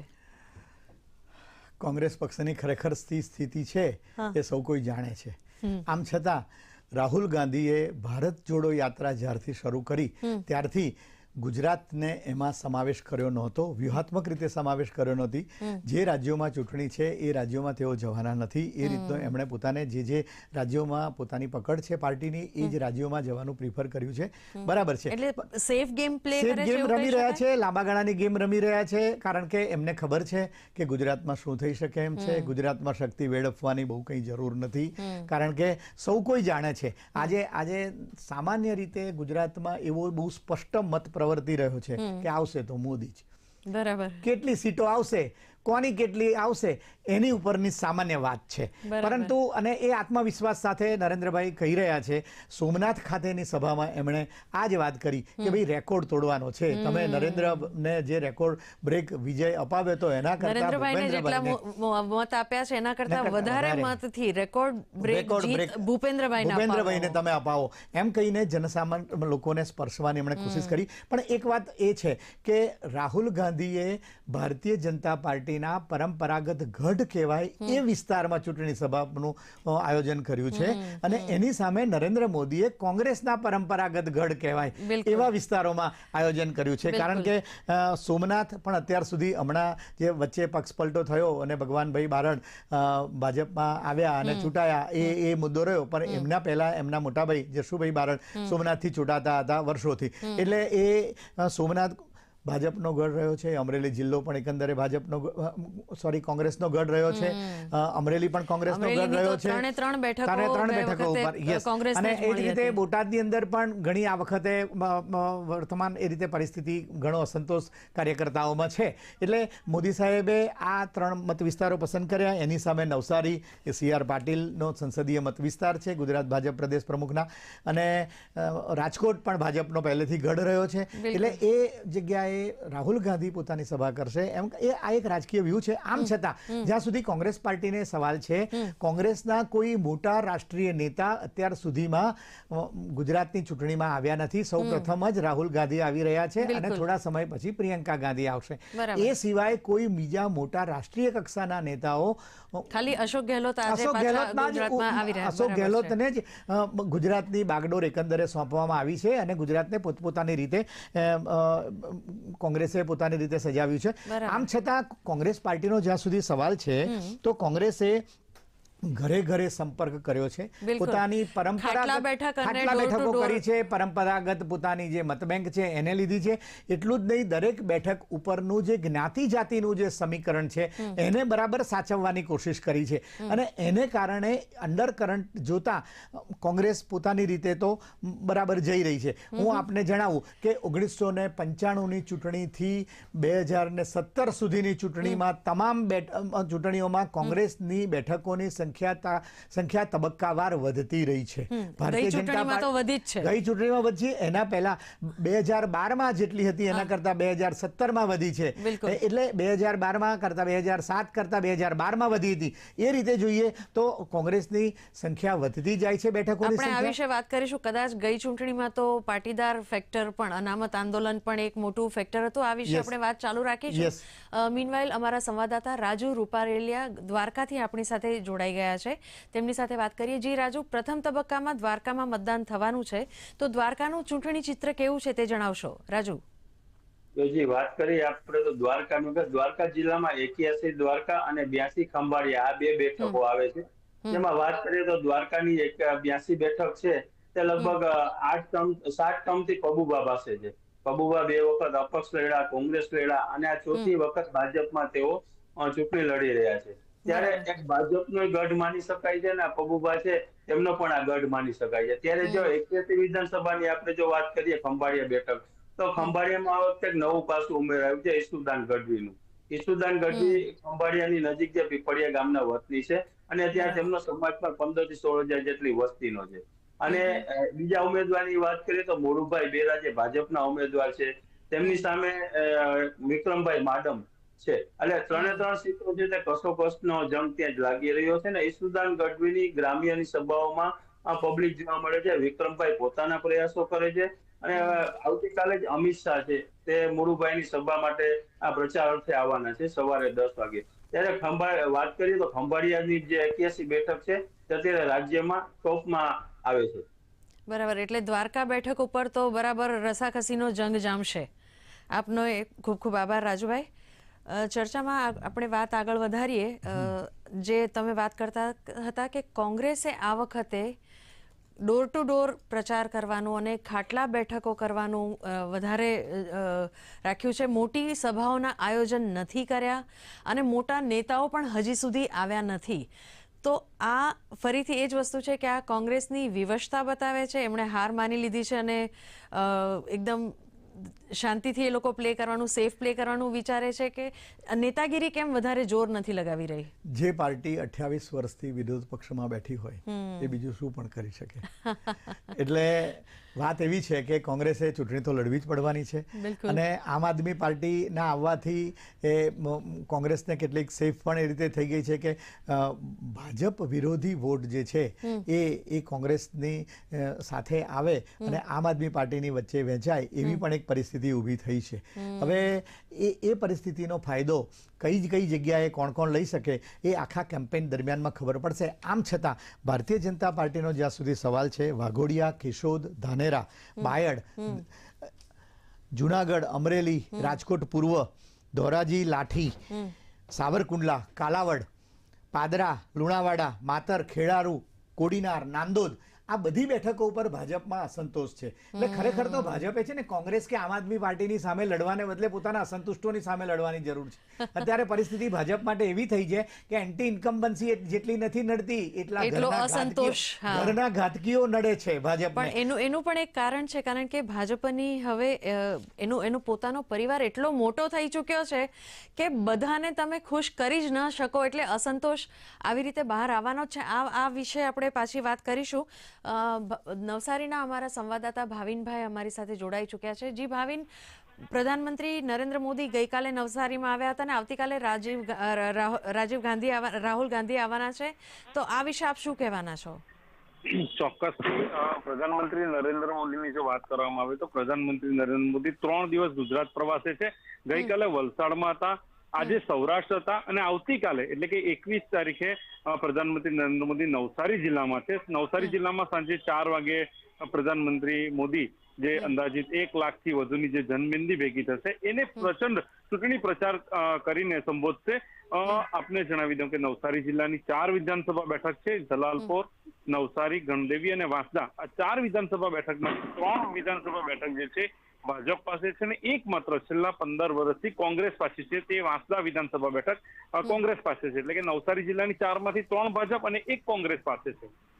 કોંગ્રેસ પાસે છે એટલે કે નવસારી જિલ્લાની 4માંથી 3 ભાજપ અને 1 કોંગ્રેસ પાસે છે. જી, આપનો ખૂબ ખૂબ આભાર. જી મયંકભાઈ, આપણે આ ચર્ચા આગળ વધારીએ જ્યાં આપણે વાત અધૂરી મૂકી હતી. ભારતીય જનતા પાર્ટીએ પોતાનો વ્યાપ વધાર્યો છે, પોતાનું લોકોમાં પકડ પણ જમાવી છે, લોકોમાં કામ પણ કર્યા છે. ગુજરાતમાં જે રીતે આપણે આજે જોઈએ છે, કોઈ દૂરદર્શનના મંચ ઉપરથી હું ખાસ કહું કે કોઈ એવું બાયસ વગર જો જોવામાં આવે તો છેલ્લા કેટલાક વર્ષોમાં ગુજરાતમાં જે વિકાસ થયો છે એને માટે કોઈ અસ્વીકાર કરી શકે એમ નથી. આમ છતાં ભાજપે પોતાનો વ્યાપ વધારવાને માટે કોઈ નેતા, નરેન્દ્રભાઈ મોદી સિવાયના કોઈ નેતા કે ભાજપ સિવાયની કોઈ પાર્ટી કદી પણ ન લઈ શકે એવા મોટા જોખમો લઈને આગળ વધી છે. કારણ કે સરસ રીતે ચાલતી સરકારને એક જ સ્વિચ તમે બંધ કરી દો એ રીતે બધા જ એટલે મોટો જુગાર ખેલ્યો પણ આત્મવિશ્વાસ પૂર્વકનો જુગાર ખેલ્યો છે. પણ એ તો આપણને 8મી ડિસેમ્બરે જ ખબર પડશે, કારણ કે ઘણા બધા નવા ચહેરાઓને ઉતાર્યા છે અને જેના કારણે પાર્ટીની અંદરનો અસંતોષ કદાચ કામ કરી શકે. આ વિશે આપણે પાછી વાત કરીશું. દર્શક મિત્રો, જનાદેશની આજની કડીમાં આપણે જાણીશું સુરતની કતારગામ બેઠક વિશે. ગુજરાતમાં આ વખતે ત્રીજી પાર્ટીની એન્ટ્રીએ ચૂંટણીનો માહોલ બદલી નાખ્યો છે. ભાજપ અને કોંગ્રેસની સાથે સાથે નવી આવેલી આમ આદમી પાર્ટી ઝંઝાવાતી પ્રચાર કરીને સત્તામાં આવવા માટે મથામણ કરી રહી છે. વર્ષ 2008માં ગુજરાત વિધાનસભાના નવા સીમાંકન બાદ રચાયેલ કતારગામ વિધાનસભા મત વિસ્તાર સુરત લોકસભા મત વિસ્તાર હેઠળ આવે છે. 2012માં નાનું વાનાણી અહીંથી ભાજપની ટિકિટ ઉપર ધારાસભ્ય બન્યા હતા. હાલમાં દર્શનાબેન જરદોસ સુરત લોકસભા મત વિસ્તારમાંથી ભાજપના સાંસદ છે અને તેઓ કેન્દ્ર સરકારમાં ટેક્સટાઇલ અને રેલવે રાજ્યમંત્રી પણ છે. આ સેક્ટરનો મુખ્ય બિઝનેસ ડાયમંડ અને ટેક્સટાઇલ છે. અહીં મોટાભાગના લોકો હીરાના વ્યવસાય સાથે જોડાયેલા છે. સુરતના કતારગામ વિધાનસભા ક્ષેત્રમાં મોટાભાગના મધ્યમ વર્ગના લોકો રહે છે, જેઓ અત્યાર સુધી ભાજપના સમર્થકો સાબિત થયા છે. આ વિસ્તારમાં કાપડની લૂમની સાથે સાથે કાપડની મિલો અને હીરાના નાના નાના કારખાનાઓ પણ છે, જેમાં ગુજરાત સહિત દેશભરમાંથી શ્રમિકો પોતાનું ગુજરાન ચલાવવા માટે કામ કરી રહ્યા છે. સુરતમાં જ્યાં ત્રિપાંખીયો જંગ થવાનો છે તેવી કતારગામ વિધાનસભાની વાત કરીએ તો કતારગામ બેઠક ઉપર ભાજપે સરકારના વર્તમાન મંત્રી એવા વિનુ મોરડિયાને ટિકિટ આપી છે, તો આપમાંથી પ્રદેશ અધ્યક્ષ ગોપાલ ઇટાલિયા પોતે કતારગામથી વિધાનસભાની ચૂંટણી લડી રહ્યા છે. કોંગ્રેસે પ્રજાપતિ સમાજના કલ્પેશ વરિયાને ટિકિટ આપી છે. આ વિધાનસભા બેઠક ઉપર કુલ 2,77,436 મતદારો છે. આ બેઠક ઉપર પાટીદારોનું પ્રભુત્વ છે. સાથે જ પ્રજાપતિ સમાજ અને ઓબીસીની પણ વસ્તી અહીં આવેલી છે. આ વિસ્તાર સુરત મહાનગરપાલિકામાં આવે છે, જેને લીધે રોડ રસ્તાના સીધા કોઈ પ્રશ્ન નથી. બીજી તરફ વીજળીની કે પાણીની પણ કોઈ સમસ્યા નથી. જો કે રોજગાર, મોંઘવારી અને શિક્ષણ જરૂરથી મહત્વનો મુદ્દો બની શકે તેમ છે. પાટીદાર, પ્રજાપતિ અને ઓબીસી સમાજના લોકોની બહુમતીવાળી બેઠક એટલે સુરતની કતારગામ વિધાનસભા. આમ તો મુદ્દા ઘણા છે. બંને પાર્ટીઓ અને ખાસ કરીને નવી આપેલી ત્રીજી પાર્ટી આમ આદમી પાર્ટી પણ મહેનત કરી રહી છે.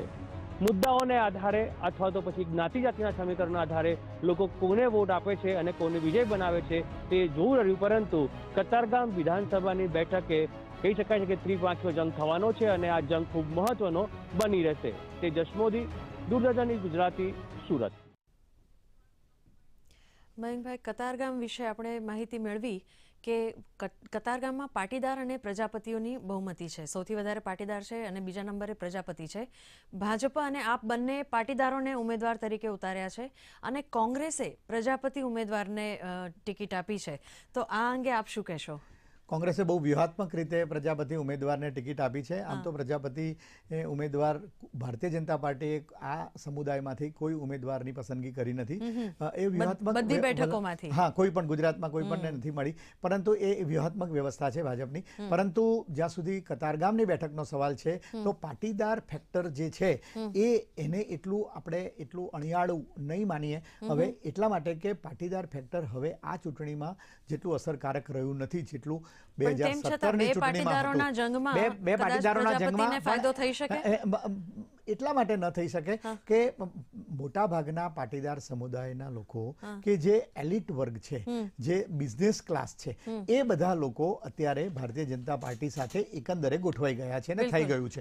હવે જે યંગસ્ટર્સ થોડા ઘણા જે રહ્યા છે એ લોકો પણ જે રીતે પાટીદાર અનામત આંદોલનના અનેક નેતાઓ ભાજપમાં આવી ગયા છે અને કેટલાક કોંગ્રેસમાં ગયા છે અને કેટલાક આ રીતે આમ આદમી પાર્ટીમાં આવ્યા છે, જે આ કતાર ગામના એક ઉમેદવાર પણ છે ઇટાલિયા, એ પાટીદાર અનામત આંદોલનના હતા નેતા. તો એ રીતે જોઈએ તો પાટીદાર વોટને ઇટાલિયાના ચહેરા પરથી ભાજપ તરફથી કોંગ્રેસ તરફ, આમ આદમી પાર્ટી તરફ વાળવાનું બહુ અશક્ય છે. એટલું જ નહીં, એની સામે ભાજપે ગોપાલ ઇટાલિયાના કેટલાક ઉચ્ચારણોને લઈને અને હિન્દુત્વના મુદ્દાને પણ ચગાવીને વિવાદાસ્પદ બનાવીને એ રીતે સામાન્ય મતદારોને જીતવાની કોશિશ કરી. જી મયંકભાઈ, આપ દૂરદર્શન સ્ટુડિયોમાં આવ્યા અને અમારા દર્શક મિત્રોને ખૂબ જ સુંદર માહિતી આપી, તે બદલ આપનો ખૂબ ખૂબ આભાર. દર્શક મિત્રો, ચૂંટણી એ લોકશાહીનો ઉત્સવ છે. વિશ્વની સૌથી મોટી લોકશાહીના અંશ તરીકે મતદાન જરૂરથી કરીએ અને આપણી પવિત્ર ફરજ બજાવીએ. આવતીકાલે ચૂંટણીની વધુ વાતો લઈને આપને ફરીથી મળીશું. અત્યારે રજા આપશો. નમસ્કાર.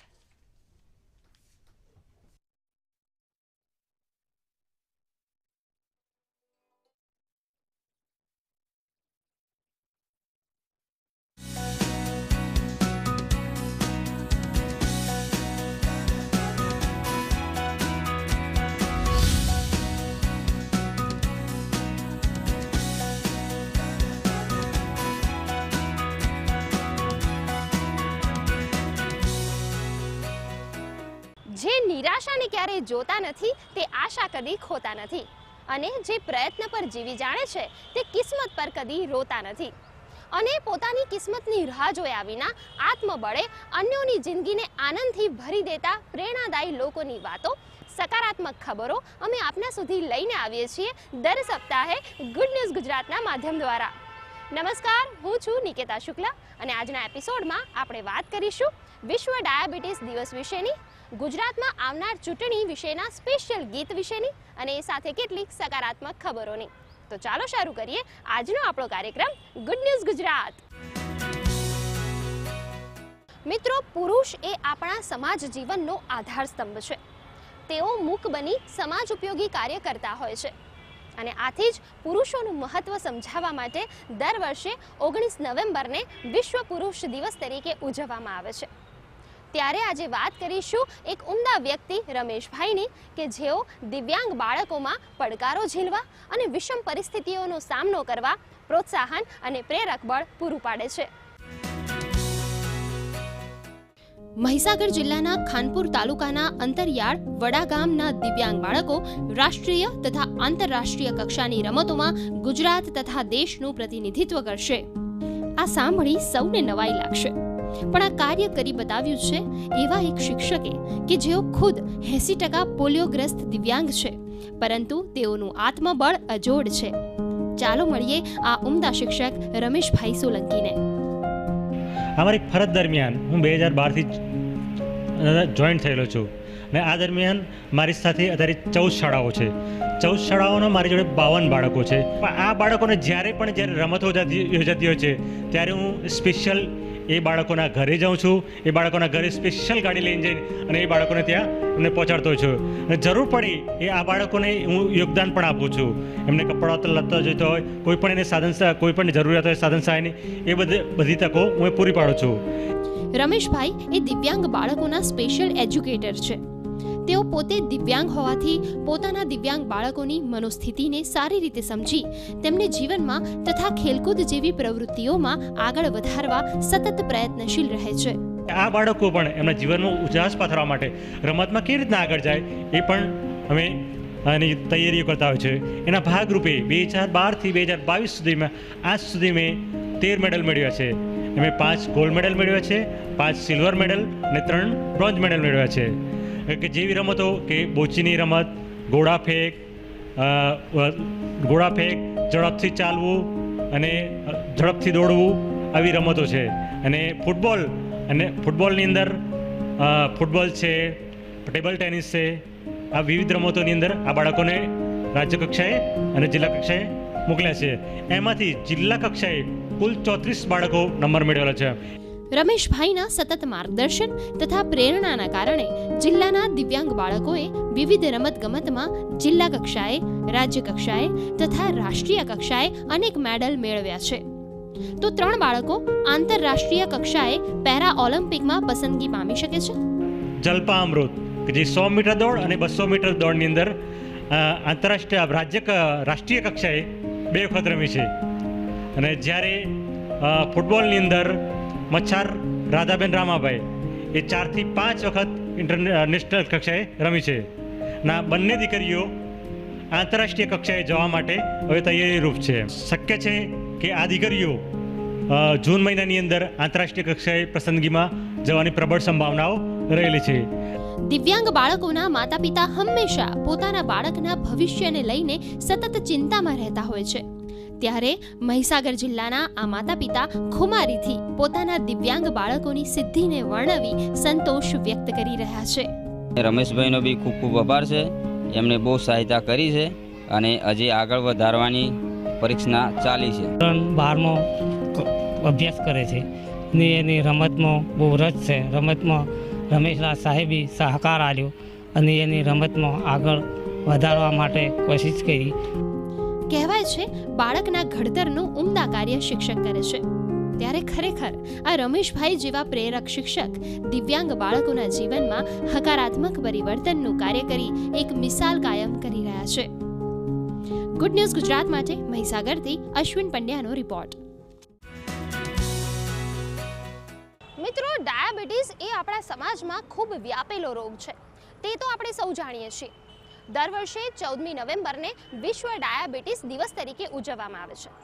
પરંતુ આ ઉજવણી પાછળનો મુખ્ય હેતુ શું છે? આ ડાયાબિટીસ એટલે કે સાયલેન્ટ કિલર બનતી આ બીમારીને નિયંત્રણમાં કેવી રીતે રાખવી જોઈએ? કયા પ્રકારનો આહાર લેવો જોઈએ અને કયા પ્રકારની સાવચેતી રાખવી જોઈએ? આ તમામ માહિતી આપને બતાવીશું અમારી આ ખાસ સ્ટોરીમાં.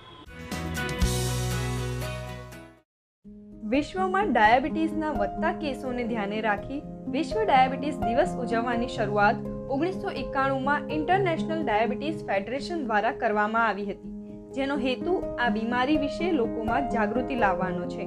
તો આવો જાણીએ કે ખરેખર ડાયાબિટીસ છે શું અને તેના પ્રકારો કેટલા અને કયા કયા છે. કે આપણા બોડીની અંદર બહુ સૂક્ષ્મ સેલ્સ રહેલા છે, કોષાઓ રહેલા છે.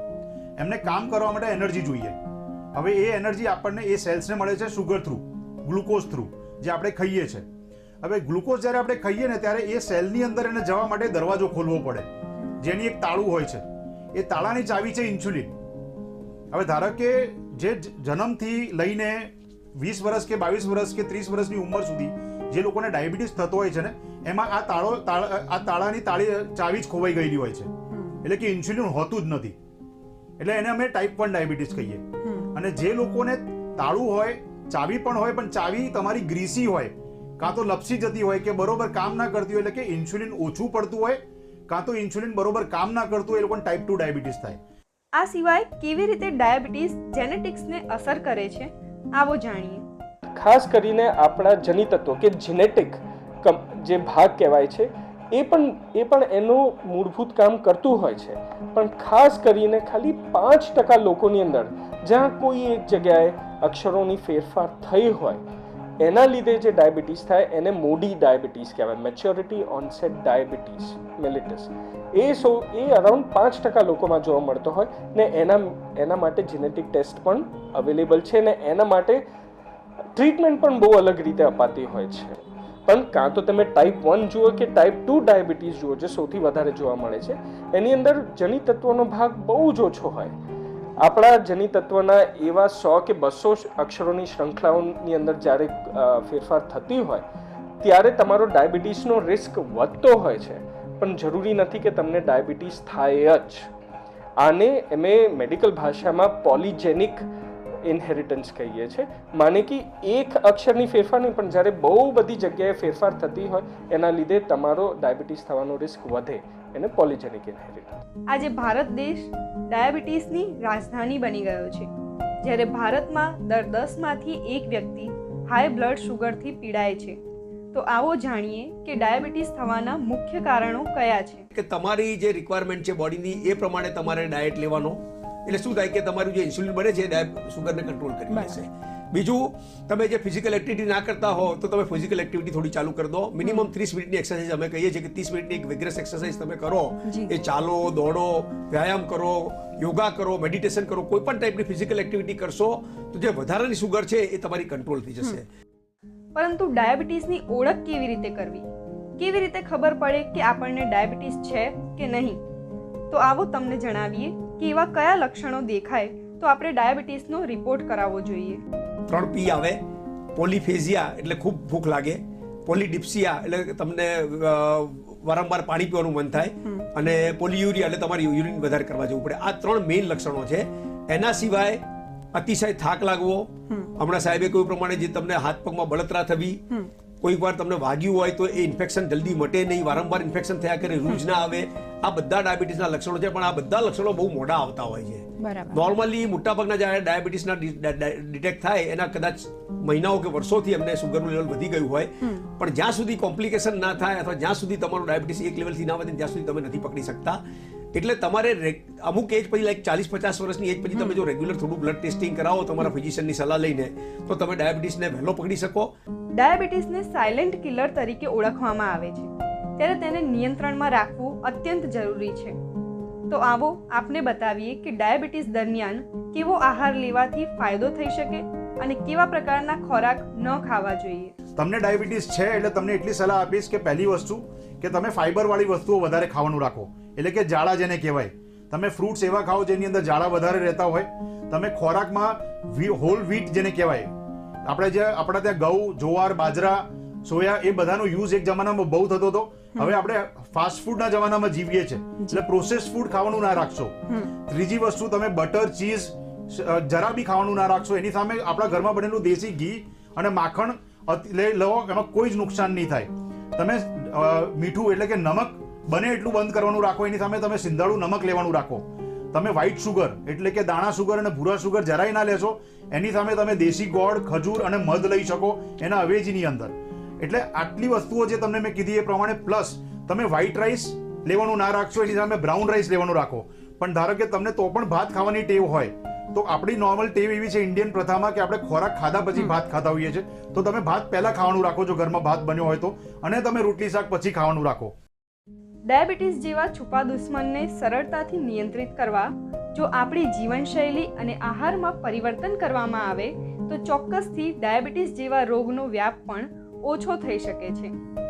ગુડ ન્યૂઝ ગુજરાત માટે લક્ષ્મણ રાજપૂતની સાથે સુમન બોરાનાનો રિપોર્ટ.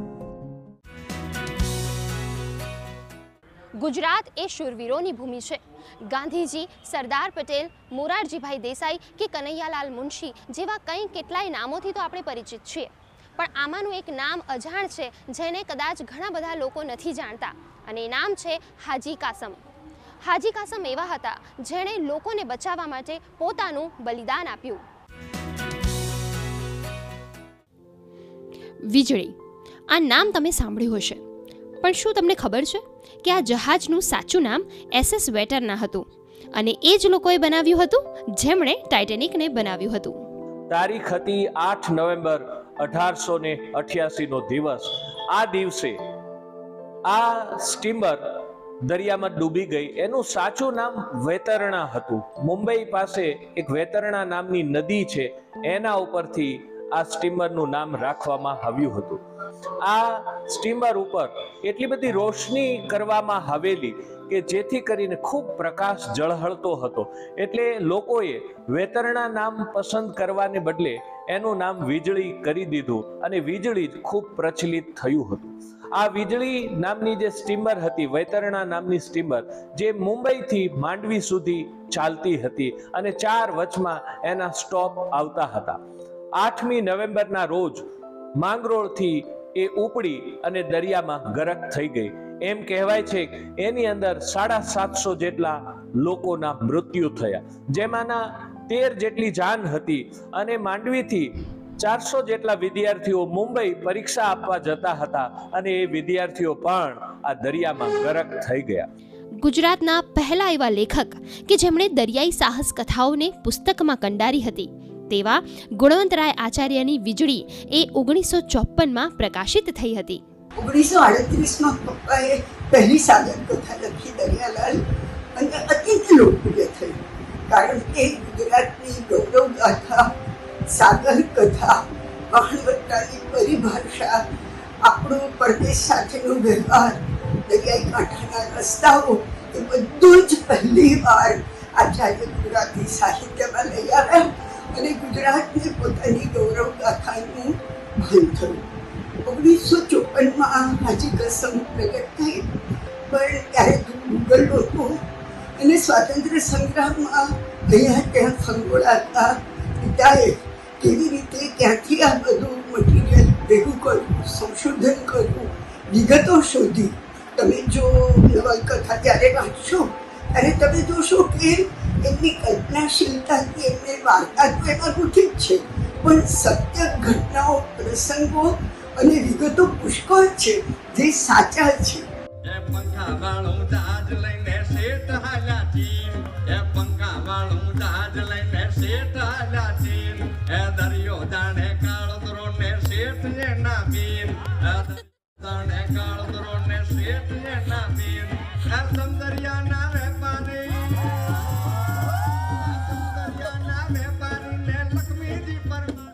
ગુણવંતરાય આચાર્ય લિખિત હાજી કાસમ તારી વીજળી પરથી પ્રેરિત આ નાટક એ માત્ર એક સાહસ કથા નથી, પરંતુ તેમાં પ્રેમ છે, તેમાં લાગણીઓ છે, અને સાહસ તો છે જ.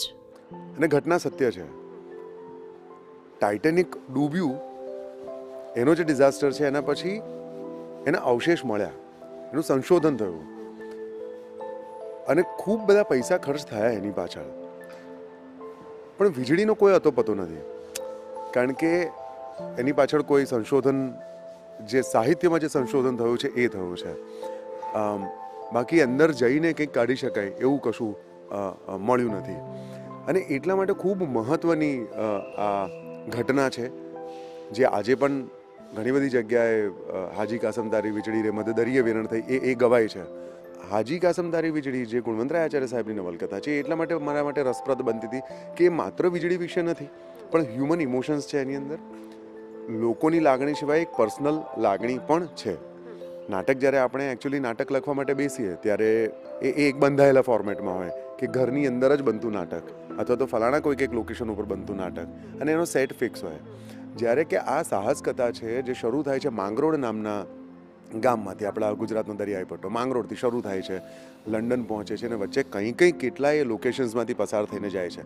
એટલે આમ જોવા જાવ તો આ ફિલ્મનો સ્ક્રીન પ્લે છે, અને એને નાટકમાં લાવવું એ ખૂબ મોટી ચેલેન્જ હતી. આમ જોવા જઈએ તો આ નાટકની ઘણી બધી વિશેષતાઓ છે, પણ સૌથી મોટી વિશેષતા એ છે કે તે ગુણવંતરાય આચાર્યની નવલકથા હાજી કાસમતારી વીજળી પરથી બનેલું છે. એડેપ્ટેશન પોતાનામાં બહુ પ્યોર આર્ટ છે. તમે જ્યારે રૂપાંતરણ કરતા હો ત્યારે તમારી કેટલીક જવાબદારી છે. કૃતિ લખાઈ ચૂકી છે, એક સર્જકે પોતાના જીવનના એક ચોક્કસ વર્ષો આપીને આ કૃતિને સિંચી છે. ત્યારે તમે નાટક લખતા હો, એના પર કંઈક બીજું એડેપ્ટેશન કરતા હો, ત્યારે મૂળ કૃતિનો હાર્દ અને આત્મા એ દુભાય નહીં, મૂળ વાત બહાર આવે ને તમે તમારી કળા પણ કરી શકો. આ તો કેવું છે, પારકા ટોડલામાં પોતાના મોરલા ચિતરવાના છે, પણ એ મોરલા એવાય ના ચિત્રો કે ટોડલા બગડે કોઈના. તો એ જગ્યા ગુણવંતરાય આચાર્ય આપી છે. તો લખતી વખતે મેં અને મારા દિગ્દર્શક અભિનય બેંકરે એ જ ધ્યાન રાખ્યું છે કે મૂળ કૃતિને ક્યાંય અન્યાય ન થાય, મૂળ કૃતિનો સૂર છે એ જળવાય રહે. આપણા શૂરવીર હાજી કાસમે એ સમયે એ બધા લોકોને પોતાના અંતિમ શ્વાસ સુધી બચાવવાના પ્રયત્નો કર્યા હતા. ગુડ ન્યૂઝ ગુજરાત માટે ગુડ ન્યૂઝ ડેસ્કનો રિપોર્ટ. ગુજરાતમાં ચૂંટણીનું બ્યુગલ વાગી ચૂક્યું છે. દરેક રાજકીય પાર્ટીઓ પ્રચાર માટે લાગી ચૂકી છે. ત્યારે મતદાનની જાગૃતતા ફેલાવવા માટે ચૂંટણી આયોગ દ્વારા એક આધિકારિક ગીત લોન્ચ કરવામાં આવ્યું છે. આ ગીત ગુજરાત કેડરના IAS અધિકારી ડોક્ટર મનીષ બંસલ દ્વારા લખવામાં આવ્યું છે, જે સૌને મતદાન કરવા પ્રેરિત કરે છે.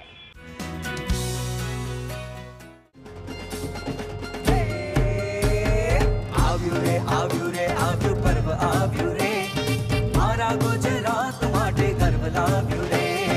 આવ્યું રે આવ્યું રે આવ્યું પર્વ આવ્યું રે, મારા ગુજરાત માટે ગર્વ લાવ્યું રે. અવસર આવ્યો લોકશાહીનો, મતદાન કરી નવી સરકાર ચૂંટવાનો. ગુજરાતમાં ચૂંટણીને લઈને તૈયારીઓ શરૂ થઈ છે, ત્યારે મતદાન જાગૃતિ માટે ચૂંટણી આયોગ દ્વારા વિવિધ આયોજનો થતા હોય છે. પોતાને નવા ગુજરાતી તરીકે ઓળખાવતા ગુજરાત કેડરના IAS અધિકારી, જેઓ જન્મે નહીં પણ કર્મે ગુજરાતી છે, તેવા ડોક્ટર મનીષ બંસલે મતદાન જાગૃતિ માટે ગીત રચ્યું, જેનું આધિકારિક લોન્ચિંગ ચૂંટણી આયોગ દ્વારા કરવામાં આવ્યું. કોઈ પણ મને આ કહે છે કે નોન ગુજરાતી, તો થોડુંક મને એવું લાગે છે કે ભાઈ કેમ કહી રહ્યો છે કે કેમ કહી રહી છે, કારણ કે હું પોતાને નોન ગુજરાતી નહીં પણ નવો ગુજરાતી સમજું છું. અને છેલ્લા લગભગ 10-12 વર્ષથી હું ગુજરાતમાં છું. શરૂઆતમાં થોડીક લાગતો હતો કે ભાઈ રાજસ્થાનથી ડિફરન્ટ કલ્ચર છે, ડિફરન્ટ લેંગ્વેજ છે, ડિફરન્ટ ફૂડ છે, પરંતુ જેવી રીતે હું આ કલ્ચરને સમજો, લોકોને સમજો, ભાષા થોડીક જાણી, અહીંયાની લોકોની માનસિકતા શું છે, આગળ વધવાની જો ધગશ છે, એનાથી આપણે શું શીખી શકાય, તો એના લીધે મને પણ અહીંયા બહુ જાણવા પણ મળ્યું છે. ચૂંટણીના આ મહાપર્વનું ગર્વ કરતું આ ગીત સહજ રીતે પ્રત્યેક ગુજરાતીને મતદાનના પોતાના અધિકાર અને ફરજ પ્રત્યે જાગૃત અને પ્રેરિત કરે છે. જો ઇલેક્શનનો મેઇન મોટો જો હોય છે, એક તો કે બધા લોકો વોટિંગ માટે આવવા જોઈએ. એમાં યુથ કે દિવ્યાંગ કે ઓલ્ડ એજ કે એના ઉપર વધારે આ વખતે ભાર છે. બીજું આ છે કે લોકોને વિશ્વાસ હોવો જોઈએ કે જો ઇલેક્શન થશે આ એકદમ ફ્રી અને ફેર થશે. તો આ બધી જ આ બંને બાબત એમાં કવર કરવામાં આવી છે. ત્રીજું આ છે કે ઇલેક્શન અથવા તો ચૂંટણીની જો પ્રક્રિયા છે આ એક ડ્રાય કે આ શુષ્ક પ્રકારની વહીવટી પ્રક્રિયાની જગ્યાએ કોઈ પર્વ રીતે જે સ્ટેટમાં કે રાજ્યમાં કે દેશમાં ઉજવાય ત્યારે લોકોને વધારે એમાં એંગેજમેન્ટ કે ઇન્વોલ્વમેન્ટ થાય છે. તો ત્યારે આ ગીતમાં તીનો પાસા કે આ ફેસ્ટિવલ રીતે ઉજવાય બધા લોકો એમાં વોટિંગ કરવા માટે આવે અને લોકોને વિશ્વાસ થાય કે પ્રશાસનની વહીવટીતંત્રની તૈયારી છે અને એકદમ ફ્રી અને ફેર ઇલેક્શન થશે. માતૃભાષા ન હોવા છતાં ગુજરાતી ભાષાને આત્મસાત કરી ડોક્ટર મનીષ દ્વારા મતદાન જાગૃતિ માટે આ ગીતની રચના કરવામાં આવી. તે જ બતાવે છે કે ભારતમાં વિવિધતામાં પણ એકતા છે. ભાષા, પ્રાંત, સમુદાયથી વધી સૌ પહેલા તો ભારતીય છે. આ જ ભાવ ભારતને એક ભારત શ્રેષ્ઠ ભારત બનાવે છે. આપણા દેશમાં કદાચ બહુ લેંગ્વેજ છે, ફૂડ હેબિટ પણ અલગ અલગ છે, પછી કલ્ચર અલગ અલગ છે, તહેવાર અલગ અલગ છે, ફેસ્ટિવલ અલગ અલગ છે અને સોચ કદાચ અલગ અલગ થઈ શકે. પરંતુ જ્યારે દેશની વાત આવે ત્યારે મને એવું લાગે છે કે બધા લોકો એક સાથે ભેગા થઈ જાય છે. દાખલા તરીકે ક્યારેક આપણે જોઈએ કે ક્રિકેટનું મેચ હોય છે ભારત અને પાકિસ્તાન વચ્ચે, ત્યારે કોઈ ગુજરાતી કે રાજસ્થાની કે MP કે UP કે પંજાબ કે તમિલનાડુ કે રહેતો નથી, પછી બધા ભારતીય થઈ જાય છે. અને એનો જ હું પ્રયાસ કર્યો છે કે ભાઈ આપણા લેંગ્વેજ જો આ જો મીન્સ કે આ તો મોડ ઓફ કમ્યુનિકેશન છે તો એમાં બહુ ફેર નથી પડતો. અને જો મેઇન મોટો જો સપનો છે એક ભારત શ્રેષ્ઠ ભારતનો કહી શકાય કે આઝાદીના અમૃત મહોત્સવનો કહી શકાય કે આઝાદીના અમૃતકાલનો કહી શકાય, તો આ મોટો ઉદ્દેશ્ય આ છે ને એને જ મગજમાં રાખવું જોઈએ. આવો આપણે સૌ ગુજરાતવાસીઓ ચૂંટણીના આ મહાપર્વમાં મતદાન કરી આપણી ફરજ અદા કરીએ. ગુડ ન્યૂઝ ગુજરાત માટે સુમન બોરાણાનો રિપોર્ટ.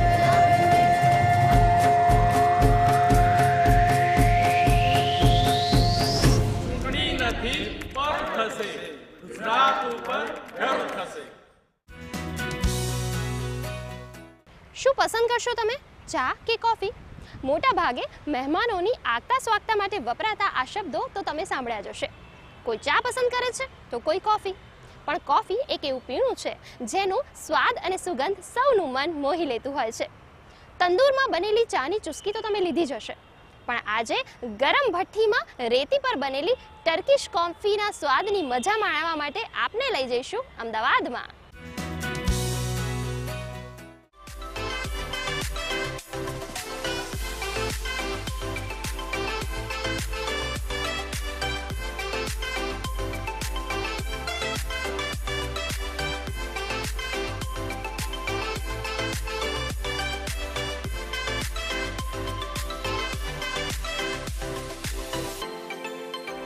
આપણા રોજિંદા પીણાઓમાંનું એક ખાસ અને લોકપ્રિય પીણું એટલે કોફી. પણ શું આપ જાણો છો, કોફિયા અરેબિકા નામના ઝાડ પર આવતા ફળમાંથી બનાવવામાં આવે છે આ કોફી. આ ઝાડ પર લાગેલી ફળીઓ એટલે કે કોફી બીન્સને તપાવી અને ભૂકો કરી બનાવવામાં આવે છે કોફી પાવડર. અને ત્યારબાદ આ ગરમ કોફીનો સ્વાદ આપણે સૌ માણીએ છીએ.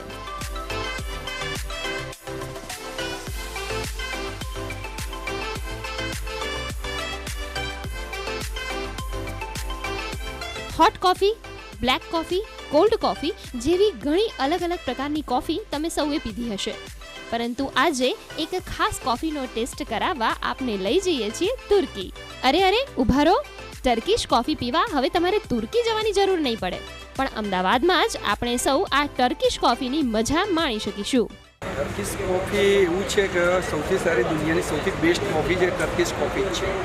જ્યારે મેં કેફે સ્ટાર્ટ કર્યું ત્યારે મેં વિચાર્યું કે સૌથી સારામાં સારી કોફી ક્યાં મળે છે, તો અમે ઇન્ટરનેટ પર સર્ચ કર્યું તો ટર્કીશમાં સૌથી બેસ્ટ કોફી મળી. તો મેં વિચાર્યું કે અમદાવાદી લોકોને આપણે ગાંધીનગર અમદાવાદ લોકોને મેં ટર્કીશ કોફીનું ટેસ્ટ કરાવી. જે નોર્મલ કોફી, જે રેગ્યુલર કોફી આપણે પીએ છીએ ઘરે, એના કરતાં બહુ જ ડિફરન્ટ અને બહુ જ અલગ વસ્તુ છે. ત્યારે આ કોફી અમે બનાવવાની રીત, એની અંદર અમે જે પાત્રમાં બનાવીએ છીએ એનો ટેસ્ટ અને જે માટીનો રેતનો ટેસ્ટ હોય છે બહુ બધા કરતાં અલગ હોય છે. આ સ્પેશિયલ કહેવામાં આવ્યું હોય તો ટર્કીશ કોફી છે. મોટે ભાગે તમે ચૂલા કે તંદૂરમાં બનેલી ચાની મજા તો માણી હશે, પરંતુ ભઠ્ઠીમાં કોલસા પર ગરમ કરેલી નદીની રેતી પર બનેલી આ ખાસ કોફી શહેરમાં આકર્ષણનું કેન્દ્ર બની છે. જી હા, બ્રાસના વાસણમાં બનાવવામાં આવતી આ ટર્કીશ કોફીને સૌ પસંદ કરી રહ્યા છે. કોફી બનાવવાની આ પદ્ધતિ જ નહીં, પરંતુ આ કોફીનો સ્વાદ પણ લોકોનું દિલ જીતી રહ્યો છે.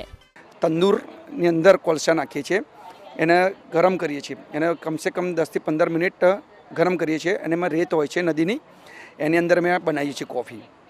અને એની અંદર અમારે બ્રશ અને કોપરનું પાત્ર હોય છે. એને અમે સૌથી પહેલાં એક પાત્રની અંદર પાણી લઈએ છીએ અને બીજા પાત્રની અંદર દૂધ મિલ્ક લઈએ છીએ. પછી બંનેને 10 થી 15 મિનિટ સુધી ગરમ કરીએ છીએ. જેટલું અમે ગરમ કરીશું એનો ટેસ્ટ અલગ જ આવે છે, પ્રોપર ટર્કીશનો ટેસ્ટ મળે છે. પછી અમે એને બરોબર પ્રોપર થઈ જાય છે પછી એનું અમે સર્વ કરીએ છીએ. પહેલાં કોફીની ગાડી છે એની અંદર મિલ્ક સર્વ કરીને મિક્સ કરીને અમે આપીએ છીએ. હંમેશા કંઈક અલગ રીતે બનતી વસ્તુ સૌને આકર્ષિત કરે છે. તેવી જ રીતે અમદાવાદની જનતા આ ટર્કીશ કોફીનો સ્વાદ અને સુગંધને પસંદ કરી રહી છે. ટર્કીશ કોફીની જે બનાવવાની જે રીત છે ને એ આખી ડિફરન્ટ છે compared to the other coffee makers. અને I love coffee very much. તો I have been to various places for coffee. અહીંયાનું જે ટર્કીશ કોફીનો જે સ્વાદ છે એ આખો ડિફરન્ટ છે, બહુ સરસ છે અને પીવામાં બી બહુ મજા આવે છે એકદમ. થોડું એનું સ્ટ્રોંગ ફ્લેવર છે અને અલોંગ વિથ દેટ જે એક એરોમા છે એનો એ બહુ સરસ છે. છેલ્લા 1.5 વર્ષથી અહીં આવું છું કોફી પીવા. હું કોફી લવર જ છું. એમ તો મેં ઘણી બધી ટ્રાય કરી છે કોફી. મેં સાંભળ્યું યુટ્યુબ અને સોશિયલ મીડિયા પર જોયું આનું, તો પછી મારી બી ઈચ્છા થઈ કે અહીંયા આવવાની, પણ મને બહુ સારી લાગી અહીંયાની કોફી. અને જે આ લોકોની બનાવવાની રીત એ પણ બહુ સારી છે. તમે જોઈને તમને પણ સારું લાગશે. કોફી એક એવું પીણું છે જે આપણા શરીરમાં તાજગી અને ઉર્જા ભરી દે છે. અને તેમાં પણ કંઈક અલગ રીતે બનાવેલ આ કોફીનો સ્વાદ જો બમણો થઈ જાય તો આ જ તાજગી આપણને સકારાત્મક ઉર્જા તરફ લઈ જાય છે. તો આવનાર શિયાળાની ઠંડીમાં તમે પણ આ ટર્કીશ કોફીની મજા માણી શકો છો. ગુડ ન્યૂઝ ગુજરાત માટે લક્ષ્મણ રાજપૂત સાથે સુમન બોરાનાનો રિપોર્ટ. તો દર્શક મિત્રો, આ હતો આજનો અમારો સકારાત્મક ખબરોનો કાર્યક્રમ ગુડ ન્યૂઝ ગુજરાત. આપ આપના અભિપ્રાય અને આવી જ ગુડ ન્યૂઝ અમને મોકલી શકો છો.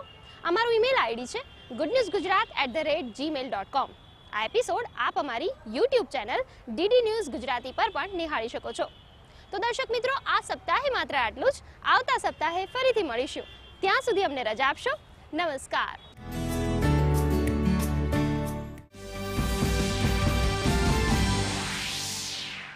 માથી મટુકડી મૈની મેલી હો મૈયા રણાની સંગ મે ચલેગી ને રે કરેગી દો માતા.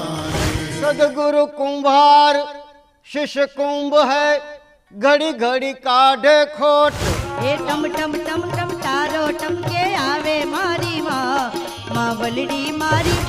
નિહાળો ડાયરો પ્રસારણ સોમવારથી રવિવાર રાત્રે 10 વાગે. પુનઃ પ્રસારણ સોમવારથી શનિવાર બપોરે 12 વાગે માત્ર ડીડી ગિરનાર પર. રમજો આવે ને જાવે એ બોલાવે જ્યાં જોવું ત્યાં સરકો. નામ રસ પાયો શ્યામ રસ પીરો મૂર્તિ મનોહર લાગે દુલારી. કંકણ ઉપર કૃષ્ણ કૃપાળુ ભુજ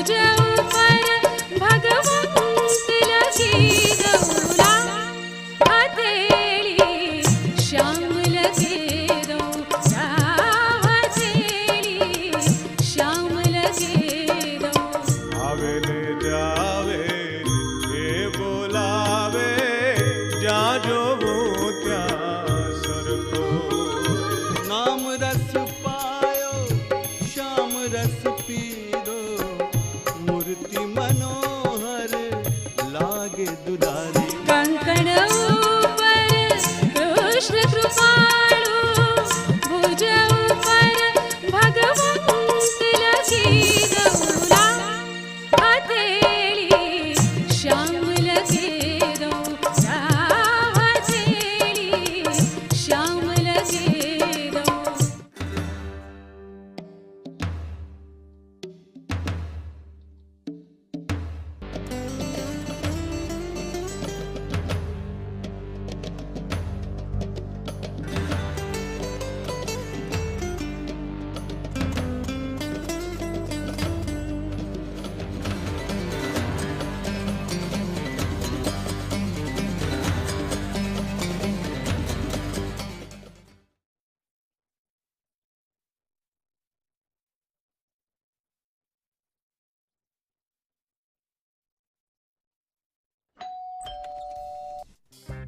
ગિફ્ટ આવી છે. અરે વાહ, લેજન્ડ નું બેટ. આનાથી હું રમીશ. અરે ફ્યુચર બેટિંગ લેજન્ડ હું છું. આના પર જેનું નામ લખ્યું છે બેટ એને જ મળશે. અરે યાર, જોયું, જો આના પર મારું નામ ન લખ્યું હોત તો કેટલી તકલીફ થઈ જાત. એટલે આરબીઆઈ કહે છે બેંક એકાઉન્ટ હોય કે બેંક લોકર હોય, એમાં નોમિનીનું નામ જરૂર નોંધાવો, જેથી તમારી જમા પૂંજી એને જ મળે જેને તમે નોમિની બનાવ્યા છે. આરબીઆઈ કહે છે જાણકાર બનો, સતર્ક રહો.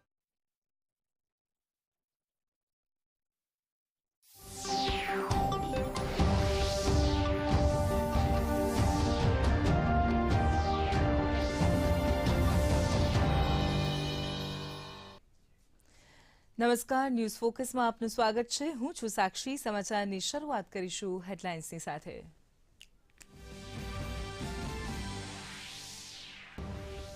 પ્રધાનમંત્રી નરેન્દ્ર મોદી ગુજરાત પ્રવાસના બીજા દિવસે સૌરાષ્ટ્રમાં સભાઓ ગજવ્યા બાદ પહોંચ્યા ગાંધીનગર. કમલમ ખાતે કાર્યકરો અને નેતાઓ સાથે 30 મિનિટ સુધી કરી બેઠક. તો કમલમના સ્ટાફના પૂછ્યા ખબર અંતર.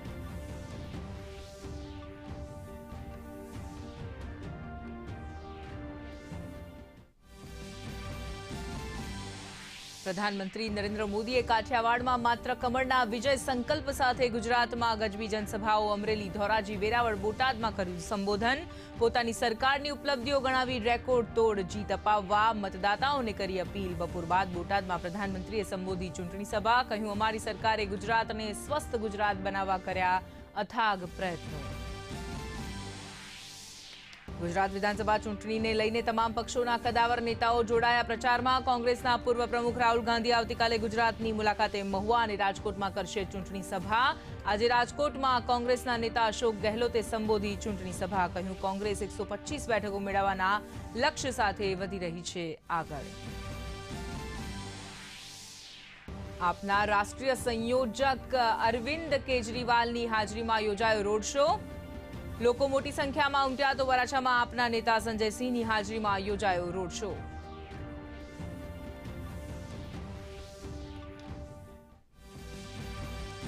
કેન્દ્રીય ગૃહમંત્રી અમિત શાહે આજે નિઝર અને ડેડિયાપાડામાં સંબોધી જનસભા. કહ્યું, પ્રધાનમંત્રીના નેતૃત્વમાં ગુજરાતે કરી છે પ્રગતિ. તો આવતીકાલે કોડીનાર, દેવભૂમિ દ્વારકા અને માંગરોળમાં પણ સંબોધશે સભાઓ.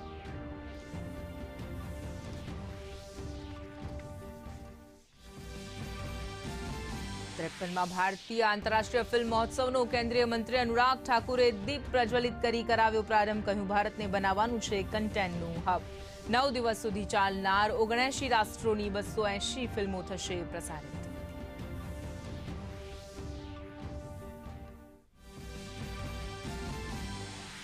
ફૂટબોલના મહાકુંભ ફીફા વર્લ્ડ કપનો આજથી કતરમાં પ્રારંભ. 18 ડિસેમ્બર સુધી ચાલતા વર્લ્ડ કપમાં જીતવાની આશા સાથે ઉતરશે ટીમો. તો આજે કતર અને ઇક્વાડોર વચ્ચે થશે પ્રથમ મુકાબલો.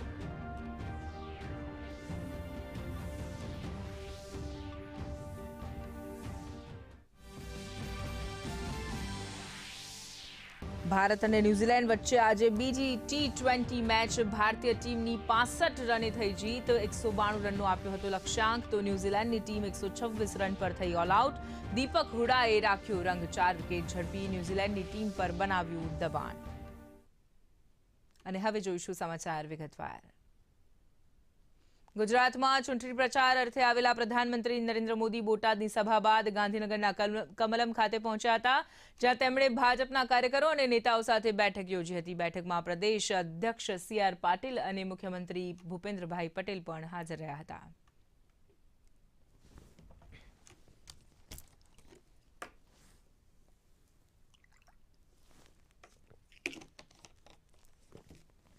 ચૂંટણી પ્રબંધનના સંદર્ભમાં જે જુદા જુદા વિભાગો છે, એ વિભાગો જે લોકો વર્ષોથી સંભાળે છે એવા જુદા જુદા વિભાગના લોકોને યાદ કર્યા, એમને પૂછ્યું, અને જે રીતે એમણે આ પૂછપરછ કરી, મને એવું લાગે છે કે કદાચ ભાગ્યે જ દેશના વડાપ્રધાન કક્ષાની કોઈ વ્યક્તિ એ કાર્યાલયમાં જઈને આ રીતે ઇન્ફોર્મલ, કે જેને પરિવારના એક સદસ્ય તરીકે, અને સાચા અર્થમાં જયારે ગુજરાતમાં હતા ત્યારે એમ કહેતા હતા કે હું એક કોમન મેન છું અને હું સૌપ્રથમ ભારતીય જનતા પાર્ટીનો કાર્યકર્તા છું, એ પ્રકારની લાગણી, સંવેદનશીલતા સાથે જુદા જુદા લોકોને નામ સાથે બોલાવીને એમના પરિવારના હાલચાલ પણ પૂછ્યા.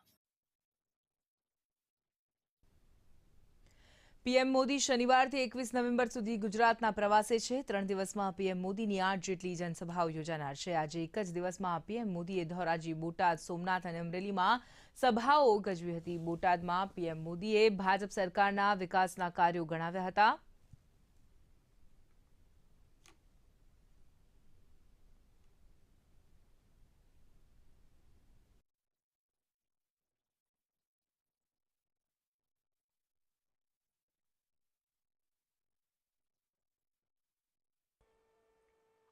અને આજે જ્યારે હું એવી અહીંયા ભૂમિ પર આવ્યો છું કે આમાં રાજકોટ અડે, મારા કુંવરજીભાઈ બેઠા છે, અહીંયા ધંધુકાઈ અડે, અહીંયા બોટાદ બી અડે, એટલે કાંઈ એવું છે બધાને સમાવે એવું.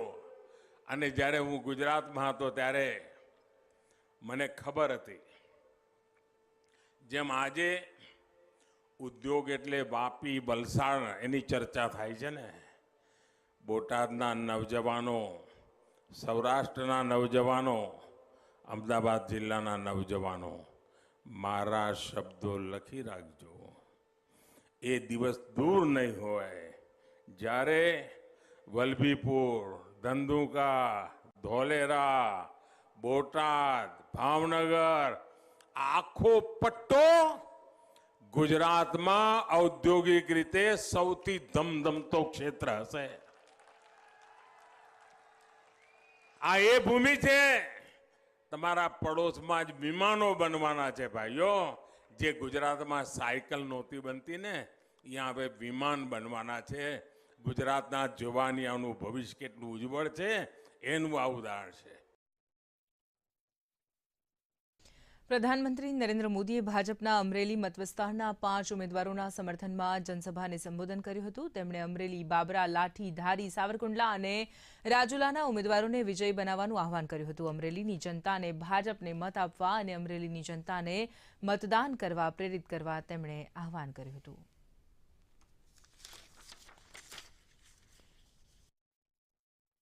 સમુદ્રી વ્યાપારની અંદર એક ધમધમતું કેન્દ્ર બનવાનું છે, જે ઇતિહાસમાં એક નવું ચેપ્ટર ઉમેરાઈ જશે એનો વિશ્વાસ તમે કરજો ભાઈ. અને આના કારણે આજે ડેડિકેટેડ ફ્રેટ કોરિડોર આવી રહ્યો છે, એના કારણે આપણા કૃષિને પણ મોટો ફાયદો થવાનો છે. આખા ગુજરાતમાં હારામાં હારો વરસાદ અમરેલીમાં, વહેલામાં વહેલો વરસાદ અમરેલીમાં. એનો અર્થ એ થયો કે પાણીની પરમેશ્વરની જેમ પૂજા કરો ને તો પરમાત્મા પણ પાણી વરસાવતો હોય છે ભાઈઓ. આપણા 1.25 કરોડ સોઇલ હેલ્થ કાર્ડ, આપણા ગુજરાતમાં 1.25 કરોડ સોઇલ હેલ્થ કાર્ડ, માટીની પહેચાન, એનું કામ આપણે ત્યાં કર્યું છે. અને એના કારણે ખેડૂતે પોતાને કયું બીજ વાવવું, કયું ખાતર નાખવું, કઈ દવા નાખવી, એની બધી એને સમજ્યા પડે. અને એની સાથે સાથે પશુધન, પહેલા એવી સરકાર હતી કે ડેરી ન બનાવવા માટેના નિયમો હતા. અમે ડેરી બનાવવાના નિયમો બનાવ્યા અને અમારી અમરેલીની ડેરીઓ તો કમાલ કરી દીધો છે ભાઈ. પ્રધાનમંત્રી શ્રી નરેન્દ્ર મોદીજી અમરેલીની ધરાથી એક સંદેશ આપ્યો છે કે ડબલ એન્જિનની સરકાર લોકો માટે છે અને લોકોને મત આપવો જોઈએ. એને જીવરાજ મહેતાથી લઈને કાગબાપુને સ્મરણ કરીને અમરેલીની જનતાને ભરપૂર મતદાન કરવા માટે આહવાન કર્યું છે. જે 8 તારીખે એનું પરિણામ આવશે. Doctor Vijayeshwar Mohan, DD news, Amreli. PM Modi આજે ચૂંટણી સભામાં સંબોધન કરતા પહેલા સૌપ્રથમ સોમનાથ મંદિરે પહોંચ્યા હતા. અહીં તેમણે ભગવાન ભોલેનાથનો પંચામૃતથી અભિષેક કર્યો હતો. ત્યારબાદ પીએમ મોદી વેરાવળના સદભાવના મેદાન ખાતે પહોંચ્યા હતા, જ્યાં તેમણે લોકોને સંબોધિત કર્યા હતા. તેમણે જનતાને વોટ કરવાની અપીલ કરતા કહ્યું કે આ વખતે મતદાન કેન્દ્રમાં આપણે તમામ રેકોર્ડ તોડવા પડશે.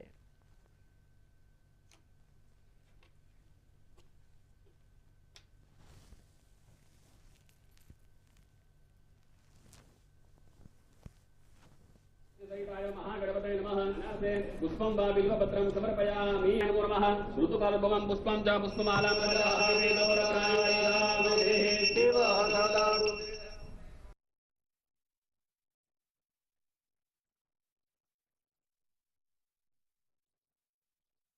સોમનાથ દાદાના આશીર્વાદ હોય અને એની જોડે હવે જયારે જનતા જનાર્દનના આશીર્વાદ જોડાઈ જાય અને એટલે આ વખતનો આપણો લક્ષ્યાંક બહુ જુદો છે ભાઈ, પૂરો કરજો ને. અહીંની તો 4 પણ આ વખતે નવા રેકોર્ડ તોડવા છે અને મારે આ ચૂંટણીમાં હું તમારી પાસે એના માટે જ આવ્યો છું. પહેલો રેકોર્ડ તોડવો છે પોલિંગ બૂથમાં જે મતદાન થાય. અત્યાર સુધીમાં 600 વોટ પડ્યા હોય, 700 પડ્યા હોય, 800 પડ્યા હોય. આ વખતે પોલિંગ બૂથમાં જૂના બધા રેકોર્ડ તોડીને વધુમાં વધુ મતદાન કરાવી શકીએ આપણે. બધા જવાબદારી લો છો ભાઈઓ, તો મારું આયુ લેખે લાગે. કારણ ચૂંટણી એ લોકશાહીનો ઉત્સવ છે. મતદાન તો કરવું જ જોઈએ. બધા જ કઈ કમળ બટન દબાવે એવું આપણે નથી કહેતા, પરંતુ મતદાન બહુ આવશ્યક હોય છે. પીએમ મોદીએ ધોરાજીમાં જાહેર સભાને સંબોધિત કરી હતી. તેમણે કહ્યું કે નરેન્દ્રના તમામ રેકોર્ડ ભૂપેન્દ્ર તોડે તેવી મારી ઈચ્છા છે. બીજી તરફ પીએમ મોદી અમરેલી અને બોટાદમાં જાહેર સભાને સંબોધશે. આ પહેલા શનિવારે પીએમ મોદીએ વલસાડ જિલ્લાના વાપી ખાતે 11 કિલોમીટર લાંબો રોડ શો યોજ્યા બાદ જાહેર સભાને સંબોધી હતી.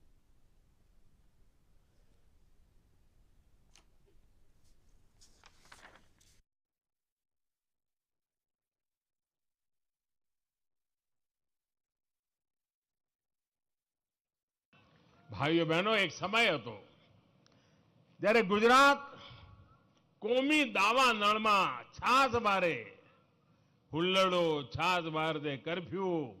ધોરાજીથી અમદાવાદ જવું ને તો ફોન કરીને પૂછવું પડે કે ભાઈ કરફ્યુ બરફ્યુ તો નથી ને. એવી દશામાં આપણે જીવતા હતા. માંડ કરીને ગુજરાતમાં એ કોમી દાવા નળને કાયમ માટે આપણે વિદાય કરી દીધી. સુખ શાંતિની જિંદગી આવી કે ના આવી ભાઈઓ? બધાનું ભલું થયું ના થયું? શાંતિમાં બધાને લાભ થયો કે ના થયો? ચેક ડેમના અભિયાનમાં સૌરાષ્ટ્રે જે પહેલ કરી એના કારણે ગામો 1.5 લાખ ચેકડેમ. જ્યારે હું હિન્દુસ્તાનમાં બીજા લોકોને કહું કે અમારા દેશના ગુજરાતના લોકોએ ચેકડેમ બનાવે, નદી સૂકી ભટ્ટ હોય, આ નદી ઉપર 20-20 કિલોમીટર નાના ડેમ બનાવીને નદીમાં તળાવો બનાવી દીધા. અને જે નદી 3 મહિના જીવતી રહેતી હતી એ નદીઓ 6 મહિના 8 મહિના જીવતી રહે એવી વ્યવસ્થા કરવાનું કામ કર્યું.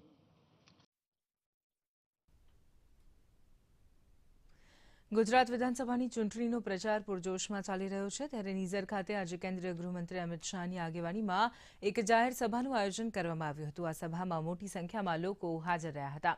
સાથે નિઝરના ઉમેદવાર જયરામભાઈ ગામિતે પણ હાજરી આપી હતી. નર્મદા જિલ્લાની બંને વિધાનસભાની સંયુક્ત જાહેર સભા આજે ડેડિયાપાડાના પીઠા ગ્રાઉન્ડ ખાતે યોજાઈ હતી. સભામાં અમિત શાહે કોંગ્રેસ પર પ્રહારો કર્યા. ડેડિયાપાડાની જાહેર સભામાં આદિવાસી સમાજમાં ઉપયોગમાં લેવાતા મોટા ઢોલ આકર્ષણનું કેન્દ્ર બન્યા હતા. આવતીકાલે અમિત શાહ દેવભૂમિ દ્વારકા, કોડીનાર અને માંગરોળમાં પણ જનસભાનું સંબોધન કરશે. 500 જિલ્લામાં મેં ભારતીય જનતા પાર્ટીનો પ્રચાર કર્યો છે. મિત્રો, મારા અનુભવના આધાર પર કહું છું, 148 ને 49 બંને આજે હું ભારતીય જનતા પાર્ટીના ખાતામાં જમા કરીને જાઉં. આટલા વર્ષોની અંદર ભારતીય જનતા પાર્ટીની સરકારોએ એ સમગ્ર આદિવાસી ક્ષેત્રના વિસ્તારની અંદર શહેરી ક્ષેત્રો જેવો જ વિકાસ પહોંચાડવાનું કામ ભારતીય જનતા પાર્ટીની સરકારે કર્યું. અને નરેન્દ્રભાઈએ ભાષણ કર્યું દેશની જનતા સામે. વડાપ્રધાન પદનું આમંત્રણ મળ્યા પછી પહેલું ભાષણ કે અમારી સરકાર આ દેશના આદિવાસીઓ, દલિતો, ગરીબો અને ઓબીસી વર્ગની સરકાર હશે. મિત્રો, આ એમનું પહેલું ભાષણ. ભાષણ તો કોંગ્રેસીઓએ કર્યા હતા, પણ વિકાસ નતો થતો. નરેન્દ્રભાઈએ ભાષણ પણ કર્યું અને જે કહ્યું હતું એ પ્રમાણે કર્યું પણ મિત્રો. ન્યૂઝ ફોકસમાં પરત ફરીશું એક વિરામ બાદ.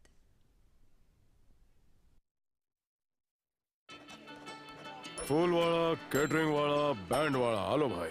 બેન્ડ વાગશે પપ્પા, જો ગડબડ થઈ તો ગયા પૈસા. અરે નહીં રે, બેંક સંભાળી લેશે. કઈ રીતે? મેં પોઝિટિવ પે સિસ્ટમ પર રજીસ્ટર કર્યું છે.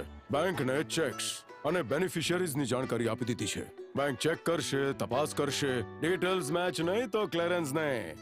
અચ્છા, લાવો મને આપો. ફોટોવાળા, લાઇટવાળા, મંડપવાળા. આરબીઆઈ કહે છે જાણકાર બનો, સતર્ક રહો. બિલકુલ સાચું કહી રહ્યા છે. ન્યૂઝ ફોકસમાં આપનું પુનઃ સ્વાગત છે. હવે જોઈએ અન્ય સમાચાર. ગુજરાત વિધાનસભાની ચૂંટણીને લઈને કોંગ્રેસના મજબૂત નેતાઓ પણ પ્રચારમાં જોડાયા છે. કોંગ્રેસ પૂર્વ પ્રમુખ રાહુલ ગાંધી આવતીકાલે રાજ્યની મુલાકાતે આવશે.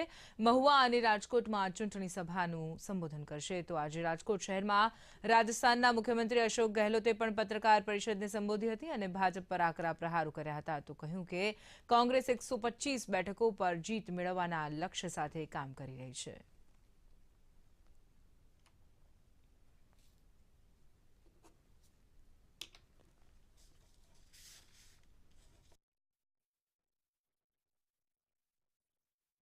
मैंने क्या कहा, वो चौंकाने वाले परिणाम आएंगे, सरकार कांग्रेस की बनेगी. 125 का टारगेट रखा हमारे अध्यक्ष जी ने और उसकी तरफ आगे बढ़ते जा रहे हैं रोज के रोज. हमारी पार्टी में परंपरा कभी रही नहीं है घोषणा करने की, और जिसने घोषणा करी है आप पार्टी ने, वो फिर पूरे ढूंढते हुए फिर रहे मैं कहाँ से लड़ूं. आप पार्टी का मुख्यमंत्री उम्मीदवार फिर रहा है तो मैं कहाँ से लड़ूं, उसको सीट नहीं मिल रही है. और हमारी पार्टी में कभी परंपरा रही नहीं है. ये बात है. ગુજરાતમાં વિધાનસભા ચૂંટણીની તારીખોની જાહેરાત બાદ આમ આદમી પાર્ટીના સ્ટાર પ્રચારકો પણ મેદાનમાં ઉતરી ગયા છે. આપના સંયોજક અને દિલ્હીના મુખ્યમંત્રી અરવિંદ કેજરીવાલે આજે હાલોલ ખાતે રોડ શો યોજ્યો હતો, જેમાં મોટી સંખ્યામાં લોકો જોડાયા હતા. 22 નવેમ્બર સુધી કેજરીવાલ ચૂંટણી સભાઓ ગજવશે, જેમાં આવતીકાલે તેઓ સાંજે 5 વાગે અમરેલી ખાતે રોડ શોમાં ભાગ લેશે અને 22 નવેમ્બરે ખંભાળિયા ખાતે જાહેર સભાનું સંબોધન કરશે તથા સુરતમાં રોડ શો કરશે. તો આજે વરાછામાં સંજયસિંહે પણ રોડ શો યોજ્યો હતો.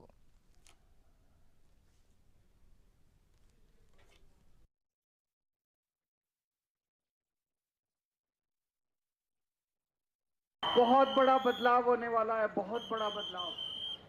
भारतीय जनता पार्टी हार रही है, कांग्रेस की जमानत जब्त हो रही है, आम आदमी पार्टी की सरकार बनने जा रही है. ભારતીય જનતા પાર્ટીના રાષ્ટ્રીય નેતૃત્વની નીતિઓ અને દેશહિત માટેની ભાવનાથી પ્રેરાઈ સનદી અધિકારી તરીકે સેવા આપેલ આનંદ મોહન ભારદ્વાજ અને તેમના પત્ની શ્રીમતી મંજુ ભારદ્વાજ બીજેપીમાં જોડાયા હતા. વડાપ્રધાન નરેન્દ્ર મોદી અને અમિત શાહના રાષ્ટ્રીય નેતૃત્વની યોજના અંતર્ગત દેશહિત માટે સેવાકીય પ્રવૃત્તિઓથી પ્રેરાઈને પંજાબથી ગુજરાતમાં સ્થાયી થયેલા દંપતીએ આ વિશે માહિતી આપી હતી.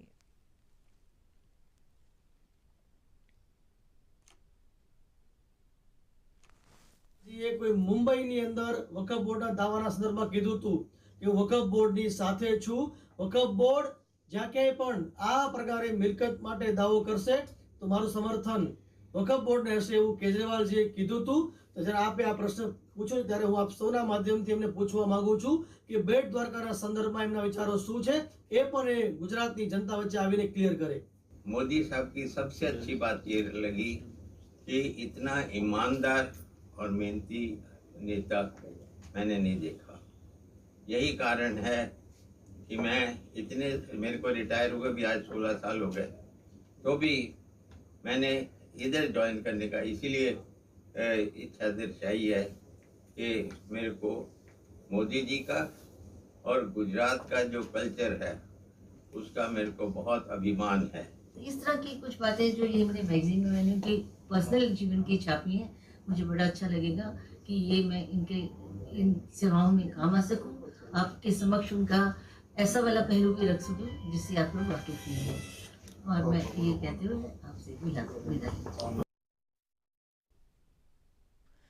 મોરબીમાં ચૂંટણી પ્રચાર તેજ જોવા મળી રહ્યો છે. ભાજપ અને કોંગ્રેસ બંને પ્રજાને રીઝવવા માટે મેદાને છે અને પોતાના કામો વર્ણવી વિશ્વાસ જીતવાનો પ્રયાસ કરી રહી છે. તો ભાજપ દ્વારા ટોચના નેતાઓને પ્રચાર અભિયાનમાં જોડવામાં આવ્યા છે.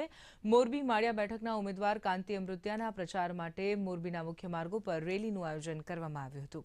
જે રેલી શનાળા રોડ પર સરદારબાગ નજીકથી શરૂ થઈને મુખ્ય માર્ગો પર ફરી હતી અને કાંતિ અમૃત્યાને મત આપવા માટે અપીલ કરી હતી. તો આ રેલીમાં પૂર્વ કેન્દ્રીય મંત્રી અને સાંસદ મહેશ શર્મા પણ જોડાયા હતા.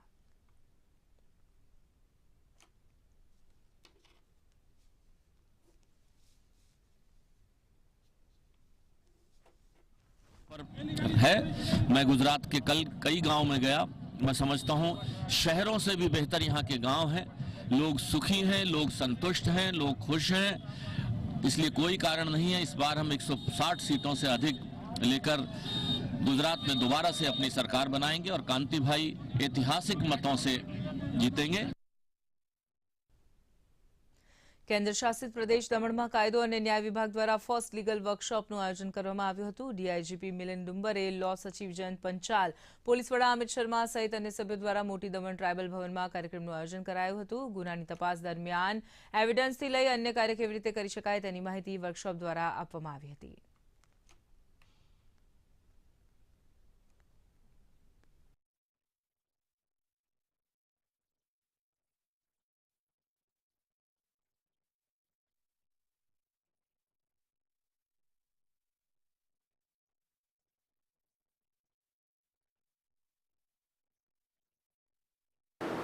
The topic was relevant aspects with regard to investigation process in criminal matters.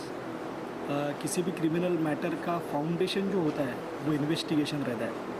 अगर इन्वेस्टिगेशन सही तरीके से हो तो उसका जो फेट है वो प्रॉपर होता है, सही होता है. ट्रायल में काफ़ी उसकी मदद मिलती है और अल्टीमेट विक्टिम को जस्टिस मिलने में प्रॉपर इन्वेस्टिगेशन काफ़ी मदद करता है, बहुत अहमियत रखता है.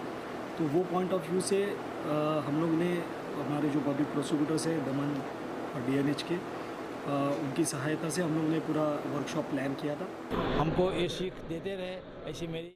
આઝાદીના અમૃત મહોત્સવ પ્રસંગે દિલ્હીથી શરૂ થયેલી ફ્રીડમ મોટર રાઇડ બાઇક રેલીને ગુજરાતના રાજ્યપાલ આચાર્ય દેવવ્રતે રાજભવન ગાંધીનગર ખાતેથી લીલી ઝંડી ફરકાવી પ્રસ્થાન કરાવ્યું હતું. આ બાઇક રેલીમાં જોડાયેલા 75 બાઇક સવારો ભારત ભ્રમણ દરમિયાન 75 દિવસમાં 18,000 કિલોમીટરથી વધુ અંતર કાપીને 34 રાજ્યો અને કેન્દ્ર શાસિત પ્રદેશોને આવરી લઈ દેશના ઐતિહાસિક અને સાંસ્કૃતિક વૈભવ અને ફિટ ઇન્ડિયા મૂવમેન્ટ પ્રત્યે લોકોને જાગૃત કરી રહ્યા છે.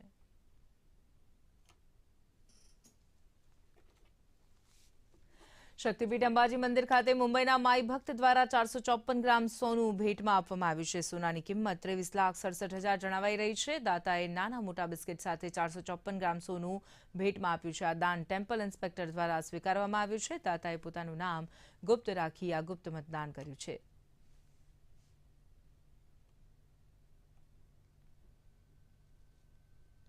લોકશાહીના આ સૌથી મોટા ઉત્સવમાં મતદાન પ્રત્યેની જાગૃતિ ફેલાવવા માટે મહેસાણા જિલ્લા ચૂંટણી અધિકારી ઉદિત અગ્રવાલ દ્વારા ઓછું મતદાન થતા વિસ્તારમાં વધુ મતદાન થાય તે માટે અનોખી પહેલ કરવામાં આવી છે. સાયકલ ક્લબના સહયોગથી સાયકલ યાત્રાનું આયોજન કરવામાં આવ્યું હતું. મહેસાણાથી ઊંઝા, ઉપેરા, જાસકા, સુંઢિયા, વડનગર અને વિસનગરથી મહેસાણાની આ 100 કિલોમીટર લાંબી સાયકલ યાત્રામાં 50થી વધુ સાયકલિસ્ટો જોડાયા હતા. આ ઉપરાંત ચૂંટણી પંચના અવસર અન્વયે સિગ્નેચર કેમ્પેન બેનર પર જિલ્લા કલેક્ટરે આવનારી 5 ડિસેમ્બરના રોજ હું મારો મત અવશ્ય આપીશ, તમે પણ આપજોના સંદેશ સાથે સહી કરી હતી.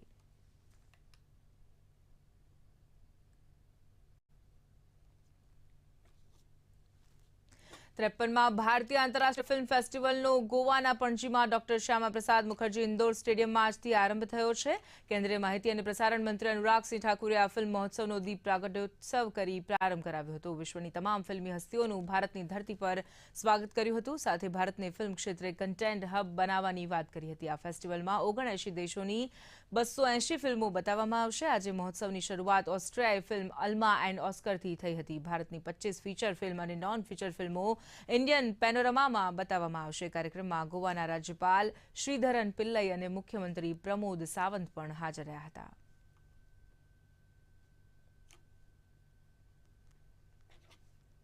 The International Film Festival of India presents unique opportunities and incredible possibilities for young and established filmmakers to network, pitch, collaborate and experience the best from the world of cinema.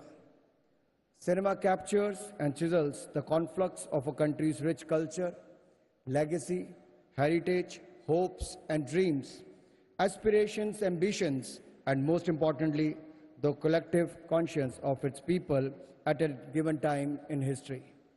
The concept and theme of IFFI is rooted in Vasudeva Kutumbakam, a phrase which embodies the essence, peaceful coexistence where the world is one family. In fact, India's rising global role and the presidency of the G20, जी हाँ, इस साल G20 की presidency किसी और को नहीं, भारत को ये सम्मान मिला है, revolves around this theme of the one earth, one family, one future under the able leadership of Prime Minister Shri Narendra Modi ji. The 53rd IFFI is all set to be a melting pot of myriad vibrant cultures and spectacle of cinematic excellence.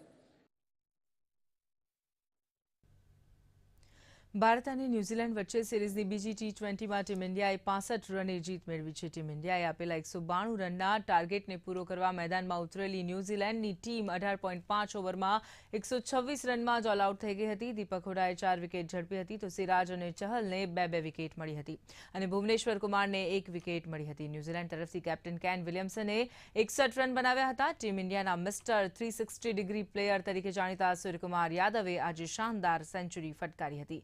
તેમણે 51 બોલમાં 111 run ફટકાર્યા હતા. આ તેમની T20 international કરિયરની બીજી સદી હતી. New Zealand તરફથી team સાઉદીએ hat trick લીધી હતી. વિશ્વ ફૂટબોલ કપ 2022નો આજથી શુભારંભ થઈ ગયો છે. આ ટુર્નામેન્ટનું આયોજન કતરમાં કરવામાં આવ્યું છે. આજે કતરના અલ બાયદ સ્ટેડિયમ ખાતે ભવ્ય ઉદ્ઘાટન સમારોહ યોજાશે, જ્યાં 8 સ્ટેડિયમમાં વર્લ્ડ કપની કુલ 64 મેચો રમાશે. આ વર્લ્ડ કપ 29 દિવસ સુધી રમાશે, જેમાં કુલ 32 ટીમો ભાગ લેશે. પ્રથમ મેચ કતાર અને ઇક્વાડોર વચ્ચે રમાશે. ફિફા વર્લ્ડ કપમાં ભારતનું પ્રતિનિધિત્વ દેશના ઉપરાષ્ટ્રપતિ જગદીપ ધનખડે કર્યું હતું.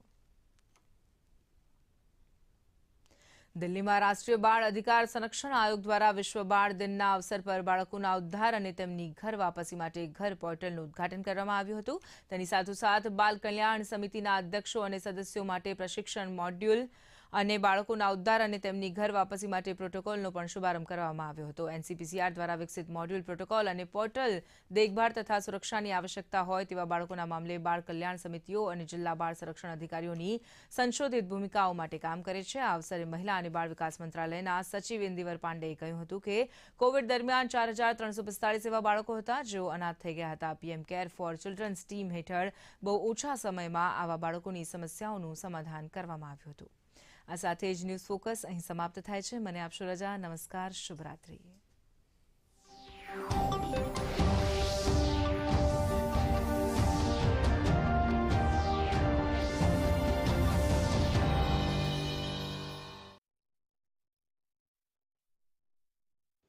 ચેક જવું પડશે. અરે ગેમ છોડીને 1 મહિનો થઈ ગયો કમ્પ્લેન કરીને. બેંક રિફંડ જ નથી આપતી. કમ્પ્લેન કરવી છે. અરે બેસો અહીંથી જ કરી લેજો. RBI નો ઓમ્બડ્સમેન ને. કેવી રીતે? RBI અધિકૃત બેંક, MBFC અથવા ડિજિટલ લેનદેનના જેટલા પણ પ્લેટફોર્મ્સ છે તેમની ફરિયાદ આપ કરી શકો છો ઘર બેઠા. RBI ના CMS પોર્ટલ પર. આ હશે ચેકમેટ. કમ્પ્લેન્ટ કરશો કે